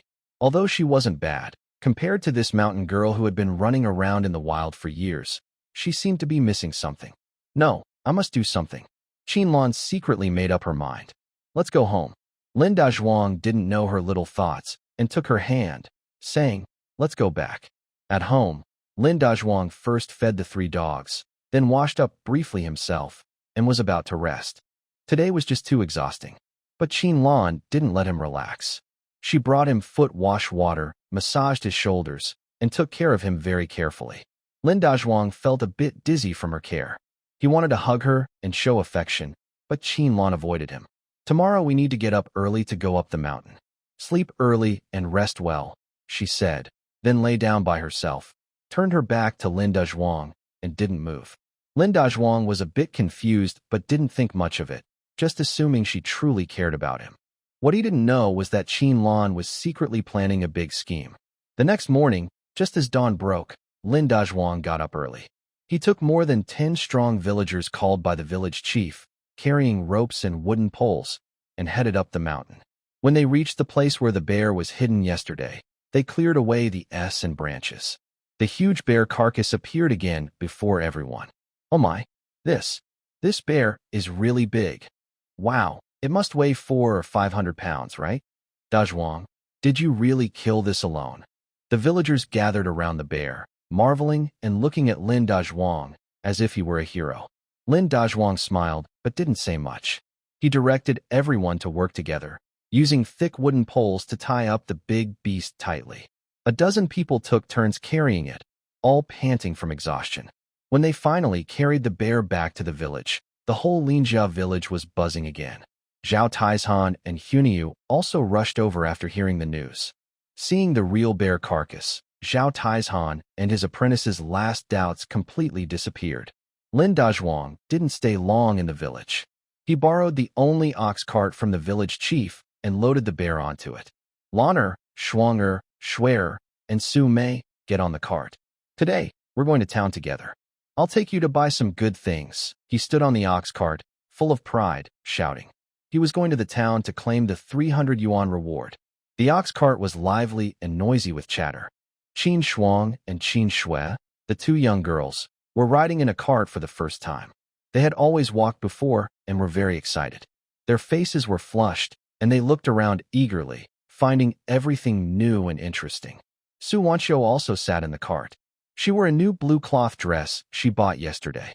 Although simple in style, it made her fair skin and gentle temperament stand out even more. She sat shyly in the corner, occasionally glancing secretly at Lin Dazhuang, the driver, with a complex and hard-to-explain look in her eyes. Qin Lan sat close to Lin Dazhuang, her arm wrapped around his, as if claiming her territory. She looked at the bear in the truck bed, feeling proud and a little scared at the same time. Her man was now recognized as the hero of the village. But she couldn't feel happy inside. All she kept thinking about was the fiery look Tiger Nyo gave Lin Dazhuang yesterday. And Tiger Nyo's tall, graceful figure, even more striking than her own. A strong sense of danger made her feel uneasy. She knew that just holding his arm and acting cute wouldn't keep Lin Dazhuang interested. Men tend to like new things and get bored easily. She had to show real skill to make him stay with her. Her little plan was working loudly in her mind.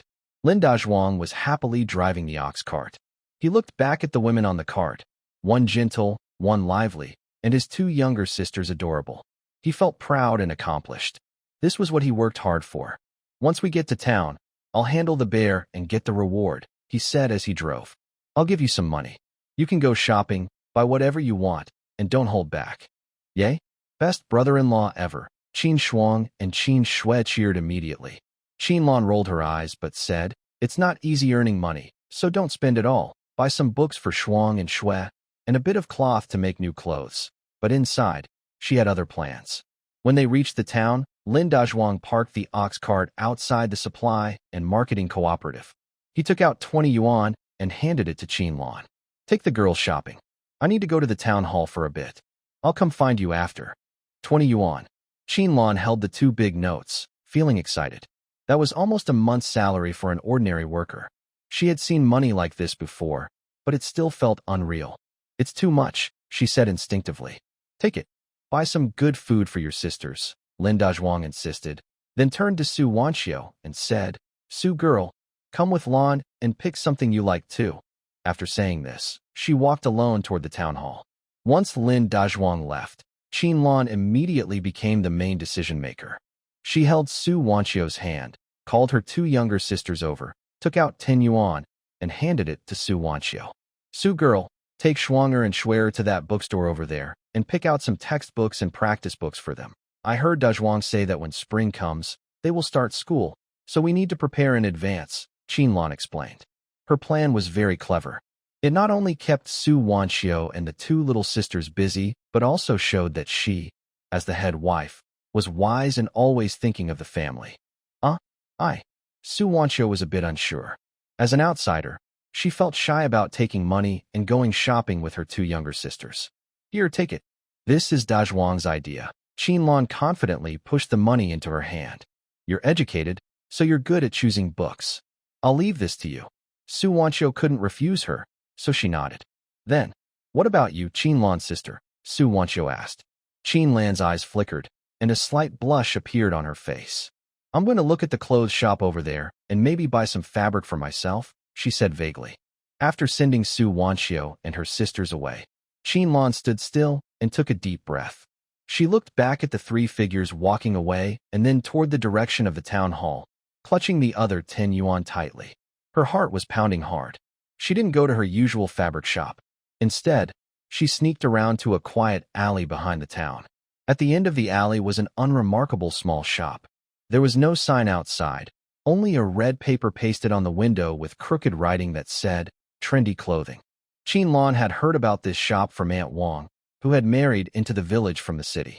Aunt Wang had whispered mysteriously that this shop sold the most fashionable clothes for women from the city. She also said that men like this kind of thing. Qin Lan hesitated at the shop door, her cheeks burning hot. She looked at the tightly closed wooden door, feeling as if there was a fierce beast behind it. In the end, her stubborn spirit overcame her shame. She clenched her teeth and pushed the door open. The shop was dimly lit, and the air smelled of cheap perfume mixed with fabric. A middle-aged woman with a big, curly hairstyle and wearing a tight floral shirt sat behind the counter. She was eating sunflower seeds and listening to the noisy music on the radio. When someone entered, she lazily lifted her eyelids and glanced over. When she saw Qin Lan dressed like a country girl, a hint of disdain flickered in her eyes. What do you want to buy? She spat out the sunflower seed shell and asked indifferently. Qin Lan felt uncomfortable under her gaze, her palms sweating with nervousness. This was her first time in such a place. On the shop's wall, there were some clothes she had only seen in magazines, bold styles with very little fabric. She even saw a row of strange, colorful little clothes made from different fabrics hanging in the corner. Qin Lan's face suddenly turned bright red. She knew those were her target today. She hesitated for a long time but couldn't speak. The shop owner looked at her with some impatience and rolled her eyes. Are you buying or not? If not, just leave. Don't waste my time. Encouraged by her words, Qinlan gathered her courage and, ignoring her embarrassment, lowered her voice almost to a whisper. Boss, I want to ask, do you have those purple lace underwear? What? The shop owner scratched her ear, thinking she had misheard. It's like what Aunt Wong said, the kind that men like the most. Qinlan was so anxious her face seemed to bleed. In the city, women now wear something called lace, which comes in many colors. Men see it, and their hearts are easily stirred. I've heard purple is the most charming. Qinlan remembered this when she heard it. Oh, the shop owner finally understood. She looked at Qinlan from head to toe again. Her gaze became playful and teasing. Wow, I didn't expect that, girl, the owner said with a smile. You look so innocent, but you have some ideas in your mind. Her words made Qinlan want to hide somewhere. Do you? Do you have one? Qinlan asked shyly and angrily. Yes, of course I do. The owner stood up from behind the counter, swayed her hips, and walked to a rack in the corner with small clothes hanging on it. We don't have many things here, but we do have a lot of these kinds of items that are meant to attract men. She started searching through a pile of colorful underwear. Is this what you're talking about? She picked up a piece of underwear, shook it, and showed it to Qinlan. Qinlan looked at it briefly and felt like her eyes were burned. She quickly looked away. That wasn't really clothes. It was just two small pieces, about the size of a palm, made from semi-transparent purple lace fabric, connected by a few thin straps in the middle. The fabric was barely enough to cover anything, decorated with some messy bows and little lace edges. Can you really wear this? Wearing it or not? What's the difference? If Dazhuang saw this, how would he react? Suddenly, images flashed in Qinlan's mind, making her cheeks flush and her heart race. Her legs felt a little weak. So how does it look? Pretty tempting, huh? The owner looked proud, seeing her distracted. I tell you, this is the latest style from Guangzhou, not just in the countryside. Even in our town, few women dare to wear this. If a man sees a woman in this, he'd go crazy, just like a hungry wolf spotting meat, and rush right over. Her words were straightforward and bold, making Qinlan blush with embarrassment. But at the same time, they touched her deeply. She now just wants Lin Dazhuang to become that hungry wolf. How much is it? Qinlan asked through clenched teeth. Not expensive. The shop owner girl held up 3 fingers. 3 yuan for a set. 3 yuan. Qinlan gasped in surprise. That's more expensive than a new outfit made of fabric. Just 2 pieces of torn cloth, and it costs 3 yuan? Is it too expensive? The owner girl saw her hesitation. Girl, I tell you, this money is definitely worth it. Think about it. 3 yuan can make your man feel comfortable and completely captivated by you. So he only thinks about you every day. Where else can you find such a deal? The shop owner's words sounded like a tempting spell, echoing in Qinlan's ears. Yes, just 3 yuan, and she could lock Dazhuang's heart so he wouldn't look at other women again. It's worth it. I'll buy it. Qinlan gritted her teeth and made up her mind. Great. The shop owner's smile grew even brighter. She took the lingerie and walked over to Qinlan, holding it in front of her chest and gesturing. Wow, girl, you've got a good figure. The shop owner's eyes were sharp, clearly seeing Qinlan's potential. This size, at least a D, right? D? Qinlan was stunned. She didn't even know what that letter meant. It means powerful and impressive. The owner exaggeratedly gestured on her own chest. It's been a long time since I've seen a customer with such potential here. This will look great on you. Qinlan was almost too embarrassed to stand. Her face felt like it was on fire. I don't want this anymore, she almost blurted out. It was too embarrassing. She really couldn't stand the shop owner anymore. Hey, don't. Girl.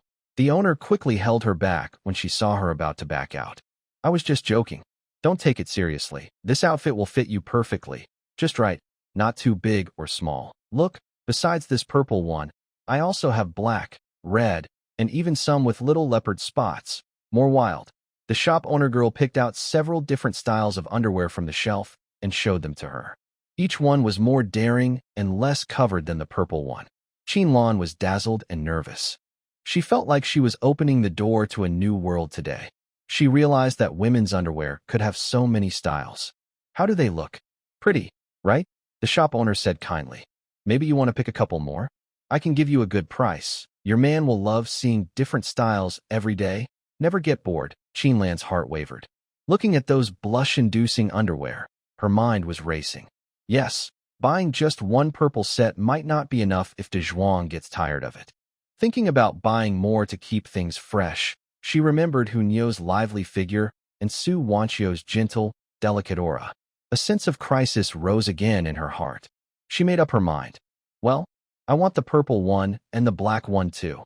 Qinlan gritted her teeth and stomped her foot, determined. Great, the shop owner cheered happily. You have good taste, girl, I tell you. The black one makes you look slimmer and more mysterious. Your man will definitely like it. She quickly wrapped the 2 sets of underwear in an old newspaper and handed them to Qinlan. 2 sets, only 5 yuan. I'm giving you a good deal.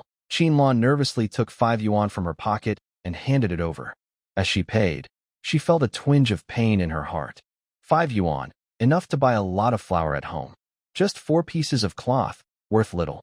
But thinking that these 4 pieces of cloth could keep Lin De Zhuang's heart firmly attached, she felt it was worth the money. Girl, take care.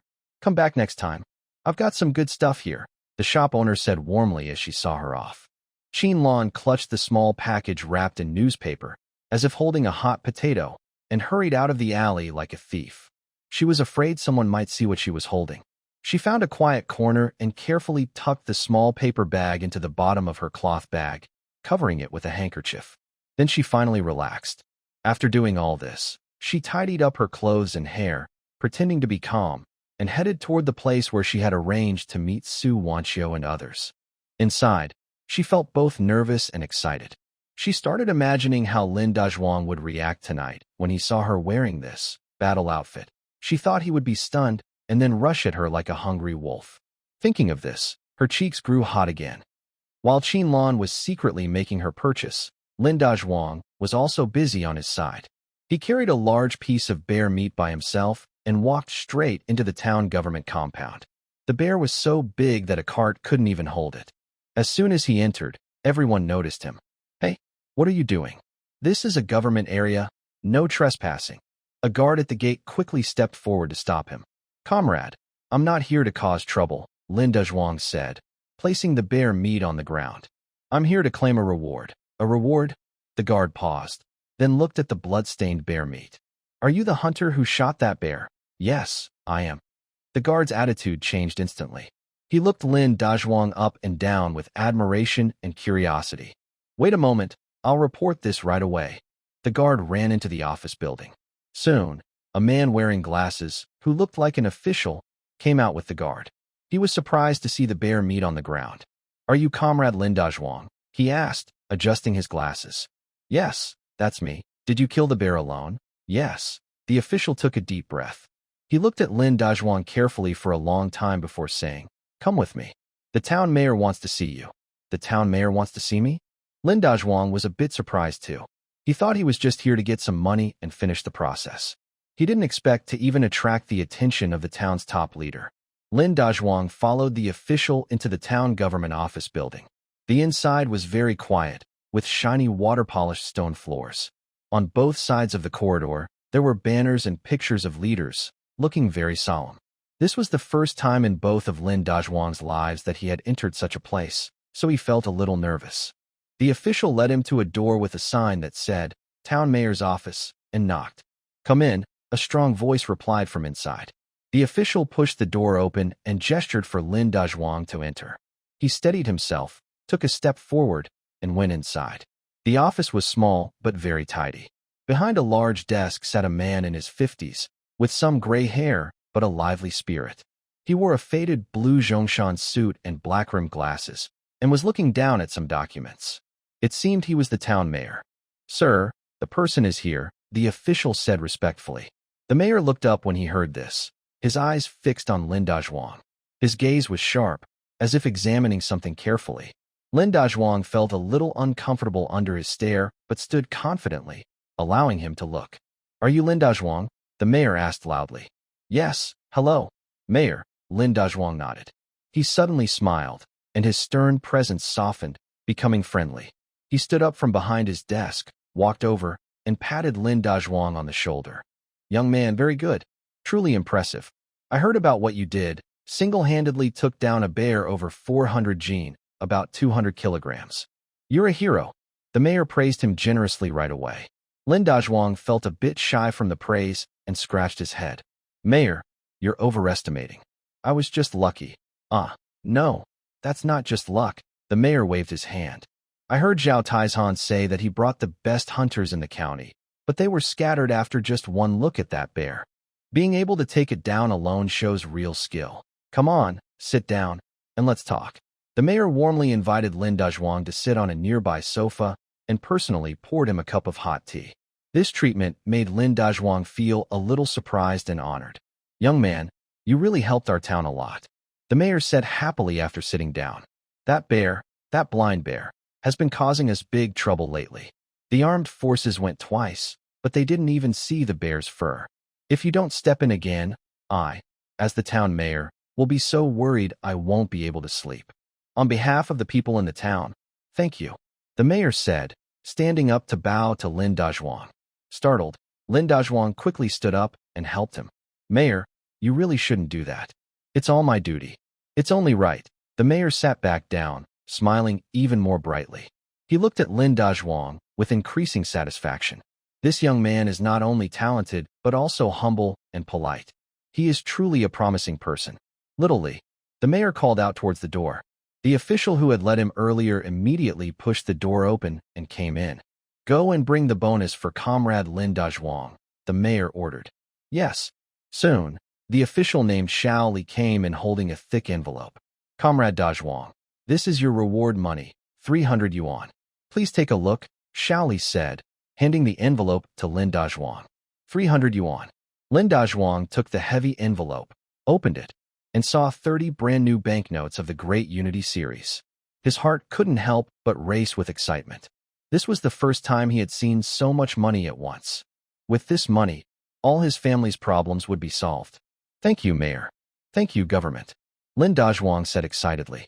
This is what you deserve, the mayor smiled and added. By the way, what do you plan to do with the bear's body? Lin Dazhuang's heart tightened. The main topic had arrived. He didn't know what the government's rules were regarding the bear's corpse. Technically, since he was the one who killed the bear, the body should belong to him. But since it was a reward task, if the government wanted to take it, he wouldn't be able to do anything.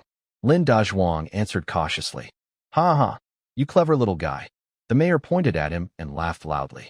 Don't worry, our government keeps its promises. Since we set a reward, the bear is your prize. Originally, I just wanted you to bring in the bear's gallbladder, as it's an important medicine and must be handed over to the state. As for the rest, bear meat, bear skin, and bear paws, they all belong to you. But I still decide that the bear's gallbladder is yours too. You can sell it or keep it for yourself. We won't interfere. The mayor's words made Lin Dazhuang very happy. He didn't expect the government to be so generous. Just the bear meat and skin could sell for a good amount, not to mention the 4 valuable bear paws. However, the mayor changed his tone, looking at Lin Dazhuang with a meaningful gaze. I have a request, or rather, a proposal I want to discuss with you. A proposal? Lin Dazhuang's heart moved. He knew that the mayor's praise and offer of money meant it wouldn't be free. Mayor, as long as I can do it, I won't refuse, he said proudly. Good, very straightforward. The mayor nodded approvingly. He stood up, walked to the window, looked outside, and said slowly, Dazhuang, as you can see, our mountain area is vast and sparsely populated, with dense forests and many wild animals. Before, there were military and militia groups that could manage some of it. Now, the troops have withdrawn, and the militia is loose. With just the small team here, we can't handle it, just like this bear disaster. If you hadn't stepped in, who knows how long it would have gone on. The mayor turned back to look at Lin Dazhuang, his expression serious. So, I discussed with the county and plan to establish a special department in our town. This department will be part of the government, with a semi-private nature, mainly responsible for 2 things. First, to protect the forests around several villages, chase away or hunt dangerous wild animals, and safeguard the villagers' lives and property. Second, to assist the armed forces in managing security in the mountains and down on poaching and illegal logging. Lin Dazhuang listened and roughly understood what was happening. Isn't this the early form of the forest ranger or forest police in later times? That's a very good idea, Mayor, Lin Dazhuang said. It's a great thing that benefits the people. It's a good idea, but also a difficult one, the mayor sighed. The hard part is finding someone capable to lead. This department needs someone skilled, experienced, brave, and respected in nearby villages to be the leader. After thinking carefully, the best person for the job in the whole town is you, Lin Dazhuang. The mayor looked at him with bright eyes. I want to invite you to be the team leader of this new department. When he said this, Lin Dazhuang's mind went blank. To be a team leader? Getting a government job? Happiness came so suddenly. In his previous life, he was just an ordinary farmer. Later, he worked on construction sites, moving bricks. He always dreamed of having a stable, secure job. Now, in this new life, this opportunity was right in front of him. Mayor, I'm just a simple person. I can't read much. I'm afraid I won't do well, Lin Dazhuang said instinctively, hesitating. He did not want to do it, but it was such a big responsibility that he needed to ask more questions first. Hey, heroes are not judged by their background. The mayor waved his hand. Low education can be learned. I don't need a scholar who can write well, but someone who can keep order and do real work. As for the pay, don't worry, I won't treat you unfairly. The mayor raised one finger. As the team leader, I will pay you 100 yuan a month. There will also be bonuses at the end of the year. Additionally, you can recruit your team members from the villages. Anyone strong and reliable can join. Their wages will be paid by the town. Standard weapons and ammunition needed will be supplied by the armed forces. 100 yuan. A month's salary of 100. Lin Dazhuang's heart pounded again. What does this number mean in this era? It's a very high salary. Probably the same as a county official's salary. And this was an official position, with authority over a few people. From now on, when you go out, everyone will look at you with respect. It's impossible not to feel a little excited. Lin Dazhuang felt his breathing becoming a bit faster. This temptation is just too strong. With this job, he wouldn't have to worry about supporting his family anymore. Qinlan and his sisters could live the best lives. But he also knew there are no free lunches in the world. The more power you have, the more responsibility you bear. This small team leader may seem impressive, but there are definitely risks involved. Dealing with wild animals in the mountains or fighting against reckless poachers are dangerous jobs. What if something happens to him one day? He thought of Qinlan at home, Su Wanqiu, and his two younger sisters. He couldn't ignore their safety. Lin Dazhuang quickly weighed the pros and cons of this decision.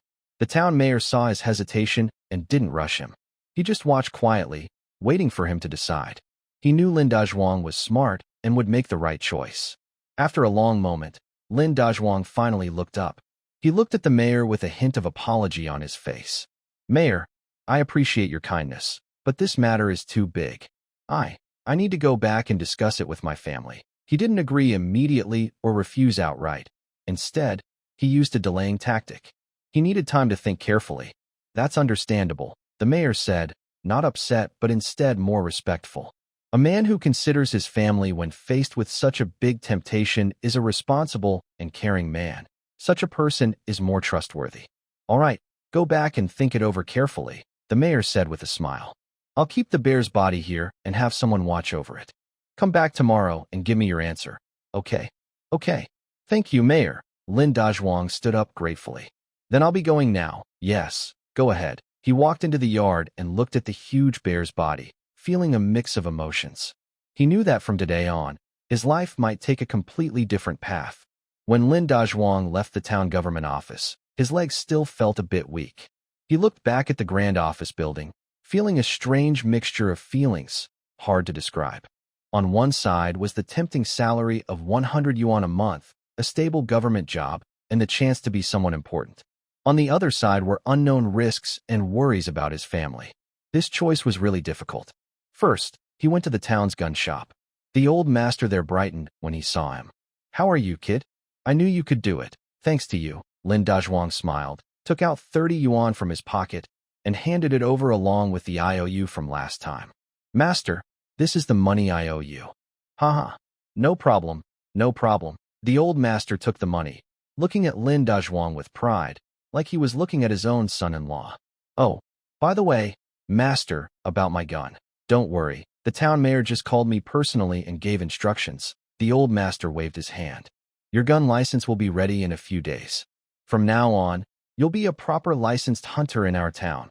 Hearing this, Lin Dazhuang felt a wave of emotion. Having someone in the town who could help with official matters was truly a blessing. After leaving the gun shop, Lin Dazhuang went to meet Qin Lan and the others. Qin Lan and Su Wanxiu were waiting for him at the supply and marketing cooperative entrance, holding two small girls.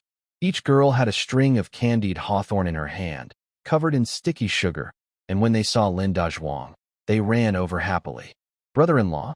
Look, Qin Lan gave these to us." Qin Lan also came over, carrying a cloth bag filled with books and stationery for her sisters. "Is everything done?" she asked, looking at Lin Dazhuang. "Yes, it's done," he nodded, reaching out to tuck a stray strand of hair behind her ear. "Let's go home." His movements were natural, but Qin Lan's face turned slightly red. Su Wanxiu, standing nearby, watched their affectionate gesture silently, lowering her head with a sad look in her eyes. On the way back, the atmosphere on the ox cart was a bit heavy. The two young girls, tired from playing, leaned together and fell asleep. Qin Lan and Su Wanxiu both sensed Lin Dazhuang's worries, but neither of them spoke. As Lin Dazhuang drove the cart, he kept thinking about the mayor's proposal. Should he do it or not? If he did, his family's future would improve greatly. He could achieve a social leap he had only dreamed of before.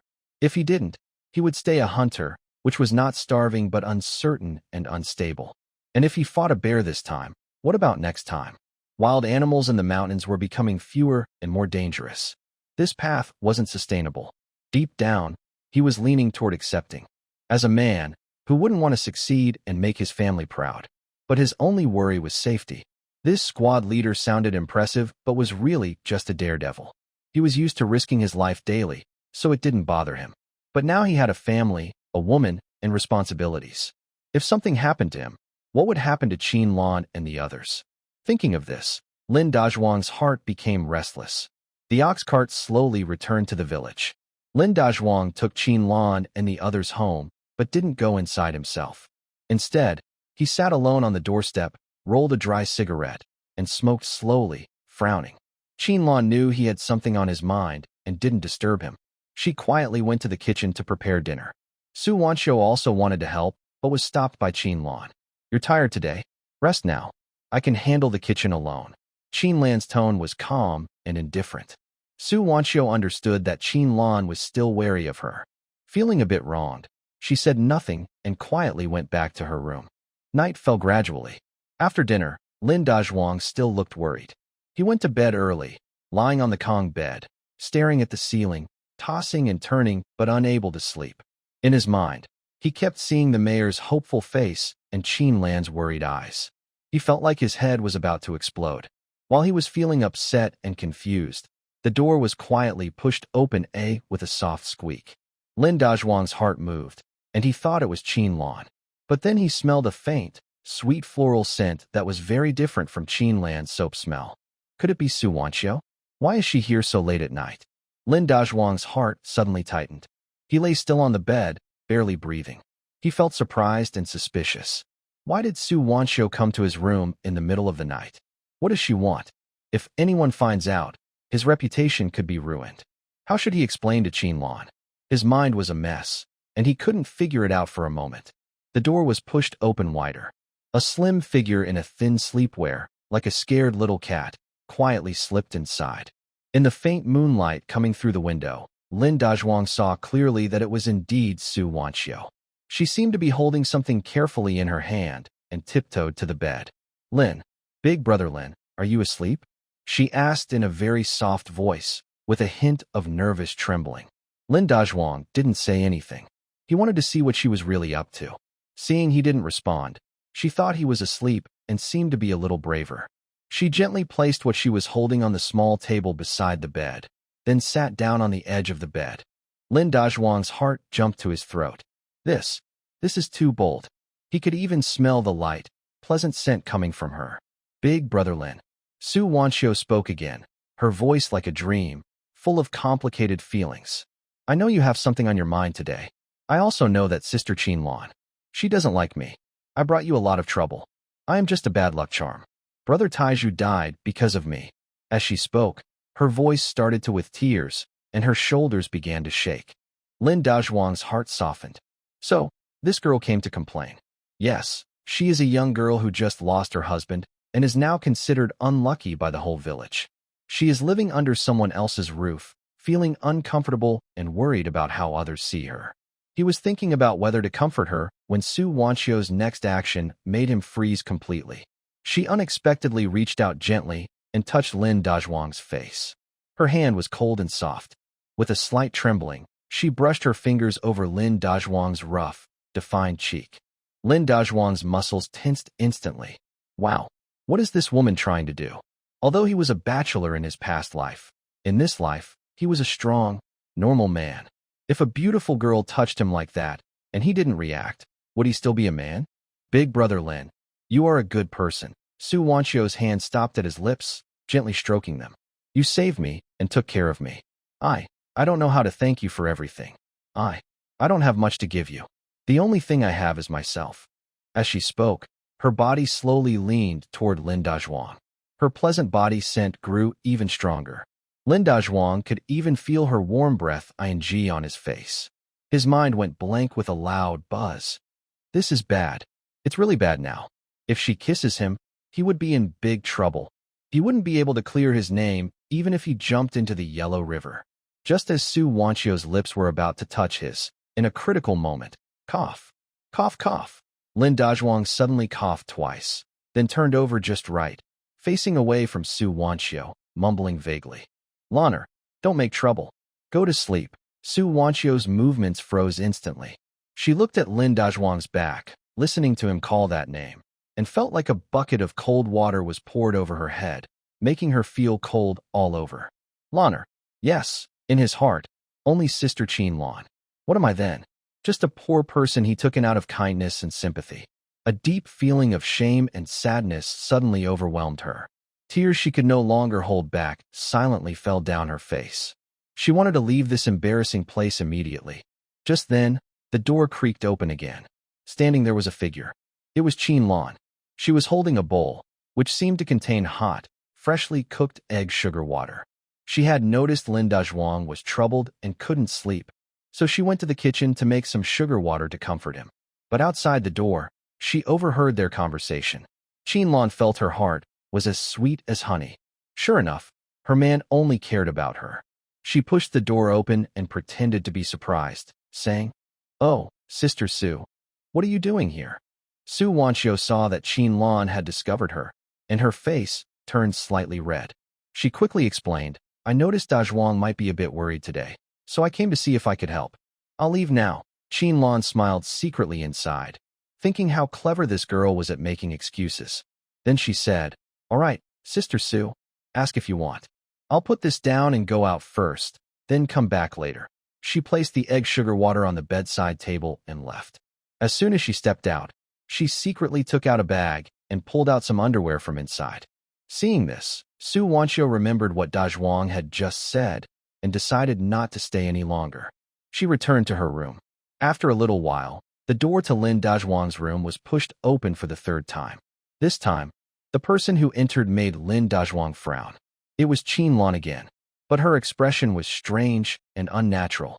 She silently walked in, closed the newly renovated door carefully, and locked it. Then, she turned around and, in front of Lin Dazhuang, began to take off her clothes one by one. Lin Dazhuang's eyes widened instantly. What was she doing? He was completely confused. Seeing Qinlan's unusual behavior, his mind went blank. Could she be overwhelmed? Under the moonlight, Qinlan took off her patched rough cloth coat, revealing a white, fine shirt underneath. She didn't stop. She continued unbuttoning her shirt. One button, then another. As she unbuttoned each one, her stunning curves gradually revealed themselves to Lin Dazhuang's eyes. His throat unconsciously moved. He wanted to speak and stop her, but when the words reached his mouth, he didn't know what to say. He knew that Qinlan was now holding back a lot of anger inside her. What she was doing now wasn't just teasing him. It was a way to show her dominance to him and to the nearby rival, who hadn't gone far yet. Soon, she also took off her shirt and casually threw it on the ground. Her upper body was now only covered by a small white cotton top. But, unlike before, this top seemed a little different today. Lin Dazhuang's eyes fixed on that small top. It wasn't the usual plain cotton undershirt he knew. It was a strange style he had never seen before. Purple. And the fabric was as thin as a cicada's wing, so sheer that under the moonlight, he could faintly see the scenery beneath. It was decorated with intricate patterns he couldn't understand. Lace. The word suddenly popped into Lin Dazhuang's mind. Although he was a bachelor in his past life, he had seen plenty of things. Wasn't this just like the fancy underwear that city women wore in later years? Where did she get this from? His breathing started to become heavier. Seeing his stunned, wide-eyed expression, a proud smile finally appeared at the corner of Qin Lan's lips. She knew men were all the same. She didn't stop. She kept. When she also took off her lower pants, revealing a tiny pair of purple lace underwear, Lin Dazhuang felt his head explode with a loud bang. This scene, for a man who had only ever been with one woman in 2 lifetimes, was an overwhelming shock. Too overwhelming. Qin Lan's already excellent figure looked even more tempting in this purple lace lingerie. I'm sorry, but I can't assist with that request. I'm sorry, but I can't assist with that request. Qin Lan gave him a weak, annoyed look, then curled up in his arms, finding a more comfortable position. You, a rough guy who doesn't know how to care, will definitely cause me trouble someday. She scolded him with her words, but held him even tighter. Lin Dazhuang chuckled softly without saying anything, just holding her. The room was very quiet. Only their steady breathing and heartbeat could be heard. After a while, Lin Dazhuang stopped rubbing Qin Lan's back, seeming to think about something, and remained still for a long time. What's on your mind? Qin Lan noticed his strange behavior and asked as she looked up. Lanner, I want to talk to you about something, Lin Dazhuang said seriously. What is it? No need to discuss, Qin Lan muttered, but her heart tightened. She knew that if Lin Dazhuang spoke like that, it must be something important. After hesitating a bit, Lin Dazhuang told her everything about the town mayor asking him today. The mayor wants me to get a title in town and form a guard team to keep the mountains safe. Later, I'll be officially working for the government. He looked at Qin Lan, waiting for her reaction. Inside, he was feeling conflicted. He was used to being a free hunter, and now he had to be controlled by others, which he didn't like very much. But working for the government meant a steady income, which was very tempting. Qin Lan was stunned after hearing this and didn't speak for a long time. Her eyes, still full of a hint of affection, widened suddenly. Getting a government job? The town mayor wants you to be an official? She suddenly sat up from Lin Dazhuang's embrace, causing the blanket to slip off, revealing a lot of skin, but she didn't seem to care. It's not really an official position, just a small team leader, a temporary role, Lin Dazhuang explained. Qin Lan's reaction surprised him, and he quickly pulled the blanket back over her. That's still an official position. Qin Lan's voice changed tone. She grabbed Lin Dazhuang's arm, her eyes shining brightly. Lin Dazhuang, this is such a great opportunity. Why are you hesitating? Lin Dazhuang hesitated, not quite understanding her enthusiasm. I'm just thinking that if I become the team leader, I won't feel free anymore. I'd have to listen to others all the time. It's not as fun as hunting with us now, he added. Can fun be enough to make a living? Qin Lan slapped his chest, both annoyed and amused. You stubborn fool. Do you know how many people have fought hard just to get a spot in the town? Now the town mayor personally asked you to be the team leader, and you're still picky? Have you lost your mind? Qin Lan was finally clear-headed. She sat cross-legged on the Kong bed, no longer shy, and started counting on her fingers to analyze the situation for Lin Dazhuang. Listen to me. First, once you become the team leader, you will be a government employee with a formal position. Although it's temporary now, there will definitely be a chance to become permanent later. That's called a stable job. You'll have steady income. Second, you will have a fixed salary. The mayor said it's 100 yuan a month. 100 yuan. In our village, who can earn that much in a year? You can hunt for money, but it depends on luck. Sometimes, there are no hunts for 10 or 15 days. But this is real money you get every month. Third, and most important, this is about face and status. Qin Lan became more excited as she spoke, her cheeks flushing with excitement. If you become the team leader, when you go back to the village, everyone will respectfully call you Captain Lin. The village chief will be polite to you. And who will dare to gossip about us behind our backs? She paused, then leaned closer to Lin Dazhuang's ear, lowering her voice with a hint of pride. And besides, if you become an official, I'll be an official's wife. When I go out, I'll hold my head high. Look at that Hunyo. Her father is just an old hunter. Why is she so arrogant? Isn't it just because her father is somewhat famous? Once you're the team leader, you'll be her boss. I want to see if she still dares to look at you that way. Listening to Qin Lan's detailed analysis, Lin Dazhuang's eyes grew brighter. He had only thought about losing freedom before, but he hadn't realized there were so many benefits. Especially Qin Lan's third point made his heart heat up. Being an official means having status and face. When he returns to the village, everyone will treat him politely. Lin Dazhuang was no longer just an ordinary hunter. Seeing his wife's excited, blushing face and bright eyes, he felt a warm rush in his heart. Having a clever, understanding wife is truly a blessing. Lin Dazhuang quickly pulled her back into his arms and kissed her firmly on the face. So, you mean? Qin Lan giggled happily from his kiss. This official position, we're definitely taking it, Lin Dazhuang said confidently. That's right. Qin Lan happily wrapped her arms around his neck. Ing warm air into his ear. Being an official is great. From now on, I will be the official's wife. Her voice grew softer, carrying a lazy, satisfied tone. Hearing her words and feeling her soft body in his arms, the last of Lin Dazhuang's doubts completely disappeared.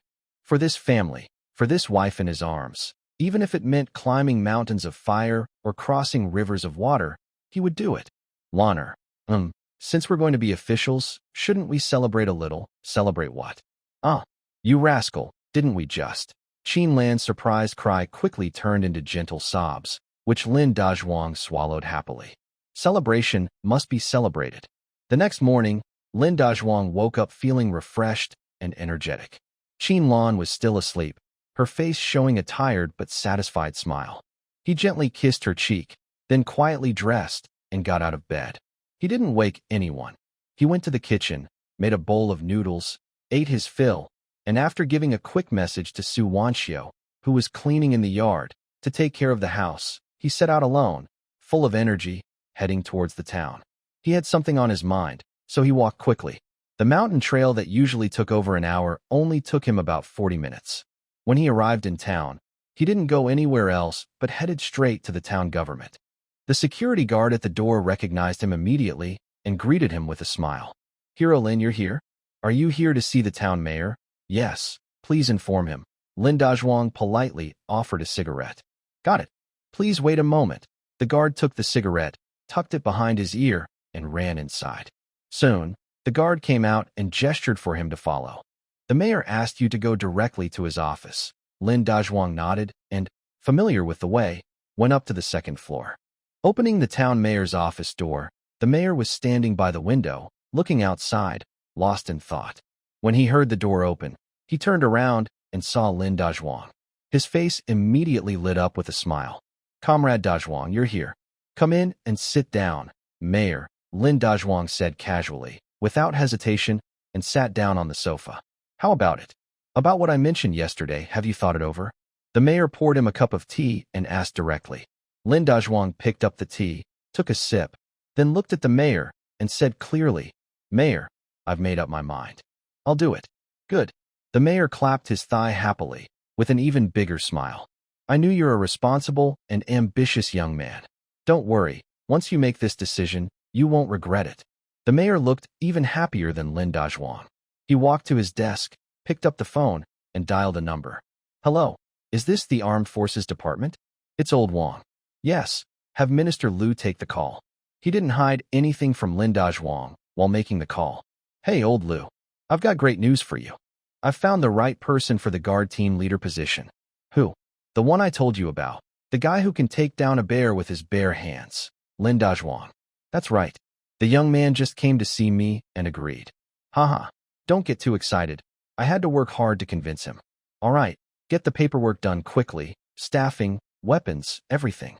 Especially the benefits. We can't shortchange our hero. Okay, that's all. After hanging up, the mayor returned with a bright face. All set, Comrade Dazhuang. Everything is arranged. Starting today, you're the leader of our town's guard team. Although it's a temporary position, you'll enjoy the benefits of a regular official. Monthly salary of 100 yuan, plus year-end bonuses. Hearing this, Lin Dazhuang felt a surge of excitement. So, I've officially become a government person? As for your team members, the town won't interfere. You can pick whoever you like. The mayor added another big piece of news. Choose anyone you see fit. As long as they have good character and skills. Even if they're a bit rough, if you think they can be useful, just hire them. The town will support you. This power was truly significant. Lin Dazhuang's little plan quickly became clear in his mind. However, I must say this first. The town mayor's expression turned serious again. The power is given to you, but you must also take responsibility.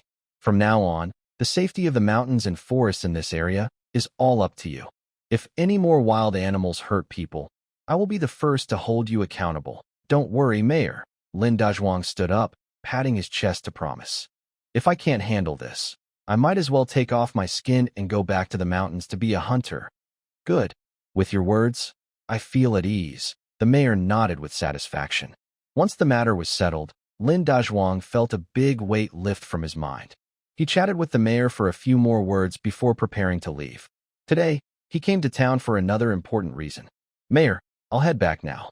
I still need to pick some people in the village. Go ahead, the mayor waved his hand. By the way, the bear you caught, the meat and the skin, I've arranged for someone to deliver them to your home. The bear's gallbladder and paws are your trophies. The town doesn't need them, so you can keep those. But the bear's bones must stay.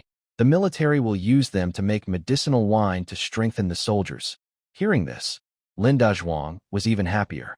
He had thought that once he handed over the bear, he would only get a reward. But the mayor was so generous.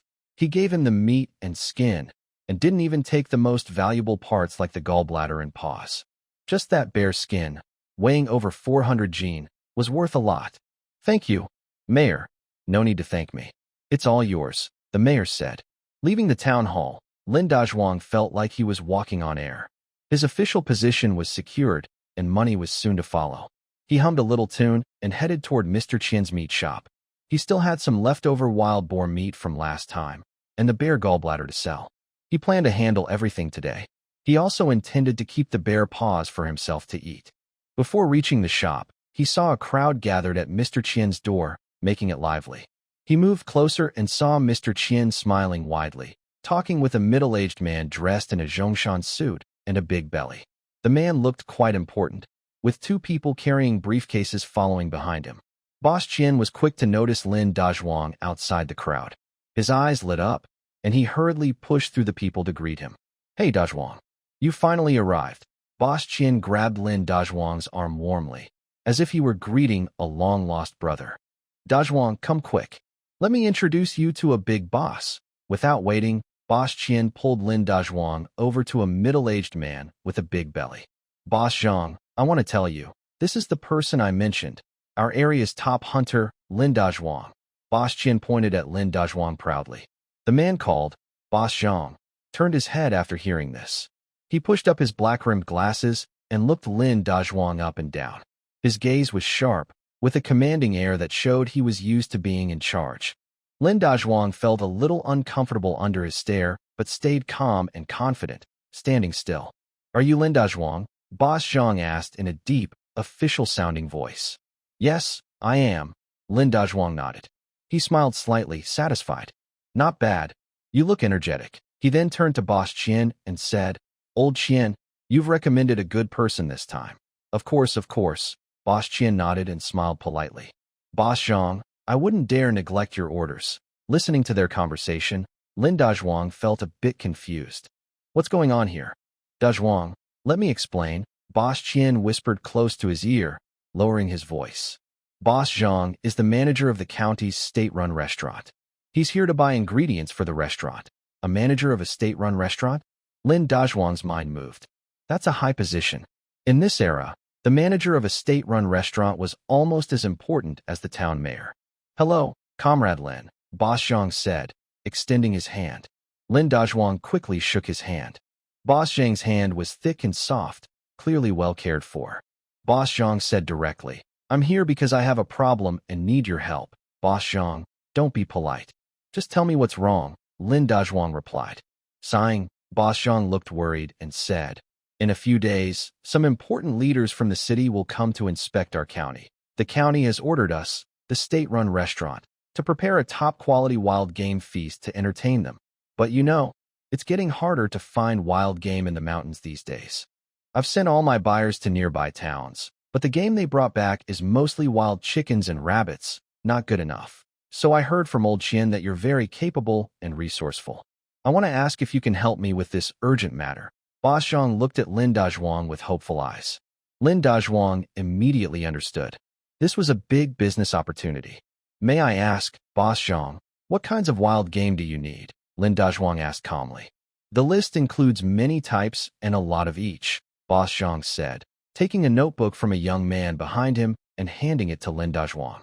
This is the order list. Take a look first. Lin Dazhuang took the notebook and opened it. His eyes immediately narrowed. There were many items on the list. They needed 2 wild deer, specifically the tenderest spotted deer. They wanted 5 wild boars, but not the old, strong-smelling ones. They needed pigs around 200 jin, about 100 kilograms. They required 20 roe deer, 50 wild chickens, and flying dragons. Even bear paws and bear gallbladders. With the note, more is better. The requirements on this list were quite strict. The only difficulty was the large quantity. Not to mention an individual. Even a team of professional hunters would find it nearly impossible to gather all this in a week. So, Comrade Lin, is it difficult? Boss Zhang asked. It is a bit difficult, Lin Dazhuang said honestly, closing the notebook. Mainly because the time is too short and the quantity is too large. Hearing this, Boss Zhang's worried expression deepened. I understand this is a tough task, but, Comrade Xiaolin, as long as you can help me gather over 70% of the items on this list within a week, the price will definitely be negotiable. He paused, looked at Lin Dazhuang, and held up 2 thick fingers. This much. Lin Dazhuang looked at his and thought for a moment. 200 yuan? That price doesn't seem fair. After all, with so many items, 200 yuan is too little. Boss Qian, standing nearby, watched nervously, worried that Lin Dazhuang might refuse and offend Boss Zhang, who was very important. He wanted to speak up and help smooth things over. But Boss Zhang suddenly smiled and shook his head. Old Qian, look, Comrade Xiaolin has misunderstood. He turned to look at Lin Dazhuang and said seriously, in a tone that sounded shocking. Comrade Xiaolin, I'm not talking about 200 yuan. I mean, 2,000 yuan. 2,000 yuan. When Boss Zhang said these words, Lin Dazhuang felt his mind go blank, as if a big hammer had hit him hard. He froze there, eyes wide open, mouth slightly open, unable to speak. 2,000 yuan? Did he hear wrong? He blinked hard, looked at Boss Zhang's smiling face, and made sure he wasn't dreaming. In a time when a worker's monthly salary was only 20 or 30 yuan, and a farmer's hard-earned income in a year was less than 100 yuan, what did 2,000 yuan mean? It was a huge amount of money that could change anyone's life. It meant building 3 or 4 big brick houses in the best part of town. It meant buying dozens of cows and over 100 pigs. It meant that Lin Dazhuang could rise from a mountain village hunter to a wealthy man known across the region. His heart was pounding wildly. His blood was rushing through his veins, and a wave of joy and excitement flooded over him like a tide. The money boss next to him was also shocked by this number and took a deep breath. He knew that Boss Zhang would be generous this time, but he didn't expect it to be this much. 2,000 yuan. His meat shop, after a year of hard work and deducting all costs, couldn't make this much profit. He looked at Lin Dazhuang with envy and jealousy in his eyes. This young man was truly lucky. Why did such incredible wealth fall into his hands? How about it, Comrade Xiaolin? Boss Zhang looked at Lin Dazhuang, who was stunned, and his smile grew more proud. He knew well that big rewards bring brave people. To entertain the city leaders and keep his position as manager of the state-owned restaurant, he was willing to spend even 3,000 yuan, not just 2,000. This, Boss Zhang, are you joking with me? Lin Dazhuang felt his voice tremble. He swallowed hard and asked to confirm. Do I look like I'm joking? Boss Zhang chuckled. When I, Zhang, speak, I always keep my word. As long as you can prepare the goods, I won't shortchange you on the 2,000 yuan.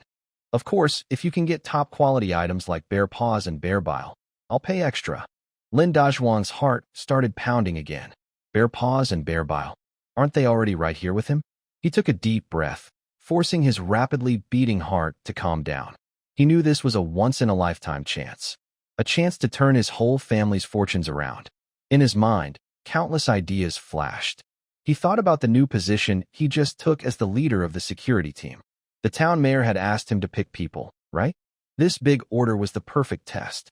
He could use this opportunity to gather all the young men in the village who wanted to work with him and go hunting together.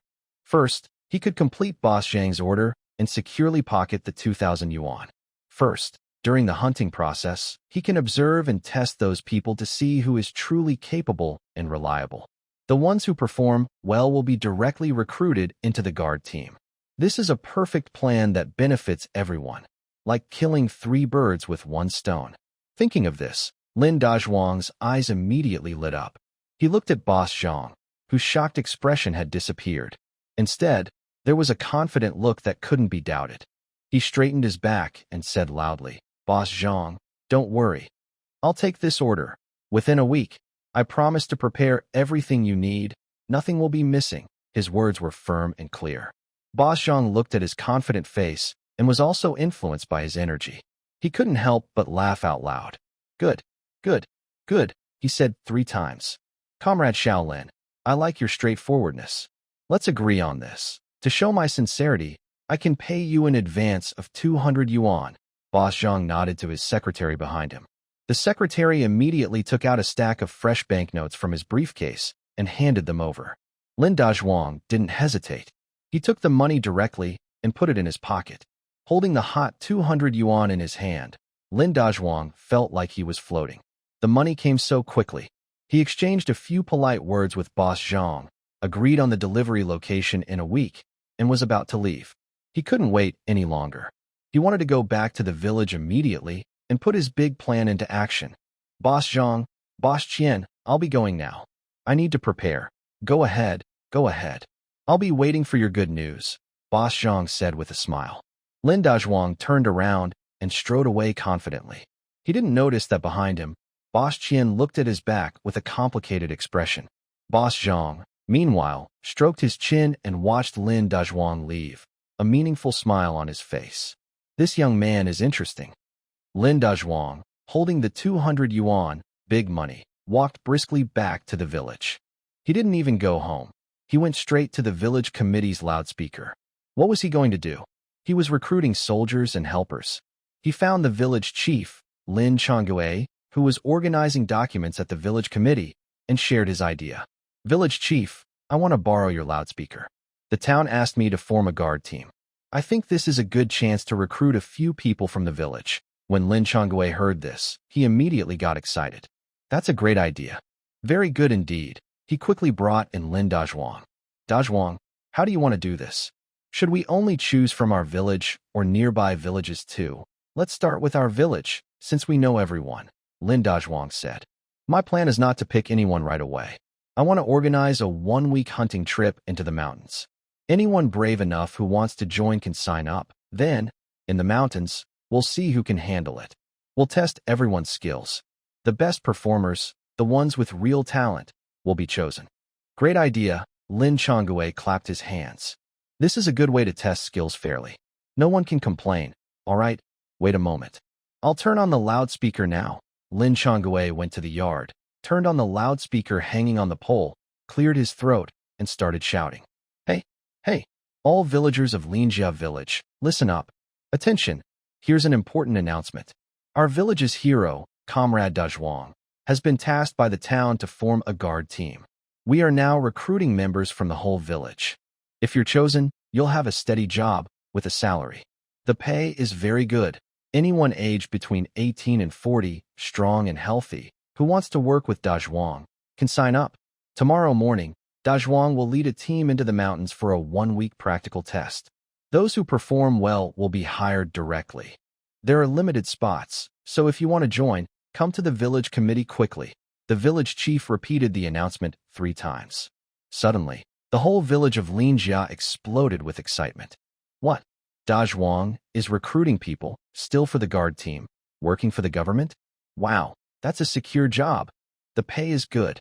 This is much better than working at the forest farm," In the village fields and around the houses, villagers were talking excitedly everywhere, especially those families with young men who seemed full of energy like they had been injected with chicken blood. Dan, you little rascal, what are you standing around for? Hurry up and sign up at the village committee. Go Shum. Quick. This is a great chance to bring honor to our family. If you get chosen, our ancestors' graves will be proud. For a while, many young people in the village were urged by their families to run to the village committee. They saw this as a once-in-a-lifetime opportunity. Who to follow? Follow Lin Dazhuang. What is Lin Dazhuang like in the village now? He's like a living god, a brave man who can take down a bear alone. Following him, how could they lose? However, when these young people happily arrived at the village committee and heard about the test Lin Dazhuang mentioned, most of their enthusiasm was instantly cooled by a splash of cold water. What?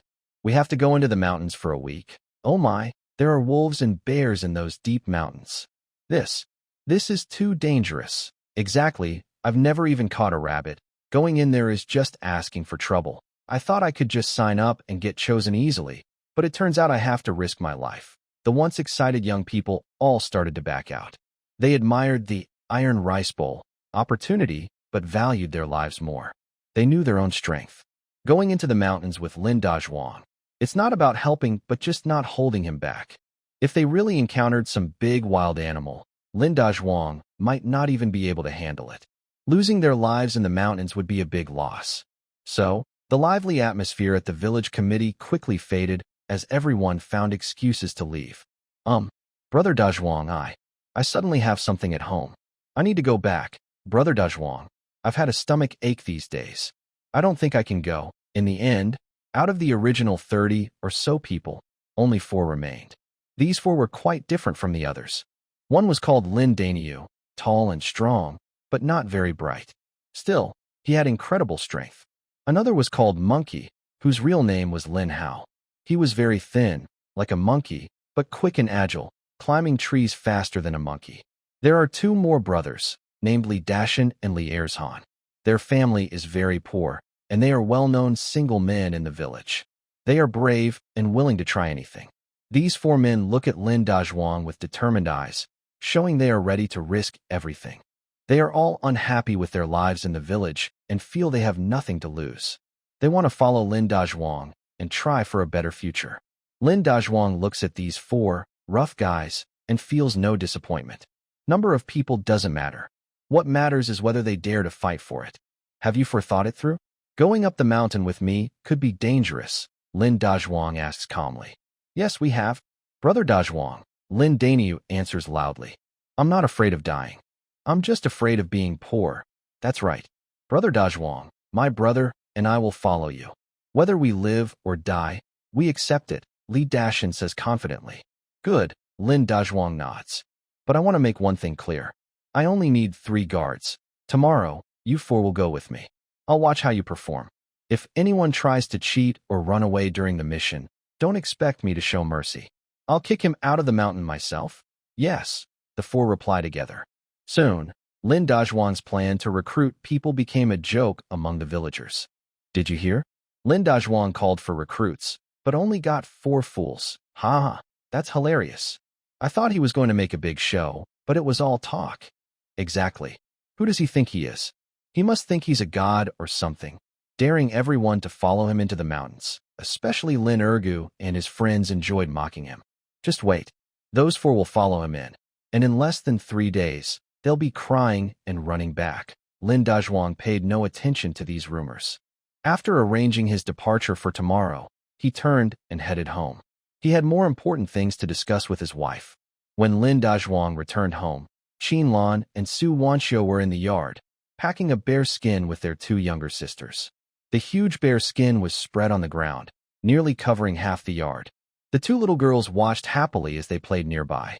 Qinlan and Su Wanxiu carefully used a small knife to scrape the remaining oil from the bear skin. When Lin Dazhuang returned, Qinlan quickly stood up and went to greet him. How did it go? Did you find the person? She asked with concern. Yes, I found him. Lin Dazhuang nodded. How many? Whose family are they from? Just 4. Nyo, Monkey, and the brothers Dashan and Erzhan. Only 4. Qinlan was surprised, then she understood. She sighed. Well, no wonder. Following you into the mountains, it's like putting your head in your waistband. Only the brave dare to do that. It doesn't matter how many people there are, as long as they are useful, Lin Dazhuang said casually. He took Qin Lan's hand, and they sat under the eaves. Lanner, I need to tell you something. Lin Dazhuang's face became serious. Qin Lan saw his serious look, and her heart started to race. What is it? Don't scare me. Lin Dazhuang told her everything about meeting Boss Zhang from the state-run restaurant in town, who ordered 2,000 yuan worth of goods. When Qin Lan heard the number, 2,000 yuan, her reaction was exactly the same as Lin Dazhuang's at that moment. She sat there in shock, her mouth wide open and unable to close it for a long time. 2,000 yuan, her voice trembled. Yes, 2,000 yuan. Lin Dazhuang looked at her adorable stunned face and couldn't help but smile. Oh my goodness, Qin Lan snapped out of her shock, grabbed Lin Dazhuang's arm, and pinched him hard. Ouch! Why did you pinch me? Lin Dazhuang cried out in pain. Let me see if I'm dreaming. Tears of excitement and joy welled up in Qin Lan's eyes. 2,000 yuan. She had never dreamed that her family could have so much money. It's real, not a dream. Lin Dazhuang took out the deposit of 200 yuan from his pocket and handed it to her. Look, this is the deposit Boss Zhang paid first. Qin Lan stared at the thick stack of bills in her hand, feeling her heart almost stop. She hugged the money and suddenly burst into tears, burying her face in Lin Dazhuang's arms. Dazhuang. Sniff. Our family is going to get rich. Lin Dazhuang hugged her gently, patting her back with a feeling of hope. All right, don't cry. Good days are still ahead for us. Qin Lan cried for a while before slowly stopping. She looked up from Lin Dazhuang's arms, her eyes red, and asked, So, you took such a big order. Does that mean you'll be in the mountains for a long time? Yes, Lin Dazhuang nodded. The items on the order are urgent and many. I think I'll be in the mountains for at least a week. A week? Qin Lan's heart tightened again. Just thinking about her man being in such a dangerous place for so long made her very scared. Don't worry, I won't be alone, Lin Dazhuang comforted her. This time, I brought 4 people and 3 dogs. I mainly want to test them and do some hunting. I won't go near any big, dangerous animals. He didn't tell her the full truth. He knew that if Qin Lan found out his real goal was to hunt deer and wild boar, she would worry even more. Be careful, then, Qin Lan said, holding his hand and repeatedly reminding him. Money can be earned again, but you and your safety are the most important.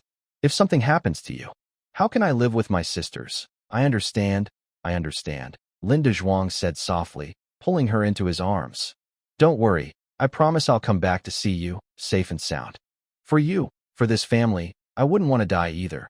They just held each other quietly, neither speaking.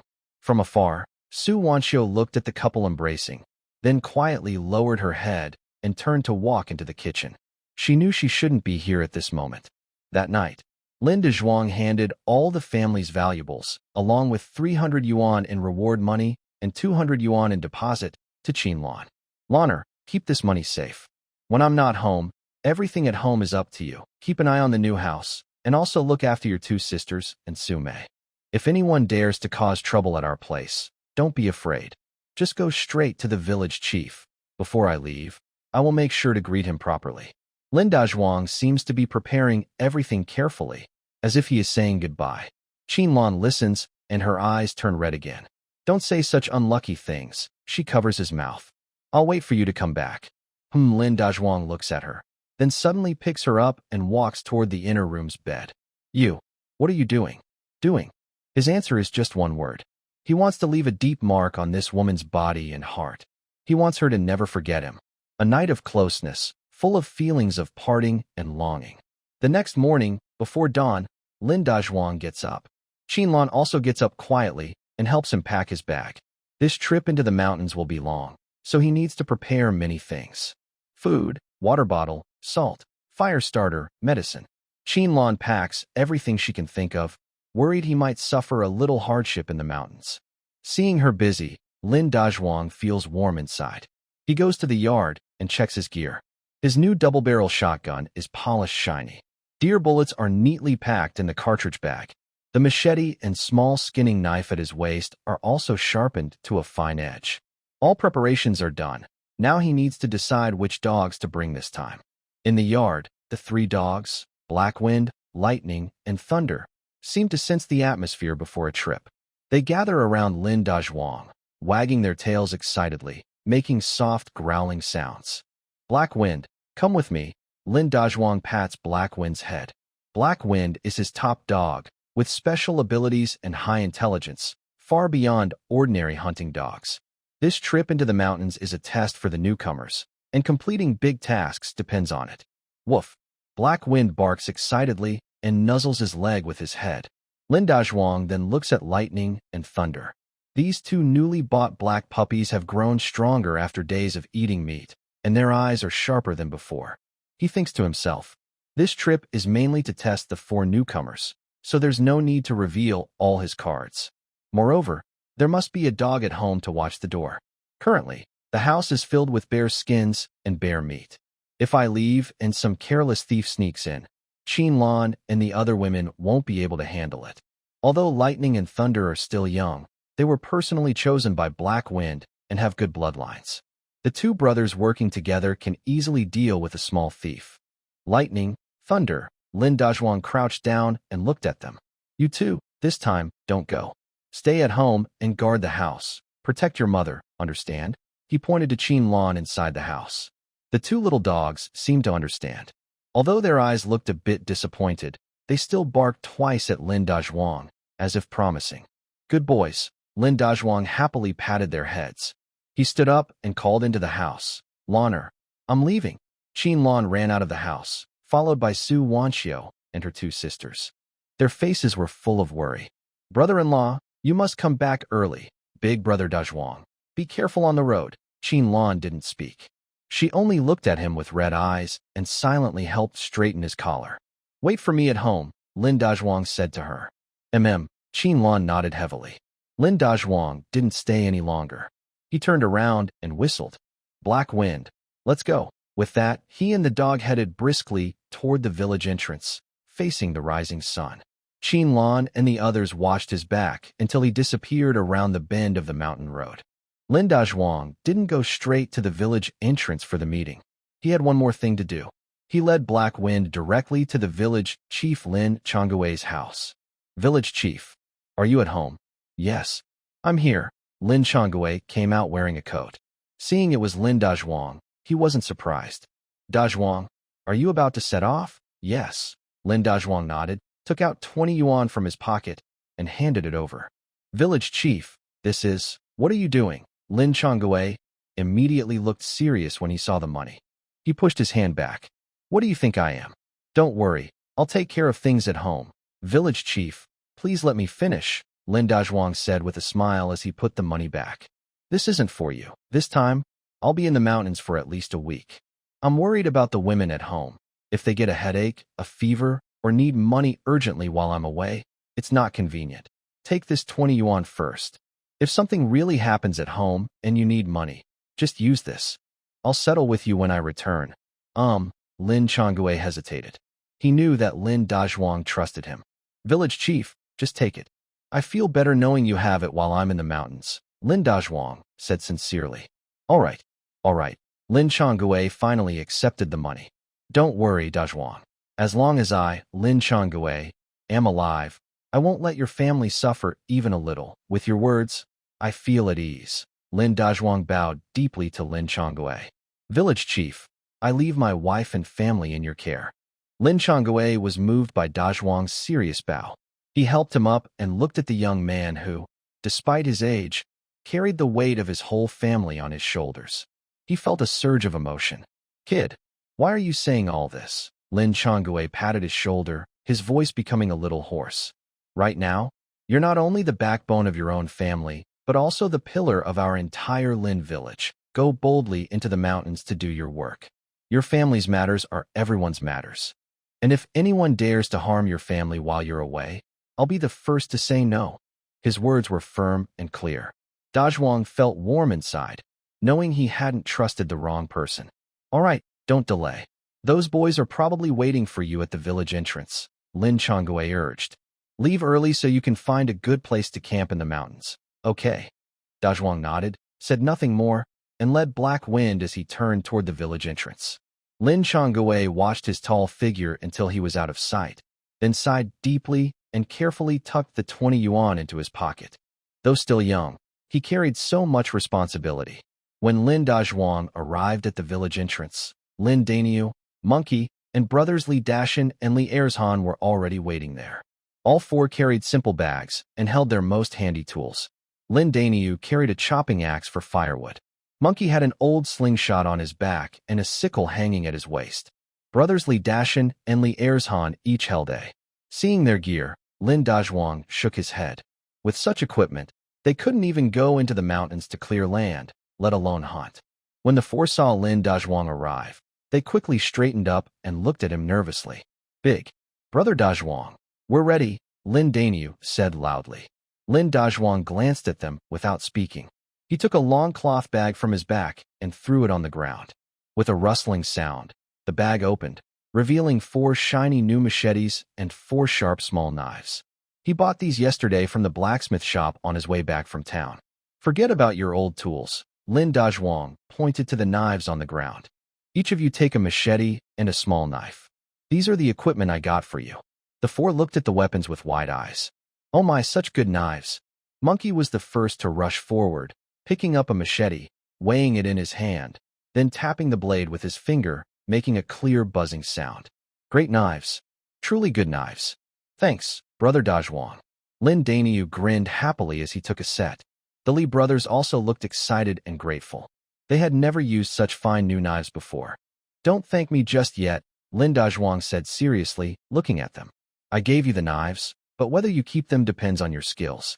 I told you before, this trip into the mountains is a test for you. I only need 3 of you. Out of the 4, 1 will be eliminated. In the mountains, everything follows my orders. If anyone disobeys or slacks off, don't blame me for being harsh. I'll send him back down the mountain immediately. Do you all understand? 4 people shouted together loudly. Good, Lin Dazhuang nodded happily. That was the energy he wanted. Now, throw away all the useless things you're carrying. I've prepared food and drinks here. Just bring your knives and water bottles and stay close to me. The 4 quickly took out all the miscellaneous items from their backpacks. Lin Dazhuang looked at them and shook his head, noticing they had dry biscuits and pickled vegetables. He took out 4 paper-wrapped packages from his own bag and handed them to them. Each of you, hold one. Inside is dried meat. When you're hungry, eat it. Save some. This is your food for the week. The 4 opened the packages and saw they were filled with strips of wild boar jerky. The jerky looked made from good meat, sprinkled with salt and spices, smelling so delicious it made their mouths water. They all couldn't help but swallow hard. They had grown up and not only rarely ate jerky, but even fresh meat was a treat they seldom enjoyed all year. Now Lin Dazhuang was giving each of them a big bag. Brother Dazhuang, this is too precious. Li Dashan held the jerky, his hands trembling a little. Precious? No way, Lin Dazhuang rolled his eyes. Follow me, Lin Dazhuang, and you'll get to eat meat someday. Now, pack up your things and get ready to leave. Yes. The 4 hurriedly packed away the jerky carefully, as if they were holding precious treasures. Seeing their helpless looks, Lin Dazhuang felt amused. He knew that although these people didn't look like much now, they had potential. As long as he trained them well, they would become his most capable helpers in the future. Let's go? With that command, Lin Dazhuang led the Black Wind horse and strode confidently toward the mysterious and treasure-filled mountains. The 4 newcomers followed closely behind, each face full of excitement, nervousness, and hope for the future. The hunt that would decide their fate had officially begun. As they entered the forest, Lin Dazhuang's entire demeanor suddenly changed. He was no longer the seemingly careless man from the village, but a top-level hunter. His eyes became sharp, and he exuded an aura that made others avoid him. The 4 newcomers following behind could clearly feel this change. They all unconsciously slowed their steps and dared not even breathe loudly.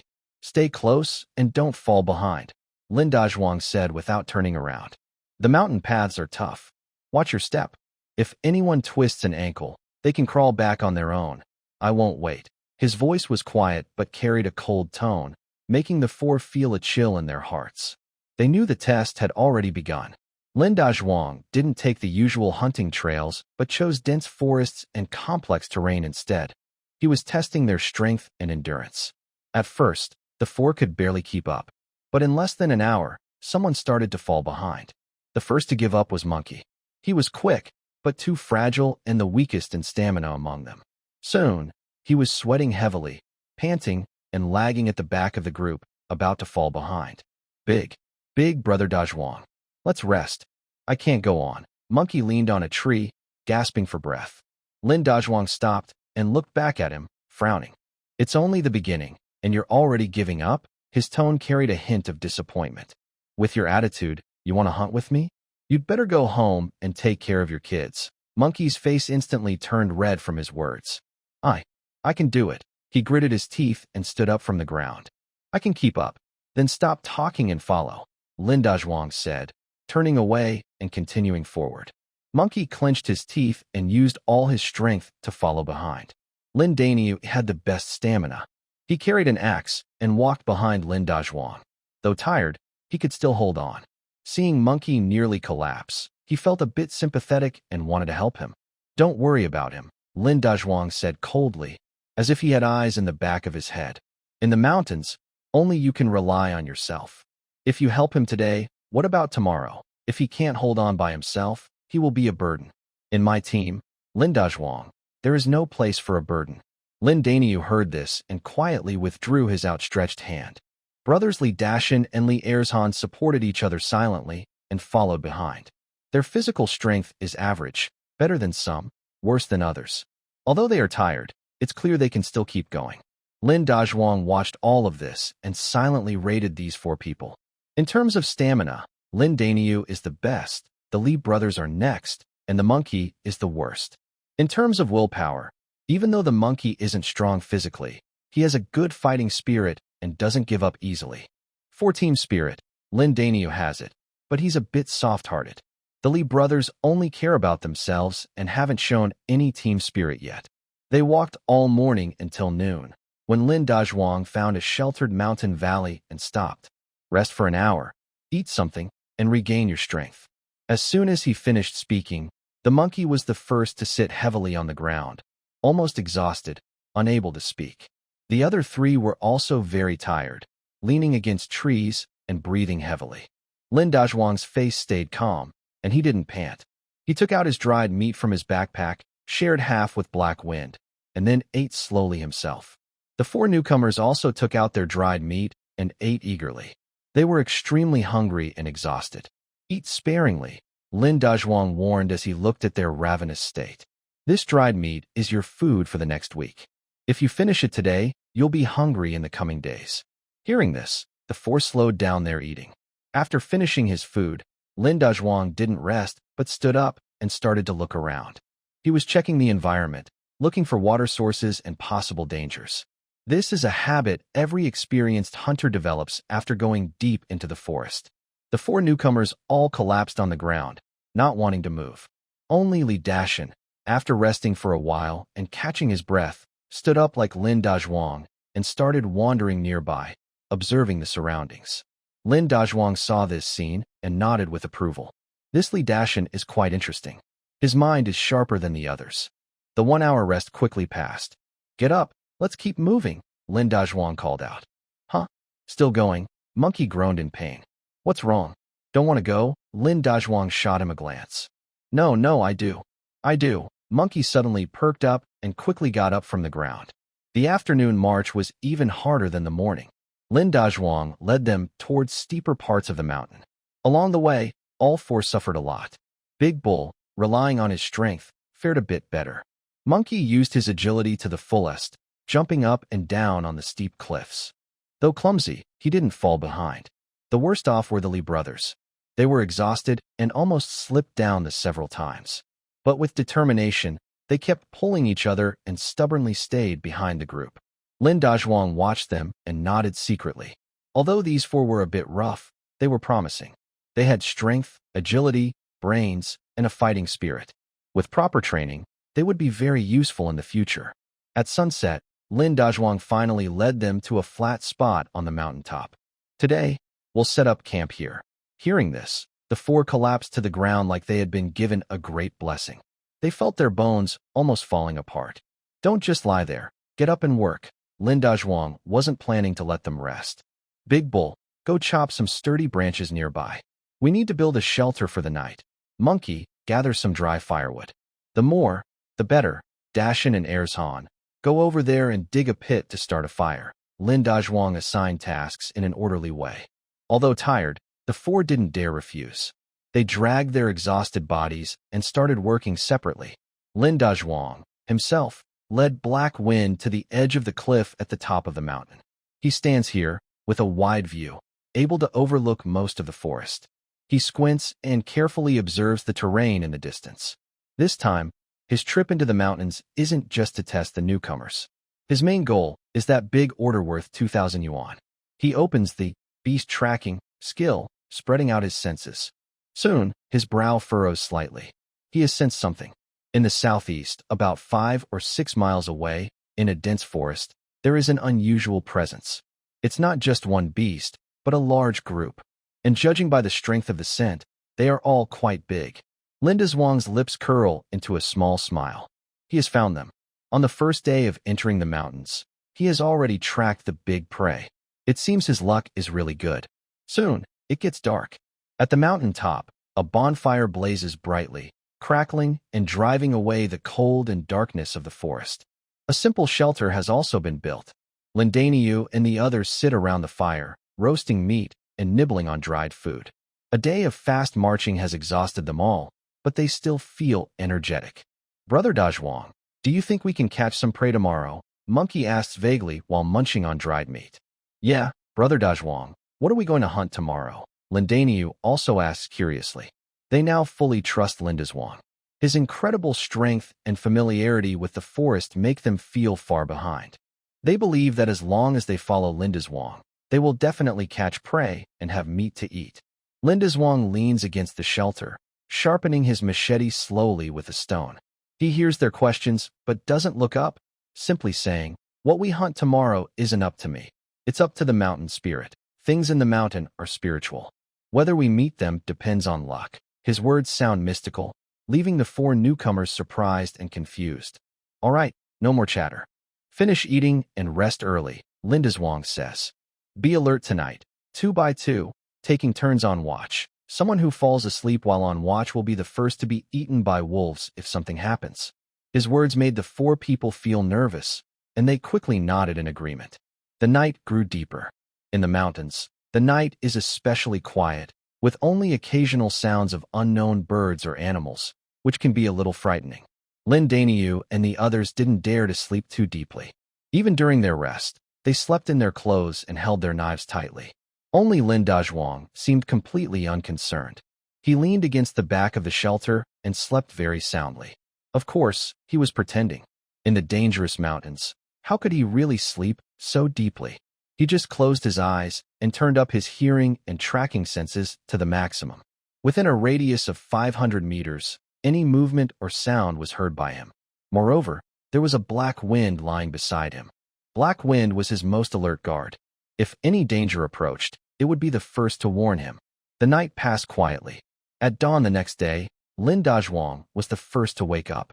He kicked the four newcomers, who were still asleep, to wake them. Get up. The sun is already high, and you're still sleeping. The four of them crawled out of the shelter, looking sleepy and sore. Big Brother Dazhuang, not a little longer? Monkey yawned. Forget it. Lin Dazhuang said impatiently. Hunting means getting up early. Wild animals in the mountains come out in the morning to find food. If you're late, you won't see a single hair. He had them eat a quick meal and drink some water, then prepared to leave. Today, we're not traveling, Lin Dazhuang said, looking at them. Today, we're going to meet the big guys I saw yesterday. Big guys? What big guys? The four of them perked up. You'll find out when we get there, Lin Dazhuang said mysteriously with a smile. He led the four of them toward the direction he sensed yesterday. This time, they moved much more slowly. As they walked, Lin Dazhuang taught them how to tell the footprints of wild animals and how to identify the type and departure time of animals by the plants they had chewed. These are the most basic and useful hunting skills. All four of them listened eagerly, like curious children, following behind Lin Dazhuang and learning happily. Now they understood that hunting is not just about strength and courage. There are many skills involved. After walking for about an hour, the person in front, Black Wind, suddenly stopped. He sniffed the air intensely and then made a deep, woo-woo sound toward the front. Lin Dazhuang's heart moved. He quickly signaled everyone to stop, crouched down, and hid. "There is something ahead," he whispered. The four of them immediately became nervous. They clenched their knives tightly, their hearts pounding. Lin Dazhuang pushed aside the bushes in front of him and quietly peeked out. He saw a clearing in the woods ahead, where about a dozen wild boars were lying haphazardly. The wild boars looked strong and well-fed, and they seemed quite heavy. They appeared to have just finished eating, lazily rolling in the mud and sunbathing, looking very relaxed. "Oh my, it's a herd of wild boars," Monkey gasped, trembling with shock. Lin Daniu and the Li brothers also stared wide-eyed, unable to believe what they saw. They had never seen so many wild boars gathered together before. If they could manage to hunt one, it would be worth their whole lives. "Dazhuang, what should we do?" Daniu asked nervously, full of hope. Lin Dazhuang said nothing. His eyes were not on the boars lying on the ground. He was staring intently at the outer edge of the herd, where a large, muscular male wild boar was pacing back and forth, on guard. That male boar had a thick mane like steel needles, and half of its white tusk showed from its mouth. It looked fierce and dangerous. The saying goes, "Catch the king to catch the thief." Lin Dazhuang knew that to catch this herd, he first had to take down the leader, the big male boar. He slowly reached behind his back and took out a double-barreled hunting rifle. Lin Dazhuang slowly took down a brand-new double-barrel hunting gun from behind his back. It felt heavy in his hand, making him feel very confident. He didn't immediately raise the gun, but looked back at the four newcomers behind him. He saw Lin Daniu, Monkey, and the Li brothers all lying in the grass, stretching their necks and wide-eyed, watching the lazy wild pigs in the distance. Their faces showed both excitement and fear. Monkey was closest to him. When he saw Lin Dazhuang take out the gun, he swallowed nervously and asked in a trembling voice, "Brother Dazhuang, there are so many pigs. Can we do this?" In his life, he had rarely seen pigs over 100 pounds. Now, seeing a dozen big, fat pigs in front of him, his legs felt a bit shaky. If they were discovered, the pigs might charge over, and each hoof could turn them into meat paste. "Of course we do," Lin Dazhuang said calmly, patting his hunting gun. "Not doing it. Are we just here to enjoy the mountain breeze?" His confident answer made the four feel more energized, but also more nervous. "So what do we do then? Charge together?" Lin Daniu clenched his axe and asked eagerly, ready to act. "Charge. Do you think this is a chicken-catching game in the village?" Lin Dazhuang rolled his eyes at him and said impatiently, "With your build, can you even reach that pig king?" He pointed his chin at the edge of the pig herd, where a strong male pig was on guard. "See that? To catch a snake, you hit it 7 inches. To hunt pigs, you first target the leader. That one is the boss of the group. If we take it out, the rest are just a bunch of headless flies, not worth worrying about." The four looked in the direction he pointed and saw that the big male pig was noticeably larger, with tusks showing outside its mouth. Even from over 100 meters away, they could feel a fierce, aggressive aura coming from it. "Oh my goodness, that thing must weigh around 400 pounds, Li Erzhan gasped. "Brother Dazhuang, are you confident?" Li Dashin asked more calmly, looking at the gun in Lin Dazhuang's hand with concern. "That beast's skin is tough. Can one shot kill it? Whether it can be killed or not, we'll find out once we shoot." Lin Dazhuang didn't want to waste words with them. Today, he brought them here not only to hunt, but also for on-site teaching. He wanted these beginners to see firsthand what real hunting looks like. He needed them to understand what it means to stay calm, to wait for the right moment, and to make a clean, quick kill. "All four of you, listen carefully," Lin Dazhuang said seriously. The four immediately held their breath and perked up their ears. "Later, when I fire the gun, no matter if I hit the target or not, you must stay in your spots. No one moves, and no one makes a sound. Do you understand?" "Yes, we understand," they replied softly together. "After I shoot, the big pig will probably go crazy. Your job is to watch carefully with your eyes, see how it moves and how I handle it. This will be useful experience for your safety in the future." After giving instructions, Lin Dazhuang paid no more attention to them. Instead, he focused on observing the big pig. He wasn't in a hurry to shoot. He was waiting for the perfect moment. The wind was from their side, toward the wild boar herd. It was an ideal wind direction, so their scent and sounds wouldn't be detected by the pigs. They were about 100 meters away. For his double-barreled hunting rifle, that was a bit far, but still within effective range. The key was that the big pig kept pacing back and forth without stopping. Moving targets are much harder to shoot accurately. Lin Dazhuang was very patient. He lay still like a lifeless stone, quietly hiding in the grass, not moving at all. Time passed slowly, second by second. The four beginners behind him were nervous at first, but gradually, they felt calmer thanks to Lin Dazhuang's steady presence. They watched his back, full of curiosity. What exactly was Brother Dazhuang waiting for? About 10 minutes later, the moment finally arrived. The lookout pig, seeming to feel no danger nearby, slowed down its pacing. It walked to a thick pine tree, stopped, and began rubbing its body, covered with a tough, keratinous layer, against the trunk, as if scratching an itch. Now was the time. Lin Dazhuang's eyes suddenly lit up. He no longer hesitated. In an instant, his movements became smooth and natural. He raised his gun, placed it on his shoulder, tucked it against his cheek, and aimed. The dark barrel of the gun steadily locked onto the side of the wild boar, about 100 meters away. He didn't aim at the head, because the bones there are too hard and the target is too small. Instead, he aimed at the area behind the boar's shoulder blade, near the heart. If he could shoot through that spot, even if it didn't kill the boar immediately, it would weaken its fighting ability a lot. The four newcomers behind him saw Lin Dazhuang raise his gun. Their hearts jumped to their throats, and they forgot to breathe. They knew the critical moment was coming. Lin Dazhuang took a deep breath, then slowly exhaled. His whole mind and body became one with the hunting rifle in his hand. His finger rested steadily on the trigger. Bang! A loud gunshot suddenly echoed through the quiet forest, startling a flock of birds into flight. The four newcomers behind Lin Dazhuang were stunned by the loud noise. Their ears buzzed, and their bodies trembled instinctively. They stared wide-eyed, watching the distant scene. The wild boar, which was rubbing against a tree, suddenly stiffened. Then, it let out a piercing, agonized scream. Yow! That sound was almost impossible for a pig to make. It was full of pain and rage. Hit! We hit it! Monkey was so excited he almost jumped out of the grass. Li Dashin grabbed him and held him down. Lin Dazhuang didn't move. He kept his shooting stance, but his brow furrowed tightly.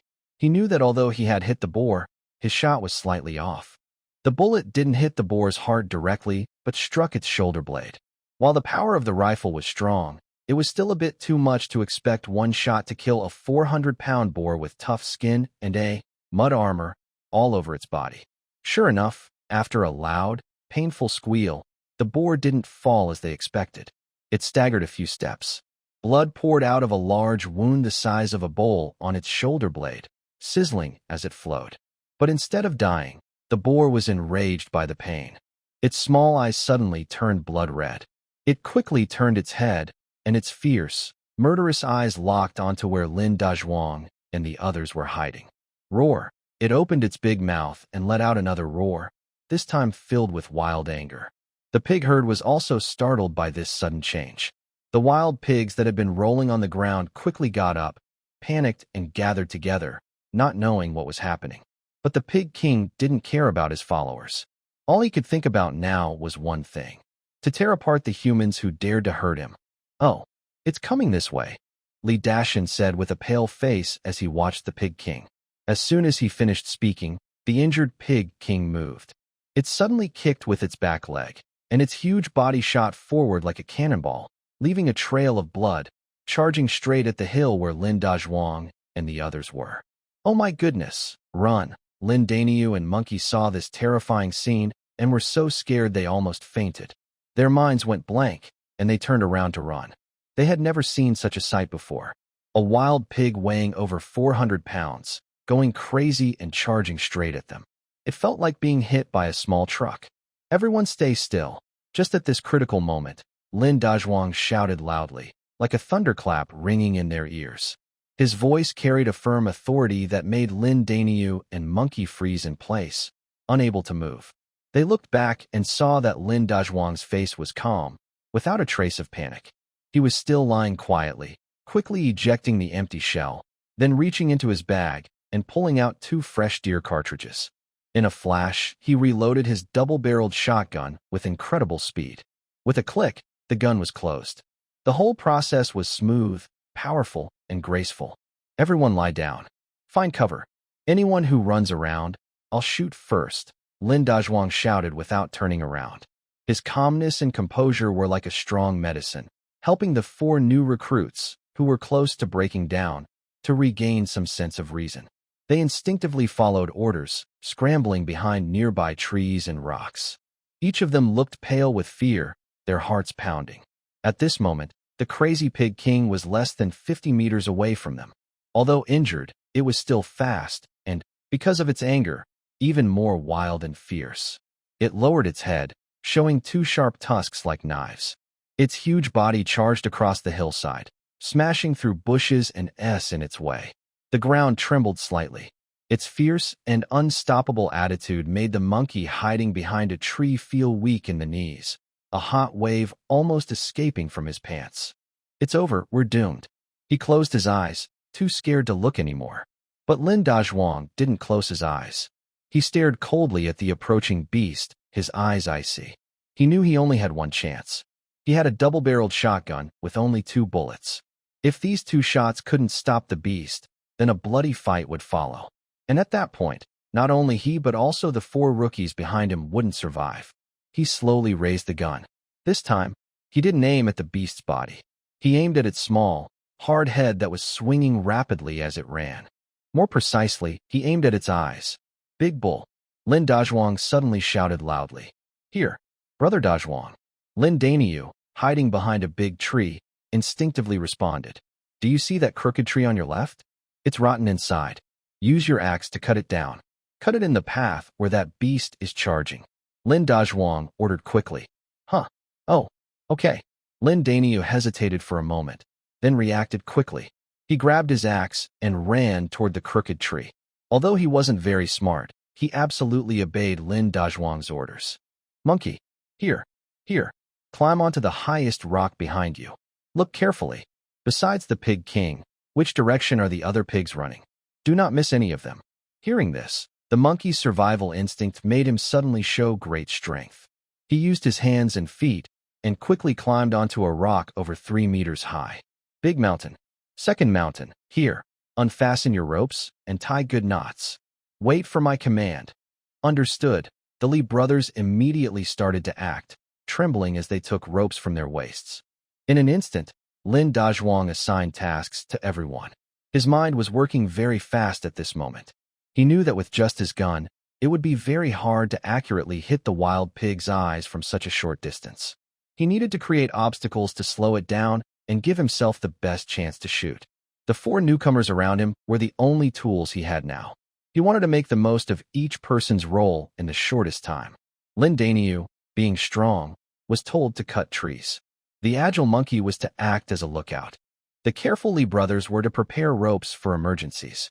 This was not just hunting a wild pig, it was like commanding a small battle. Under Lin Dazhuang's calm and strong orders, the 4 newcomers temporarily forgot their fear and started to work quickly. Hey!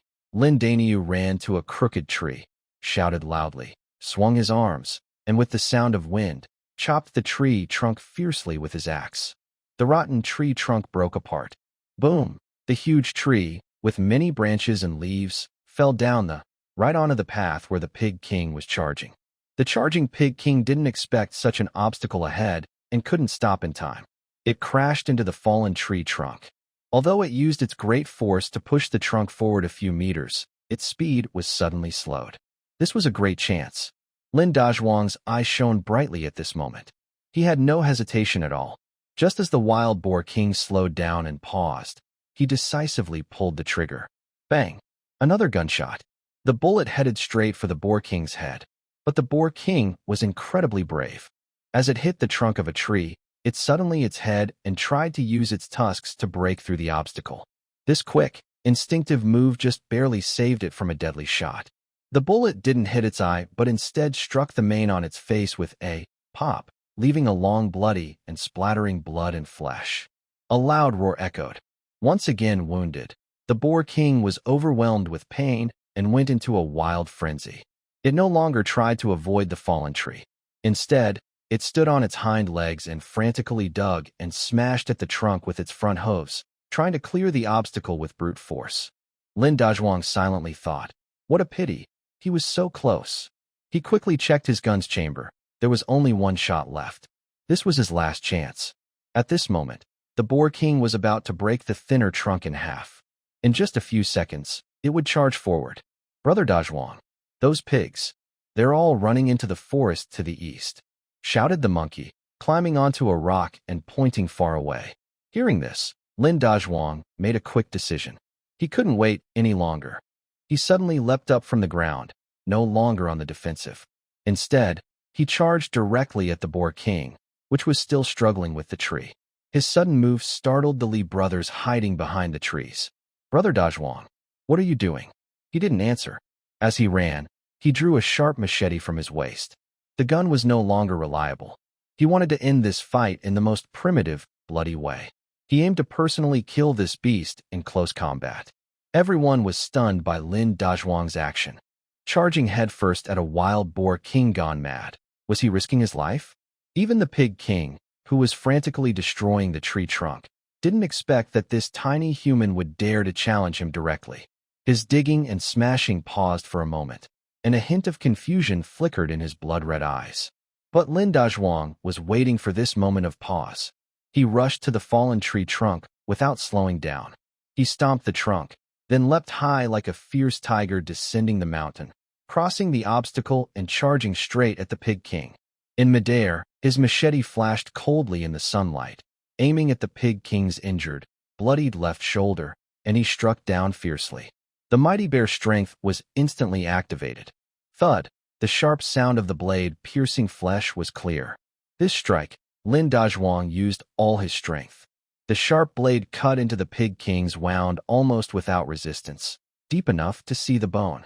Yow! Old wounds added new pain, and the heart-wrenching agony made the Pig King let out a deafening, miserable cry. It wildly flailed its body, trying to shake off the annoying human on its back. Lin Dazhuang's strike was successful, and he immediately used the recoil to loosen his grip on the machete. He flipped skillfully in the air and landed steadily a few meters away. The machete stuck straight into the Pig King's shoulder. The Pig King rolled on the ground in pain, frantically smashing into the surrounding trees, trying to pull out the knife. But the blade was embedded too deep. No matter how it struggled, it was useless. Instead, the wound tore wider, and blood gushed out uncontrollably. Lin Dazhuang steadied himself and didn't look again at the now-crazed Pig King. He knew this beast was finished. Even if he did nothing now, just bleeding could kill it.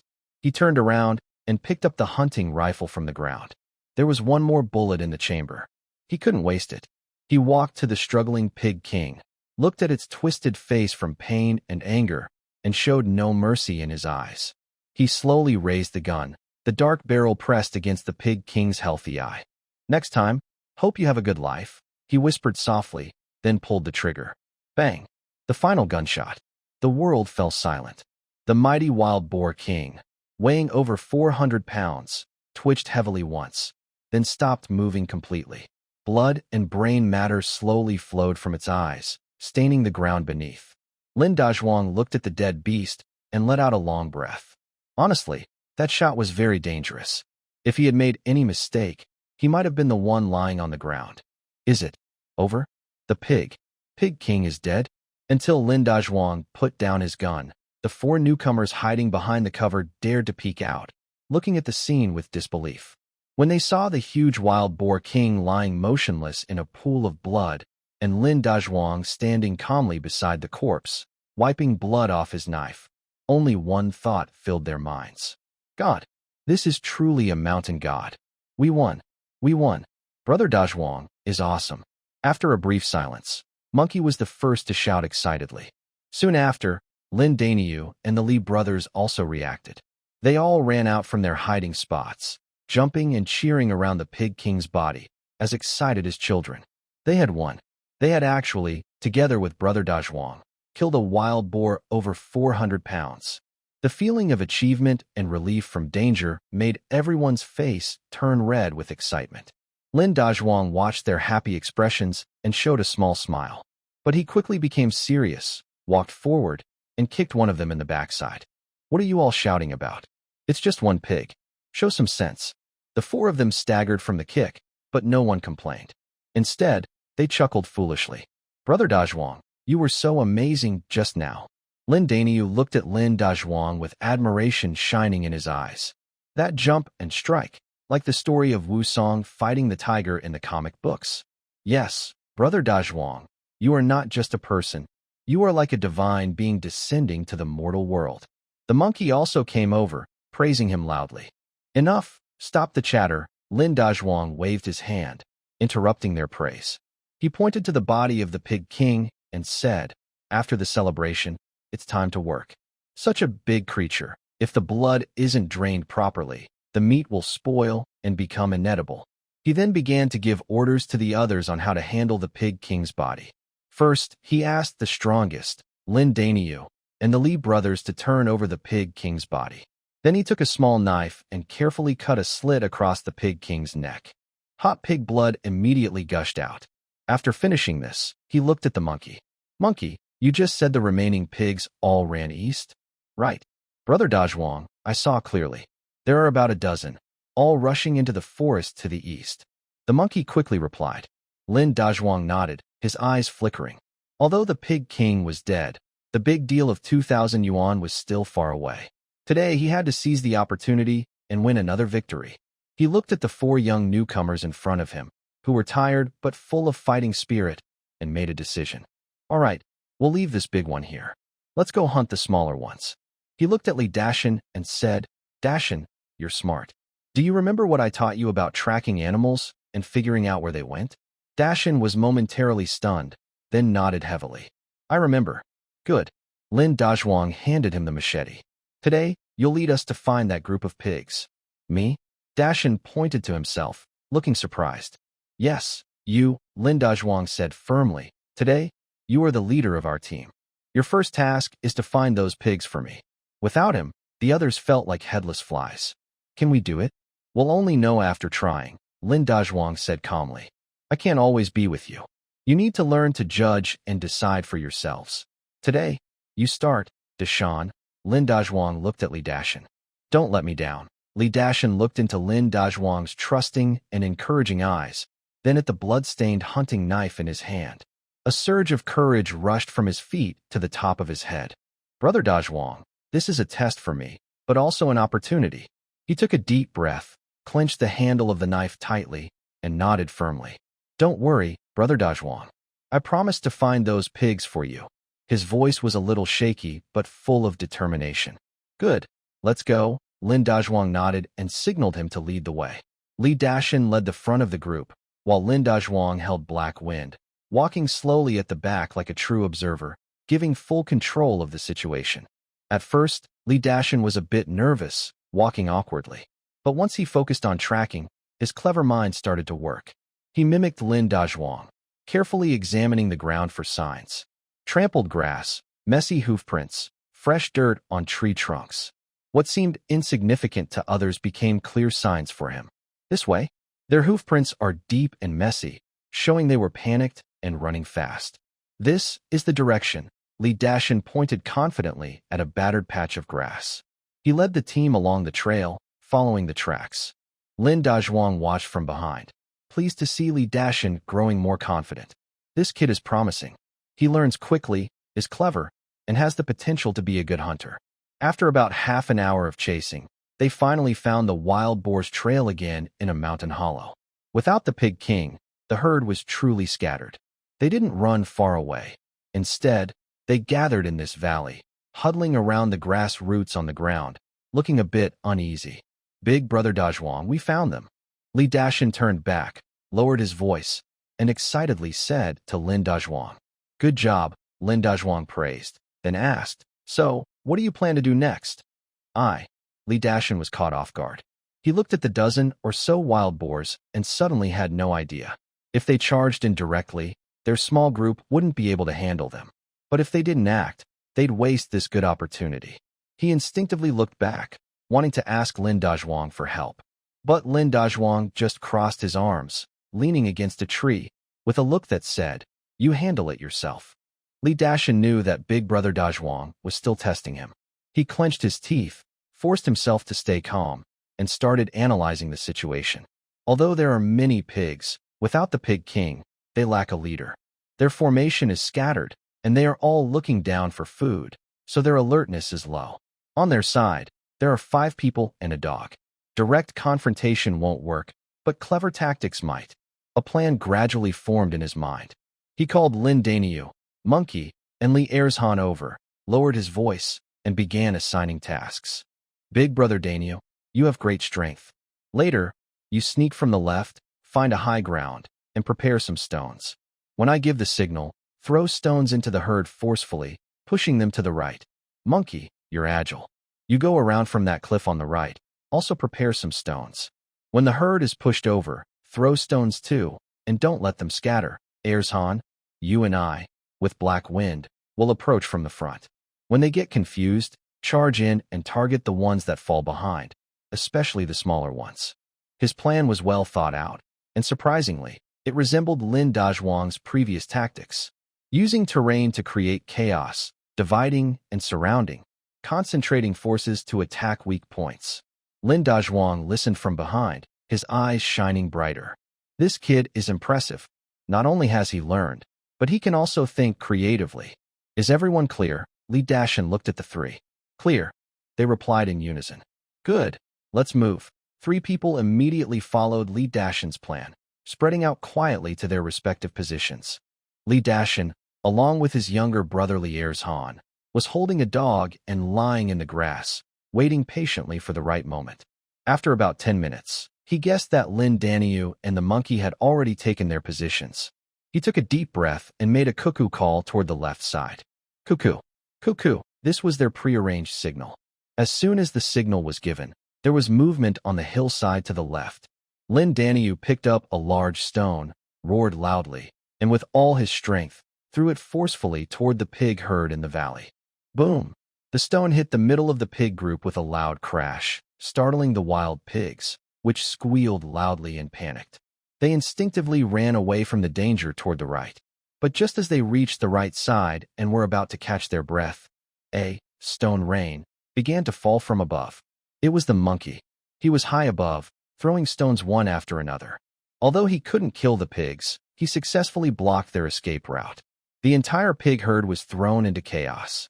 They darted around like headless flies in the small valley, bumping into each other. Now was the moment. Li Dashan's eyes lit up. He suddenly stood up from the grass. Erzhan, Black Wind, follow me, he shouted loudly and charged first toward the already chaotic pig herd.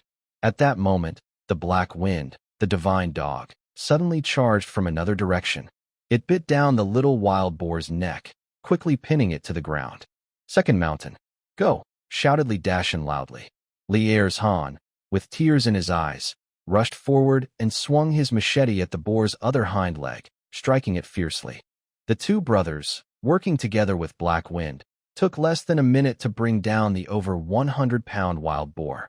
Meanwhile, the other wild boars in the valley, frightened by Lin Daniu and Monkey's stone attacks, had already run away into the forest, disappearing from sight. Did we win? Li Erzhan panted, looking at the twitching boar beneath his feet, his face full of disbelief. We won. Erzhan. We did it. Li Dashan threw down his machete and hugged his brother tightly, shouting excitedly. They did it. They actually relied on their strength and teamwork to defeat a wild boar. Although this boar was not as impressive as the 400-pound king pig, it meant a lot to them. It was their first real hunt, completed entirely by themselves. Lin Daniu and Monkey, from the hillside, ran down and gathered around the boar's body, laughing and shouting like crazy. Lin Dazhuang also stepped out from behind a tree, smiling happily at their excitement. Kids can be taught. These 4 grew up faster than he expected. All right, stop celebrating. Let's get to work, Lin Dazhuang said, walking over. We need to bring back the big one too. Today we're having a whole pig feast. Yay, eat meat. The 4 cheered again at the mention of food. They were now completely loyal to Lin Dazhuang.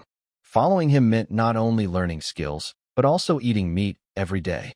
Where else could they find such good days? The next while, the 5 of them started working quickly. They ran closer and looked at the large, headless body on the ground, unable to hold back a gasp of surprise. This wild boar king was really huge. Just by looking at its size, it must weigh over 300 pounds. All right, stop staring.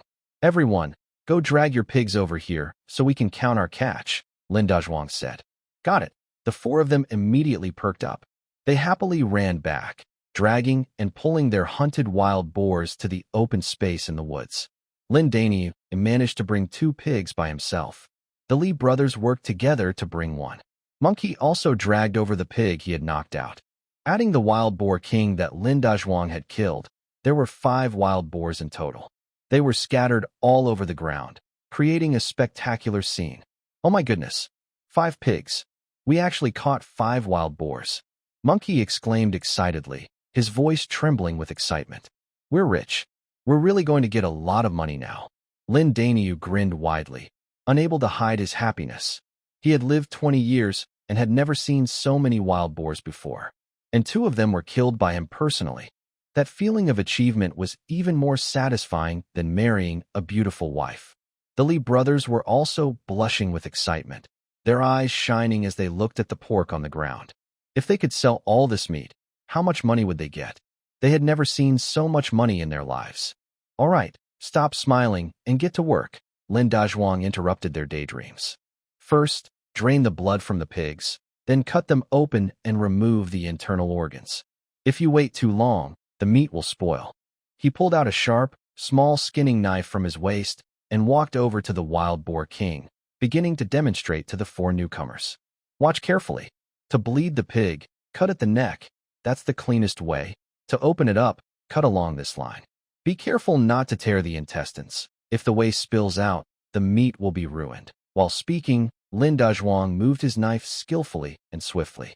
Soon, the over 300-pound wild boar king was neatly processed by him in just a few cuts. The technique was so impressive that 4 people were dazzled and deeply impressed. Did everyone understand? Try it yourself, Lin Dazhuang said as he wiped his small knife clean. Got it. The 4 of them mimicked him, each taking out their own machetes and starting to process the wild boars they had just hunted. Although their movements were clumsy, they were very serious about learning. After all, these were their own trophies. Lin Dazhuang watched from the side, occasionally giving them pointers. He didn't just want rough hunters who could fight. He wanted a group of skilled, cooperative, and capable hunters who could handle things on their own. These 4 men were going to be his future team. Processing these wild boars was a big job. There were 5 pigs, weighing over 1,000 jin in total. They worked until the afternoon before finally finishing all the butchering. Everyone was exhausted, with sore backs and dirty from blood and guts. But they all had genuine smiles on their faces. Brother Dazhuang, with so much meat, how are we going down the mountain?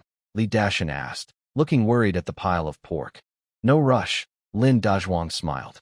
Tonight, we'll stay here. I have plans for tomorrow. Seeing that it was getting late, he told the others to gather firewood and prepare dinner. He himself cut a large piece of tenderloin and a whole hind leg from the fattest pig. Today, he wanted these new recruits to enjoy a real feast. He wanted them to see how great it was to follow him, Lin Dazhuang. Night fell, and on the mountaintop, a huge bonfire blazed brightly. On the fire, a whole pig's hind leg was roasting, sizzling, and oily.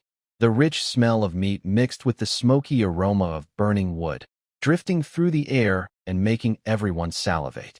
Lin Daniu and 3 others eagerly gathered around the fire, staring intently at the roasted pig leg, swallowing loudly. They had never smelled anything so delicious before. Lin Dazhuang sat nearby, calmly slicing the tenderloin into thin pieces and skewering them on sharpened sticks. He also took out a small package wrapped in oiled paper from his backpack. When he opened it, there was salt and some spices he had ground himself. He evenly sprinkled the salt and spices onto the meat skewers and roasted pig leg. With a sizzle, the fat dripped into the fire, sparking a burst of flames. The smell of the meat grew even more tempting. All right, stop just looking and start cooking yourself, Lin Dazhuang said, handing them several skewers. Cook as much as you want. Thanks, Brother Dazhuang. The 4 of them eagerly took the skewers, copying Lin Dazhuang's way, and started roasting them over the fire. The meat slices were thin and quickly changed color as they roasted, with edges curling slightly and releasing a tempting aroma. Lin Daniu couldn't hold back and, ignoring the heat, directly shoved a roasted meat skewer into his mouth. Ouch! Hot! Hot! He winced from the burn but refused to spit it out. The meat was crispy outside, tender inside, fragrant and smooth, with a wild flavor and a chewy texture. It was completely different from the greasy pork they had eaten before. Delicious. So delicious. Lin Daniu mumbled with his mouth full. Monkey and the Li brothers also took a bite, then couldn't stop. The four of them, like starving refugees, devoured the large piece of tenderloin in no time. Burp. Lin Daniu let out a full burp, rubbed his round belly, and looked very satisfied. Brother Dazhuang, I've never eaten such good meat in my life, he said sincerely, looking at Lin Dazhuang. Exactly. This meat is even tastier than the dumplings we eat during New Year, Monkey added. Lin Dazhuang smiled, but said nothing. He walked over to the golden, shiny roasted pig leg, cut a small opening with a knife, and looked inside to check the doneness. Almost ready. He drew his machete from his waist, swung it down, and chopped the pig leg, which weighed dozens of pounds, into several large pieces. Here, take one each and eat, he said, tossing the biggest piece to Li Dashan, who had performed the best today. Then he divided the rest among Lin Daniu and Li Erzhan. Finally, he threw the smallest piece to Monkey. The monkey didn't care about size. It held a large roasted pig leg bigger than its face, tears of excitement almost falling. For people shared the pig leg, no utensils needed. They tore it apart with their hands and bit into it, greasy and happy. The scene was very wild and lively. Lin Dazhuang watched them and found it funny. He also tore off a piece of meat and chewed slowly. This wild pig meat was really tasty. It was natural, free of pollution, from animals that had plenty of exercise, with firm meat, nothing like the farm-raised pigs of later times. After a big feast, the pig's leg, weighing dozens of pounds, was quickly finished by the five of them. All four were full and lean by the campfire, too tired to move. Brother Dazhuang, following you is really great, Li Erzhan said sincerely, rubbing his belly. We get to eat meat and don't have to go hungry. Yeah, Brother Dazhuang, Lin Daniu said loudly, patting his chest. From now on, my life is yours. If you tell me to go east, I won't go west. The other two also spoke, showing their loyalty. Lin Dazhuang knew that after today's fight and this meal, he had completely won their hearts. He wanted them to see that following him meant not only having food, money, and respect, but also dignity. Talking is easy, but actions matter, Lin Dazhuang said calmly. If anyone dares to betray me or stab me in the back, don't blame me for not remembering today's kindness. His voice was quiet but cold, making the four of them feel a chill. We won't dare, they quickly promised. All right, stop showing loyalty here, Lin Dazhuang waved his hand. You're all tired after today. Rest early. Tomorrow, there are more important things to do. He looked at the mountain of pork in the distance, his eyes shining. This first deal was a good start. Next, there was a big order worth 2,000 yuan. Deer, roe deer. These were much harder to hunt than wild pigs. But he was confident. With the system, the divine dog, and these four loyal helpers just recruited, he believed he could succeed. Lin Dazhuang wants to make a big, impressive achievement in these mountains. While he was thinking about his future plans, he suddenly remembered something. He walked over to the body of the wild boar king and used his small knife to cut a small opening at its heart. Then, he took out a water bottle and filled it with warm pig blood. He went to the campfire and handed the bottle to Lin Daniu. Drink it, he said. Drink. This? Lin Daniu looked at the dark red, steaming liquid in the bottle, smelling the strong blood scent, and his face turned green. Monkey and the Li brothers also looked disgusted and confused. Brother Dazhuang, is it pig blood? Raw? Can we drink it? Monkey asked carefully. Of course, yes. Lin Dazhuang rolled his eyes at him. This isn't ordinary pig blood. It's the blood of the wild boar king. Old hunters in the mountains say that drinking this can make you braver and stronger. This is called blood wine, a special treat for hunters like us. While speaking, Lin Dazhuang took out a small bottle from his backpack. He had brought it up the mountain on purpose, filled with strong corn liquor. He uncorked the bottle and poured half a bottle of white liquor into the pig blood in the water bottle. The strong aroma of alcohol mixed with the blood smell instantly filled the air. The smell was strange and hard to describe. "Come on, everyone try it," Lin Dazhuang said, handing the water bottle over. "Real men, just do it." The four looked at the blood wine in the bottle, hesitating and exchanging glances, too afraid to be the first to try. Although they were brave, drinking raw blood was beyond their understanding. "What's wrong? Are you all scared?" Lin Dazhuang looked at their faces and sneered. "With your courage, you still want to hunt with me." His words carried a hint of contempt and challenge. All four were young and full of energy, and they couldn't accept this easily. Who's scared?" Lin Daniu was the first to stand up. He was also a rough guy, and after hearing Lin Dazhuang's words, he got excited and didn't think much. He grabbed the water bottle from Lin Dazhuang's hand. "It's just pig blood? I'll drink it." He tilted his head back, closed his eyes, and drank it down like poison, with a loud gulp. The hot pig's blood mixed with spicy white wine flowed down his throat into his stomach. A sudden wave of heat rose from his belly straight to his forehead. Lin Daniu's face turned bright red instantly. He felt his whole body fill with strength, and the tiredness from a day of hunting seemed to fade away. "Good. It's tasty." Lin Daniu wiped his mouth and shouted loudly, whether honestly or just trying to act brave. The monkeys and the Li brothers saw him drink and felt brave enough to try themselves. "Me too. I want to taste it too." The three of them stepped forward, each took a sip, and shared the rest of the blood wine. At first, the blood's strong smell made them a bit nauseous. But soon, the warm feeling and strength rising from their stomachs made them realize how good it was. "Hey, it really works. I feel stronger now," the monkey said happily. "Yeah, I feel warm all over. It's so comfortable," Li Erzhan agreed. Lin Dazhuang watched their inexperienced expressions and smiled. This tradition of drinking blood wine was something he learned from an old hunter in his past life. Animal blood, especially from fierce beasts, contains many trace elements and hormones. Drinking it can temporarily boost physical strength and excitement. Of course, you shouldn't drink too much, as it can cause health issues or lead to parasite infections. Today, he wanted to use this primitive, rough method to give these four newcomers a special initiation ceremony. He wanted them to become true hunters, inside and out. After finishing the blood wine, their moods lifted even more. They sat around the campfire, joking and boasting, fueled by the alcohol. "Brother Dazhuang, how did you learn to shoot so well? You're amazing. One shot, one kill, like you're calling out names." "Yeah, Brother Dazhuang, and your black dog is so smart. Smarter than some people." The four of them asked many questions, full of curiosity about Lin Dazhuang. Lin Dazhuang rarely showed any interest in talking about himself. He leaned against the shelter, tearing the cloth wrapped around the bear's gallbladder, and casually chatted with them. He didn't mention having a special system. Instead, he shared some hunting experience and skills he had learned in his past life, choosing the ones he could explain clearly. For example, how to use wind direction to find out where the prey is. For example, how to read animal droppings to tell what they ate and how long they have been moving.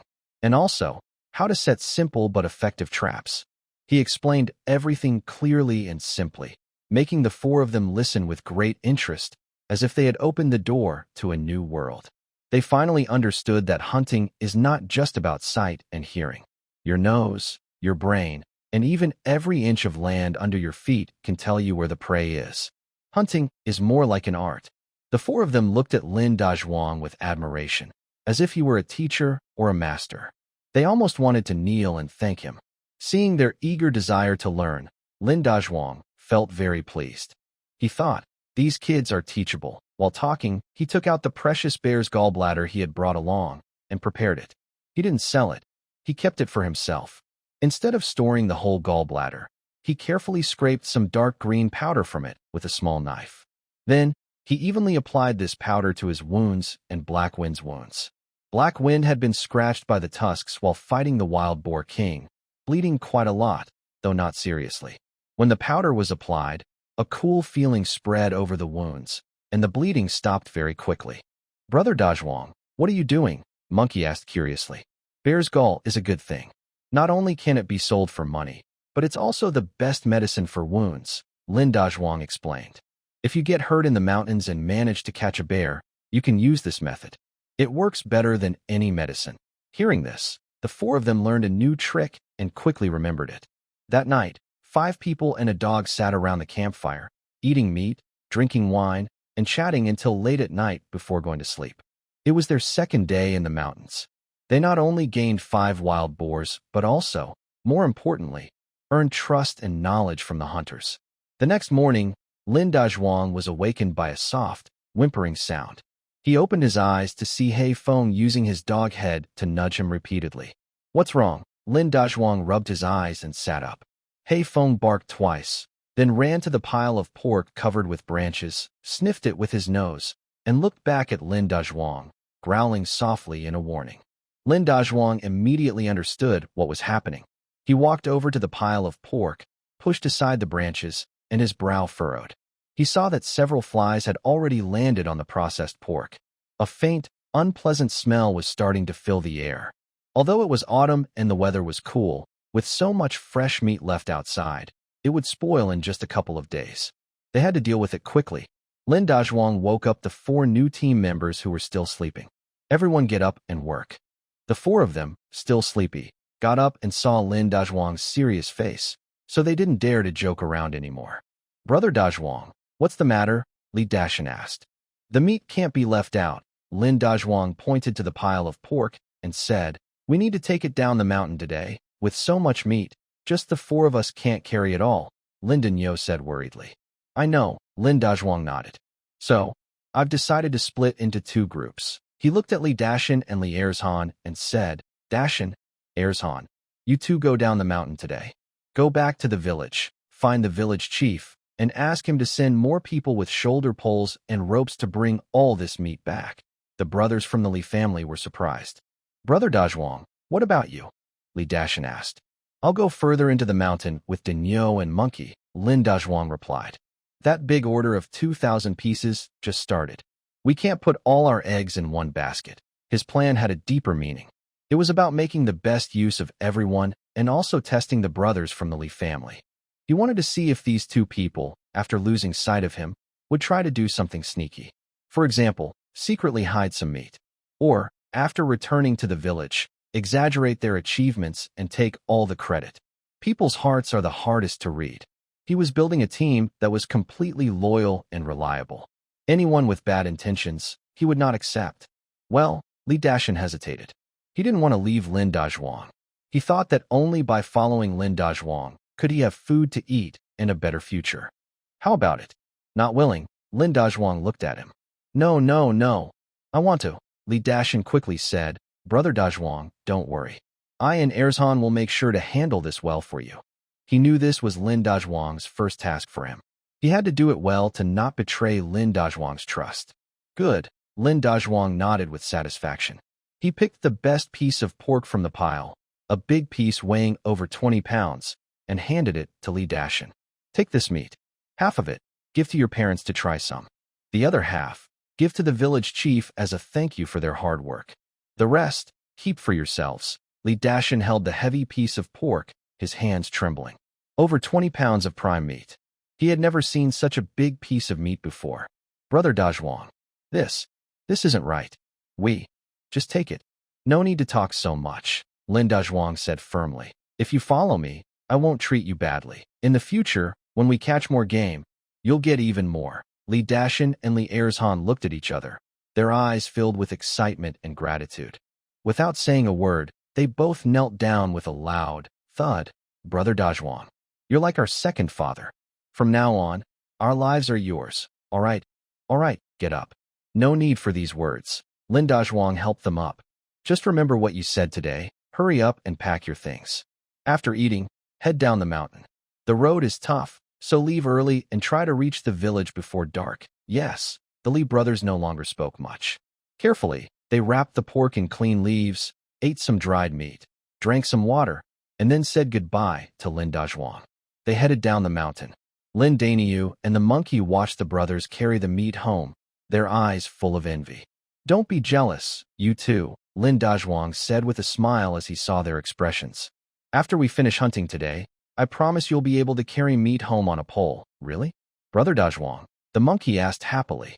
When have I ever lied? Lin Dazhuang replied confidently. Yay! Lin Daniu and the monkey immediately felt more energetic. After the Li brothers left, Lin Dazhuang also started packing his things. Daniel monkey, let's go. Let's meet those bigger animals worth more money. He carried his hunting rifle, took the two of them and the two dogs, and headed into the deeper, more mysterious jungle, ready to hunt more animals. But just as he was about to leave, Lin Dazhuang remembered, what if the two brothers from the big mountain couldn't find them? So he told Daniel and Monkey to stay put and wait for the night.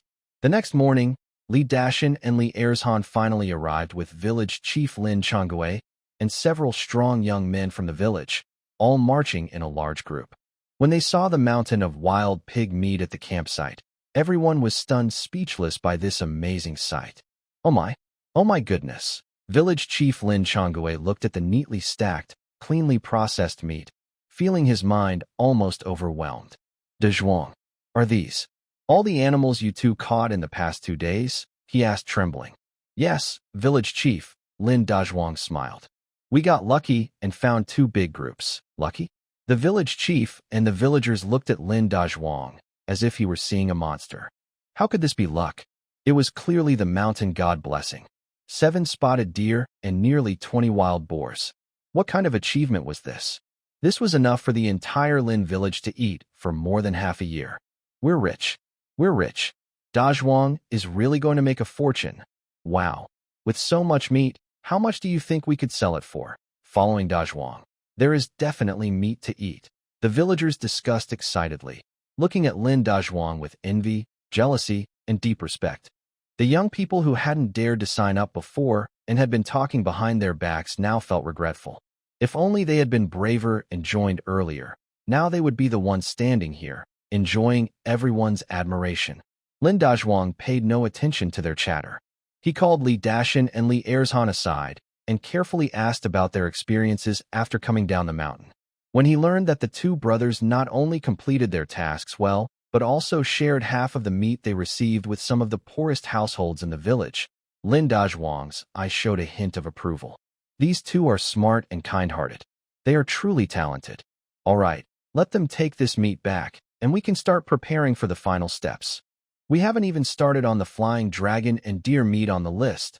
Under Lin Dazhuang's command, the villagers divided into groups. Some packed the meat, some pigskin, and others made simple stretchers. They worked for 2 hours straight before finally packing all the spoils. Then Dazhuang went to the village chief and said, "We have a lot of meat. When we get back, we'll distribute some to the villagers." The village chief nodded, thinking that Dazhuang was really capable.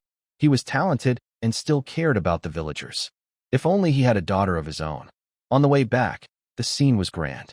About 10 people carried loads of meat, forming a long line. They marched along the mountain path, each face full of joy from the harvest. Lin Changwei led at the front, looking like a victorious general returning from battle. When their group appeared at the entrance of Linjia village, the whole village erupted in excitement. Everyone, young and old, rushed out to watch. The scene was more lively than during the New Year. Lin Changwei was generous. He announced on the spot that every villager who helped carry the meat today would receive an extra 10 jin of meat. This decision instantly sparked cheers from everyone. The villagers who received the meat all smiled happily and thanked Lin Changwei repeatedly, almost treating him like a living Buddha. Lin Changwei immediately said, "No need to thank me. All this meat was caught by Lin Dazhuang."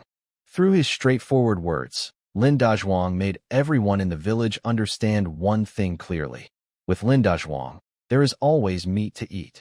After dealing with these matters, Lin Changwei temporarily stored the remaining meat in an empty room at the village committee, planning to take it to the town early tomorrow morning to give to Boss Zhang. Meanwhile, Lin Ergo watched the large crowd and the cheers for Lin Dazhuang, feeling very uncomfortable inside. The next morning, in the yard, Qin Lan was squatting by the well, washing a big basin of clothes. Today, she wore a slightly faded floral shirt. Because she was squatting, the collar was slightly open, revealing a small patch of fair skin. Her black hair was simply tied back with a cloth, with a few playful strands hanging by her cheeks, swaying slightly as she moved. She was washing clothes and humming a little tune, looking very happy. Cough, cough. Lin Changwei coughed twice at the door. Hearing this, Qinlan looked up, saw it was the village chief, quickly stood up, and wiped her hands. Village chief, what brings you here? Please come inside and sit, she said warmly.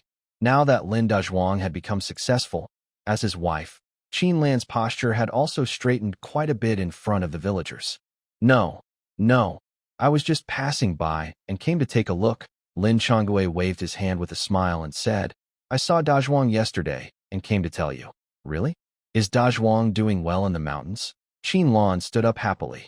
Yes, everything is going smoothly. Lin Changwei nodded, took a dry pipe, and said, Qinlan, you found a good man. Our village, for decades, has never produced someone as capable as Dazhuang. He's hunted wolves, killed bears, and now he's even the captain of the town's guard team. This is a great honor for our Linjia village. His words were heartfelt.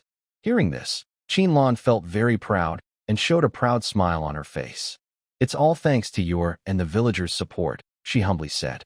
This is not flattery, it's the truth, Lin Changwei replied. By the way, I came today to tell you something. Dazhuang's status has changed, and he will be very busy in the future. If your family has any difficulties, like running out of rice or oil, or if someone dares to bully you, don't hold back. Just come to me. As the village head, if I can't take care of our village hero's family, where would I put my face? Hearing this, Qinlan felt warm inside. She knew the village head was showing goodwill and indirectly telling everyone that her family was now under his protection. Thank you, village head. I will remember that, Qinlan said gratefully. They exchanged a few more words. Seeing it was getting late, Lin Changwei prepared to leave. As he reached the gate, he saw Lin Ergu leading a few friends, swaggering over casually from nearby. When Lin Ergu saw the village head coming out of Dazhuang's house and chatting happily with Qinlan, a hint of gloom and jealousy flashed in his eyes. He deliberately raised his voice and said sarcastically, Oh, isn't that the village head? What's up? Dazhuang isn't home, and you're here to inspect the work? His words were very unpleasant and carried many implications. Hearing this, Lin Changwei's face immediately darkened. Lin Ergu, watch your mouth. What nonsense are you talking? He scolded, pointing at Lin Ergu. Qinlan's face also turned cold instantly. Lin Ergu, if you dare to talk nonsense again, I swear I'll tear your mouth apart, she said, arms crossed. Oh, quite bold. Lin Ergu sneered at Qinlan's fiery attitude, unafraid, and even smirked more. His eyes shamelessly scanned her chest, which was rising and falling with anger, and his lecherous gaze was obvious. I was just joking, Sister Qinlan. Why are you so angry? Is it because Dazhuang isn't home and your heart feels lonely and bored? You. Qinlan trembled with anger. Lin Ergu, you little. I think you're tired of living. Lin Changwei was also furious. He raised his cigarette and was about to hit him. Lin Ergu and his followers saw the village chief was about to act and quickly stepped back, smiling playfully and avoiding him. Village chief, please don't get angry. Getting upset isn't good for your health, Lin Ergu said with a grin. Let's go? Isn't it fine if we leave now? After saying that, he led his group, whistling loudly and walking confidently away. But just before leaving, he looked back and cast a deep, cold stare at Qinlan in the yard. That look was icy and full of unhidden desire. Qinlan shivered all over and got goosebumps from his gaze. She had a feeling that Lin Ergu was acting strangely today. Lin Ergu and his friends strolled back to the big locust tree at the village entrance. Brother Ergu, that young woman earlier was pretty lively, said one follower, licking his lips and reminiscing about Qinlan's fierce attitude. This follower was from a nearby village but had heard of Dazhuang's reputation. Yeah, her figure is much better than those pale-faced women in the village. No wonder Dazhuang treats her like a treasure. Humph, so what if she's lively? She's still Dazhuang's girl. Lin Ergu spat angrily. Though he said this, his mind kept replaying Qinlan's image. The way she looked when she was angry, her white, water-soaked floral shirt clinging tightly to her body, outlining her stunning curves.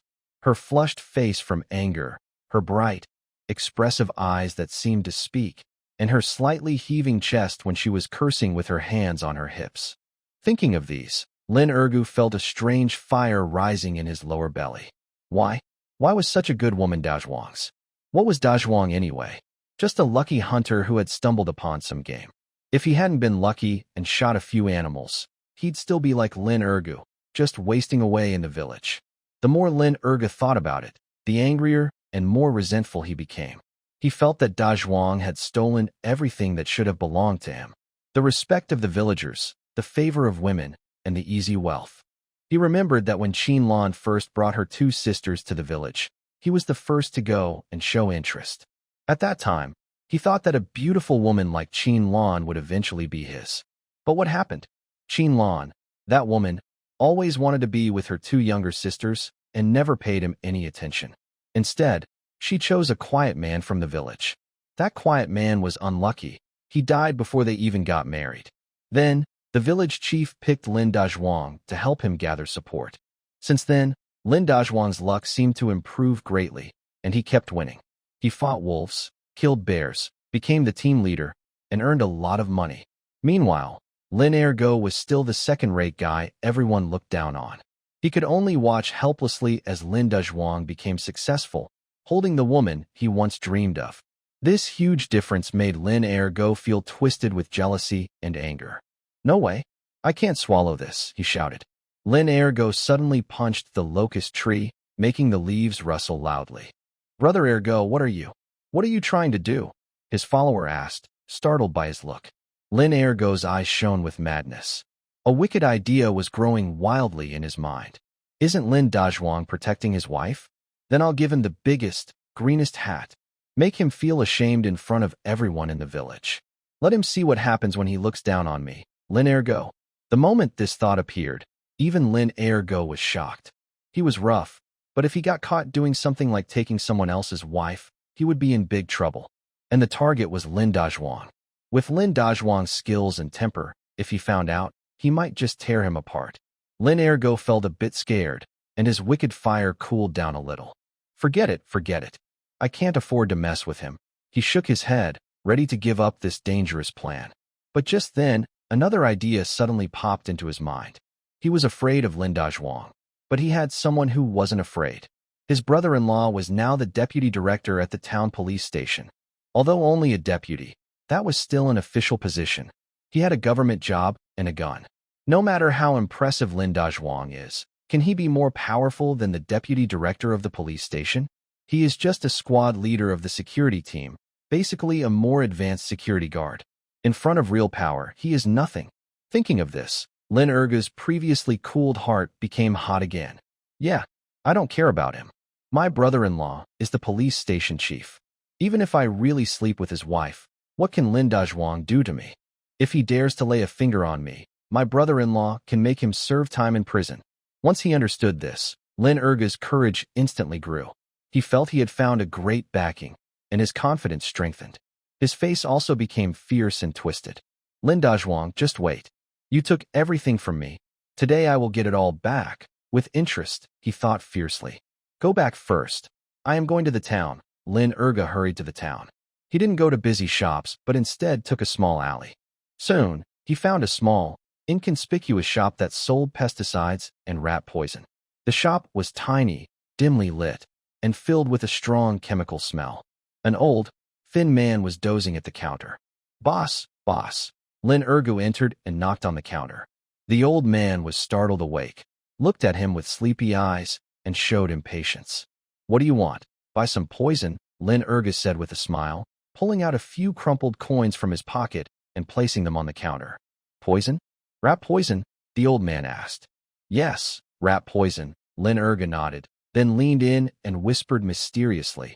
Boss, I want the most toxic, fastest-acting kind, and preferably odorless. Hearing this, the old man's cloudy eyes flickered with suspicion. He looked Lin Ergu up and down. Seeing his sneaky look, he didn't think he was a good person. Why do you want such toxic poison? And odorless too? The old man frowned and asked. Let me tell you, this medicine is for catching rats. You can't use it for anything else illegal or wrong. That would be breaking the law. Oh, sir, you're right, Lin Ergo quickly explained. I wouldn't dare. It's just, in our area, there are too many rats, and they're very clever. Regular rat poison doesn't work on them. They smell it, and won't eat it. I had no choice but to buy something stronger. He told a lie without blushing or feeling guilty. The old man looked at him skeptically for a while. Since he didn't seem like a bad person, his suspicion eased a little. "All right," the old man said, reaching under the counter and handing him a small paper bag. "This is our strongest poison, called 3 Steps Knockout. Not just for rats. Even a big cow would fall down if it ate this. This medicine has no smell, but it's very toxic. Be very careful when you use it. Don't get it on your hands. And keep it away from children and poultry at home. If anything happens, I won't be responsible," he warned again. "Don't worry, sir, I know," Lin Ergo said, taking the small bag as if it were a treasure. He smiled happily. He paid and carefully put the bag in his pocket before leaving the grocery store. After getting the poison, he went to the town's meat shop. Not the one owned by Money Boss, but a smaller one that sold offal and scraps. He spent a few cents to buy a big piece of pork skin with lots of fat. Dogs love to chew on this. After buying the meat, Lin Ergo wandered around the town, bought a bottle of cheap white liquor, and found a small restaurant. He drank alone until he was half drunk. He was trying to boost his courage. While drinking, he kept thinking about his plan for the evening. First, he would use the poison meat to kill those 2 hunting dogs. Then, he would climb in through the broken window. And then, thinking about what was to come, Lin Ergo's stomach felt hot again. He could already see Qin Lan, that flirtatious woman, crying and begging for mercy under him. He also seemed to hear the angry shout of Lin Dazhuang, that simple-minded man, after discovering he had been betrayed. Ha ha, ha ha ha. Lin Ergo sat alone in the corner of a restaurant, letting out a few sinister laughs, which made the nearby diners look at him as if he were crazy. It was almost dark when Lin Ergo slowly staggered toward Linjia village. He didn't take the main road but chose a quiet, remote path, afraid of being seen. When he reached the village, he didn't go straight home. Instead, he went around to the back mountain, found a hidden spot, and took out a piece of meat skin. He opened a paper bag labeled 3 Steps Down, carefully poured all the white powder inside onto the meat skin, and used his hand to spread the poison evenly. After finishing, he washed his hands several times with water, feeling a bit more at ease. Night gradually fell. The entire Linjia village fell silent. Only the occasional dog bark and the faint light from a few windows showed that the village was not completely dead. Lin Ergo hid inside his old, dilapidated house, listening carefully to the sounds outside. He was waiting for the perfect moment, waiting until everyone was asleep and the whole world was plunged into darkness. That was when he, like a poisonous snake, would come out of his hole. Time passed second by second. By late night, the last few lights in the village had gone out. Lin Ergo knew the time had come. He reached under his bed and pulled out a rusty dagger, which he strapped to his waist. This dagger wasn't for killing, it was to give him courage. Then, holding the poisoned meat skin like a ghost, he silently slipped out of his house, heading toward his long-desired target. He took out a paper package containing meat from his pocket and also a yellow paper package filled with rat poison. Carefully, he evenly sprinkled the poison powder onto each piece of meat. After finishing, he imitated a cat's call twice in the yard. Meow meow. Hearing the sound, the 2 guard dogs, running Thunder and Flash, immediately became alert and barked. Woof, woof, woof. Although they weren't as legendary as Black Wind, these 2 dogs had been raised by Lin Dazhuang since they were puppies. They were very loyal and alert. Stop barking. I brought you some good food, Lin Ergo sneered and threw a few pieces of poisoned meat through a gap in the wall.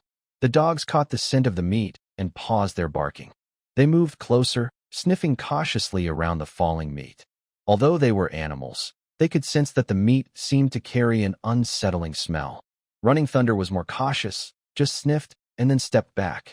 But Flash was quite greedy. Usually, he would swallow any meat he found without thinking. This time, he also detected an unusual smell on the meat. He hesitated but couldn't resist the tempting aroma. He stuck out his tongue and licked the biggest bone of meat. From outside the wall, Lin Ergo watched this scene with a triumphant smile. He leaned against the wall, lit a cigarette, and waited quietly. He was waiting for the poison to take effect. The old man at the agricultural supplies store had said this poison could stop a heart instantly. Although Flash only licked the meat, as long as it touched him, he would surely die.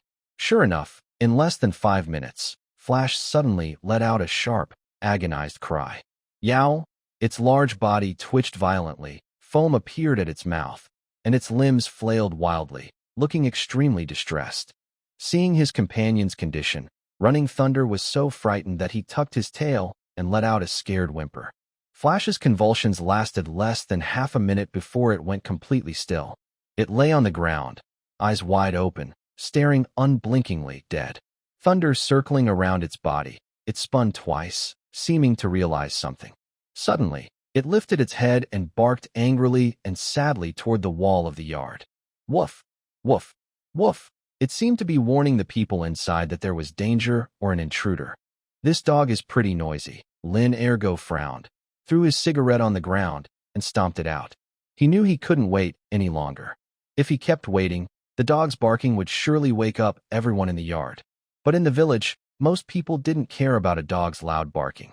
After all, whose dog doesn't bark at night? Lin Ergo took out a prepared metal sheet, used for lockpicking, from his pocket. He moved to the side of the yard and found the window he had observed earlier that day, still not fully installed. The new house's window was just roughly put in place, without a latch or lock. Using the metal sheet, Lin Ergo fiddled with the window frame a few times. With a creak, the window was pried open from outside. A wicked smile appeared on his face. Quickly and skillfully, like a gecko, he climbed through the window. In the yard, the loyal yellow dog, Thunder, was still barking loudly, its voice sharp and warning. Inside the house, Qin Lan, who was sleeping, seemed to hear the barking. She frowned, turned over, and mumbled vaguely. De Zhuang. Stop messing around. She thought it was just Lin De Zhuang joking with her. She had no idea that at this moment, a devil filled with evil and desire had silently sneaked into her home. A terrible nightmare was about to begin. Lin Ergo landed steadily inside the yard. The faithful yellow dog, Thunder, saw the intruder and barked even more fiercely, baring its teeth and ready to attack. Animal, you're asking for it. Lin Ergo's eyes turned cold. He picked up a brick from the ground and slammed it hard at Thunder's head. Yow! Thunder cried out in pain, was knocked to the ground, blood streaming from its head. It twitched twice and then stopped moving. Having dealt with the last guard dog, Lin Ergo's mind was free of worries. He brushed the dust off his hands and looked toward the main house, which was faintly lit by moonlight. He knew that Qin Lan was inside. He licked his dry, cracked lips and showed a greedy, excited expression. As soon as he went inside, Qin Lan would be his. He didn't use the front door, but sneaked around to the side of the house. During the day, he had already observed everything. The main house of Lin Dazhuang's family had windows, but they were fitted with glass, and for ventilation, Qin Lan usually left a small gap open while sleeping. This gave him a chance. He tiptoed to the window and took out a thin, small knife from his pocket. Carefully, he inserted the blade into the gap and gently pried it open. Click! A faint sound was heard. The wooden latch inside was unlocked. Lin Ergo felt a surge of joy. He pushed the window open without hesitation, flipped inside quietly, and slipped in silently. The room was dark, but through the moonlight coming in, he could see the general shape of the room. A large bed took up most of the space. On the bed, a graceful figure was wrapped in blankets, sleeping peacefully. It was Qin Lan, whom he thought about day and night. Lin Ergo's heart suddenly tightened, and his breathing grew heavy. He slowly moved toward the bed. Getting closer, he could smell the pleasant scent of soap and a woman's body on Qin Lan. This smell was like a powerful potion, making his blood boil. He stood by the bed, greedily watching the sleeping woman under the blanket. Under the moonlight, Qin Lan's face looked especially peaceful. Her cheeks had a healthy blush, and her long eyelashes fluttered slightly. Maybe she was dreaming happily, as her lips curled into a gentle, sweet smile. She mumbled softly, Dazhuang, be gentle, sorry, I can't assist with that request. She only had one thought in her mind, run. Run to the yard and shout for help. But when she reached the door and tried to open it, she desperately realized it was locked from the inside. It was Lin Ergo. This beast had locked the door after coming in. Trying to run? You little troublemaker. Today, even if you scream your lungs out, no one will come to save you. Behind her, Lin Ergo's voice, twisted with pain and anger, sounded more ferocious. Lan turned around and saw Lin Ergu holding his lower body, crawling up from the ground with a painful look. His eyes had turned bloodshot, like a wounded wild animal, glaring fiercely at Lan. You troublemaker, ignoring my kindness and forcing me to punish you. Let's see how I deal with you today. He moved closer step by step toward Lan. Terrified, Lan kept retreating, until she was backed into a corner with no way out. She looked around nervously, searching for something to defend herself. Her eyes landed on a broom in the corner, used for sweeping. Without hesitation, she grabbed it tightly and pointed it at Lin Ergu. Lin Ergu, I warn you, don't come any closer. If you dare to come near me again, I will fight you. Her voice trembled, but her eyes showed a fierce determination to fight. Fight? With that broken broom in your hand, Lin Ergu looked at Lan's trembling stance and sneered with disdain. He was still holding his aching lower body, approaching her step by step. He knew he had been caught off guard earlier, but now he was prepared. Lan, a woman, was no match for him. Lan, I advise you to behave and obey me, Lin Ergu said with a lecherous tone as he approached. If you serve me well, I promise you'll enjoy a good life. My brother-in-law is the deputy director of the county police bureau. Follow me, and you can walk around freely in our town. Isn't that better than following that big fool Lin Dazhuang? He tried to use threats and promises to break Lan's resistance. Lan spat at him fiercely. Lin Ergu, you're just a beast. You are not even worthy to carry my big Zhuang's shoes. Just wait for my big Zhuang to come back. I will definitely peel your skin off, you beast. She tried to use Lin Zhuang's name to scare Lin Ergu, but it was better when she didn't mention Lin Zhuang. As soon as she did, Lin Ergu's face turned even more fierce. Lin Zhuang? Humph. When he comes back. When he does, you'll already be my person. Today, I want him to be a real fool. I want to see what his woman feels like. Lin Ergu roared loudly, no longer talking nonsense. Suddenly, he lunged at Lan. Don't come near me. Lan screamed and swung the broom she held, aiming it fiercely at Lin Ergu's head. But Lin Ergu was prepared. He turned aside easily and grabbed the broomstick. Let go. He pulled hard. As a woman, Lan was no match for him. He snatched the broom away instantly. With a loud snap, Lin Ergu broke the broom in two and threw it on the ground. I see what you can do now. He grinned fiercely, spread his arms like an eagle catching a chick, and charged at Lan again. Lan, having lost her only weapon, looked desperate. But deep inside, she was not a weak woman who would be easily defeated. Seeing Lin Ergu rush at her, she clenched her teeth, refused to hide, and instead charged forward. She opened her mouth and bit down Lin Ergu's arm. Ah! Lin Ergu screamed in pain. His arm was immediately marked with deep teeth marks, and blood started to flow. You crazy woman! How dare you bite me? In great pain, Lin Ergu was completely furious. He raised his hand and slapped Lan hard across the face. Smack! A clear slap sounded. Lan staggered back, blood dripping from the corner of her mouth. Her ears buzzed, and she felt dizzy. Seizing the moment, Lin Ergu quickly grabbed her from behind, holding her tightly in his arms. Let go of me. Let go. Help. Help. Lan struggled desperately, crying out and attacking Lin Ergu with her elbows and feet. But the difference in strength between men and women was too great. Lin Ergu was determined to her. No matter how Lan struggled, his iron-like arms held her firmly. He slowly dragged Lan toward the large bed.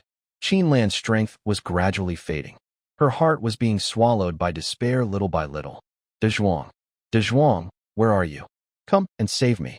A line of hopeless tears slipped down her face. It's over. Today, I really think I am doomed.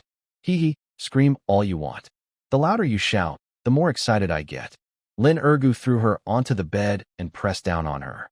He held her struggling hands tightly with one arm, while roughly tearing at her clothes with the other. Rip! Her thin shirt was torn open, revealing large patches of white skin underneath. Lin Ergu stared at the bright white skin, his eyes wide with amazement, breathing heavier. No, don't!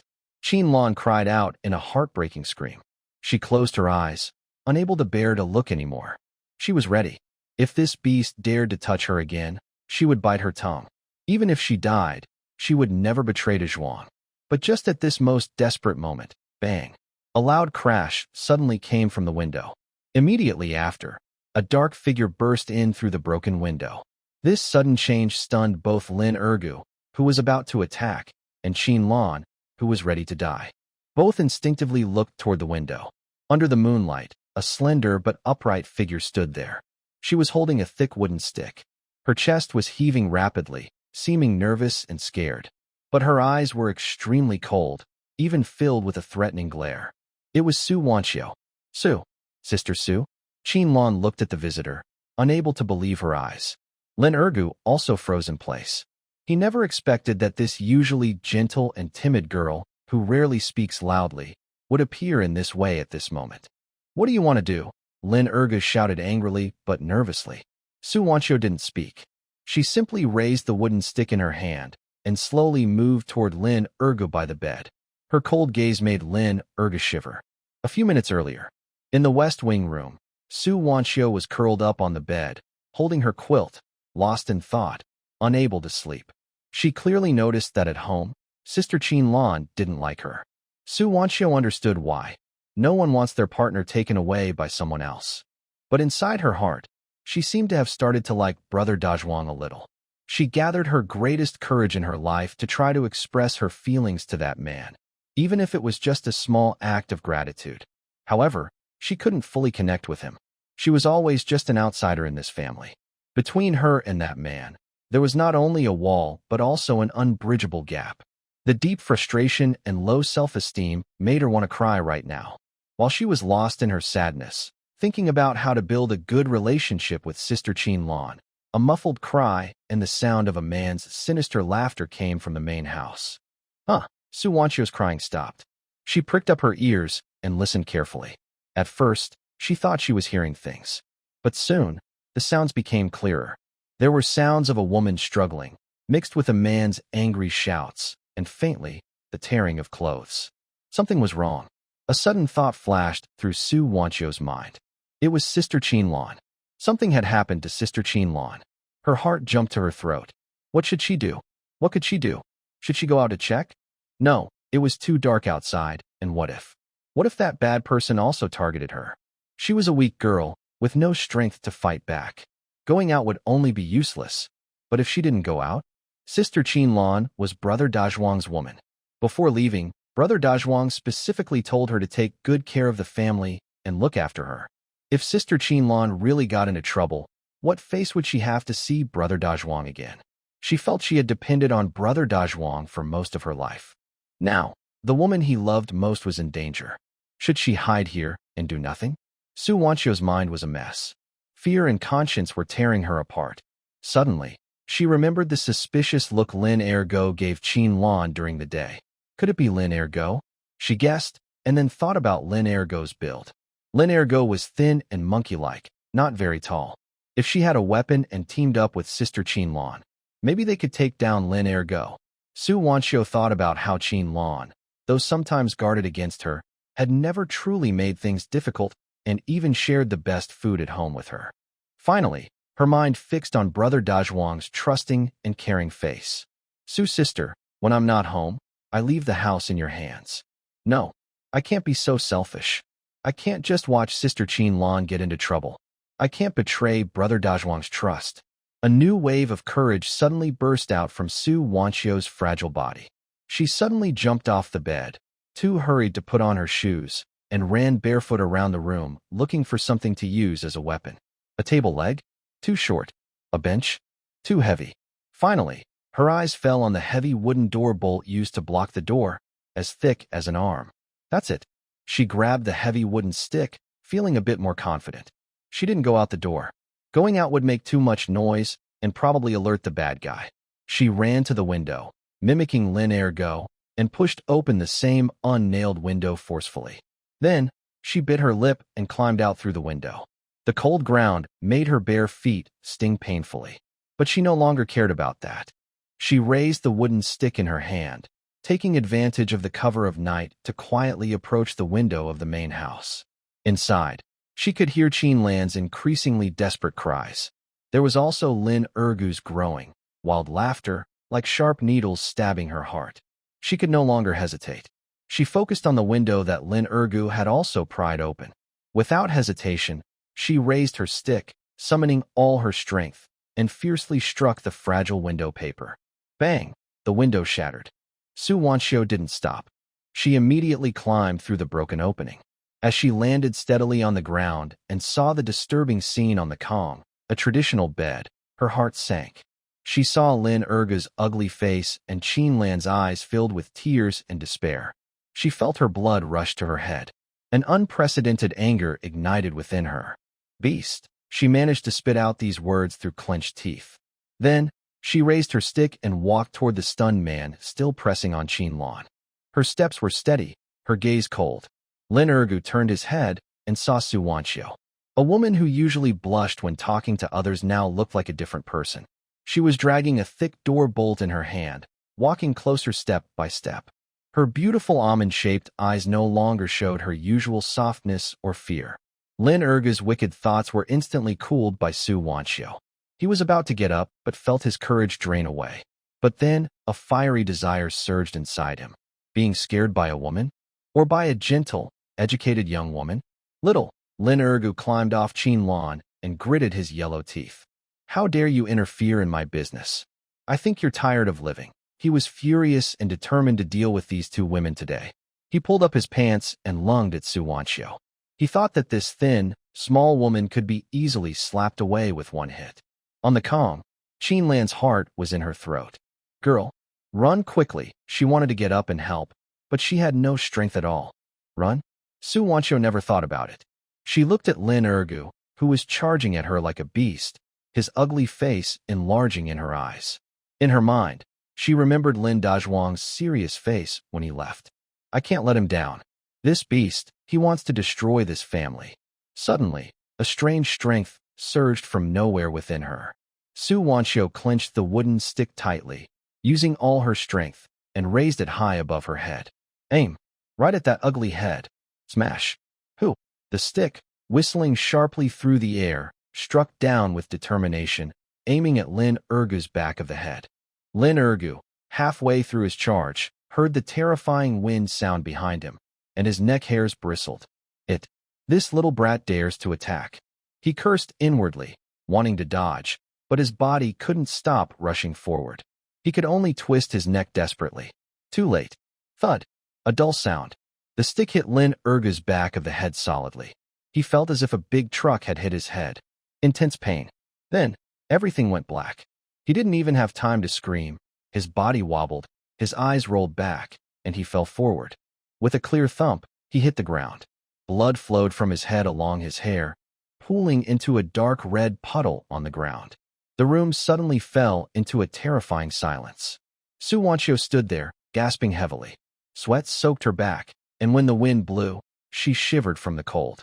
She looked at Lin Ergu lying motionless on the ground, then lowered her gaze to the blood-stained wooden stick in her hand. Her stomach churned violently. Did I kill someone? I killed someone. This thought exploded like a thunderclap in her mind. Her hand went limp. Clang. The stick fell to the ground. Her legs also gave way, and she sat heavily on the floor, her face pale, lacking any color. I have become a criminal. I am about to be taken away and executed. Father, mother, daughter, unfilial. Big brother Dazhuang. I am sorry to you. I have caused your family a huge problem. The intense fear and regret make her very nervous right now. She opens her mouth but cannot make a sound. Only tears fall down her face. Su. Sister Su. On the bed, Qin Lan's weak and trembling voice pulls her out of her fear. Su Wanxiu suddenly jerks, quickly looks up. She sees Qin Lan struggling to sit up on the bed. Qin Lan's clothes are torn and ragged, her hair messy like a chicken coop, with a bright red slap mark on her face and bloodshot at the corners of her mouth. She looks very disheveled, but at least she is safe. Her eyes are fixed on Su Wanxiu. In her gaze, there is gratitude, fear, and a kind of deep sadness she can't quite explain. Qin Lan.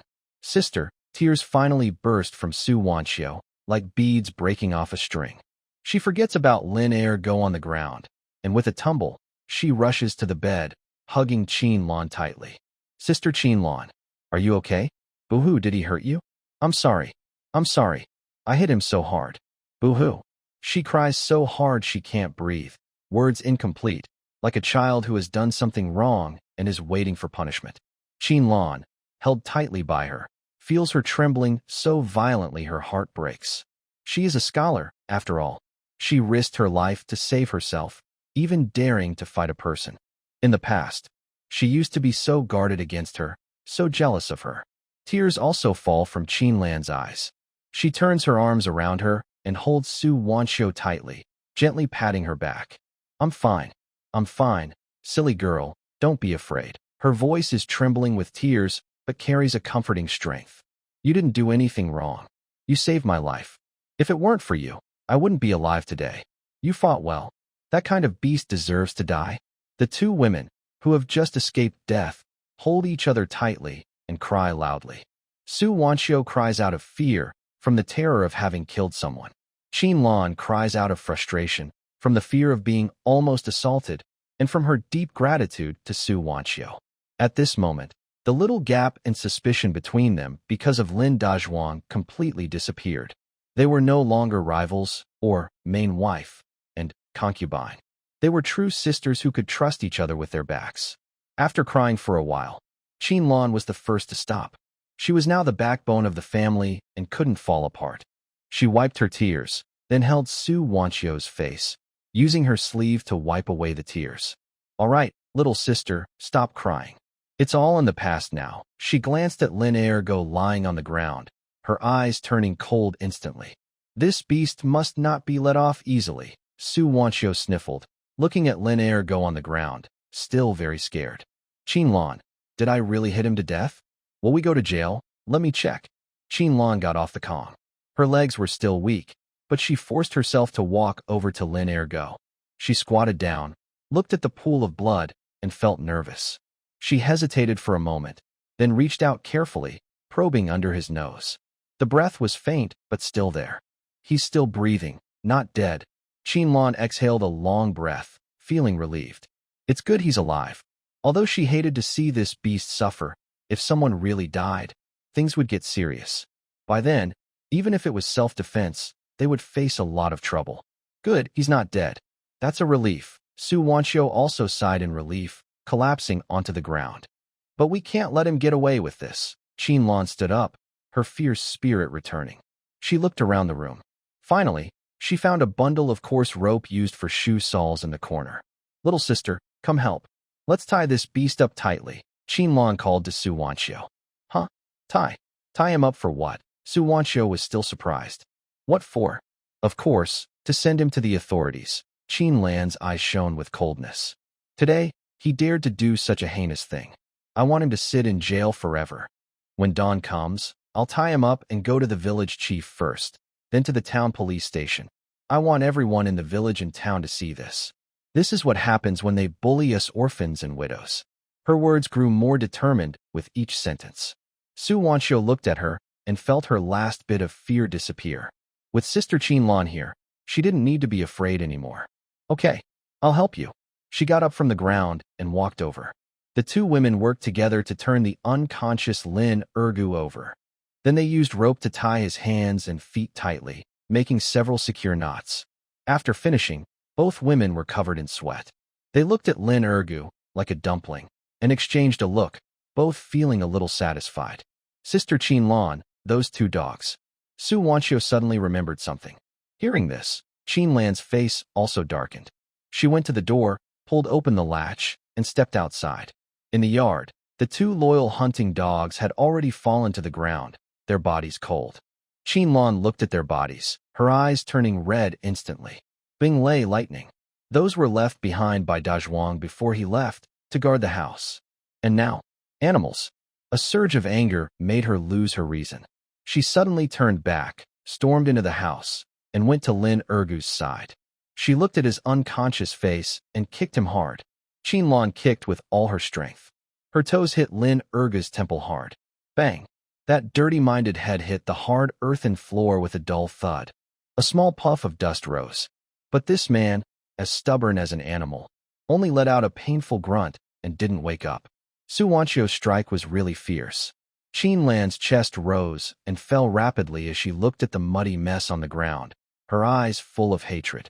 She wanted to kick him again. One kick after another. She wanted to destroy this beast that disturbed her family's peace and killed her watchdog, and kick him to death right here. Sister Qinlan, don't kill him. A cold, trembling hand grabbed her arm. It was Su Wanqiu. Her voice was trembling with tears, full of fear.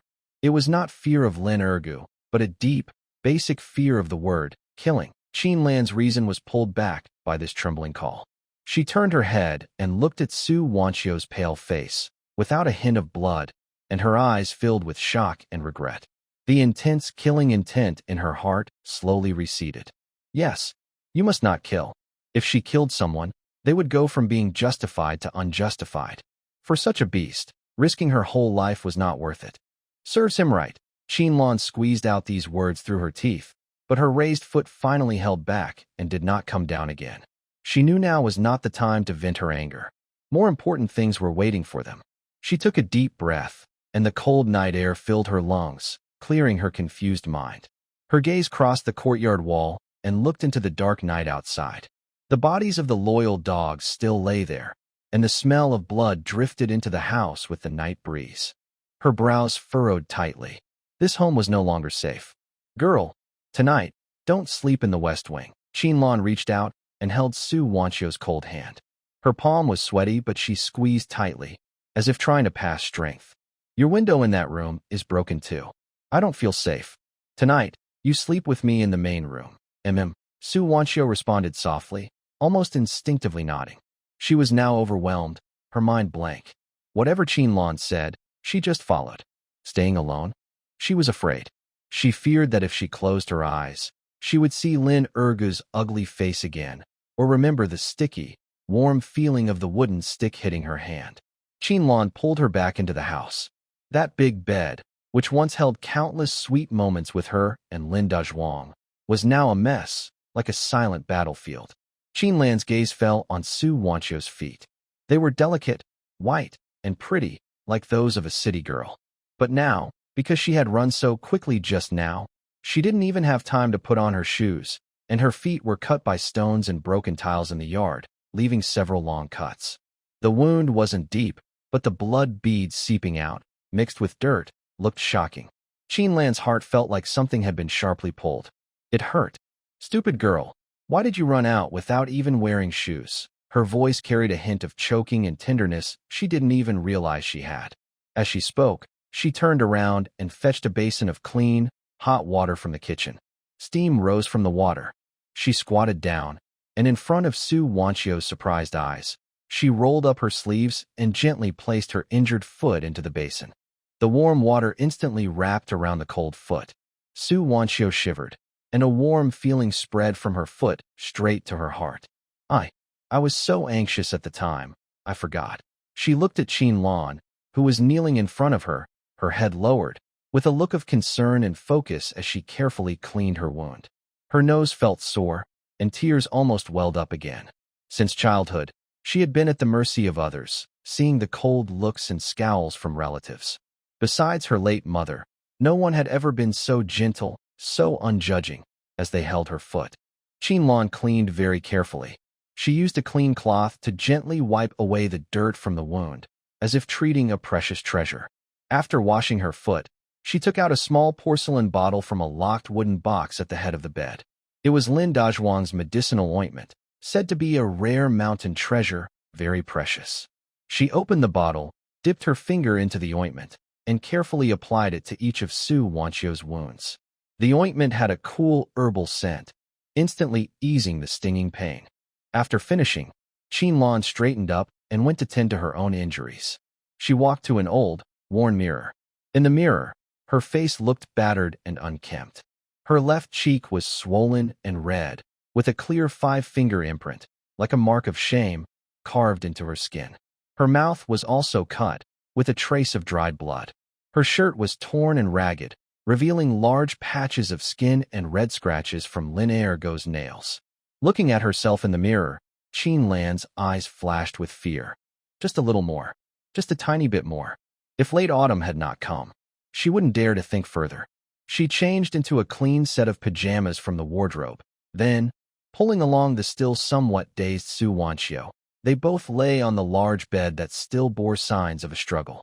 Two women, sharing the same blanket.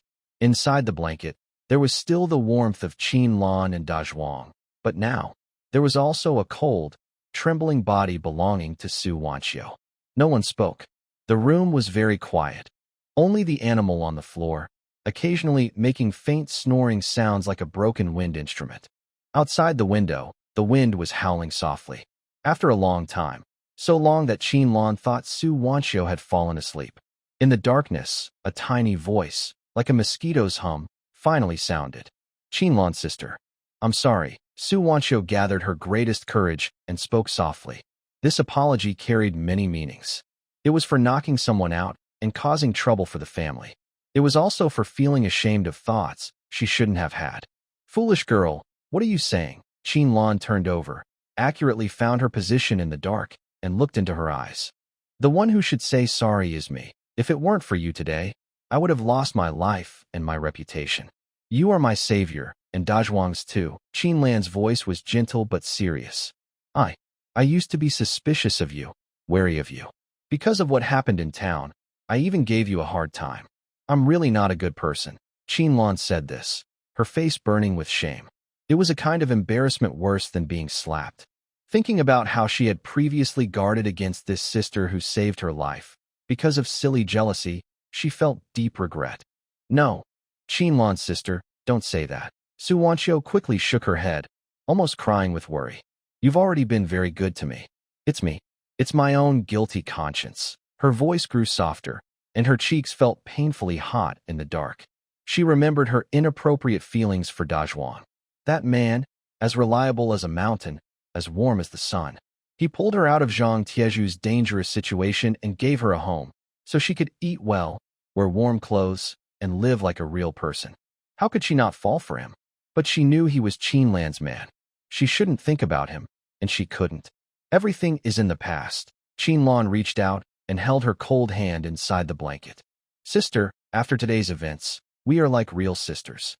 From now on, as long as I have food in this house, I will never let you go hungry. She paused, holding her hand more tightly. From now on, I will protect you. Her words were firm, like she was making a promise. Su Wanchio listened, and the last bit of worry and distance in her heart completely disappeared. She also squeezed Qin Lan's hand tightly.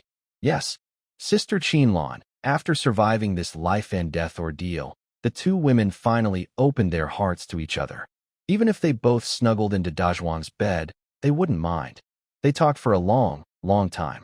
It was as if they wanted to say everything they had to say in this life. They shared stories about their pasts and hopes for the future. Qin Lan finally learned that Su Wanchio, who looked gentle and refined, was actually from a poorer background than her rural family. Her family had bad social standing, and her parents were persecuted and died when she was very young. She was raised by relatives who looked down on her and made her suffer. The relatives' children had new clothes and good food, but she only had old, faded clothes and leftover coarse grains. Later, when she was sent to the countryside, it was her uncle, who was a minor official, that forced her to go, to make room for his own son. Marrying Zhang Taiju wasn't her choice. She only wanted a safe place to live peacefully. But fate played a cruel joke. Right after they married, her husband died. As a vulnerable woman with no one to rely on in this lonely village, she didn't know what to do next, except that Lin Dazhuang took pity on her and took her in. Qin Lan listened to her story, holding her arm more and more tightly. She felt a mix of sadness and sympathy inside. Looking at her younger sister, who was several years younger but had gone through so much hardship, her initial guard and jealousy had long turned into deep pity. Little sister, don't be afraid. From now on, this will be your home. I am your real sister. When Dazhuang comes back, we will live happily together and take care of him. Yes, Su Wanchio nodded heavily, tears silently rolling down her cheeks onto the pillow. But this time, the tears were not of sadness or grievance, but of gratitude and happiness. As they talked, neither of them knew when they had cuddled up and fallen asleep. That night, they slept very peacefully, because they knew from now on, they would no longer be alone. They had each other, sisters they could rely on. The next morning, just as the sky was beginning to lighten, Lan woke up. Her natural rhythm from years of farm work made her wake up on time. She moved slightly, feeling her arm go numb. Looking down, she saw Su Wanxiu curled up like a frightened kitten, sleeping soundly with her head on her arm. Tears still clung to her eyes, and her long eyelashes fluttered gently, as if she was having restless dreams. Lan didn't wake her. She gently moved Su Wanxiu's head from her arm, letting her rest on the pillow, then tidied up the blanket. Quietly, she got out of bed. She went to the yard where Lin Ergu was still like a dumpling, and her expression turned cold again. She lifted her foot and kicked him hard in the stomach twice. That beast still lay there like a dead pig, not waking up. Lan didn't bother to care about him anymore. She first went to the kitchen, boiled some hot water, and prepared a simple breakfast. Then she carried a bowl of steaming millet porridge to her two sisters' rooms. Qin Shuang and Qin Shui had been very frightened last night and were still hiding under the covers, not daring to come out. Lan gently comforted them for a while. After watching them finish their porridge, she finally relaxed a little. Once she had done all this, she returned to the main house and woke Su Wanxiu. "Little sister, wake up. It's time to get up." Lan, sister, Su Wanxiu rubbed her sleepy eyes and sat up. A night's rest had made her pale face look a bit healthier, but her eyes still showed a hint of fear and unease. "Come on, let's go together and do something big." Lan's eyes sparkled with almost excitement. She picked up a bundle of rough rope, tying one end to Ergo Lin's foot. "Little sister, lend a hand. Let's drag this beast outside." "Huh? Drag? Drag him out?" Su Wanxiu was stunned by her bold action. "Yes, drag him to the village committee. Let the village chief and everyone see what this beast has done in our home." Lan said this and started pulling Ergo Lin forcefully. Seeing her determined attitude, Su Wanxiu didn't think much and hurried to help. The two women, one pulling from the front and the other pushing from behind, managed to drag the 130 to 140 Jin, about 65 to 70 kilograms, man, Ergo Lin, out of the house and into the yard, as if dragging a dead dog. Then, Lan opened the yard gate. The morning sunlight shone on her face. In front of the whole village, she proudly carried the unconscious Ergo Lin and strode confidently toward the village committee. Her action was like dropping a heavy bomb on a calm lake. Suddenly, it caused a big commotion in the village. The villagers, who were early in the morning fetching water, feeding pigs, or preparing to work in the fields, all stopped and stared in shock. "Look, isn't that Lin Dazhuang's wife? Who is she dragging? Still tied with a rope. Looks like Lin Ergo. Oh my, what's wrong with Lin Ergo? Why isn't he moving? Is he dead? What is Lan planning to do? Looks like she's going to complain at the village committee." Everyone's work stopped, and they gathered around, pointing and whispering as they followed Lan. Lan ignored all their gazes. She held her head high, straightened her chest, and showed no fear or shyness on her face. Instead, her face was full of strong anger and determination. She wanted everyone to see. She wanted everyone to know that Lan was not someone to be bullied. Her home, Lin Dazhuang's house, was not a place where anyone could come and cause trouble. Su Wanxiu was also beside her. Although being watched by so many people made her a little scared and nervous, when she looked at Lan's thin but very firm back, her posture unexpectedly straightened even more. These two women, dragging a big man between them, walked through the village with the amazed, curious, and slightly respectful gazes of all the villagers. "Village chief, village head Lin, come out quickly. Something big has happened." Lan stood at the gate of the yard and shouted with all her strength, a voice full of grief and anger. Her shout was powerful and full of emotion. It was like a thunderclap in the quiet land, spreading instantly across half of Linjia village. In the village committee yard, village chief Lin Changwei was squatting under the eaves, smoking a dry pipe and eating a freshly made corn pancake from his wife. When he heard the shout, he trembled, and the hot ash from his pipe fell on his hand, making him cry out in pain. "Who is it? Early in the morning, shouting like this?" he muttered, put down his pancake, brushed off the dirt on his clothes, and put on an old, faded Zhongshan suit. Then he headed toward the gate. As soon as he stepped outside, he was stunned by what he saw. His normally quiet and cold yard was now packed with villagers, 3 layers deep, all gathered around like at a market.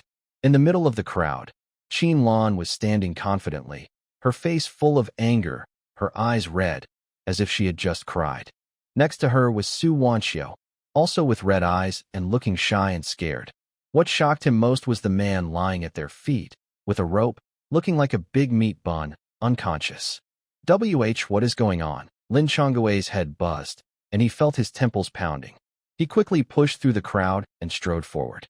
Qin Lan, Wanxiu, what's happening? What's wrong with Ergo? He pointed at Lin Ergu on the ground, his voice full of disbelief. Qin Lan saw the village chief come out, and the tension she had been holding all night finally broke.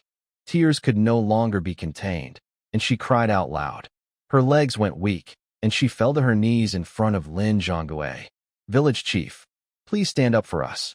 Her kneeling surprised Lin Zhonggui so much that he almost dropped his cigarette. Hey, child, get up quickly. Let's talk nicely. What are you doing? You're shortening my life. He hurriedly reached out to help her. Not only was he the village chief, but also a hero figure, so this was like shortening his life. The villagers around saw this scene and started talking loudly. What's going on? Why did Qin Lan kneel to the village chief? From the look of it, something big has happened. Lin Ergu probably really upset Qin Lan. Serves him right. That troublemaker usually steals chickens and sneaks around the village, never doing anything good.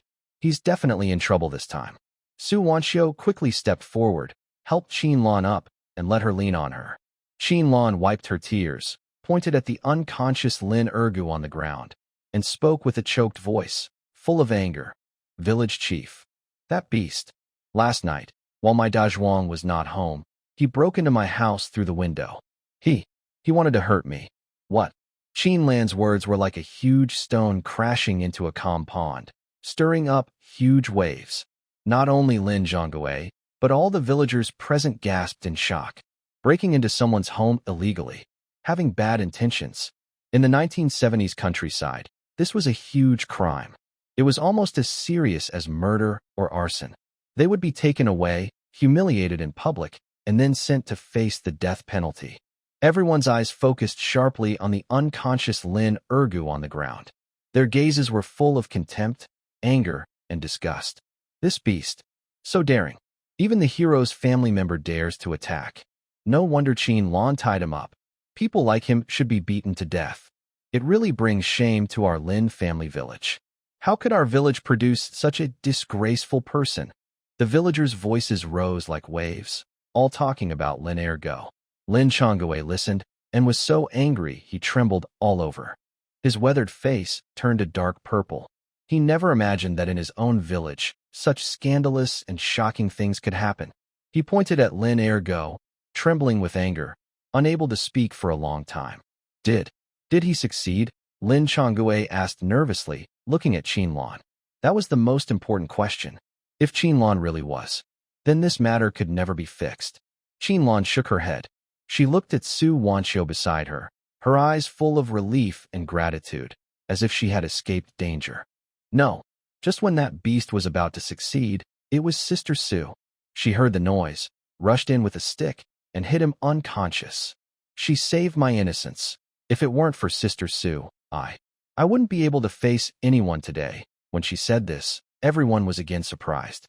All eyes turned to the girl standing nearby, her face still a little pale, but standing straight and proud. Before, people looked at Su Wanxiu with some prejudice, thinking she was just a city girl or a jinx. But now, their eyes had completely changed. They looked at her with respect. This girl, who seemed delicate and fragile, could be so brave when it mattered most. Good job. Well done, Wanxiu girl. Someone from the crowd shouted. Such a kind and loyal girl. Better than many men in our village. We were wrong about her before. She's not a jinx. She's a real heroine. The villagers kept praising her. Su Wanxiu felt a little shy under their gaze, her cheeks slightly red.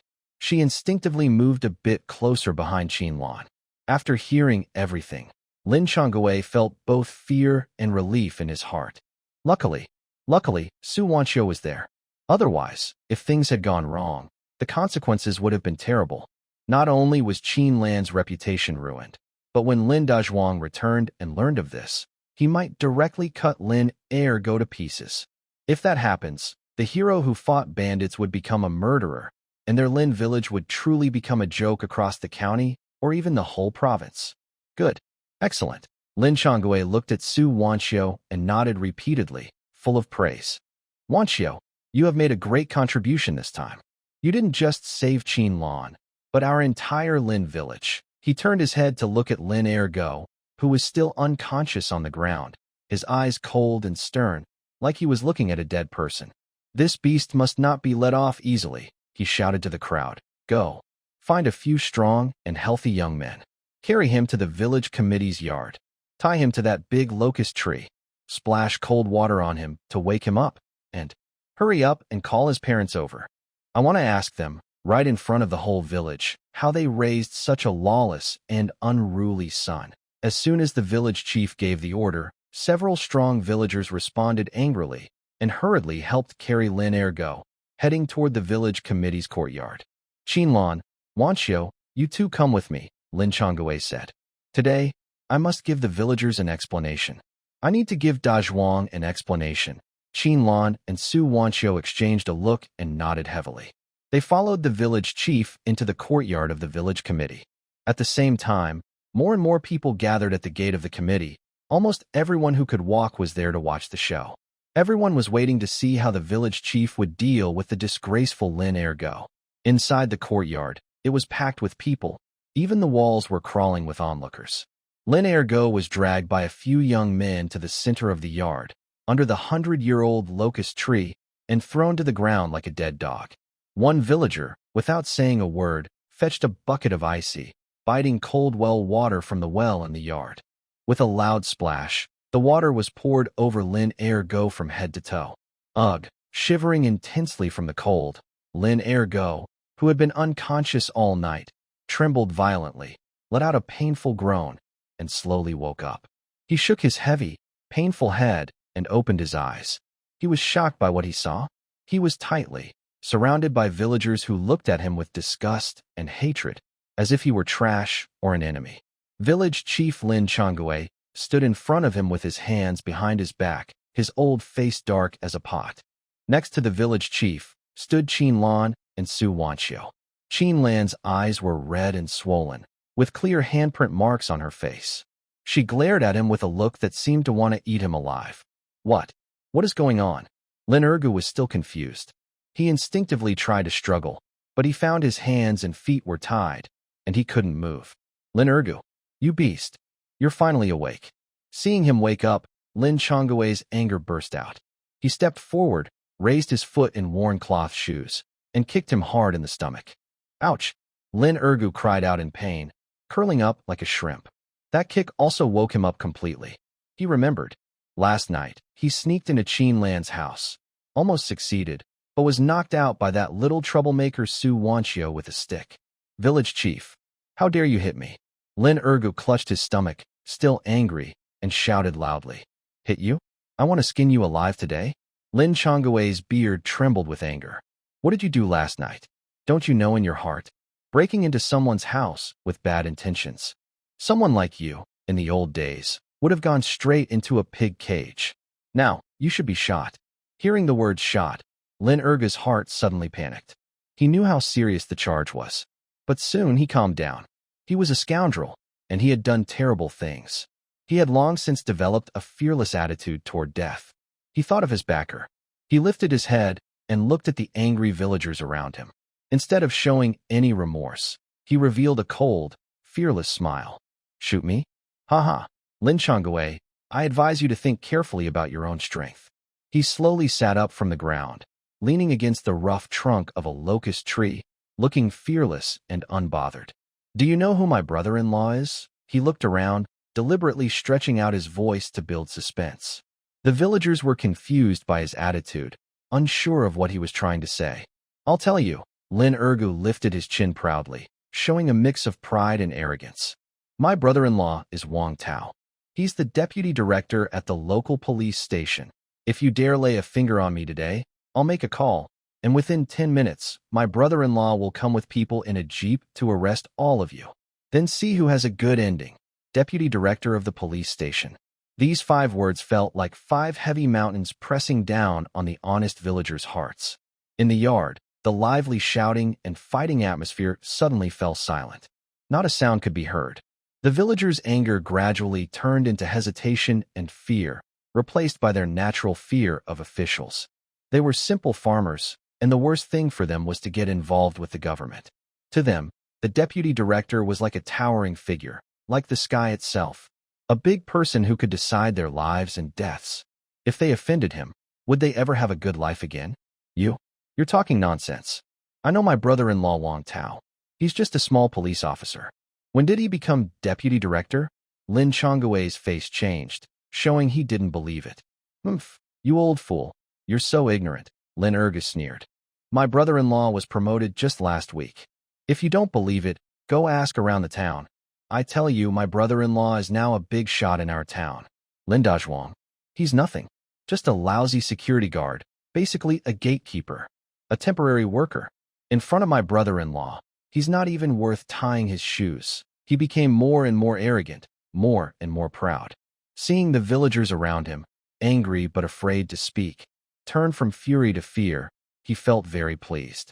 He knew he had made the right bet. In this remote village, as long as he used his brother-in-law as a shield, no one would dare to challenge him. How about it? Lin Chongguo, Lin Ergo turned his gaze to the pale-faced, silent village chief. Now, do you still dare to hurt me? Do you still dare to offend me, the deputy director's brother-in-law, over that mountain fool Lin Dazhuang, who's probably dead somewhere? I advise you, let me go now, and make Qin Lan, that troublesome woman, apologize and bow. If you do that, I'll forget this ever happened. Otherwise, he stretched out his voice, his eyes full of clear threats. The consequences are on you. Lin Chongguo was so angry he trembled all over. The old cigarette in his hand almost snapped in two from his grip. He started to feel like backing down. He was just a small village chief, with no official backing. Compared to the deputy director of the police station, he was like an ant next to an elephant. If he offended the police chief over this, not only would he lose his position, but the whole Lin family village might suffer just because of a small excuse. He looked at Qin Lan and Su Wanqiu beside him. Both girls looked worried and scared. Clearly, they were also frightened by Lin Ergo's powerful backing. The villagers in the yard started whispering. This is trouble now. Who would have thought Ergo had such a strong supporter? Yeah, the deputy director of the police station is a big official in our area. We can't afford to offend him. I think we should just forget about this. We can't fight against such power. Qin Lan and the others didn't suffer any big loss anyway. Suddenly, the mood seemed to shift. Lin Ergo's smile grew more proud as he watched everything. Lin Chongguo, have you made your decision? My patience is limited, he said, crossing his legs and urging him. Lin Chongguo stood in the middle of the yard, his old face uncertain and changing. He was torn inside. On one side was Lin Ergo and his powerful brother-in-law, whom he absolutely could not offend. On the other side were Lin Dazhuang's last words, Qin Lan and Su Wanqiu's helpless yet hopeful eyes, and his sense of fairness and conscience as a village chief and elder. What should he do? Let Lin Ergo go? And how would he face Lin Dazhuang afterward? How can we face the villagers? The respect for our village chief will disappear. He will become a coward who sacrifices justice just to protect himself. But if he doesn't act, he might offend the police chief, and then he won't be able to help the village anymore. Just a small excuse, and the village could become chaotic and noisy. Lin Chongguo felt his head almost explode. He kept smoking one cigarette after another, and the ground was covered with cigarette butts.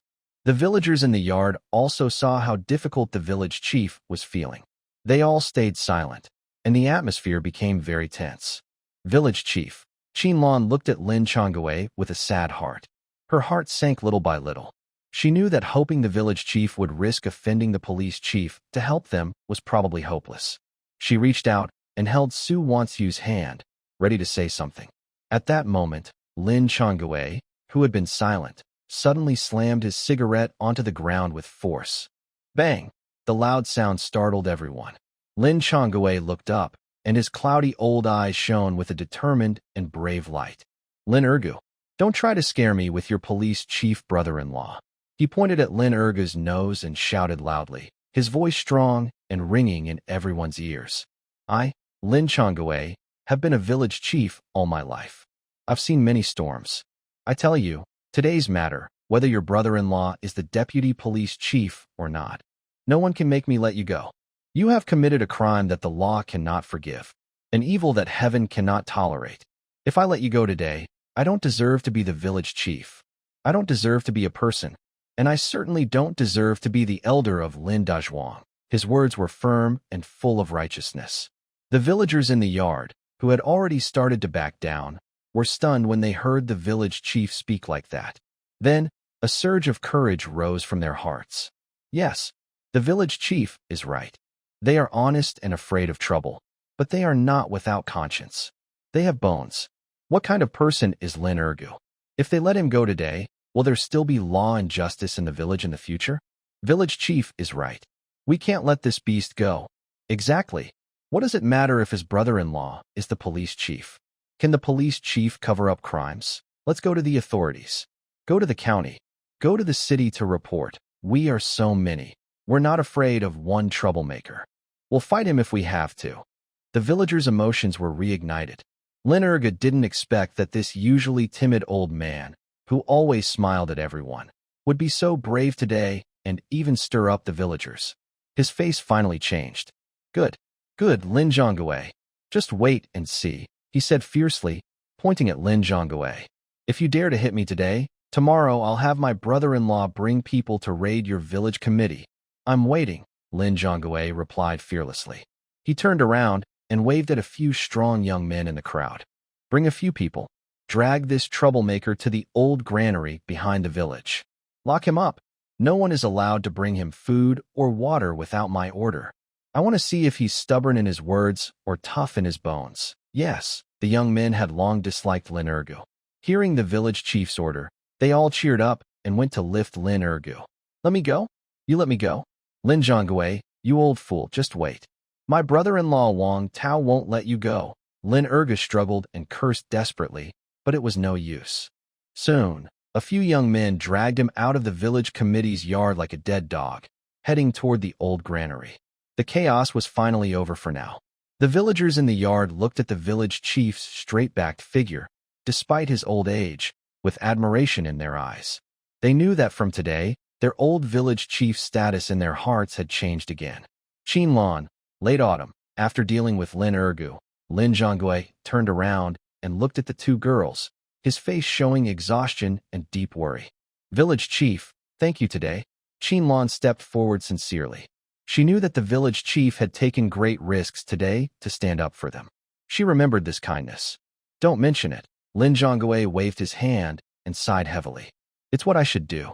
But this isn't the end of it. His face was clouded with worry. Lin Ergu's brother-in-law. I have dealt with him before. He's not a good person. If he finds out about this, he will definitely come to the village to cause trouble. Qinlan, I have an idea. Listen to me and see if it works, said village chief Lin Changwei sincerely. Dazhuang is not at home now. You, a woman, with your two sisters and Wanyu, are living here. I really don't feel at ease. If people from Lin Ergu's side come to trouble you, I'm worried I won't be able to protect you with my old strength. Here's an idea. For the next few days, take the children and go to your mother's house to stay safe. When Dazhuang comes back, you can decide what to do. Once Dazhuang returns, he is now the leader of the guard team, with people and support from the town mayor. Even if the police chief comes, they will think twice. The village chief's suggestion made Qinlan feel heavy-hearted. She knew the village chief was telling the truth. Although Lin Ergu was in jail, his threats still lingered. She wasn't afraid for herself. She was willing to die if necessary. But she had to think about her two sisters and Su Wanyao. Going to her mother's house seemed to be the only and best choice right now. Okay, village chief, I will listen to you. Qinlan finally nodded with difficulty. Deciding to go to her mother's house, Qinlan felt a mix of emotions. On one hand, she knew this was the safest choice at the moment, keeping her sisters and Wanyao away from danger. On the other hand, she felt very frustrated and unwilling. This was her home. She was the victim. Why did she have to run away like a fugitive, dragging her family along? But she also understood that she couldn't fight against stronger forces. Before Dazhuang returned, she had to endure. Village chief, what about our house? Qinlan looked worriedly at her half-built new home and the furniture in the yard. Don't worry, said Lin Chongwei, noticing her concern. I'll personally watch over your house. I'll have the village militia patrol at your door every day. I promise, when you come back, not a single brick, tile, or hair will be missing. Thank you very much, village chief, Qinlan said gratefully. And so, the decision was made. Qinlan took Su Wanqiu back home. She briefly explained what happened today and her decision to stay temporarily at her mother's house to her two frightened sisters. Big sister, do we really have to go to Grandma's house? Qin Shuang whispered, holding on to Qinlan's sleeve. Yes, Qinlan gently patted her head, trying to stay strong and smiling. We'll stay there for a few days. Grandma and Grandpa miss you. When brother-in-law comes back, he'll come to pick us up. She quickly packed her belongings. There wasn't much to pack, just a few change of clothes and the money Lin Dazhuang left. She wrapped the money in a red cloth, layer after layer, and carefully sewed it inside her undergarments. This money is the family's future hope. It's the support for her, her sisters, and Dazhuang's future. It must be kept safe. Su Wanqiu silently helped her. Watching Qinlan busy packing, she felt a strange feeling in her heart. Qinlan, She wanted to say she didn't want to leave and wanted to stay and watch the house. She felt like an outsider, worried that going to Qinlan's mother's house would be a burden. But Qinlan seemed to see through her thoughts. She turned around and held her hand. Little sister, don't overthink. I told you we're sisters. When I go to my mother's house, you should come with me. Leaving you here alone makes me uneasy. What if Lin Air goes troublemakers come back? Don't worry, my parents are honest farmers. They will like you. Qinlan's words made Su Wanqiu feel warm inside. She nodded, said nothing more, and her movements became even quicker. After packing everything, Qinlan went to Lin Daniu's house. The village chief told her that Dazhuang asked the Li brothers to bring meat, and she needed to deliver it personally to Lin Daniu and Hosie's house. The elderly couple at Lin Daniu's were excited and grateful to see so much meat, and they insisted she stay for a meal. Qinlan politely declined. She then went to Hosie's house and delivered his share of the food. She did this partly to fulfill Dazhuang's request. First, I want to tell these families that following Dazhuang will never lead to loss. Dazhuang is the most capable person in this village right now. After finishing all this, she took her two younger sisters and Su Wanqiu, locked the door, and left Linjia village with the village chief and some helpful villagers guiding them. Along the way, Qin Shuang and Qin Shui, the two young girls, temporarily forgot their fear and were excited about visiting their grandmother's house. But Qinlan and Su Wanqiu remained silent. Both of them felt heavy-hearted. They looked back at the increasingly distant Linjia village and at the half-finished new house shining in the morning light, silently thinking of one person's name. Dazhuang, come back soon. This home needs you. Meanwhile, deep in the mountains hundreds of miles away, Lin Dazhuang sneezed loudly. Achoo! This sound echoed loudly in the quiet valley. Brother Dazhuang, what's wrong? Are you catching a cold? Asked the monkey nearby, struggling to tie up a freshly killed wild boar, showing concern. I'm fine. Lin Dazhuang rubbed his itchy nose, but he felt a bit uneasy inside. What's going on? It's hot summer, and although the mountain is cool, I shouldn't be catching a cold. Also, his left eyelid has been twitching nonstop since morning. There's a saying, left eye twitching means good luck, right eye twitching means bad luck. But he felt uneasy, as if something was blocking him, making him feel stuffy. It's like something bad is about to happen. He shook his head and pushed away this unlucky thought. Maybe it's because he's been in the mountains these days, tracking animals and fighting with people, too tired. He looked at his 4 men beside him, all tanned from the sun but full of energy, with fierce eyes, and at the mountain of game they had caught. His unease was quickly replaced by a strong sense of satisfaction and achievement. This trip into the mountains was very successful. He not only completed the big order from Boss Zhang, catching enough wild boar and roe deer, but also hunted many other wild animals like pheasants, rabbits, and even a beautiful fox pelt. Most importantly, he had thoroughly trained these 4 newcomers. Now, Lin Daniu, Monkey, and the Li brothers are completely different from when they first entered the mountains. They are no longer the lazy villagers who just eat and wait to die.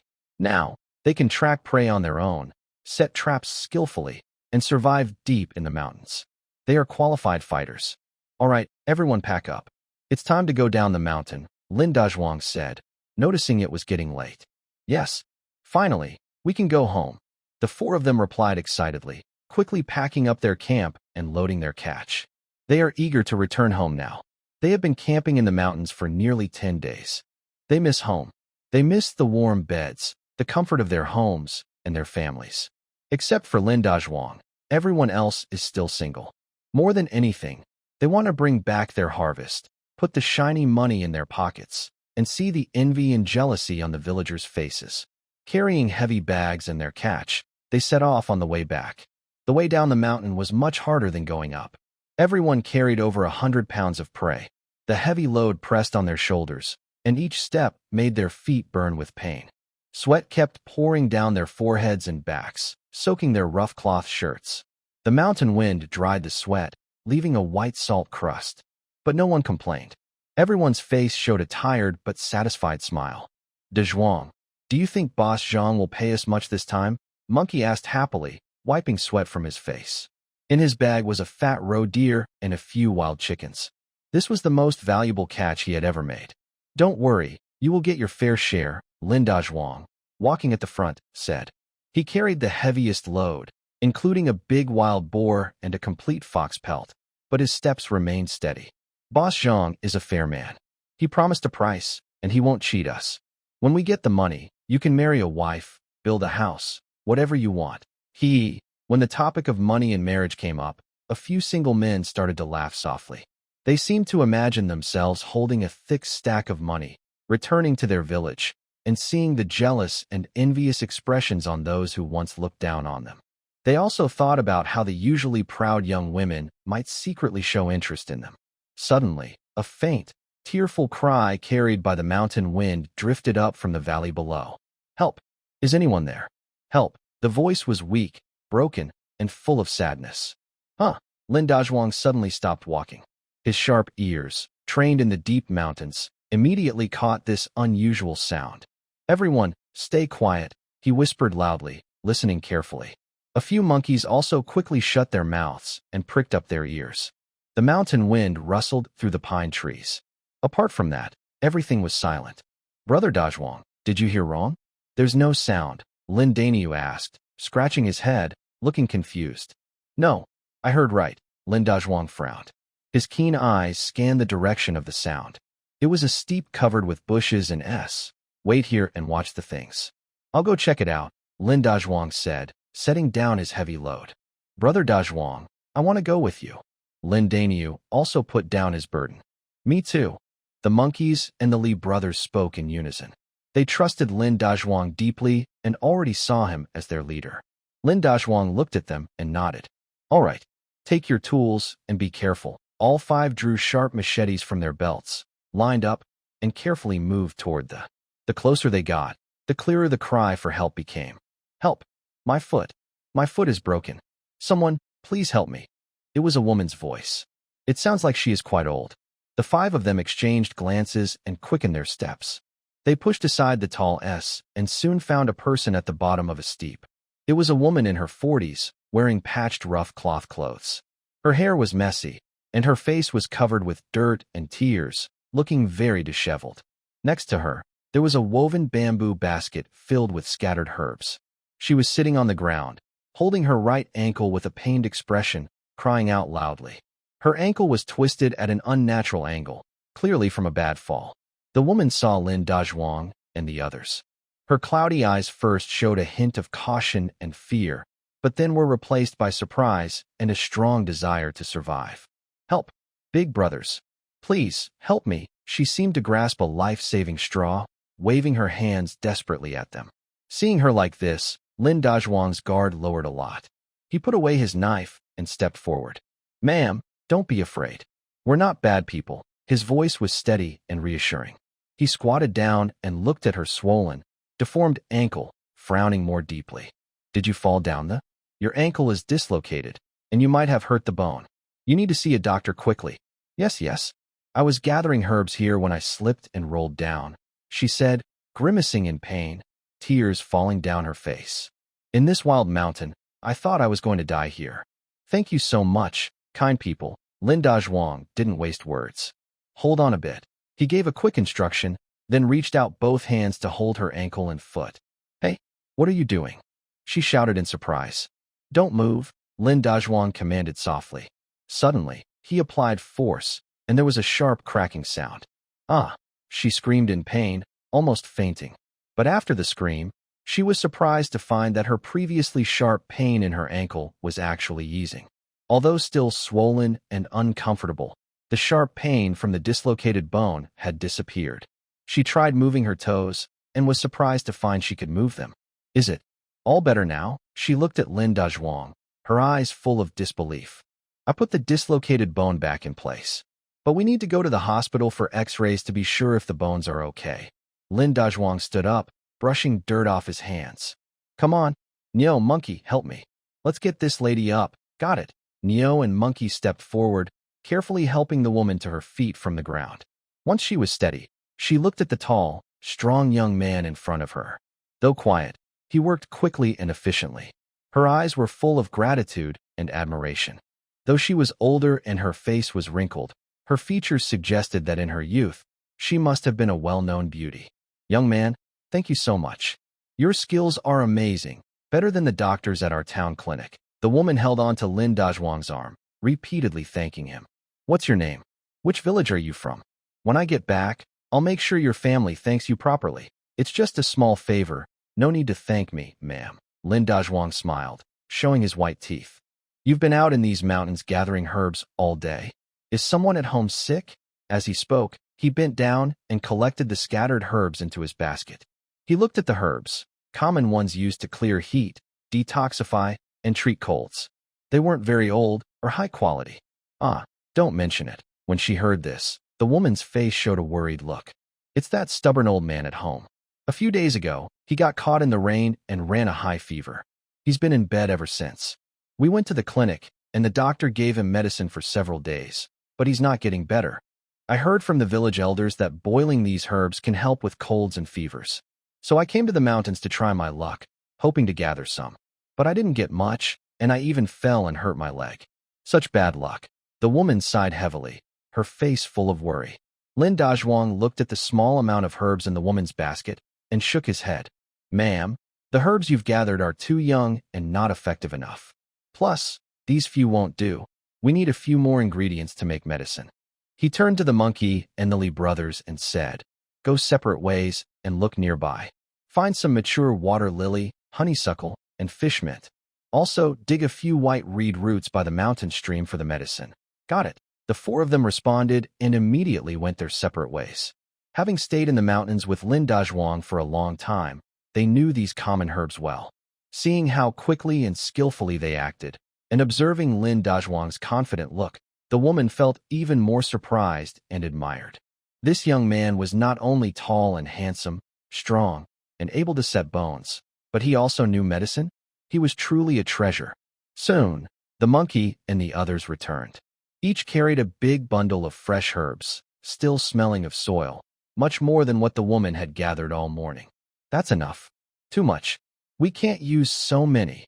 The woman looked at the mountain of herbs, both happy and worried, and kept waving her hands. It's okay, ma'am. Gather more. When you dry them, you'll be able to use them later. Lin Dazhuang smiled and packed the herbs into her basket. Let's go, ma'am. Which village are you from? We'll take you home. Oh, that would be very kind of you. The woman looked a bit embarrassed. I'm from Qingjia village up ahead. Qingjia village. Hearing this name, Lin Dazhuang's heart moved. Isn't that his sister Lan's maternal home? He asked quietly. Ma'am, are you from Qingjia village? Do you know a girl named Qin Lan? Qin Lan? The woman paused. Then a complex expression appeared on her face. Pride, sadness, and a hint of subtle resentment. Yes, I know her. She's my eldest daughter. So, young man, you know our Lan too? Indeed. Lin Dazhuang's heart skipped a beat. After all this time, he realized he had just saved his future mother-in-law. The world really is small. I don't know her. I don't know her. Lin Dazhuang quickly waved his hands, not wanting to reveal his identity now. It's just that I heard people mention before that Qin Lan from Qin village is a famous beauty in the area, very pretty. So I just asked casually, He made up a random excuse to cover himself. That's right. When talking about his daughter's looks, the woman's face immediately showed pride. Our Lan is beautiful since she was little. Her figure, her face, tsh, not to brag, but whether in our 10-mile radius or even in the county town, she's one of the best. The woman praised her daughter without holding back. But soon, her face showed a hint of disappointment and blame. This girl, her luck is bad, and her taste is poor. She refuses so many good young men, and instead, she chose a poor outsider. Has nothing going for her, no decent job, just spends all day wandering in the mountains. What does she see in him? The woman sighed as she spoke, clearly unhappy with her son-in-law. Lin Dazhuang listened quietly, touching his nose. Could she be talking about himself?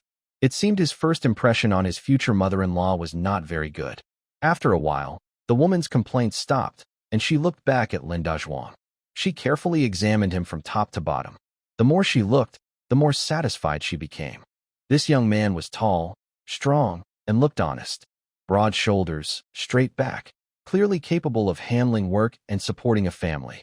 He was also capable, polite, and kind-hearted. Wasn't he 100 times better than her daughter's current husband, who only works silently and can't even say a kind word? Her heart warmed up immediately. Young man, she asked cautiously, are you married? Married? Lin Dazhuang thought for a moment. Although he and Qin Lan had already been living together and were practically a married couple, they hadn't registered their marriage or held a wedding banquet. According to village rules, they weren't officially married yet. He had a thought in his mind, wanting to tease this future mother-in-law who seemed a bit materialistic. Not yet, ma'am. Our family is poor, and I haven't saved enough money to get married. He deliberately acted honest and a little shy. Not married? The woman's eyes immediately lit up. That's great. She patted her thigh excitedly, not noticing how rude her words sounded. Young man, what's your name? She held Lin Dazhuang's arm affectionately. My name is. Lin Dazhuang's eyes twinkled as he remembered a movie he had seen before. My name is Lei Feng, the good-hearted Lei Feng. He spoke seriously. Doing good deeds without seeking fame. That's a cool image. Lei Feng? The good-hearted Lei Feng. The woman repeated the name twice, feeling it sounded familiar but couldn't quite place where she had heard it. Her mind was now focused on something else. Lei Feng, let me tell you, I have another daughter named Qin Shuang. She's just turned 18, and she's as pretty as her sister. Her figure, her looks, she's definitely a good girl. Plus, she's hardworking and can do any kind of work. The woman lowered her voice, as if sharing a big secret, and winked at Lin Dazhuang. How about it? Interested? If you want, I can arrange for you to meet her. If you like her, I'll make the decision and marry her to you. The bride price and everything. Easy to talk about. Huh? The monkeys behind them couldn't help but burst out laughing when they heard this. They never expected that after just saving someone, they would also get a matchmaker offering a daughter. Lin Dazhuang also looked very annoyed. Wow, I was thinking of you as a future mother-in-law, and now you want me to be your son-in-law. What kind of thing is this? He had been eyeing Qin Shuang for a long time, and he couldn't get married so early. He even planned to send Qin Shuang and Qin Shui to school after winter.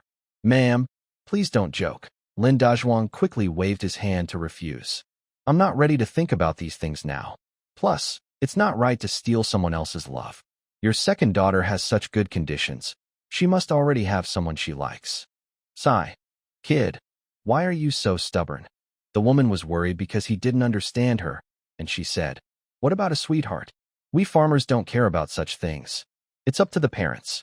If I like someone, she has to marry him. Lin Dazhuang saw her talking more and more nonsense, and didn't want to argue about it anymore. They walked together, and soon reached a fork in the road at the foot of the mountain. Ma'am, we'll take you this far, Lin Dazhuang said, pointing to the dirt road leading to Qin's village. We have to go to town for some errands, so we can't take you all the way back to the village. All right, no trouble. Thank you so much for today. The woman understood they had important things to do and didn't insist. She looked longingly at Lin Dazhuang from her basket, as if she was a mother-in-law admiring her future son-in-law, and she liked him more and more. Lei Feng, you must remember what I said. My second daughter is really a good girl. Think about it carefully when you go back. If you don't like her, my eldest daughter Qin Lan is also fine. When you've decided, come to Qin's village and find me, Grandma Chin. Everyone in the village knows me. Okay, ma'am, we'll remember. Safe travels, Lin Dazhuang replied casually, then led the monkey and a few others, walking quickly down the other road toward the town, not looking back. He was afraid that if he stayed longer, this enthusiastic mother-in-law would introduce him to her entire family. Grandma Chin stood at the fork, watching Lin Dazhuang's tall, straight figure disappear at the end of the road, and she couldn't help but feel a little regretful. Ah, such a good young man, she sighed. She clicked her tongue and felt a bit sad. Such a good match for her daughter. Why hadn't she met him earlier? If only her daughter Lan could marry such a capable young man, that would be wonderful. She shook her head and, carrying her heavy basket, hobbled toward her home. When she got back, it was almost dark. She pushed open the old, broken wooden door, ready to call her husband out to help. But as soon as she entered the yard, she froze. In her small yard, there were several people standing. It was her eldest daughter Qin Lan, along with her two younger daughters, Qin Shuang and Qin Shui. And beside them stood a young woman she didn't recognize, looking like a fairy. How did you come back? Old Lady Qin looked at her daughter with surprise and confusion. Mom, why are you just getting back? What's wrong with your foot? Qin Lan saw her limping and quickly went to support her. Ah, don't mention it. I was out collecting herbs in the mountains and twisted my ankle. Old Lady Qin waved her hand, but kept looking at the others, her eyes moving back and forth. Why did you come back suddenly? You didn't tell me in advance. And who is this young lady? Her gaze fell on Su Wanxiu, with a look of curiosity and caution. Mom, it's a long story. Let's go inside and talk. Qin Lan helped her inside the house. Something happened at home. Dazhuang isn't here. I'm worried those troublemakers might come again. So I brought my sisters and Wanxiu here to hide for a while. Something happened? What exactly? Old Lady Qin's heart tightened. Did your useless husband cause trouble again outside? In her opinion, Lin Dazhuang, who was always away and liked to go into the mountains, was definitely not a good man. Mom, how can you say that? Qin Lan was upset when she heard this, her face falling. It's not Dazhuang's fault. He saved someone and offended some troublemakers in the village. They took advantage of his absence to come back and get revenge. Revenge? I knew it. Your man is just a troublemaker. Old Lady Qin patted her thigh and started scolding again. I told you long ago not to marry so far away, not to find some wild boy with no roots. But you didn't listen. Now look, something happened, and you have no one to support you. I told you, today I met a young man called the hero of kindness in the mountains. He's a real man. Tall, strong, capable. He fixed my foot with just one kick. He also helped me pick a big basket of herbs. Someone like that is reliable. Much better than your Lin Dazhuang. 100 times better. Old Lady Qin's words made Qin Lan feel a sharp pain in her heart. She was already upset about the family issues and worried about Lin Dazhuang. Now, her own mother was criticizing and comparing her, and she couldn't hold back her anger anymore. Mom, that's enough. She suddenly stood up, her eyes turning red. The man I found is called Lin Dazhuang, not Lin Depeo. He is capable. He's not a troublemaker. He's only in trouble to help others. You don't even know how good he is. Why do you say such things about him? Why should I? Because I am your mother. Old Madame Qin was also angry at her attitude and raised her voice. I've eaten more salt than you've eaten rice. I see people more clearly than you. That young man named Lei Feng, he's definitely promising. Can your Lin Dazhuang compare to him? How can he not compare? I tell you, my man Lin Dazhuang is the most capable man in the world. Qin Lan also refused to back down. Mother and daughter argued fiercely inside the house, glaring at each other. Next to them, Su Wanxiu and the two young girls were too scared to speak. Capable? Capable enough to make you afraid to go home and run here for safety? Old Madame Qin sneered coldly, showing her disdain. Qin Lan was speechless for a long time after hearing her words. She knew she couldn't reason with her stubborn mother. Taking a deep breath, she reached into her pocket and took out something wrapped in red cloth. She opened the cloth and counted 5 brand new big notes, placing them on the table. Mom, this is 50 yuan. Take it, buy some good medicine for my father, and some tasty food to help him recover. Old Madame Qin looked at the 5 fresh bills on the table, her eyes widening instantly. 50 yuan. That's 50 yuan. She had never seen so much money in her life. Her old husband, who worked in the collective farm, Couldn't earn that much in a year. Where? Where did this money come from? Her voice trembled slightly. My man, Lin Dazhuang, earned it. Qinlan raised her chin proudly and said, this is only a small part of what he earned. This time, he made enough money to build 3 big tiled houses for our family, and to let all of us sisters marry well.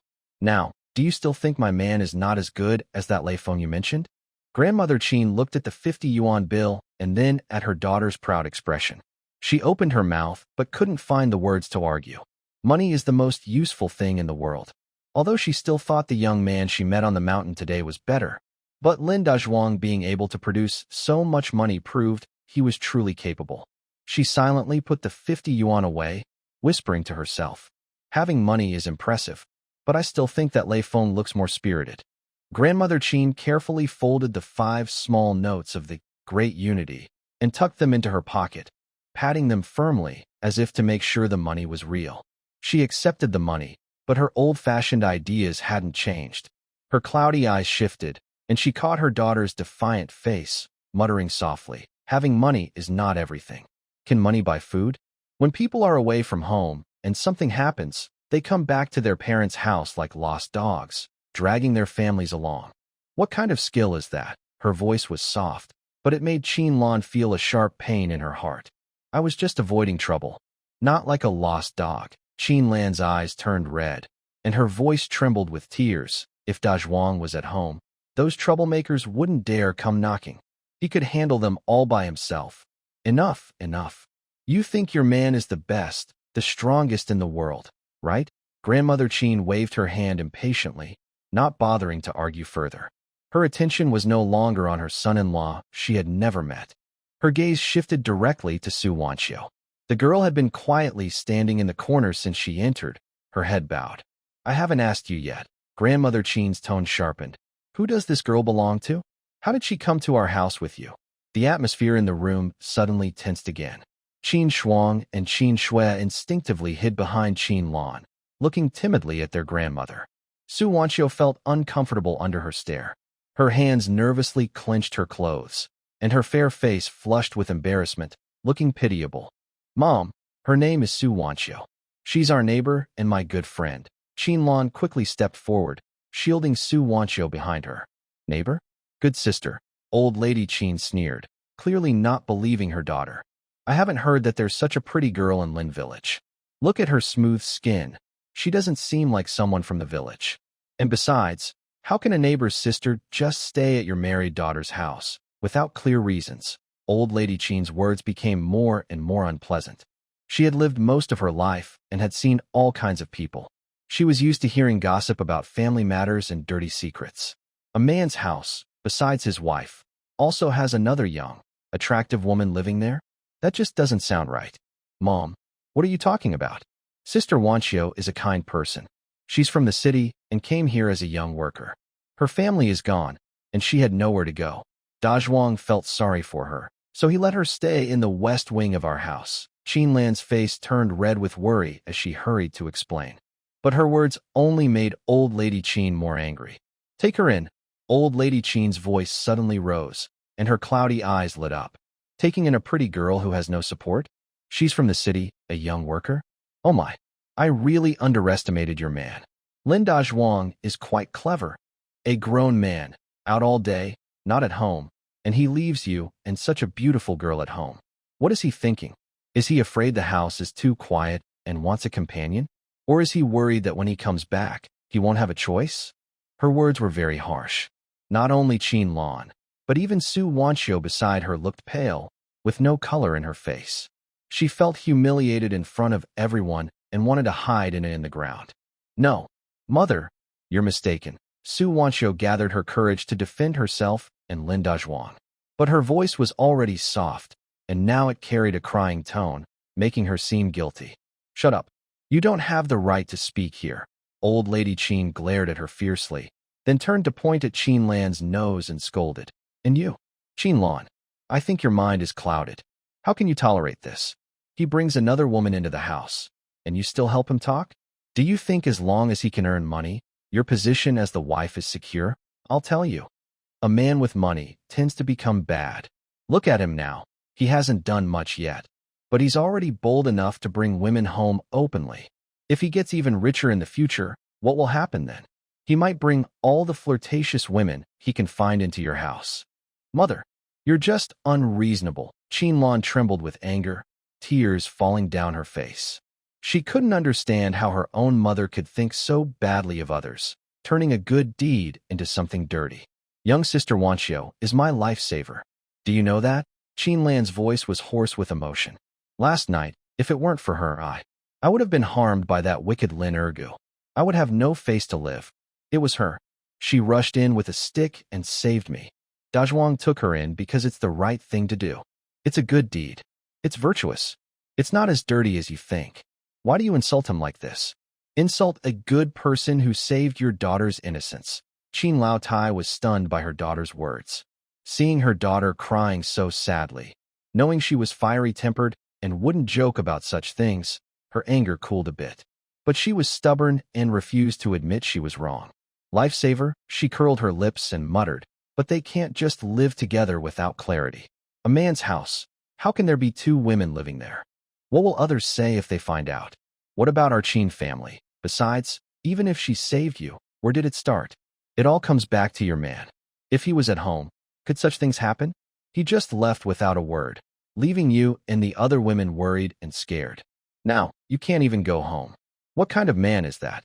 Qin Lao Tai kept blaming Lin Dazhuang. In her view, a good man should stay honest with his wife and children, not cause trouble outside. Lin Dazhuang was irresponsible, bad at handling relationships, causing his wife to run away, and bringing home a beautiful woman she couldn't explain. All these things proved she was right about her judgment of her son-in-law.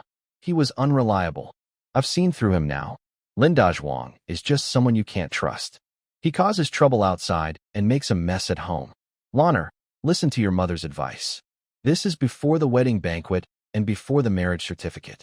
If you're having second thoughts, it's still not too late. With your qualities, what kind of good man can't you find? Why insist on hanging on to this crooked tree? Look at the young man I met today. He's a real man. He didn't ask many questions, just helped me set the bone and pick some herbs. When we left, he even saw us down the mountain. That's true reliability and trustworthiness. Stop talking now. Qinlan covered her ears and shook her head, not wanting to hear any more. She felt she couldn't communicate with her mother. No matter how she explained, her mother's old-fashioned ideas wouldn't change. She didn't blame her mother, knowing she only wanted the best for her, but she felt exhausted and anxious inside. She glanced at Su Wanxiu, who was crying badly because of the unfair treatment she received. Guilt and anger filled her heart. She took Su Wanxiu's hand and turned to leave the house. Mom, we won't stay here anymore. We're going to my auntie's house. She didn't want her mother to say hurtful words that would upset her good sister who had saved her life. Child, how can you just leave like that? Old Mrs. Qin saw them leaving and hurried after them. Lin Dazhuang and the others said goodbye to old Mrs. Qin. They kept walking without stopping. The heavy burden on their shoulders felt even heavier, but it didn't slow their pace at all. This was a skill unique to mountain men, strength built from carrying heavy loads, each step firm and steady. From the mountains to the town, over an hour's journey, it felt like crossing from one world to another. The smell of animal dung and the loud noise of people hit their faces all at once. The monkeys behind them let out a long sigh. That breath carried fatigue and a strong desire for money. Wow, we finally made it. The monkey was the first to drop his load with a loud thud. People passing by looked over. He ignored them, vigorously pounding his legs that were almost numb, grimacing. If I keep going, my legs will be useless on the road. Lin Daniu and the Li brothers didn't say anything, but their inability to stand straight after putting down their loads and their heavy breathing showed they were also at their limit. Only Lin Dazhuang, the wild boar weighing over 200 pounds on his shoulder, looked no different from a bundle of straw. He simply put down his burden, brushed off the dirt on his clothes, looked at the setting sun, and his voice echoed loudly on the ground. Take a break and then head out. Go to Boss Zhang's guest house to deliver the goods and get paid. Come back home early. Got it. Back home, get the money. These two words were the best motivation. Several exhausted men immediately came back to life. They picked up their burdens again, eyes full of the promise of money. and followed Lin Dezhuang through the crowded streets, heading straight to the most grand 3-story building in town, the guest house. Business at the guest house had always been good. Before mealtime, several brand-new Phoenix bicycles were parked outside, and even a rare black Volga car attracted a group of curious kids. When the 5 mountain men, carrying bloody prey, approached, the smell of blood and wildness made the well-dressed city folks at the door cover their noses and step back. Before reaching the door, a young clerk in white, squatting on the steps preparing vegetables, suddenly jumped up as if stung by a needle. He saw who was coming, especially the big beast on Lin Dazhuang's shoulder, and abandoned his vegetables, rushing into the restaurant on all fours, shouting loudly, "Boss Zhang! Boss Money! Come out quickly! Brother Lin! They're back!" His voice was full of excitement, like he had seen a living Buddha. In the next second, a thick curtain was pulled aside by a fat hand, and 2 chubby men rushed out. The first was Zhang Fugui, the owner of the guest house. Seeing Lin Dazhuang, his chubby face, almost without eyes, broke into a big smile, even smaller than before. "My brother Lin, my dear brother, you're finally back." Zhang Fugui hurried over in 3 steps, grabbing Lin Dazhuang's arm and refusing to let go. The smell of blood, sweat, and wildness he usually carried was gone. Those who didn't know better might think they were long-lost brothers. "So, brother, how was the catch this time?" "Oh my goodness." As Zhang Fugui spoke, his eyes widened in shock. His gaze fixated on Lin Dazhuang and the prey behind him. A pile of wild boars, fat deer meat and antlers, colorful wild chickens, flying dragons. One after another, all top-quality goods. Especially the big wild boar on Lin Dazhuang's shoulder, which looked terrifyingly large, with 2 tusks like knives sticking out, and its fiery red fox fur shining under the sun. Zhang Fugui's eyes turned green with excitement, and he was almost drooling. "We hit the jackpot. Boss Zhang, we are really going to get rich this time." The meat shop owner Qian Dahai, who was following behind, also spoke excitedly but couldn't find the right words. He had slaughtered pigs all his life, but had never seen such a mighty wild boar king. Just those tusks alone, if taken to the city, could exchange for a sewing machine. "Hurry up! What are you all standing around for?" Zhang Fugui snapped out of his joy and shouted at the shop assistants who were peeking inside. "Everyone, get moving. Don't just stand there. Help us carry the game and treasures from Brother Lin and the others to the backyard cellar." While shouting, he also whispered instructions. "Be careful, especially that fox fur. If anyone damages it, I'll skin them alive." The group of assistants trembled from his shouting and hurriedly rushed over, carefully unloading the prey from Lin Dazhuang's shoulders and carrying it into the backyard like precious treasures. Lin Dazhuang and a few others were surrounded by Zhang Fugui and Qian Dahai, led into the best private room on the 2nd floor of the restaurant. Come, brothers, sit quickly. You've traveled so far and carried such heavy loads. Thank you for your hard work." Zhang Fugui personally carried a hot water bottle and poured each of them a cup of steaming strong tea, acting as attentive as a caring father. "Brother Lin, you really saved me this time." "No, you saved my life." Zhang Fugui held the teacup with both hands, looking at Lin Dazhuang with gratitude. "Honestly, if you had come back 2 days later, the sign of my guest house might have been smashed by myself." "Oh? Why's that?" Lin Dazhuang blew on his tea, took a sip, and the bitter aroma made him feel more alert. Don't ask about it." Zhang Fugui sighed heavily, his chubby face twisting into a bitter expression.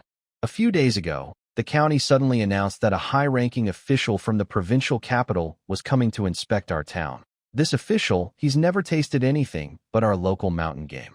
The county and town leaders handed me the task of hosting him. This is a huge honor, but also a big problem. You know how strict the policies are now. Fewer people are hunting, and even if you have money, you can't buy wild game from the mountains. I've asked all the hunters in town. The supplies we got are either skinny rabbits or wild chickens with hardly any meat. It's hard to even gather enough for a meal. If we serve this, it would embarrass our Qingyang County. In these past few days, I've been so worried I can't eat. My hair has even turned a few strands whiter. I'm just hoping you can help turn things around." Zhang Fugui spoke with a very sincere look, his eyes red with emotion. Lin Dazhuang listened and just smiled faintly. He knew Zhang Fugui was exaggerating a bit, but he also understood the situation was urgent. Mr. Zhang, you're too polite. We signed a contract. I bring the goods, you pay. That's fair. That's what I said. But the truth isn't that simple. Zhang Fugui suddenly patted his thigh, pulled out a thick envelope from his pocket, and slammed it on the table with a loud bang. Brother, you've really helped me a lot this time. This is the bill for the goods. Just count it. Lin Dazhuang glanced at the envelope but didn't reach out. He had dealt with Zhang Fugui a few times and knew he was clever, but when it came to money, he was always straightforward. No rush on the money. He looked outside the window. It was getting dark, with a few stars beginning to show. We need to head home soon, so we can't stay here any longer. Hey, that won't do. When Zhang Fugui heard he was leaving, he immediately got anxious. His chubby body jumped up from the chair and grabbed Lin Dazhuang's shoulder. I've prepared a celebration feast for you. If you leave now, how can I keep the show going? To thank Brother Lin for saving the day, and to celebrate our successful cooperation, I arranged the best banquet tonight at the Welcome Guest Tower. We've invited some big shots from our town and even the county. You have to stay tonight. I want to take this chance to introduce you properly to them. Let them see for themselves that in Qingyang County, there's a hidden hero like you who can tame bears. Zhang Fugui spoke with flying spit, not giving Lin Dazhuang a chance to refuse. Lin Dazhuang still wanted to refuse, but seeing Zhang Fugui's confident look, like a bully saying, "If you dare to leave, I'll hold on to your leg," he could only smile bitterly and nod. All right, I guess I'll trouble Boss Zhang. That's the spirit. Zhang Fugui was immediately happy to see him agree, his round face smiling like a blooming flower. All of you, don't just stand around. I'll have my staff take you to the Qing Spring Pool bathhouse at the street corner. Enjoy a hot bath, get a good back rub, and change into clean, decent clothes. Tonight, eat as much as you want and drink freely. Anyone who holds back is looking down on me. Zhang Fugui. Thanks, Boss Zhang. You're such a kind person. The group of monkeys and others, hearing about the big meal and the bath, couldn't hide their happiness. They were so excited that all their fatigue disappeared. Night finally fell over the town. The streets were lit with dim yellow lamps, adding a warm feeling to the night. Inside the welcoming building, the lights were bright, and the noise was lively, like a festival. In the largest Peony Hall private room on the second floor, a big round redwood table that could seat over 20 people was already full. Everyone was dressed in fashionable Zhongshan suits, fine shirts, shiny Shanghai brand watches, and carrying bulky faux leather bags. They all looked a bit bloated, with rosy cheeks, and spoke loudly. There were town officials, county department leaders, and some wealthy factory owners and contractors. They sat together, eating sunflower seeds, smoking, talking about their achievements, joking, and laughing loudly, creating a lively atmosphere. Suddenly, the door to the private room was pushed open. Zhang Fugui, smiling broadly, led Lin Dazhuang and his 4 brothers inside. The 5 men, after washing off the dust and blood from their bodies, wore new blue khaki work uniforms. They looked less rugged from the mountains, but more disciplined and sharp like soldiers. However, the fierce, brave aura that had been honed in the mountains, completely out of place in this slick setting, immediately caught everyone's attention. Especially Lin Dazhuang, who was walking at the front. He was tall and strong, with broad shoulders and a thick back. His large work uniform couldn't hide his explosive muscles. He had a chiseled, square face with a stern look that showed he had endured many hardships. He simply stood quietly there, and an invisible pressure seemed to hit him. His eyes were deep and bright, calm-looking but full of sharpness that made people afraid to look directly at them. Everyone, leaders, bosses, please quiet down, everyone. Zhang Fugui walked to the main seat and clapped his hands loudly. Everyone's attention was drawn to him. He smiled happily and pulled Lin Dazhuang over, as if showing off a treasure. I want to introduce you all. This is the person I often talk about, the best hunter in our 10-mile area, Brother Lin Dazhuang. Tonight, we get to enjoy such a rich and authentic wild feast thanks to Brother Lin. He fought bravely in the deep mountains against wolves and tigers. Zhang Fugui spoke passionately, causing a stir among the crowd. Everyone looked at Lin Dazhuang with curiosity, suspicion, or even disdain, without holding back. Oh, is he the one who can stay in the mountains alone for 10 or half a month and come back with a full load? A man wearing gold-rimmed glasses, like a secretary, pushed his glasses and whispered to the person next to him. Looks like he's got some skills.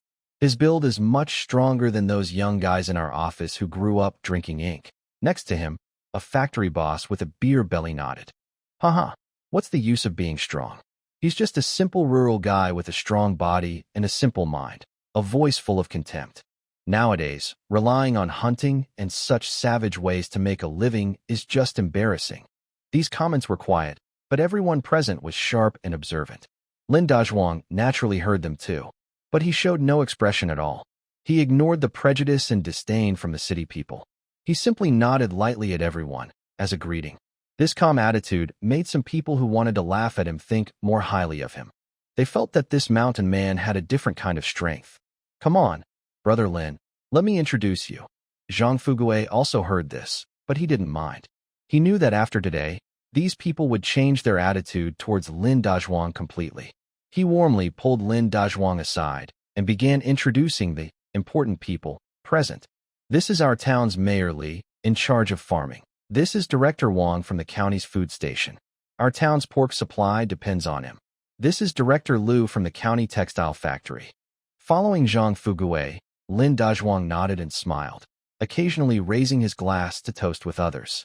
He felt nothing special inside. To him, these people were no different from villagers. They were just ordinary folks working hard for their lives. Until Zhang Fugui led him to a man sitting in the main seat, a middle-aged man in his 50s, who looked calm and commanding without showing anger.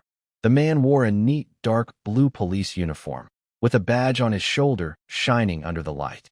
Though he also wore a polite smile, his eyes were sharp and piercing. He sat quietly, exuding a strong presence. This made the other leaders and bosses around him, who usually acted arrogantly, instinctively lower their heads. Brother Lin, this is our most honored guest today. Zhang Fugui's voice lowered unconsciously, and his face showed unprecedented respect. This is Director Zhou Qiang from the County Public Security Bureau. Director Zhou Qiang. Lin Dazhuang's heart skipped a beat. This was not a small-town official. He was a powerful figure with real authority over life and death in the entire county.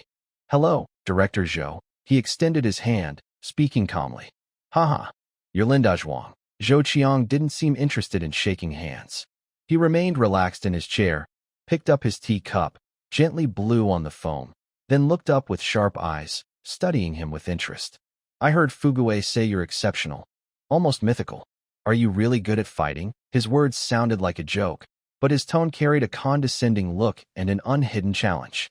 A few people nearby also stopped talking, watching with eager expressions, waiting to see a show. Lin Dazhuang's eyebrows twitched slightly, barely noticeable. He could sense that Director Zhou seemed to hold some hostility toward him, but he did not back down.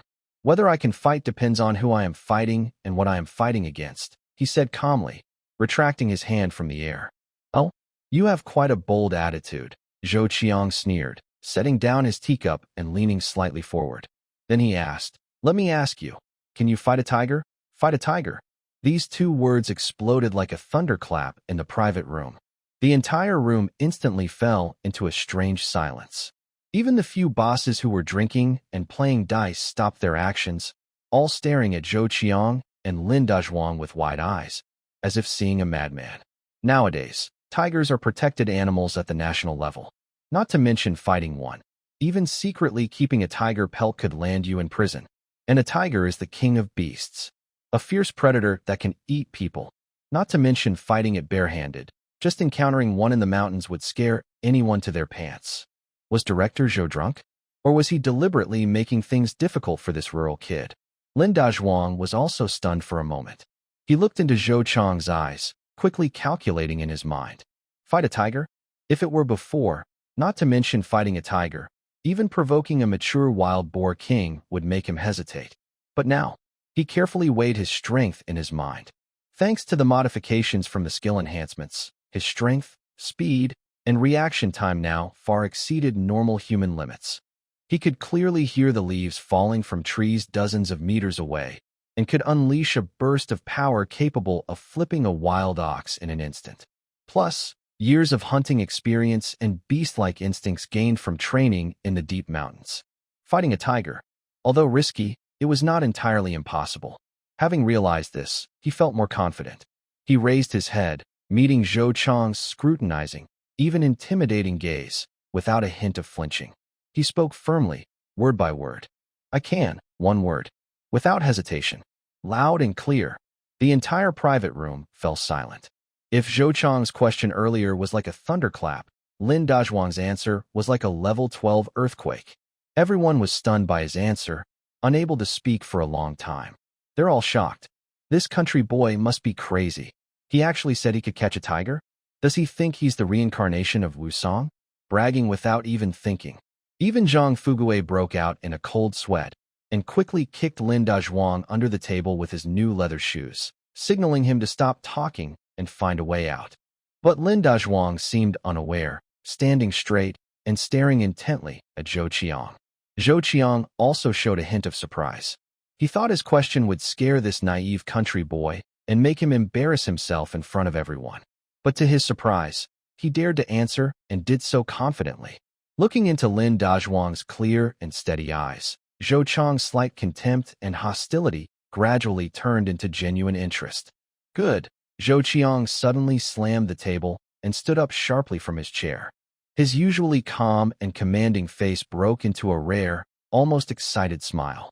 Good, Lin Dazhuang. Brave. Bold. I like that. He strode over to Lin Dazhuang and, this time, reached out his strong hand to pat his shoulder firmly. The force made Lin Dazhuang wobble slightly. Since you say you can do it, I'll give you a chance. I want you to help me catch a tiger. What? Zhou Chang's words caused an even bigger shock than Lin Dazhuang's answer earlier. 10 times worse. Everyone thought they must have heard wrong. The police chief openly asking someone to catch a tiger? If this got out, he could lose his job or even go to jail. Chief Zhou. Chief Zhou. This can't be. Zhang Fuguei's face turned pale with fear, almost losing his mind as he hurried to stop him. Tigers are protected animals. If people find out, it will be a huge problem. Don't be afraid. Zhou Qiang waved his hand impatiently, cutting him off. He looked around at the shocked subordinates and businessmen, his face darkening. He lowered his voice and said to Lin Dazhuang, Brother Lin, come with me for a moment. Then he turned and walked to a quiet corner of the private room. Lin Dazhuang glanced at Zhang Fuguei, giving him a reassuring look, and then followed. Brother Lin, I won't hide from you that I'm asking for your help because of a difficult situation. In the corner, Zhou Qiang sighed and showed a tired, helpless expression that didn't match his usual strong image. My health isn't as good as it looks. Actually, I'm just a shell now. Years ago, I fought in the jungle with soldiers from the south, and I caught many illnesses. Especially my back. When it rains, it hurts so much I can't straighten up. I've seen many doctors and taken lots of medicine, but nothing helps. Recently, I asked someone to bring in an old doctor from Beijing who's treated high officials before. The doctor checked my pulse and said I have cold energy in my bones, kidney deficiency, and blood stagnation. Ordinary medicine won't work anymore. I need tiger bones, tiger blood, and tiger whiskers, soaked in strong liquor as medicine. I have to drink it daily to fight the cold and hope to get better. But you know, these days, such things are rarer than gold. I had no choice but to do this. I'm really desperate. He looked at Lin Dazhuang, his sharp eyes filled with hope and pleading for the first time. Brother Lin, if you help me, I promise I'll repay you well. Also, I, Zhou Qiang, am making a promise here today. He pointed to his serious police uniform and spoke solemnly. From now on, in Xinjiang County, if you ever face trouble or problems you can't solve, just come to the county police station and find me. As long as it's not murder, arson, or harming others, within my power, I will definitely help you settle it. This promise was too heavy. It was so heavy that a few big figures listening nearby couldn't help but gasp. Was this really just a promise? It was more like a protective charm, a golden ticket that could let him walk freely in Xinjiang County. With the words, County Public Security Bureau Director, from now on, who in Xinjiang County would dare to easily offend Lin Dazhuang? Lin Dazhuang's heart also beat strongly because of this promise. He knew he had encountered a great opportunity. He is now preparing to lead the villagers to make a fresh start and build a new business. In the future, he will inevitably have to deal with various people and face many troubles and obstacles. If he can have the support of the county police chief, his path will undoubtedly be much smoother.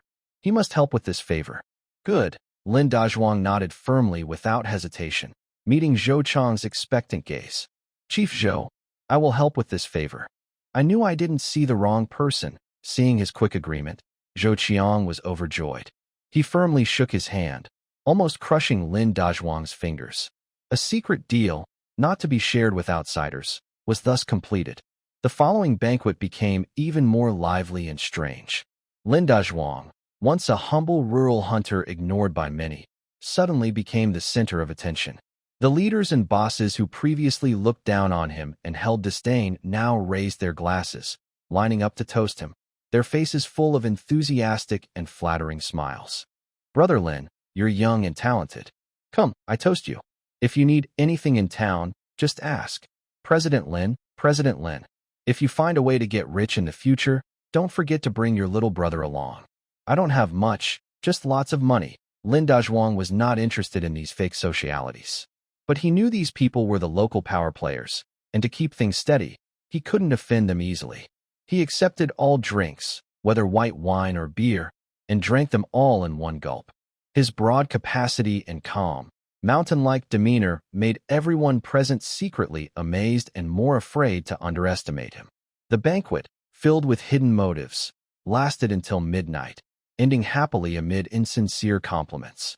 When Lin Dazhuang and a few others, including the monkey, left the guest house, they were already heavily drunk. Of course, only the 4 monkeys are drunk. Lin Dazhuang's mind is clearer than ever. Zhang Fugui and Qian Dehai personally see them off at the door, their reluctant expressions more respectful than when seeing off a father. Brother Lin, here is the payment for this time. It's a total of 2,300 yuan. Count it. Zhang Fugui hands over a large, bulging envelope with both hands. This amount is 300 yuan more than what they previously agreed on. Clearly, Zhang Fugui gave extra to flatter him. Lin Dazhuang doesn't refuse. He takes the envelope, weighs it, and the heavy feeling makes his slightly heated heart from alcohol feel very steady. 2,300 yuan.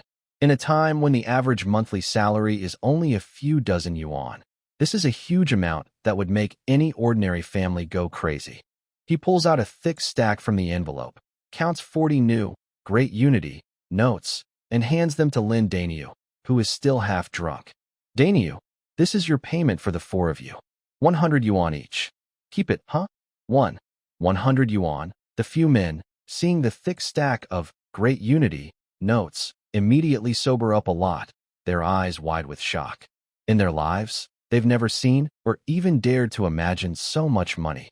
After working in the mountains with Lin Dazhuang, eating, drinking, and working hard for about 10 days, they earned just 100 yuan? That's several times more than what they would earn in a year working in the fields, facing the sun and backbreaking. Brother Dazhuang, this is too much. We can't take it. Lin Daniu's face reddens, and he keeps waving his hands. He feels the money is too hot to hold. Take it. Lin Dazhuang's face suddenly turns serious, and his bright eyes, made even more intense by alcohol, sweep over each of them. I told you, follow me, Lin Dazhuang, and I won't treat you badly. This is what you've earned with your lives. You deserve it. Keep it all. From now on, if anyone dares to talk about how much money you get, don't follow me anymore. His words are firm and decisive. The few men, seeing his unyielding look, don't dare say anything more. One by one, they tremblingly took the 100 yuan, carefully tucked it into their most personal pockets, and gave it a firm pat. Inside, they felt deep gratitude and unwavering trust in Lin Dazhuang. All right, everyone, stop dawdling. Let's go home, Lin Dazhuang called out and led the way, walking confidently toward the village. On the way home, everyone felt very excited. They had drunk wine and received money, and each of them felt a bit dizzy, walking with a spring in their step. Brother Dazhuang, you're really our lucky god. Monkey slung his arm around Lin Dazhuang's shoulder, slurring his words. Following you, forget about getting a wife. Just eating meat and drinking wine every day is enough. Exactly. When I get home, I'll slap this money on my parents' table. Let's see if they still say I'm a useless failure who just wastes time in the village. Lin Daniu also looked proud, as if he already saw himself rising in status at home.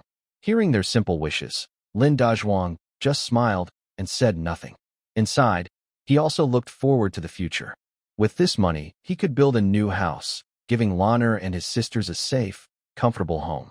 He could also buy a tractor to cultivate the barren land in the village, working with the villagers to grow some profitable crops, making life better for everyone. And there was also Director Zhou's promise. Lin Dazhuang felt that the broad road of his life was slowly opening up before him.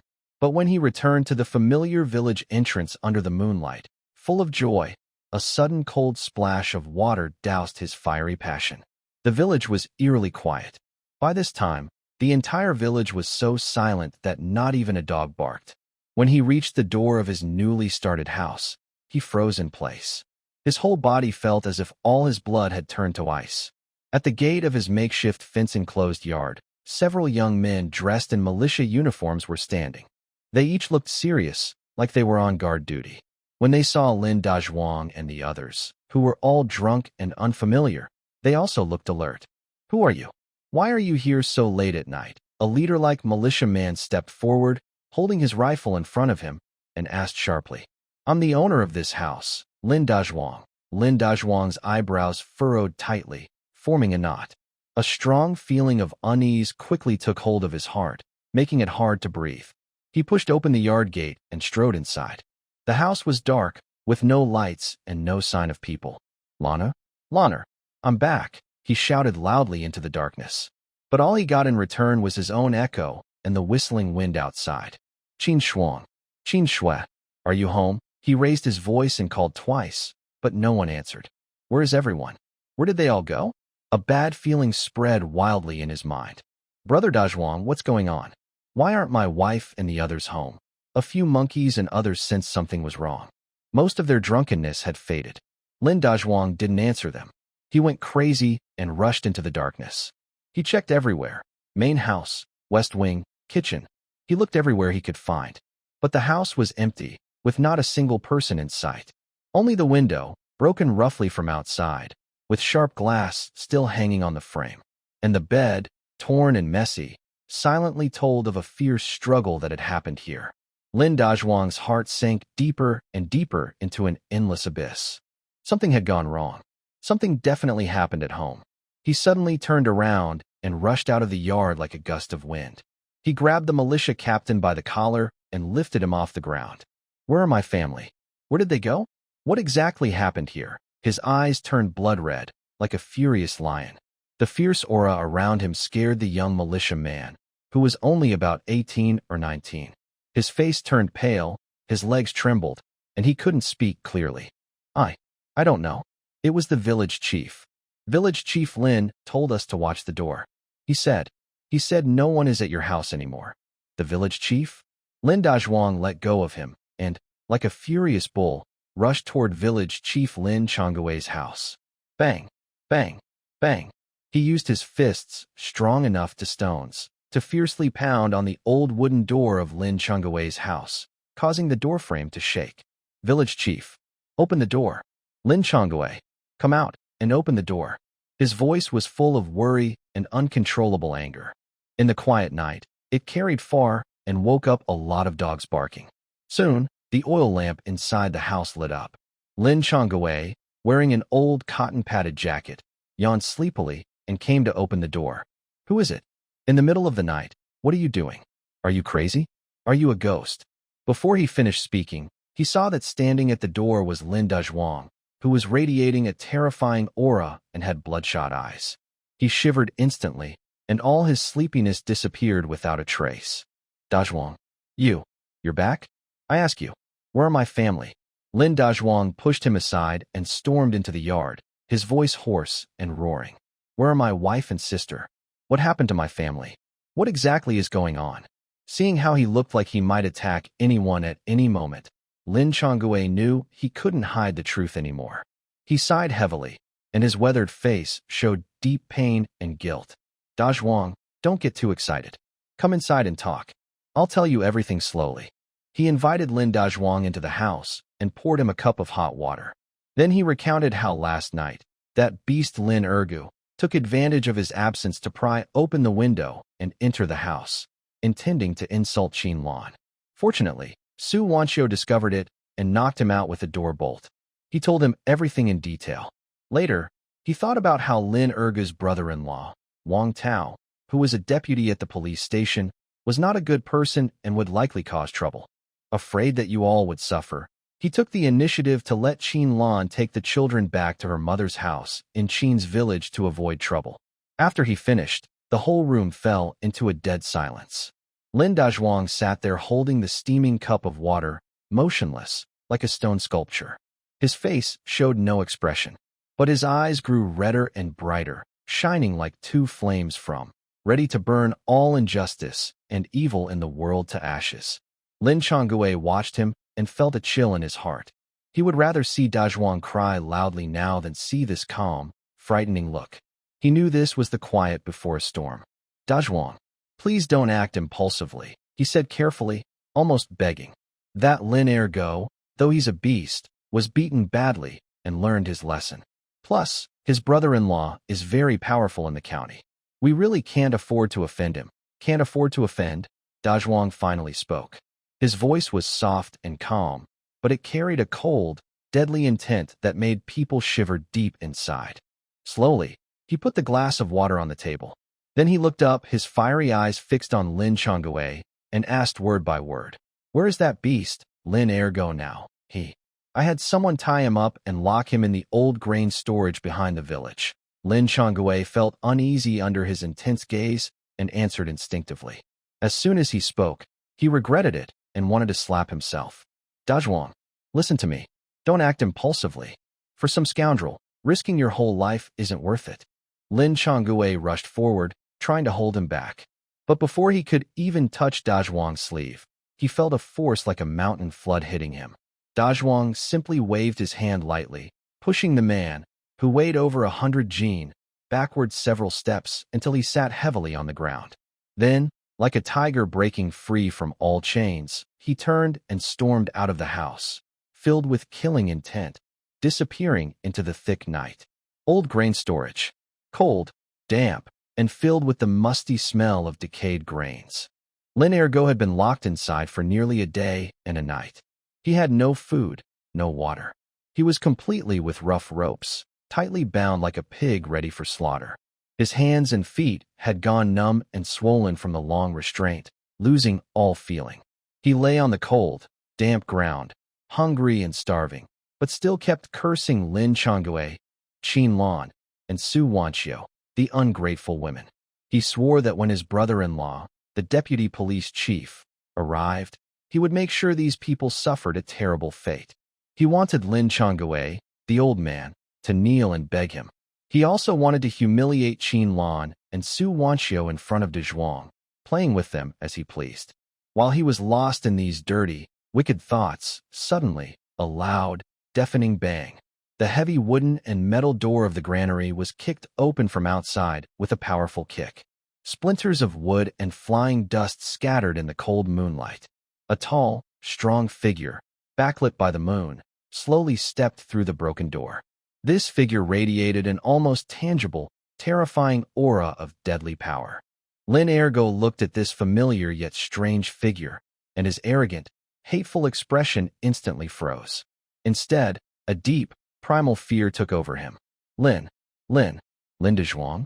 His voice, trembling and sharp with fear, sounded completely different. He never imagined that the man he thought was still in the distant mountains, feeding wolves, would appear here in such a ghostly, divine way at this moment. Lin Dazhuang said nothing. He simply took heavy, ground-shaking steps, one after another, walking toward the terrified Lin Ergo, who was trembling and so scared he was about to soil himself. Each step felt like the toll of a death bell, pounding heavily on Lin Ergo's heart. Thump, thump, thump. Lin Ergo was so frightened that his soul almost left his body.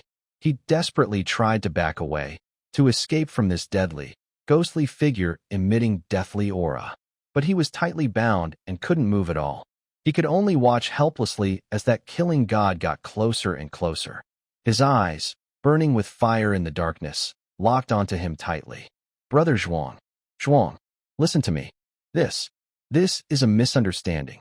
A huge misunderstanding, Lin Ergu, scared out of his wits, stammered and begged for mercy, tears and snot streaming down his face. I was drunk yesterday. Really drunk. I went to the wrong door. I thought it was my home. I didn't do it on purpose. I truly didn't mean to. De Zhuang stepped in front of him, stopping, looking down from above as if he was examining a bug that could be crushed with one foot.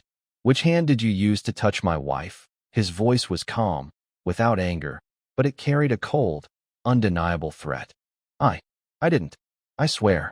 I really didn't. I didn't even touch her finger. I just went in, and that little brat. No. It was Sister Su Wanxiu who knocked me out. Lin Ergu cried out desperately, ignoring everything just to stay alive. Is that so? A cruel, bloodthirsty smile appeared at the corner of De Zhuang's mouth. Suddenly, he lifted his heavy-soled shoe, aiming it at Lin Ergu's right wrist, and stomped down hard. A sharp, bone-cracking sound echoed suddenly in the empty granary. Lin Ergu let out a piercing, inhuman scream. The intense, heart-wrenching pain made his whole body convulse violently, his eyes nearly bulging out of their sockets. I ask you again, which hand did you use to touch my wife? De Zhuang's foot remained pressed firmly on his wrist, and with his heel he kept grinding back and forth, as if trying to crush the bones into powder. I said, it was my right hand. My right hand. Please, spare me. I was wrong. I really was. Lin Ergu, overwhelmed by pain, tears and snot flowing freely, was losing his mind and no longer dared to hide anything. Good, De Zhuang nodded. He released his foot, and in Lin Ergu's terrified, hopeless gaze, he slowly lifted his other foot, aiming it at his left wrist. Another sharp sounded like a bone breaking. Lin Ergu's scream became even more pitiful and hopeless, eventually turning into wild, meaningless howls like a beast. His hands were completely injured, but Lin Dazhuang had no intention of stopping. He crouched down, as if lifting a torn sack, and roughly picked up the limp Lin Ergu from the ground. Then he reached out his blood-stained, muddy hands and began to violently tear off the still relatively clean shirt from Lin Ergu's body. What are you doing? Lin Dazhuang. You crazy. You devil. What are you trying to do? Seeing his wild actions, Lin Ergu finally felt a fear worse than death, more painful than losing a limb, an extreme terror. He knew Lin Dazhuang wanted to ruin him, not physically, but in his most valued dignity as a man. Soon, Lin Ergu's clothes were torn apart, leaving him completely under the cold moonlight, exposed. Lin Dazhuang looked at his ugly, dirty body, covered in mud, with a look of utter contempt and disgust. He untied the rope around Lin Ergu's ankles, then tied one end tightly around his neck, as if restraining an animal. Then, like walking a dog, he dragged the Lin Ergu out of the granary and into the village. He led him through every street and alley in the village. He wanted everyone to see this beast in its most humiliating, shameful, and lowly state. Look, isn't that Lin Dazhuang? Who is he dragging? Why? Why isn't he wearing any clothes? Oh my God, it's Lin Ergu. Why? Why is he so bare-bottomed? The villagers were stunned by this shocking scene. They all ran out of their houses, dressed in clothes, holding bowls of rice, following behind Lin Dazhuang, pointing and whispering. With so many people watching, Lin Ergu felt more humiliated than ever in his life. He even wished to die. Lin Dazhuang, just kill me. Kill me now, he cried and begged. But Lin Dazhuang seemed not to hear him. He dragged him all the way to the center of the village, near the most prominent stage used for gatherings. Next to the stage, there was a tall wooden pole painted white, used for hanging loudspeakers. Lin Dazhuang stopped. He roughly threw the nearly dead and humiliated Lin Ergu onto the ground. Then, using a thick rope, he tightly bound the Lin Ergu to the wooden pole, wrapping the rope around him several times like securing a pig. He wanted this person to face the harshest and most shameful judgment right here, in front of the entire village and in broad daylight.